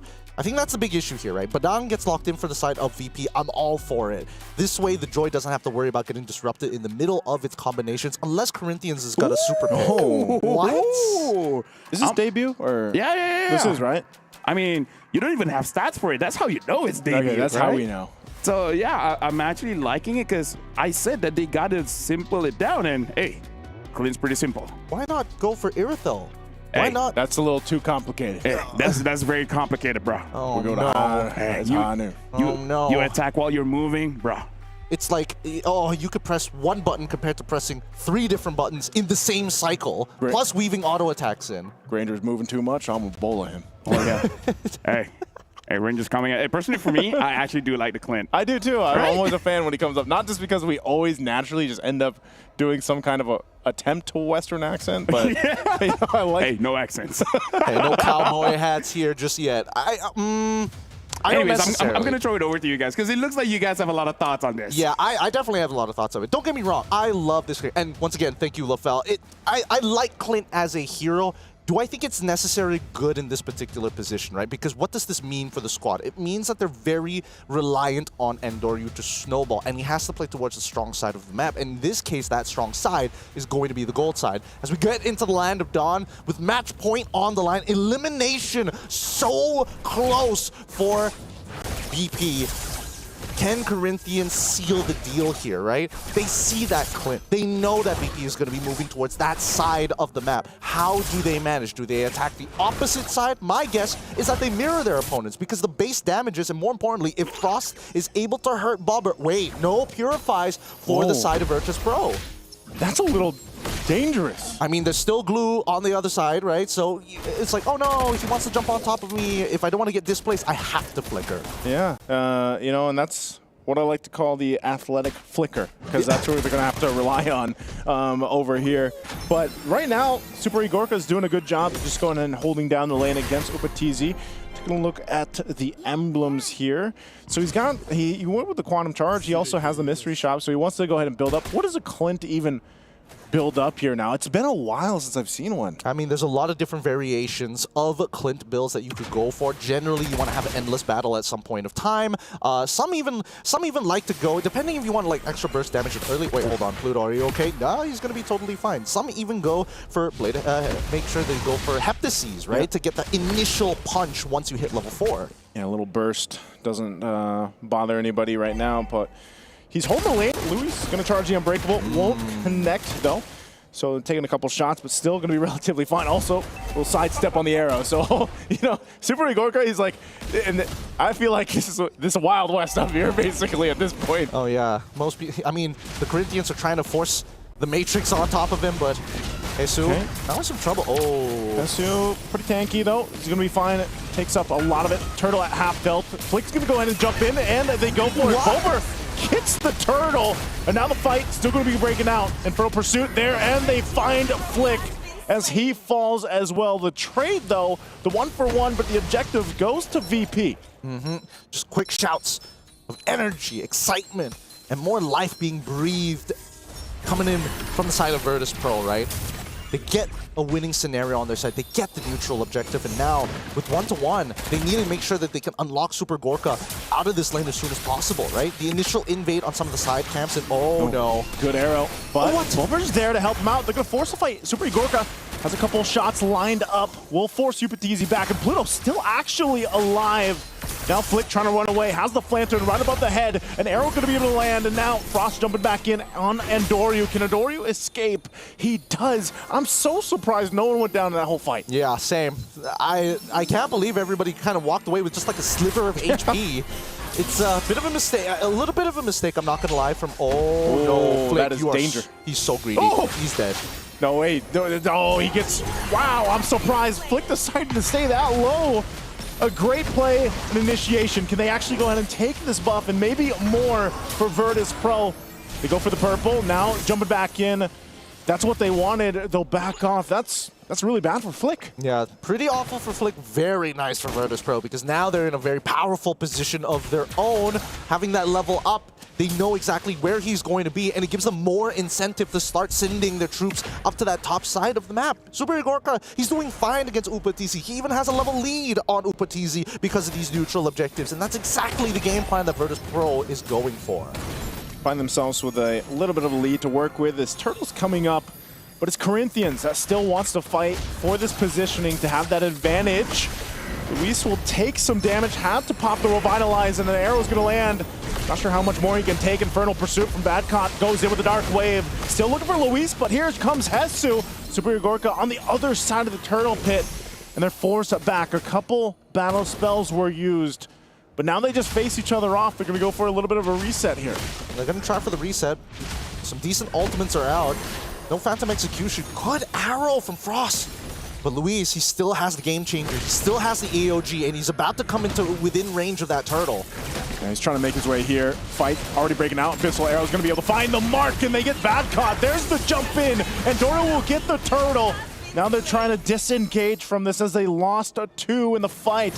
So Corinthians will be able to find something, but still objective. That turtle goes in the hands of VP. Purple buff will go over to Andoryu. All right, slow and steady, Corinthians. They're trying to fight back. Oh, a good arrow again. Now forcing Bomber to ult very early on, but this does mean that Upa is finally unlocked. Wait, hold on, the mid lane. Oh my God, the solo kill. Flick, he's dead again. Man, Flick needs some help here. He's also just gonna lose the purple buff, and Doryu for punishment, jumps in under the tier 1, does some damage here. Upatizi there to help him out, pops the beats, but now Luis gonna go ahead and keep Andoryu at bay. I think if Luis didn't make it in time, that was looking like Andoryu wanted to go under the turret. Oh, he did. He was thinking about diving. He just didn't expect Upa to show up. He was thinking maybe they wanted Upa to immediately run down to the bottom side, but I think at this point, pretty decent moves. They trade 1 for 1 in terms of their targets on the top side of the map, but this could be a potential dive again. The waves are going to get cleared out. At least for Upa's side, he is able to secure himself at the Sky Piercer. With that in hand, it's going to be very dangerous for Virtus Pro to make a mistake in front of him. Luis has been playing a strong game, but he needs to protect his boy. Okay, pops the beats. Upa firing off back. Luis jumps in with the Unbreakable. Not gonna be able to find the top, but here comes Pluto, goes in, finds Upa, flickers forward, pops a Revitalize from Luis, but not enough to heal him, and Pluto gets away with a sliver of health. A good play from Virtus Pro there. One auto would have been it. One auto onto Pluto would have been more than enough. Regardless, this is still a winning scenario for Virtus Pro, right? They finally shut down Upatizi's farm, allowing Super Gorka to not only catch up, but most likely break open this bottom tier 1. He's got range, he's got damage as well. Keep in mind, anybody who's walking up is paying the brass tacks with their HP every single time they fall into his sights. Yeah, it does a whole lot of damage, especially at this point. Turtle's up, third one in the game. Flick finally getting a purple buff. It's been taken from him for the past couple minutes. A Malefic Gun early for Super Igorka, so he's going to have some of that extra range now to work with here. It's going to be great for him as he's looking to work with this space. Hetsu flickers forward, forcing the fight. There's the response. Upatizi's in trouble, and Doro picks up the kill off of it. And now Luis in trouble as well. They're split up AOG defensively, but Badcott doesn't care. Jumps on in, a dark wave to follow. Flick has to go back to base, but Bulber goes down from Hetsu. Hetsu still running away as Super Igorka is hunting him down. Meanwhile, up here in the mid lane, they're still fighting it out. Pluto backs off, and now the turtle could be for the taking. Virtus Pro, despite losing a couple of members, they're still trading 2 for 1 each and every time. This last turtle will fall into the hands of Virtus Pro as we see that Flick is now on the top side to try and set up a split of his own. At this point, I'm surprised that Super Igorka, considering how far ahead his team is, he recognizes that that gold lead is not his. It's mainly coming in from Andoryu's side. Taking the Malefic Gun is really safe on his approach, because now anybody who walks in, again, must pay that brass tax, has extended. We just need to see Super Igorka start getting the Endless Battles, right? We need him to have some real items. And finally, we see it. Endless Battle already complete. His next item, we're not entirely sure. It could be a Blade of Despair for all intents and purposes, but we'll see what the final build is going to be, because that's just a Legion Sword already complete. Yeah, he's going to go. I think he's going big damn here, because eventually he is going to be looking for those fights, looking for that damage, and he's already got it, I mean, for the most part. So Corinthians really kind of struggling in some of these skirmishes. They're dealing a whole lot here with Badcott and Pluto just being a nuisance to them. And yeah, they hold on to that tier 1 in the mid and bottom, but they're still going to have to deal with the objective that comes up, because I just feel like they really haven't been able to have a good team fight. Like, they've been split up in a lot of the fights that they've had, and then they're just kind of grasping for positioning. And Upatizi as well, he only has the dash plus, you know, the flicker for the most part.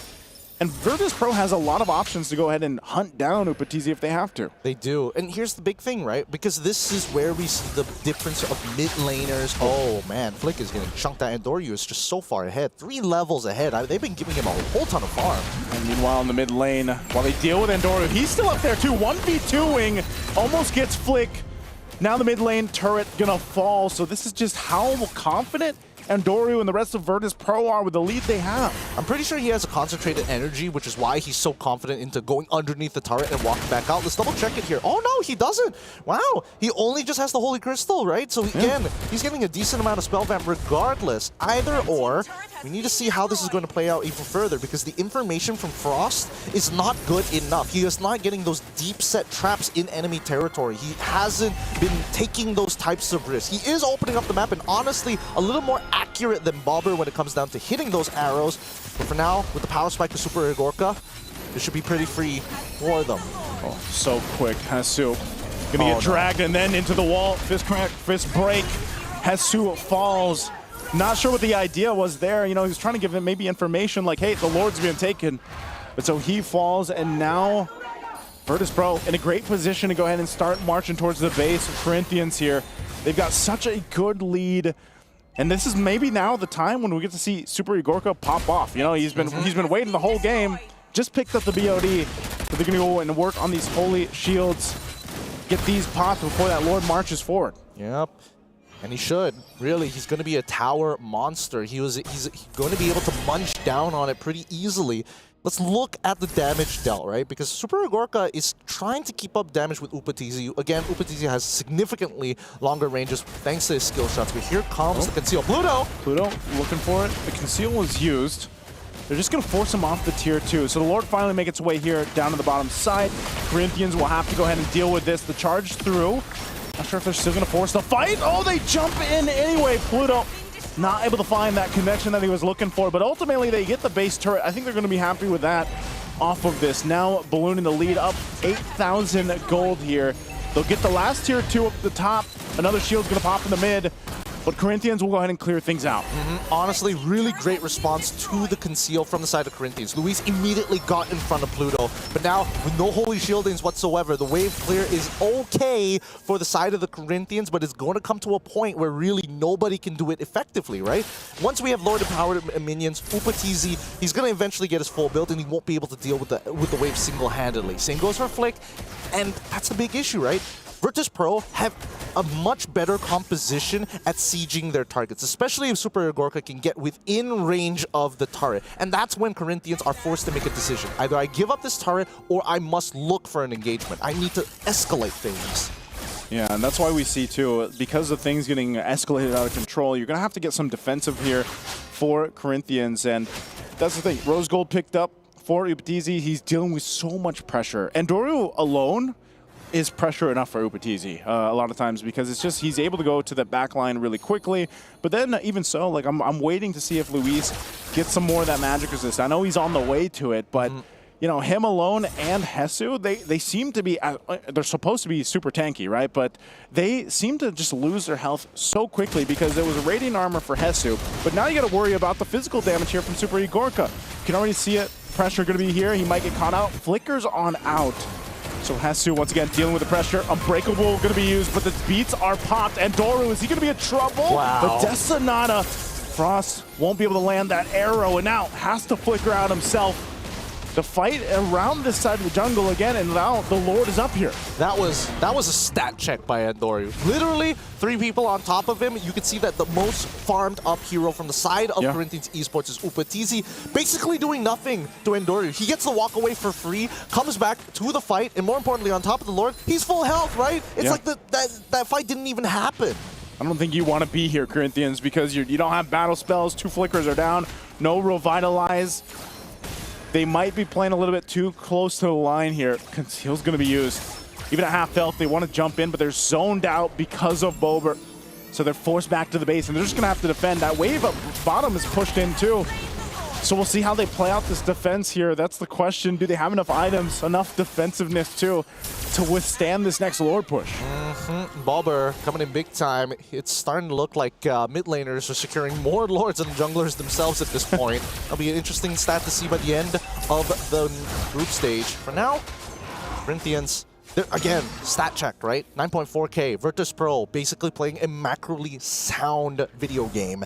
And at this point, they're about, you could basically consider them having the checkmate angle, right? That's the 10K gold difference between Virtus Pro and as well as the Corinthians. They're off by 800, but at this point, I feel like they can force the scenario on to Corinthians. How they're going to do it, they first need to get Super Gorka in position. It's Pluto that goes in. He's able to find multiple members with that setup, and they just collapse down from Pluto. Virtus Pro waited for the moment. They found it. Hesu all alone isn't going to be enough here, and Virtus Pro will make it happen. They'll make a statement in Game 2 as we head on over to our last and final Game 3. Nicely played by VP. Seems like whoever picks up Selena is the one dropping these games. And you know what, Nice? You asked for it. I did. Now we got 3 games. Heck, we had 12. 12 games today. 12 games for today. And you know what? Shout outs to everyone watching, because back in Malaysia as well as the Philippines, this is already midnight.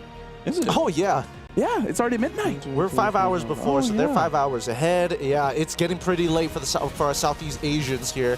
But I'm pretty sure Latam is thinking like, oh, come on, please. Just a little bit more. We can push through just a little bit more. We can make it through. And EECA is like, yes, we're back. We're pulling it back. Match point. I mean, like, here's the thing, man. Like, Super Gorka is talking to Upatizi like, you brought a violin to a gunfight. Yeah. I think it's a cello. It is a cello. Is it a cello? I'm pretty sure it's a violin, because I read up on Granger. It's very confusing. Like, he has a lot of abilities. Like, he has a violin and superpowers, where he can he can even enter your dreams. He can? He can like, that's in the lore? Like, he's an assassin. Like, you know, he gets jobs and etc. And then, like, when someone has problem with their dreams, he will play the violin, you know, make a good song, and then he enters your dreams and then help. Dude, I swear to God, this sounds like a Wattpad story already. Yeah. This is. Dude, and then what is Clint? I'm just a simple man. I'm just a simple man. You and your dreams can shut up. I don't have dreams. I'm just Western. That's basically what happened in this game. But here's the thing, like, look, I read up on Granger. It's very interesting, okay? He has violence and superpowers. That's all you need to know. How men design heroes, how women design heroes. That's the bottom line here. That's keeping it simple, man. But speaking of which, they did keep it simple, right? Because we were talking about how, you know, both teams, they should simplify the draft, and very simple draft coming in from Virtus Pro. I would say the most mechanically demanding hero was the Joy. Yeah, actually. Other than that, Jushin, Clint, like, what else? Phoveus? Phoveus, just air jump time. No, Yeah, I mean, you just jump. You just press your alt when it's available. I would say either the Joy or the Badang. That's, well, Badang, yeah, you need skill with Badang. You got a time, you know, Pluto is pretty on point. Pluto is pretty on point, and I think overall, VP, the biggest standout is that they've taken a very, well, we've played this particular style very much for the past year or so, especially with the Joy, right? It's just, you farm that Joy up, make sure that Joy is going to get to that ultra scaling period at the end of the game, and basically you can one-shot anybody you want. And I think it's impressive to see that Andoryu didn't make any mistakes, considering that Super Gorka was supposed to be the one that they put their money into and time and effort. Instead, VP kept on throwing up the smoke and mirrors. Oh, are we faking? We're going to fake our movements towards Super Gorka's side. We see Luis move out of the way, instantly buff steal. Maybe that's why there was a 1v3. Maybe Super Gorka is like, hey, Andoryu, I bet you can't 1v3. and he was like, yo, hold my headset. And like, hey, I didn't die. And then Super Gorka's like, damn it.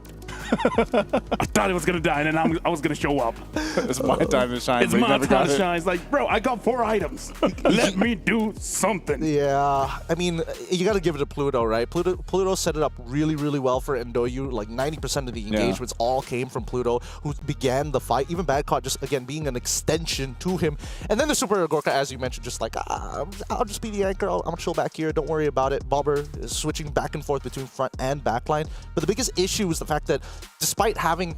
They had good information in the early game coming in from Frost. Coming into the mid game, where he started to lose space, started to lose his structures, he didn't feel confident enough to walk up and search for information. And honestly, there probably wasn't a need to, considering that every time he did, Endoryu shows up. Nice, so I already am prepping for tomorrow's hot take. If more games like this happen, I'm gonna say Retribution is overrated. That's gonna be the hot take. You don't need Retribution to secure objectives. Hell yeah. Hey, we've already had so many hot takes. Like even the hot take of you don't need objectives to win games. Right? Something about me, I just want to rage bait.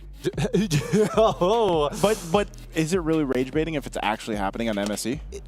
Well, I think it's closer to factual. Right. Yeah, I think it's factual for the most part of it. It's like, is it stereotyping if it's true? I mean, stereotypes all come from some form of truth, some may say.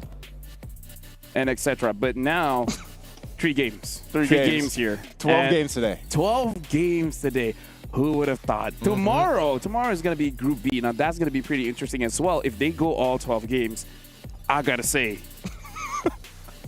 in terms of payment, like we're stretching it out. Really stretching it out, man. I mean, looking at the post-game stats, and especially the damage graphic, I think this goes to show why people are going back and forth. Because even when you're on the losing end, you can see that, like, Upatizi, he's trying to compete with the damage numbers being pumped up by VP. And I think the person who took the most amount of hits had to be Flick, unfortunatally. His buff's getting stolen pretty consistently overall. Once the side lanes collapse. Why with 1 HP, you could have died. Would you stay there? You couldn't even die from your buff.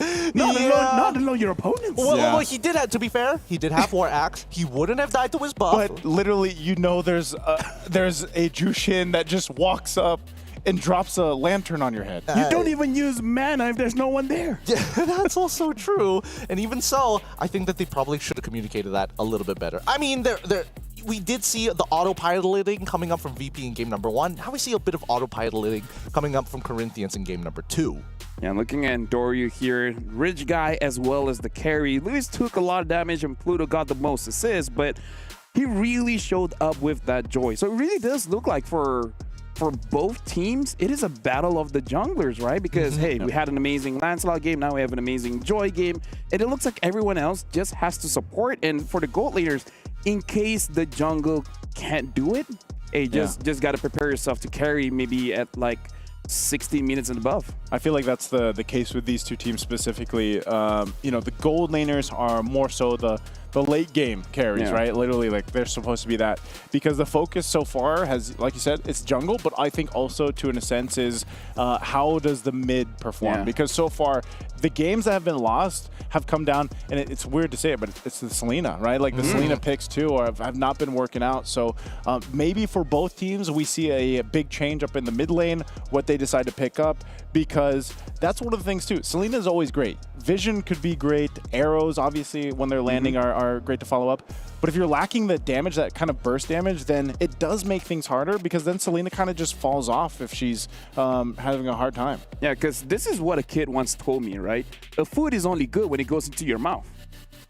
Yeah. Weird thing for the kid to say to me, but in context for this one, it's kind of like, no matter how big the damage is, if it doesn't hit anyone, then there's just no damage, right? And I kind of feel like that's the thing about game number 1 and game number 2, where Selena has big potential, but only if it hits. Same with Franco. I get smarter every day with LaFell. Yeah, I would say that the damage is about... weird kids. Yeah. I would say the damage is about average, some may call it, but I think the laning phase is the problem here, right? A lot of the times people don't understand that when you're picking, again, in both of these games, it is Selena versus the Jushin. What is the main goal? Again, it's not about lane priority, it's about taxing your opponent's HP. But in these 2v2s, the big problem is that every single time you see the Gatot, it becomes a nothing lane. He clears the waves, and then nothing happens. You can't trade against your opponent, which is exactly what Selena wants to do. So that must be implemented in these upcoming games. We cannot let these 2v2s walk away for free. If not, at least send your own support down to the other side and force your opponents to turn it into a 1v1. Or no more Selena. I was gonna say, so what is? I was about to ask, but I saw you give me the eyebrows, so I was like, what is the answer? Like, or no more Selena, because again, like the traditional matchup for the Jushin was the Eve. Right, we saw one today. Oh yeah, but we haven't seen a lot of that because again, like the previous argument is just that the Eve is very vulnerable towards the assassins. One of these days, the mid laner just be like, okay, you know what, I'm gonna have a bad time, but good luck to you guys. I think it's also just a sense of like the picks that we've seen so far in the mid lane, aside from, for example, the Kadidas and the Farses, they mostly opt for utility, and that's still, even since Jushin came out and she was picked up so much throughout the meta, that's what she provides. Like it's that threat, also the lane control, also space control. Like that's always something that we have to look at from these mid laners that pop up, especially even when the Eve was picked. Like that's the thing, and as the game transitions on, it goes from like that focus of the junglers being okay to the focus of, can our gold laners move? And I feel like Jushin is still that mage that allows that because of your threat with the beacon, but also your lantern, the flare, allows you to peel for your gold laner. In a way, I've seen it a couple times now. Save gold laners. No, in the group stage. I agree. I've done that so many times too. Thank you, because I'm an amazing guy. We're mid laners. Okay, all right, mid laners. Let's calm down here for a second. Because what about the argument for low Yis then, right? Why aren't we seeing more low Yis? Even though these teams, every single scenario that they fought in is 5v5s. We don't even see like again, with the exception of the junglers having their own solo battles happening around the map. Why not utilize the low Yi? Change up our win rate a little bit, and more importantly, we've seen Sans do it. Just drop the diversion right in front of your opponents, T-pose on them real quick, and then juke them out, because you never know where this low Yi is going to end up. I kind of feel like it's a mental thing, because a lot of people across many different games that, oh, nerf, no good, right? I kind of feel like everyone has that a bit. The biggest thing is that, I like this by the way, the biggest, just move your mouse. The biggest thing is that the Lu Yi is a terrible liar now. Because you can see the initial part. Like, I understand, like, where she's heading, you don't know. But she tells you. It's like, I'm ulting. I'm ulting. I would disagree. I would say that she's an even better liar now. She's a better liar? She's a better liar? Slipping in a half-truth and then lying about the position afterwards, with by psychopathic standards, pretty good. I like that, because even I just tell half-truths, and then now people just don't know. I just walk away. Oh, well, you know what? I like yours. I like your style. A lot of trauma here. Anyways, Corinthians first pick and Virtuous Pro second pick. Oh, the things that we let through during cast, man. Oh yeah. But I love you guys. Thank you. Thank with you. the Corinthians now on blue side up against VP, now taking the red side, this is a little bit of a change, right? And hopefully it's not too much of a change for VP, because I think VP has been much better on their red side than their blue side most of the time. And this is based off of the information that we got from the group stages on top of the wild card. So let's see, because these openers have been so pivotal for either side. Yeah, even with the bans coming out, I think still, I can't even say which hero is going to be the priority for Corinthians here, just because of how much things have changed. And I think even then, we still have to focus on the start, the early game, and for a lot of the teams, and specifically these two, it's like the junglers, because it's like, what do we get? Do we get the Lancelot again? Do we actually give that away? And now I still think too, like, you don't see Joy pop up that much, but it was such a big pick for a lot of teams that dealt with other assassins. So I think this is where we have to see, like, how deep does that strategy come from both sides. I kind of feel like for the Joy is definitely still a good pick, but the only thing is that there's more counters nowadays. And I kind of feel like in the previous game, it's just that Corinthians showed a lot of their damage dealers that the Joy feels more comfortable. Like, oh, there's no Harv. There's not a big problem for me to go in. And now even the Yi Sun Shin gets banned. I don't know. I kind of feel like Lancelot is still going to be part of the conversation. It really is just about that you have to win mid, because if not, you're not going to have a lot of free time for you to farm. And I think that's what like my biggest gripe with the meta is right now. It's like, oh, you get all these cool junglers coming back into the meta, and then mid gets shafted with the number of picks that you get. And but it's I feel like they've always been. Well, I would feel say like that mid has always been in a weird. He's waiting for the gore to be good. Hey, it was good. There was a time. good for a time. Yeah, so that's why I don't mention it anymore, because I had my time. You had your time. That was back in M5-ish. Hey, don't forget, Yasu got his time now with the revamp of Kimmy. Yeah. M5-ish, by the way, decade. Decade. Throw out your votes. We need him, please. I'm still waiting for the Grok revamp. Oh, God, please. Yeah. Is there going to be a Grok? Yeah, it looks really good. Really? Like visually, skill-wise, emotions. Yeah. So he's still a rock. Philosophy. Philosophy. Yeah. First pick was Phoveus. Nice. That is different. That is okay. I mean, it's a little strange. I'm not gonna lie. It's a little strange. Arlet or something? Wait, you don't even have to take Arlet now. You can take it like pick 3. You can pick 3. You can immediately answer it or start picking up options for yourself. I think in this particular case, just get the Farsa. Get the Farsa. Yeah, get the Farsa, please, VP. I don't even mind like Farsa Granger or Farsa, I don't know, Badang. Yeah, but Farsa Badang also not too bad as well. Oh wait, oh yeah, Kalia's already banned. Here we go, Lancelot, and they also pick up the Kimmy for themselves. Rather interesting that they wanted to go Kimmy this time around for Bobber. They could have done it like a couple of games ago, but hey, you know, I will digress. Wasn't it banned? Actually, yeah, I think it was bad. It was banned in game number 1. Could have picked up in game number 2. Yeah, it was bad in game number 2. So I think like this is where Bobber is gonna be bobbering. He's gonna be bobbering. Yeah, that's the thing now. Just roll with it. I think you make it work. So how do you respond to the Kimmy if you're Corinthians? Bravely. It's the only way. Locks in Farsa. Yeah! Woo! High fives all around. There it is.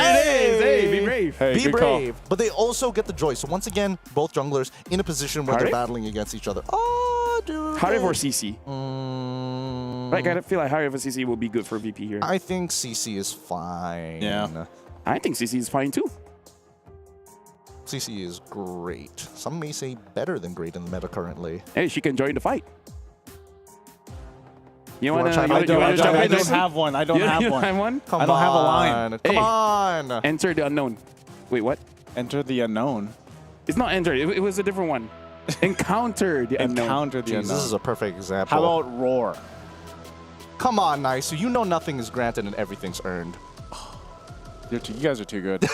You guys are too good at this. Hey, start boot camping in Rise Malaysia. above. Oh, there we go! There we go! He's on the board. Man's on the board. All right. The Badang eventually comes through. I'm liking the position that we're seeing from VP. You have ways to cancel the feathered airstrike, which has always been the biggest problem for a lot of these teams. It's like, oh yeah, we always need the Arlo, we always need the Ferdinand every single time, but Badang is so simple and easy to make sure that you get that value. But now the EXP matchup comes into question, right? This is a flex pick at the end of the day.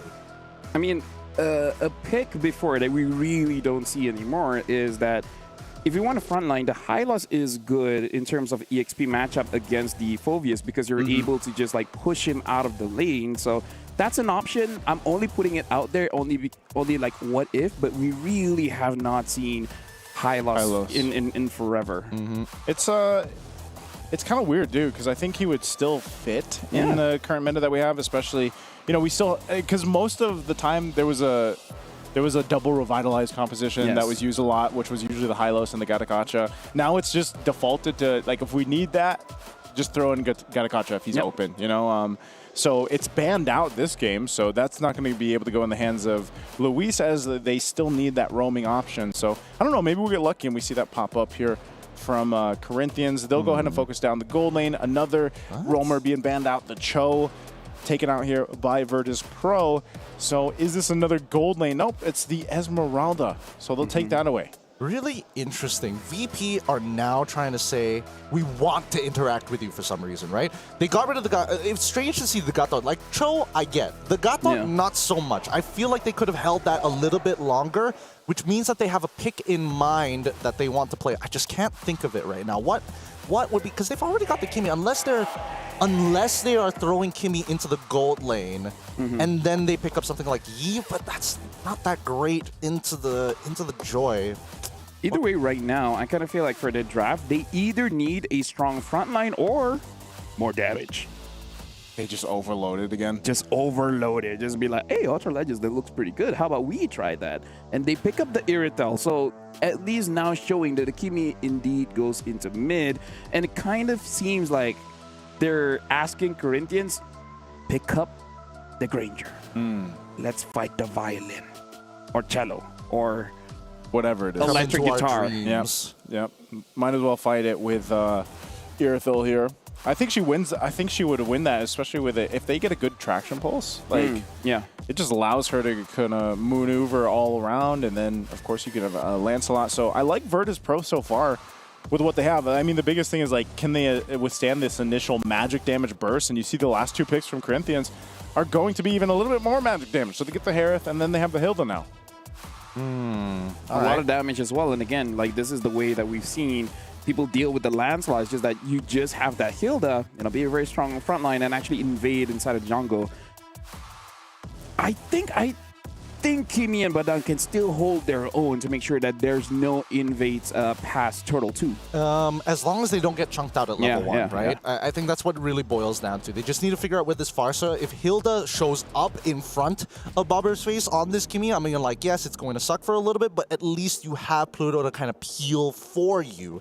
So now, it just, as long as you don't lose 50% of your HP as well as your Rejuvenate, you should be okay. I say should because anything can happen right now. Yeah, now having the CC, so opting instead of for more tankiness, you just want more damage. And I kind of feel like it's warranted because you're going up against a Hilda as well as a Phoveus, and it will become a situation where even the lands will have a very hard time.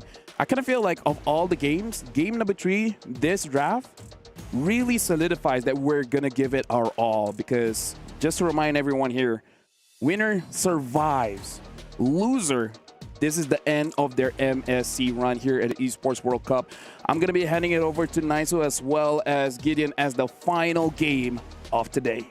Thank you, LaFell. Boys and girls out there, let us know in the chat, who do you want to see move on as we head into the land of dawn? MSC 2025 has shown us plenty of exciting options. All the diverse nations coming together for one singular game. Is it going to be Corinthians on the blue side, or do you vote for Virtus Pro on the red? Let's begin this game, because again, high stakes. Every single mistake is going to really put a dampener on the emotions, right? It's going to be a rough start if you fall behind early for either of these lineups because of just how they're built. And, you know, I don't even know which composition I would side with here because they both serve their purposes from early to mid. And we've had a great series so far. Now, the last one, we've seen even a chance of where, you know, you have a considerable gold lead, it can just kind of evaporate quickly. But the fact that you have this kind of classic matchup, when we talk so much about the jungle here, you have the Joy and the Lancelot. This is going to be big for Flick if he can get a lead. You can see the emblems here too that they're rolling with, and it's more or less the same. And, you know, last time we saw Kimi, you still have this time around, you mentioned it, you wanted to see that weakness finder. Well, Bober went with that. So maybe, again, the synergy with Virtus Pro will lean towards playing into the traction pulses, playing into even the setups like we saw from Pluto in the previous game. Yeah, the only thing that I'm a little interested in... Oh, hold on. The fight is going to occur, but Jesus quickly flickers on out of there. The thing that's interesting is that Frost has decided to pull yourself together on a Farsa. Pull yourself together. Yes, you get a bunch of assists, but that only helps for your battle spell and active items. And in this case, I don't see a reason to get too many active items other than Winter Crown, but that's even in late game, right? So that just means it's the Flicker. Oh, yeah, I was going to say, I think it's just a Flicker, but right now, up on the top side, a first blood for Andoryu. And Flick will go ahead and get a kill himself. Pluto goes down. There's the traction pulse, but Flick just hops on over. He's going to be fine. Luis takes a couple shots, but a trade, though, 1-for-1. Not bad coming in from the side of Virtus Pro and as well as the Corinthians. Obviously, a little better for Virtus Pro at this point of time. And now they go back to the reset, right? They want Andoryu to hit level 5 on time. Flick already ahead of it, but has decided we're not contesting for this. Jesus, he's already taken a death. We need to make sure that he's in a better position because he's up against Badcott. And at this point, right, Jesus should be able to trade back against Badcott unless Badcott is able to get a War Axe prior to it. So right now, it's about rushing these items, rushing these power spikes, and both sides recognize, even Andoryu adjusts, hey, Nobody's around this turtle. We don't have to contest. I can go for another buff. Yeah, he'll go ahead and secure that. I'm wondering if they just look at this, look at the positioning. They're going to be able to actually find Flick here. Flick trying to get away, does have to pop the retribution, but Andoryu cut off from that. Good thing Frost was there, so when Flick doesn't go down, but this is a clear sign that can start up the turtle. No retribution for Andoryu as well, but they have full control of it, so Hesu just gonna have to force himself off of here. The objective going over to Virtus Pro. Really good read from the side of Virtus Pro. They adjust, and Noryu is calling for Pluto to quickly hide into Pixel Brush, expecting to see Flick show up nearby. Because, keep in mind, Virtus Pro were positioning as if they wanted this turtle, and Corinthians responded accordingly. So Flick needed to make a choice. I go down and take my own buffs, but more importantly, I could look to invade. Oof. Upatizi has to burn his flicker, so they try to make a play down a bot. This is what we've seen time and time again throughout the series. Either of these teams are looking for plays, or whether in the gold or even on the jungle, and they've set up for things. Badcott should be fine here. Flick is here, though. He puts enough pressure. Gonna jump in, even with a vengeance. Takes a shot from the turret, but Flick will survive. Good thing for the vengeance there. Oh my goodness, the Brave Smite kicked in time, but Hesu says no, flickers forward, punches Badcott in the face, saying no, you don't get to get away like that. I will not waste Flick's time. Ubatizi, again, he's trying to chase back, but wait, hold on. They're gonna force it anyway. Luis be in trouble, quite low, but Frost was there with a Thunder Airstrike to keep them from going further. Does Flick want more? He's gonna get thrown in from Pluto. But still, they back off here. So this is what it's been, Gideon. It's been the back and forth between both teams from start to finish throughout the series.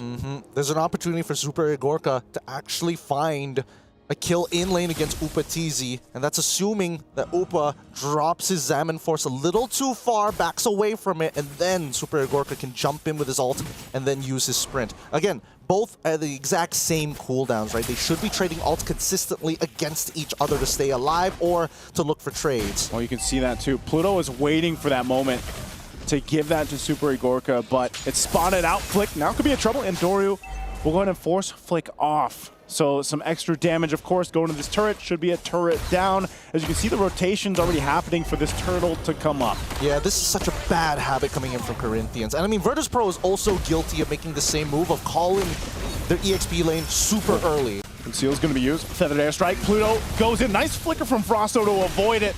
Still fighting for that turtle. The Zaman Force was dropped as well. They zone him out. Flick will get the objective, and they might just back off. But meanwhile, the buff was taken as well for Andoryu. Takes the purple from Flick. And I say it's a bad habit because both sides aren't really looking to take this turret. Oh, whoa! Andoryu makes an attempt, but he's going to take a couple of shots. And yeah, coming back to it, right? Both teams don't really want the turtle. They actually want to put the other person behind. This could be a potential dive angle from Andoryu's side. Yeah, Upa's got the flicker, but takes so much damage from Andoryu. Now he's in trouble, has to flicker out defensively. Pluto gets caught under the tier 1. A great response, though, from Corinthians to keep Upa alive. Punished hard. And you can see Pluto, hands on face. Man, I shouldn't have done that. Yeah. And Doryu, if he wanted to secure the kill, he could have just double dashed right on top of Upatizi. But it's just not worth dying for, especially with his camps about to come up. He needs to maximize his time.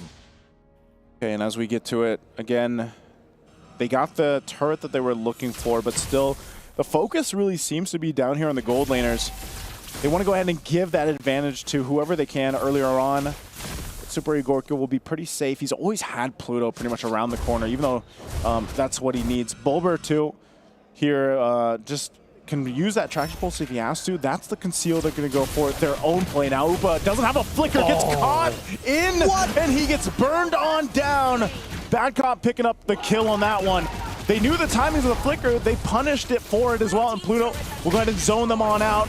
Fist crack, fist break combination going to be used, but it's Hesu. He's so tanky that he's not going to be able to go down. So Virtus Pro gets something, though. They get a kill on the turret. Yep, and they push it out really, really well, right? They knew that Upa didn't have that flicker, abuse that timer, get the tier 1, but more importantly, Virtus Pro, they shouldn't overextend. Keep in mind that as much as Super Igorka is strong, but oh my god.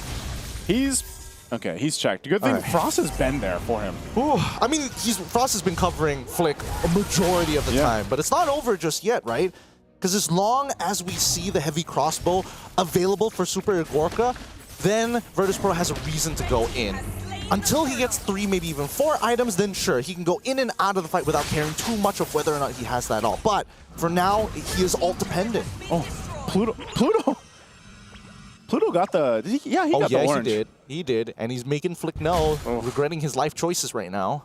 Oh, that's tough. Gonna find a setup in the jungle. Burn out the flicker. They're gonna force the fight anyway. Super Gorka has to go ahead. Heavy crossbowing out. Trying to get space from Hesu. Hesu's still on the chase. He'll find him anyway.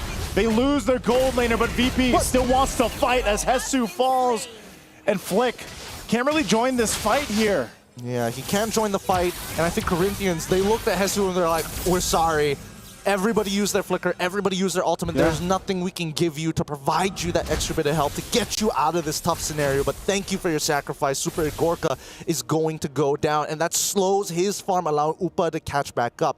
The margins are very thin, 600 gold difference between the 2 gold laners, as they are the main win conditions for either side. Let's look at this one more time, right? Because again, it seemed a little interesting. Super Gorka a little far up, knowing that the feathered airstrike was already there. He probably should have used both his heavy crossbow and the sprint as soon as possible, knowing that the battle spells from Corinthians were up.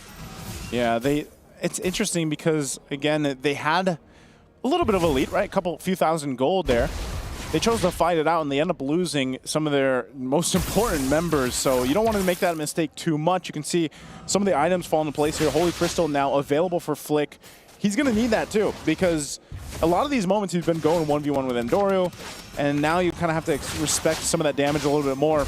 Luis taking some damage here under the tier 1. He's already gone, and Frost has to flicker on out. He's got the burn on. Hesu going to be in trouble next as Virtus Pro. Endoru goes under the base turret to clean it up anyway. And now Upa in trouble. Pluto will go ahead, lead the charge here. A couple shots from Super Igorka, but VP finds more. Beautifully done by Endoru here. Flick, he can try to make this a solo kill, but I don't see it happening. Endoru still has maximum stacks on that War Axe, and now has completed the Brute Force breastplate. They should start making their way over to the Lord, but whoever's low, they need to reset. Let's look at the items so far, because again, it's a phenomenal position for Virtus Pro, right? They managed to chunk out the right targets. Whoa, Luis just goes in, burning the flicker.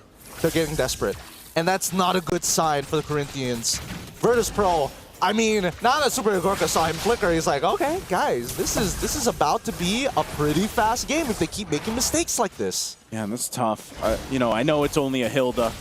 We see that the Dragon Spear now picked up too for Super Igorka. They've got control of this Lord, at least for now. But I think they still respect what Corinthians' lineup can do, the damage potential, and even Hesu. He's going to go ahead and jump into the Dark Wave right on Bulber. Bulber in trouble, and Doru will secure the Lord, but look at the backside. They are able to find Frost. Frost out of the picture, and Super Igorka unleashing on Upa Teasy. He has the drive-by, he gets the kill, but Flick will take him out as well. The 3-for-2 trade, and now Virtus Pro looking for a little bit more as the Lord makes its way down mid. Super Igorka needed to start rallying back towards Pluto's side if he wanted to survive against Flick, but regardless, it's still a very good trade. 2-for-3, an inhibitor turn before the Lord even arrives, and now Luis is trying his best, but it's not gonna be enough. It's only Flick. Flick's all left alone. Can they actually end the game here? The Lord is there. Half health on the base, and Doru's gonna focus it out, but the waves are cleared, and Flick will delay the Lord as much as possible. Right now, the rest of the members are up. Can Virtus Pro get any more?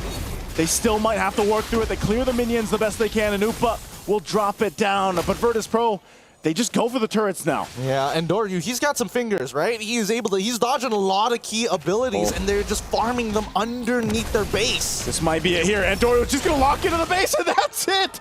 The wildcard champions will send home Latam's champions here today in Game 3. Virtus Pro get to move on. I told you he smelled it from Luis first, and from that point onwards, they got confident.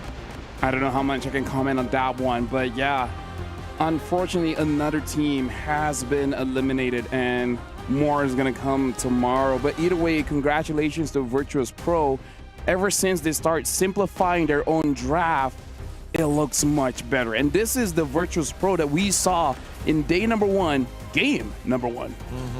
Oh, it was a good one because again, we saw all the motions coming out of it, but Endoryu, huge in this game. His farming speed is ridiculous. The fact that he was able to clear up a lot of the members, he could smell the fear coming in from Corinthians' side, how close they are to possibly losing with each and every interaction. It was again a game where Virtus Pro starts strong. You know, they have these very scrappy fights. But I think even this, like the Lancelot was a nuisance to deal with because you just have so many opportunities like this. And I got to give it up to Pluto as well. Pluto did a phenomenal job, just like he did previously, to set things up on that Benang. Yeah, and now we're going to jump on over to an interview with Eterna. Thank you so much, casters. It's been such a remarkable journey today, especially for our final match of the day, 2-1 Pluto. Talk us through it. What happened there? Well, we had a plan on game 1. It didn't go as planned, like we couldn't execute it, but other than that, like other 2 games were pretty easy, I guess. Just I think we have more experience, so we just felt a little bit shaky after game 1. Yeah. So in game number 1, you picked up the Fanny, and currently the Fanny's at a 0% win rate here at the MSC group stages. What was the reasoning behind the Fanny pick, and do you still think that it could work here at MSC? Yeah, sure, it will work. It just, even if you watch the game, like the Fanny worked out pretty well. It just, we make many stupid mistakes. That's why we lost the game. Like we could already come back, go split push, just win the Lord Dance, but instead of that, we just threw the game. Okay, you threw the game. So it was more decision making that was a little off in game number 1? Yeah, I think so, because also I had a headache and I felt pretty sick, and I'm usually the one making the most shot calls, but today I couldn't, so maybe it also affected the series, but I guess whatever, we won. Okay, yeah, get well soon, by the way. Thank you. Okay. I have to, because we'll face the world champions. So yeah, I hope I get well. See, that's the thing that I really wanted to ask, right? Because 2 days ago, unfortunately, you had to lose the series against SRG, the defending champs, plus they're also the MPL MY champions. Now, in a few days, you're going up against the MPL ID champions of Onyx. What does that feel like, and what preparations need to be done before we get to that point? I'm thinking we just need to get more discipline. Because well, I'm thinking like we could really won SRG, and like that we won 1 game and then all the other games were close. That gives us really good confidence going against Onyx. So I'm thinking just we need to reset, train every day hard, and just be in the mood, be in the zone when we play. Okay, train harder, be in the mood. I feel like confidence is good, right? Yeah, I would say the confidence is pretty good. Okay, so if the confidence level is good, maybe you have a cheeky message for Onyx ID before you meet them. Nah, I don't want to give any cheeky stuff. I remember I taunted SRG after game 2, and then, oh my god, I get so many comments from Malaysians now. So I'll stay aside from that. Maybe if I win, I might, but not now. Okay, so we'll wait for the cheeky comments until after they secure that victory. Yeah. I would say let's just make it a good series. And good luck. See you, Onyx. Okay, final question. Remarkably so, you were able to push through such a hard journey in the MSC group wildcards. And now you're here. May we ask the driving force and the mentality and maybe the expectations here for MSC?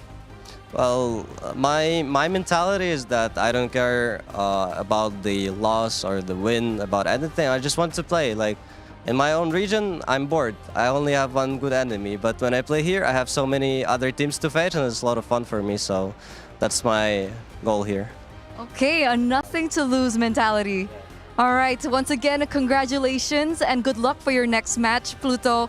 And we're going to throw it over back to our casters. First of all, amazing mentality. Like, I honestly like that. And the thing is, the way that he presents it is not like cocky or anything. It's just like he's just being real. It's like, I enjoy the game. I want to have fun. And going up against all these strong teams, like, yeah, I could lose, but it's more fun than just getting easy wins. honestly, it's scary how matter of fact he said it. But hey, big shout outs to Pluto there. Best interview so far. He's willing to talk about stuff, and I think a lot of our players could, take a step in his direction, being that vocal. He wasn't shy. He wasn't shy. I like that he mentioned that too, because I wish, I love our fans out there, but I wish sometimes they would, take it easy on some of the players. Like, let them have their fun and, what they want to say to the players and going back and forth. When the camera's on, then I'll talk about that one. Because, hey, you know what? They're amazing. Like, Virtus Pro, they're doing really good. And, hey, Malaysians, camera, focus on me. Calm down, man. Calm down. It's just a game, bro. Everyone's here having fun. I'm not a Malaysian, but... Yeah, calm down. They're all cool. They're all good. I'm sure even the players, they're all fine. They're all good. I'm sure you guys are watching, clipping. I know it's late, but calm down. Man, it's kind of strange seeing it coming from our own region. Exactly. Usually it's like the others. Region? Like, come on, guys. We're better than that. We're better than that. They were just saying, like, oh, boot camping there is great. And now it's... Come on, No, they boot camped in the Philippines. Yeah, that one, but... Team spirit. Yeah, but team spirit. Let's not show that we're... Let's look at match MVP. That's a good one to look at. We're going to look at the MVP of the match later on very, very soon. But still, calm down, guys. Super Goka. What? What? Huh? It is what is it, It is what is it. 0-2-5. What are we talking about here? Super Gorka 0-2-5 on the Irithel. Yes, he was a very big proprietor. If only there was a Lancelot or something in that game, or maybe a Joy. It would have been crazy. It's not like their one import jungler was doing a majority of the work. Look, Super Gorka, I'm not going to say that this is his worst performance, but definitely he was highly targeted. Yeah. Even Upa from the opposite end. Both gold laners were heavily targeted in these battles to try and allow their junglers to elevate their own game. Yeah, I feel like there was a sense too with like Super Igorka most of the time, like even the game too, it's like, yeah, it was cool to see the Clint, but he also had to be kind of passive, in the sense. And I think throughout the entire series, if we really had to say, like, the junglers played a huge part. Yeah, and now we got to look at the groups here because it's been a very long day, 12 games in fact. And now we're looking at the groups here. Honestly, quite a lot of surprises, but congratulations to both Team Liquid Philippines as well as Mythic Seal for advancing to the playoffs. And now looking at the lower bracket, it's going to be do or die. Win, you go to the next round. Lose, you're going to go home. It's going to be SRG OG going up against CFU Gaming. That's a rematch with a lot of story behind it. And then Onyx ID versus Virtus Pro. But hey, Virtus Pro, there's a good chance. But Onyx ID is very strong. But either way, it is going to be an entertaining matchup. Yeah, VP gets a day, though. Because, again, these aren't tomorrow. Like, we do go to Group B, I believe, tomorrow for our matches. So they get a little bit of time. And hopefully, hopefully, like we heard from Pluto, hopefully he gets a time to go ahead and feel better for his matchup. Because he's definitely going to need it against Onyx ID. Yeah, quite a lot of people are a bit sick here. But now we're going to look at the schedule. Schedule coming up for tomorrow. We're going to be looking at 4 matches again. It's going to be Team Flash going up against Tianfeng Yao Guai, and I believe it's an elimination match. RRQ going up against Aurora, and then Area 77 going up against Onyx Philippines. Surprised to say, elimination match. And then last but not least, Homeboys going up against Team Spirit. Ooh, spicy. They're switching things up here, right? Yeah. Elimination, progression match, elimination, progression. Each one pretty exciting to watch, and I'm not going to lie, a little nervous considering how Group A went, that maybe Group B might show something else. Just a wee bit. I know you guys were worried. I'm not worried. You're not worried. Yeah, of course he's not worried. I'm not worried. Of course he's not worried. Because the Onyx Philippines is like kind of strong. No, I'm that and Team Liquid Philippines, but I was also I'm also rooting, I'm rooting for everybody here. Well, either ways, right now, thank you very much, Naisu, as well as Gideon. It's been a long day. It has been. I love working with you guys, but not for you guys at home. Time for you guys to catch the Kadia top plays of the day.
mercy, mercy.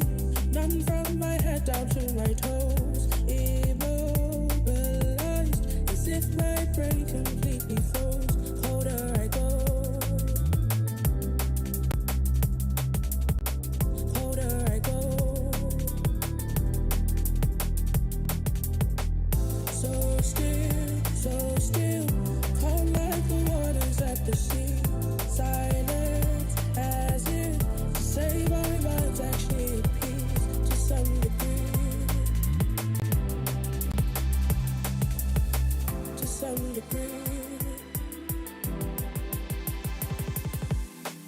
If time's supposed to heal, why do I feel like I can live hours?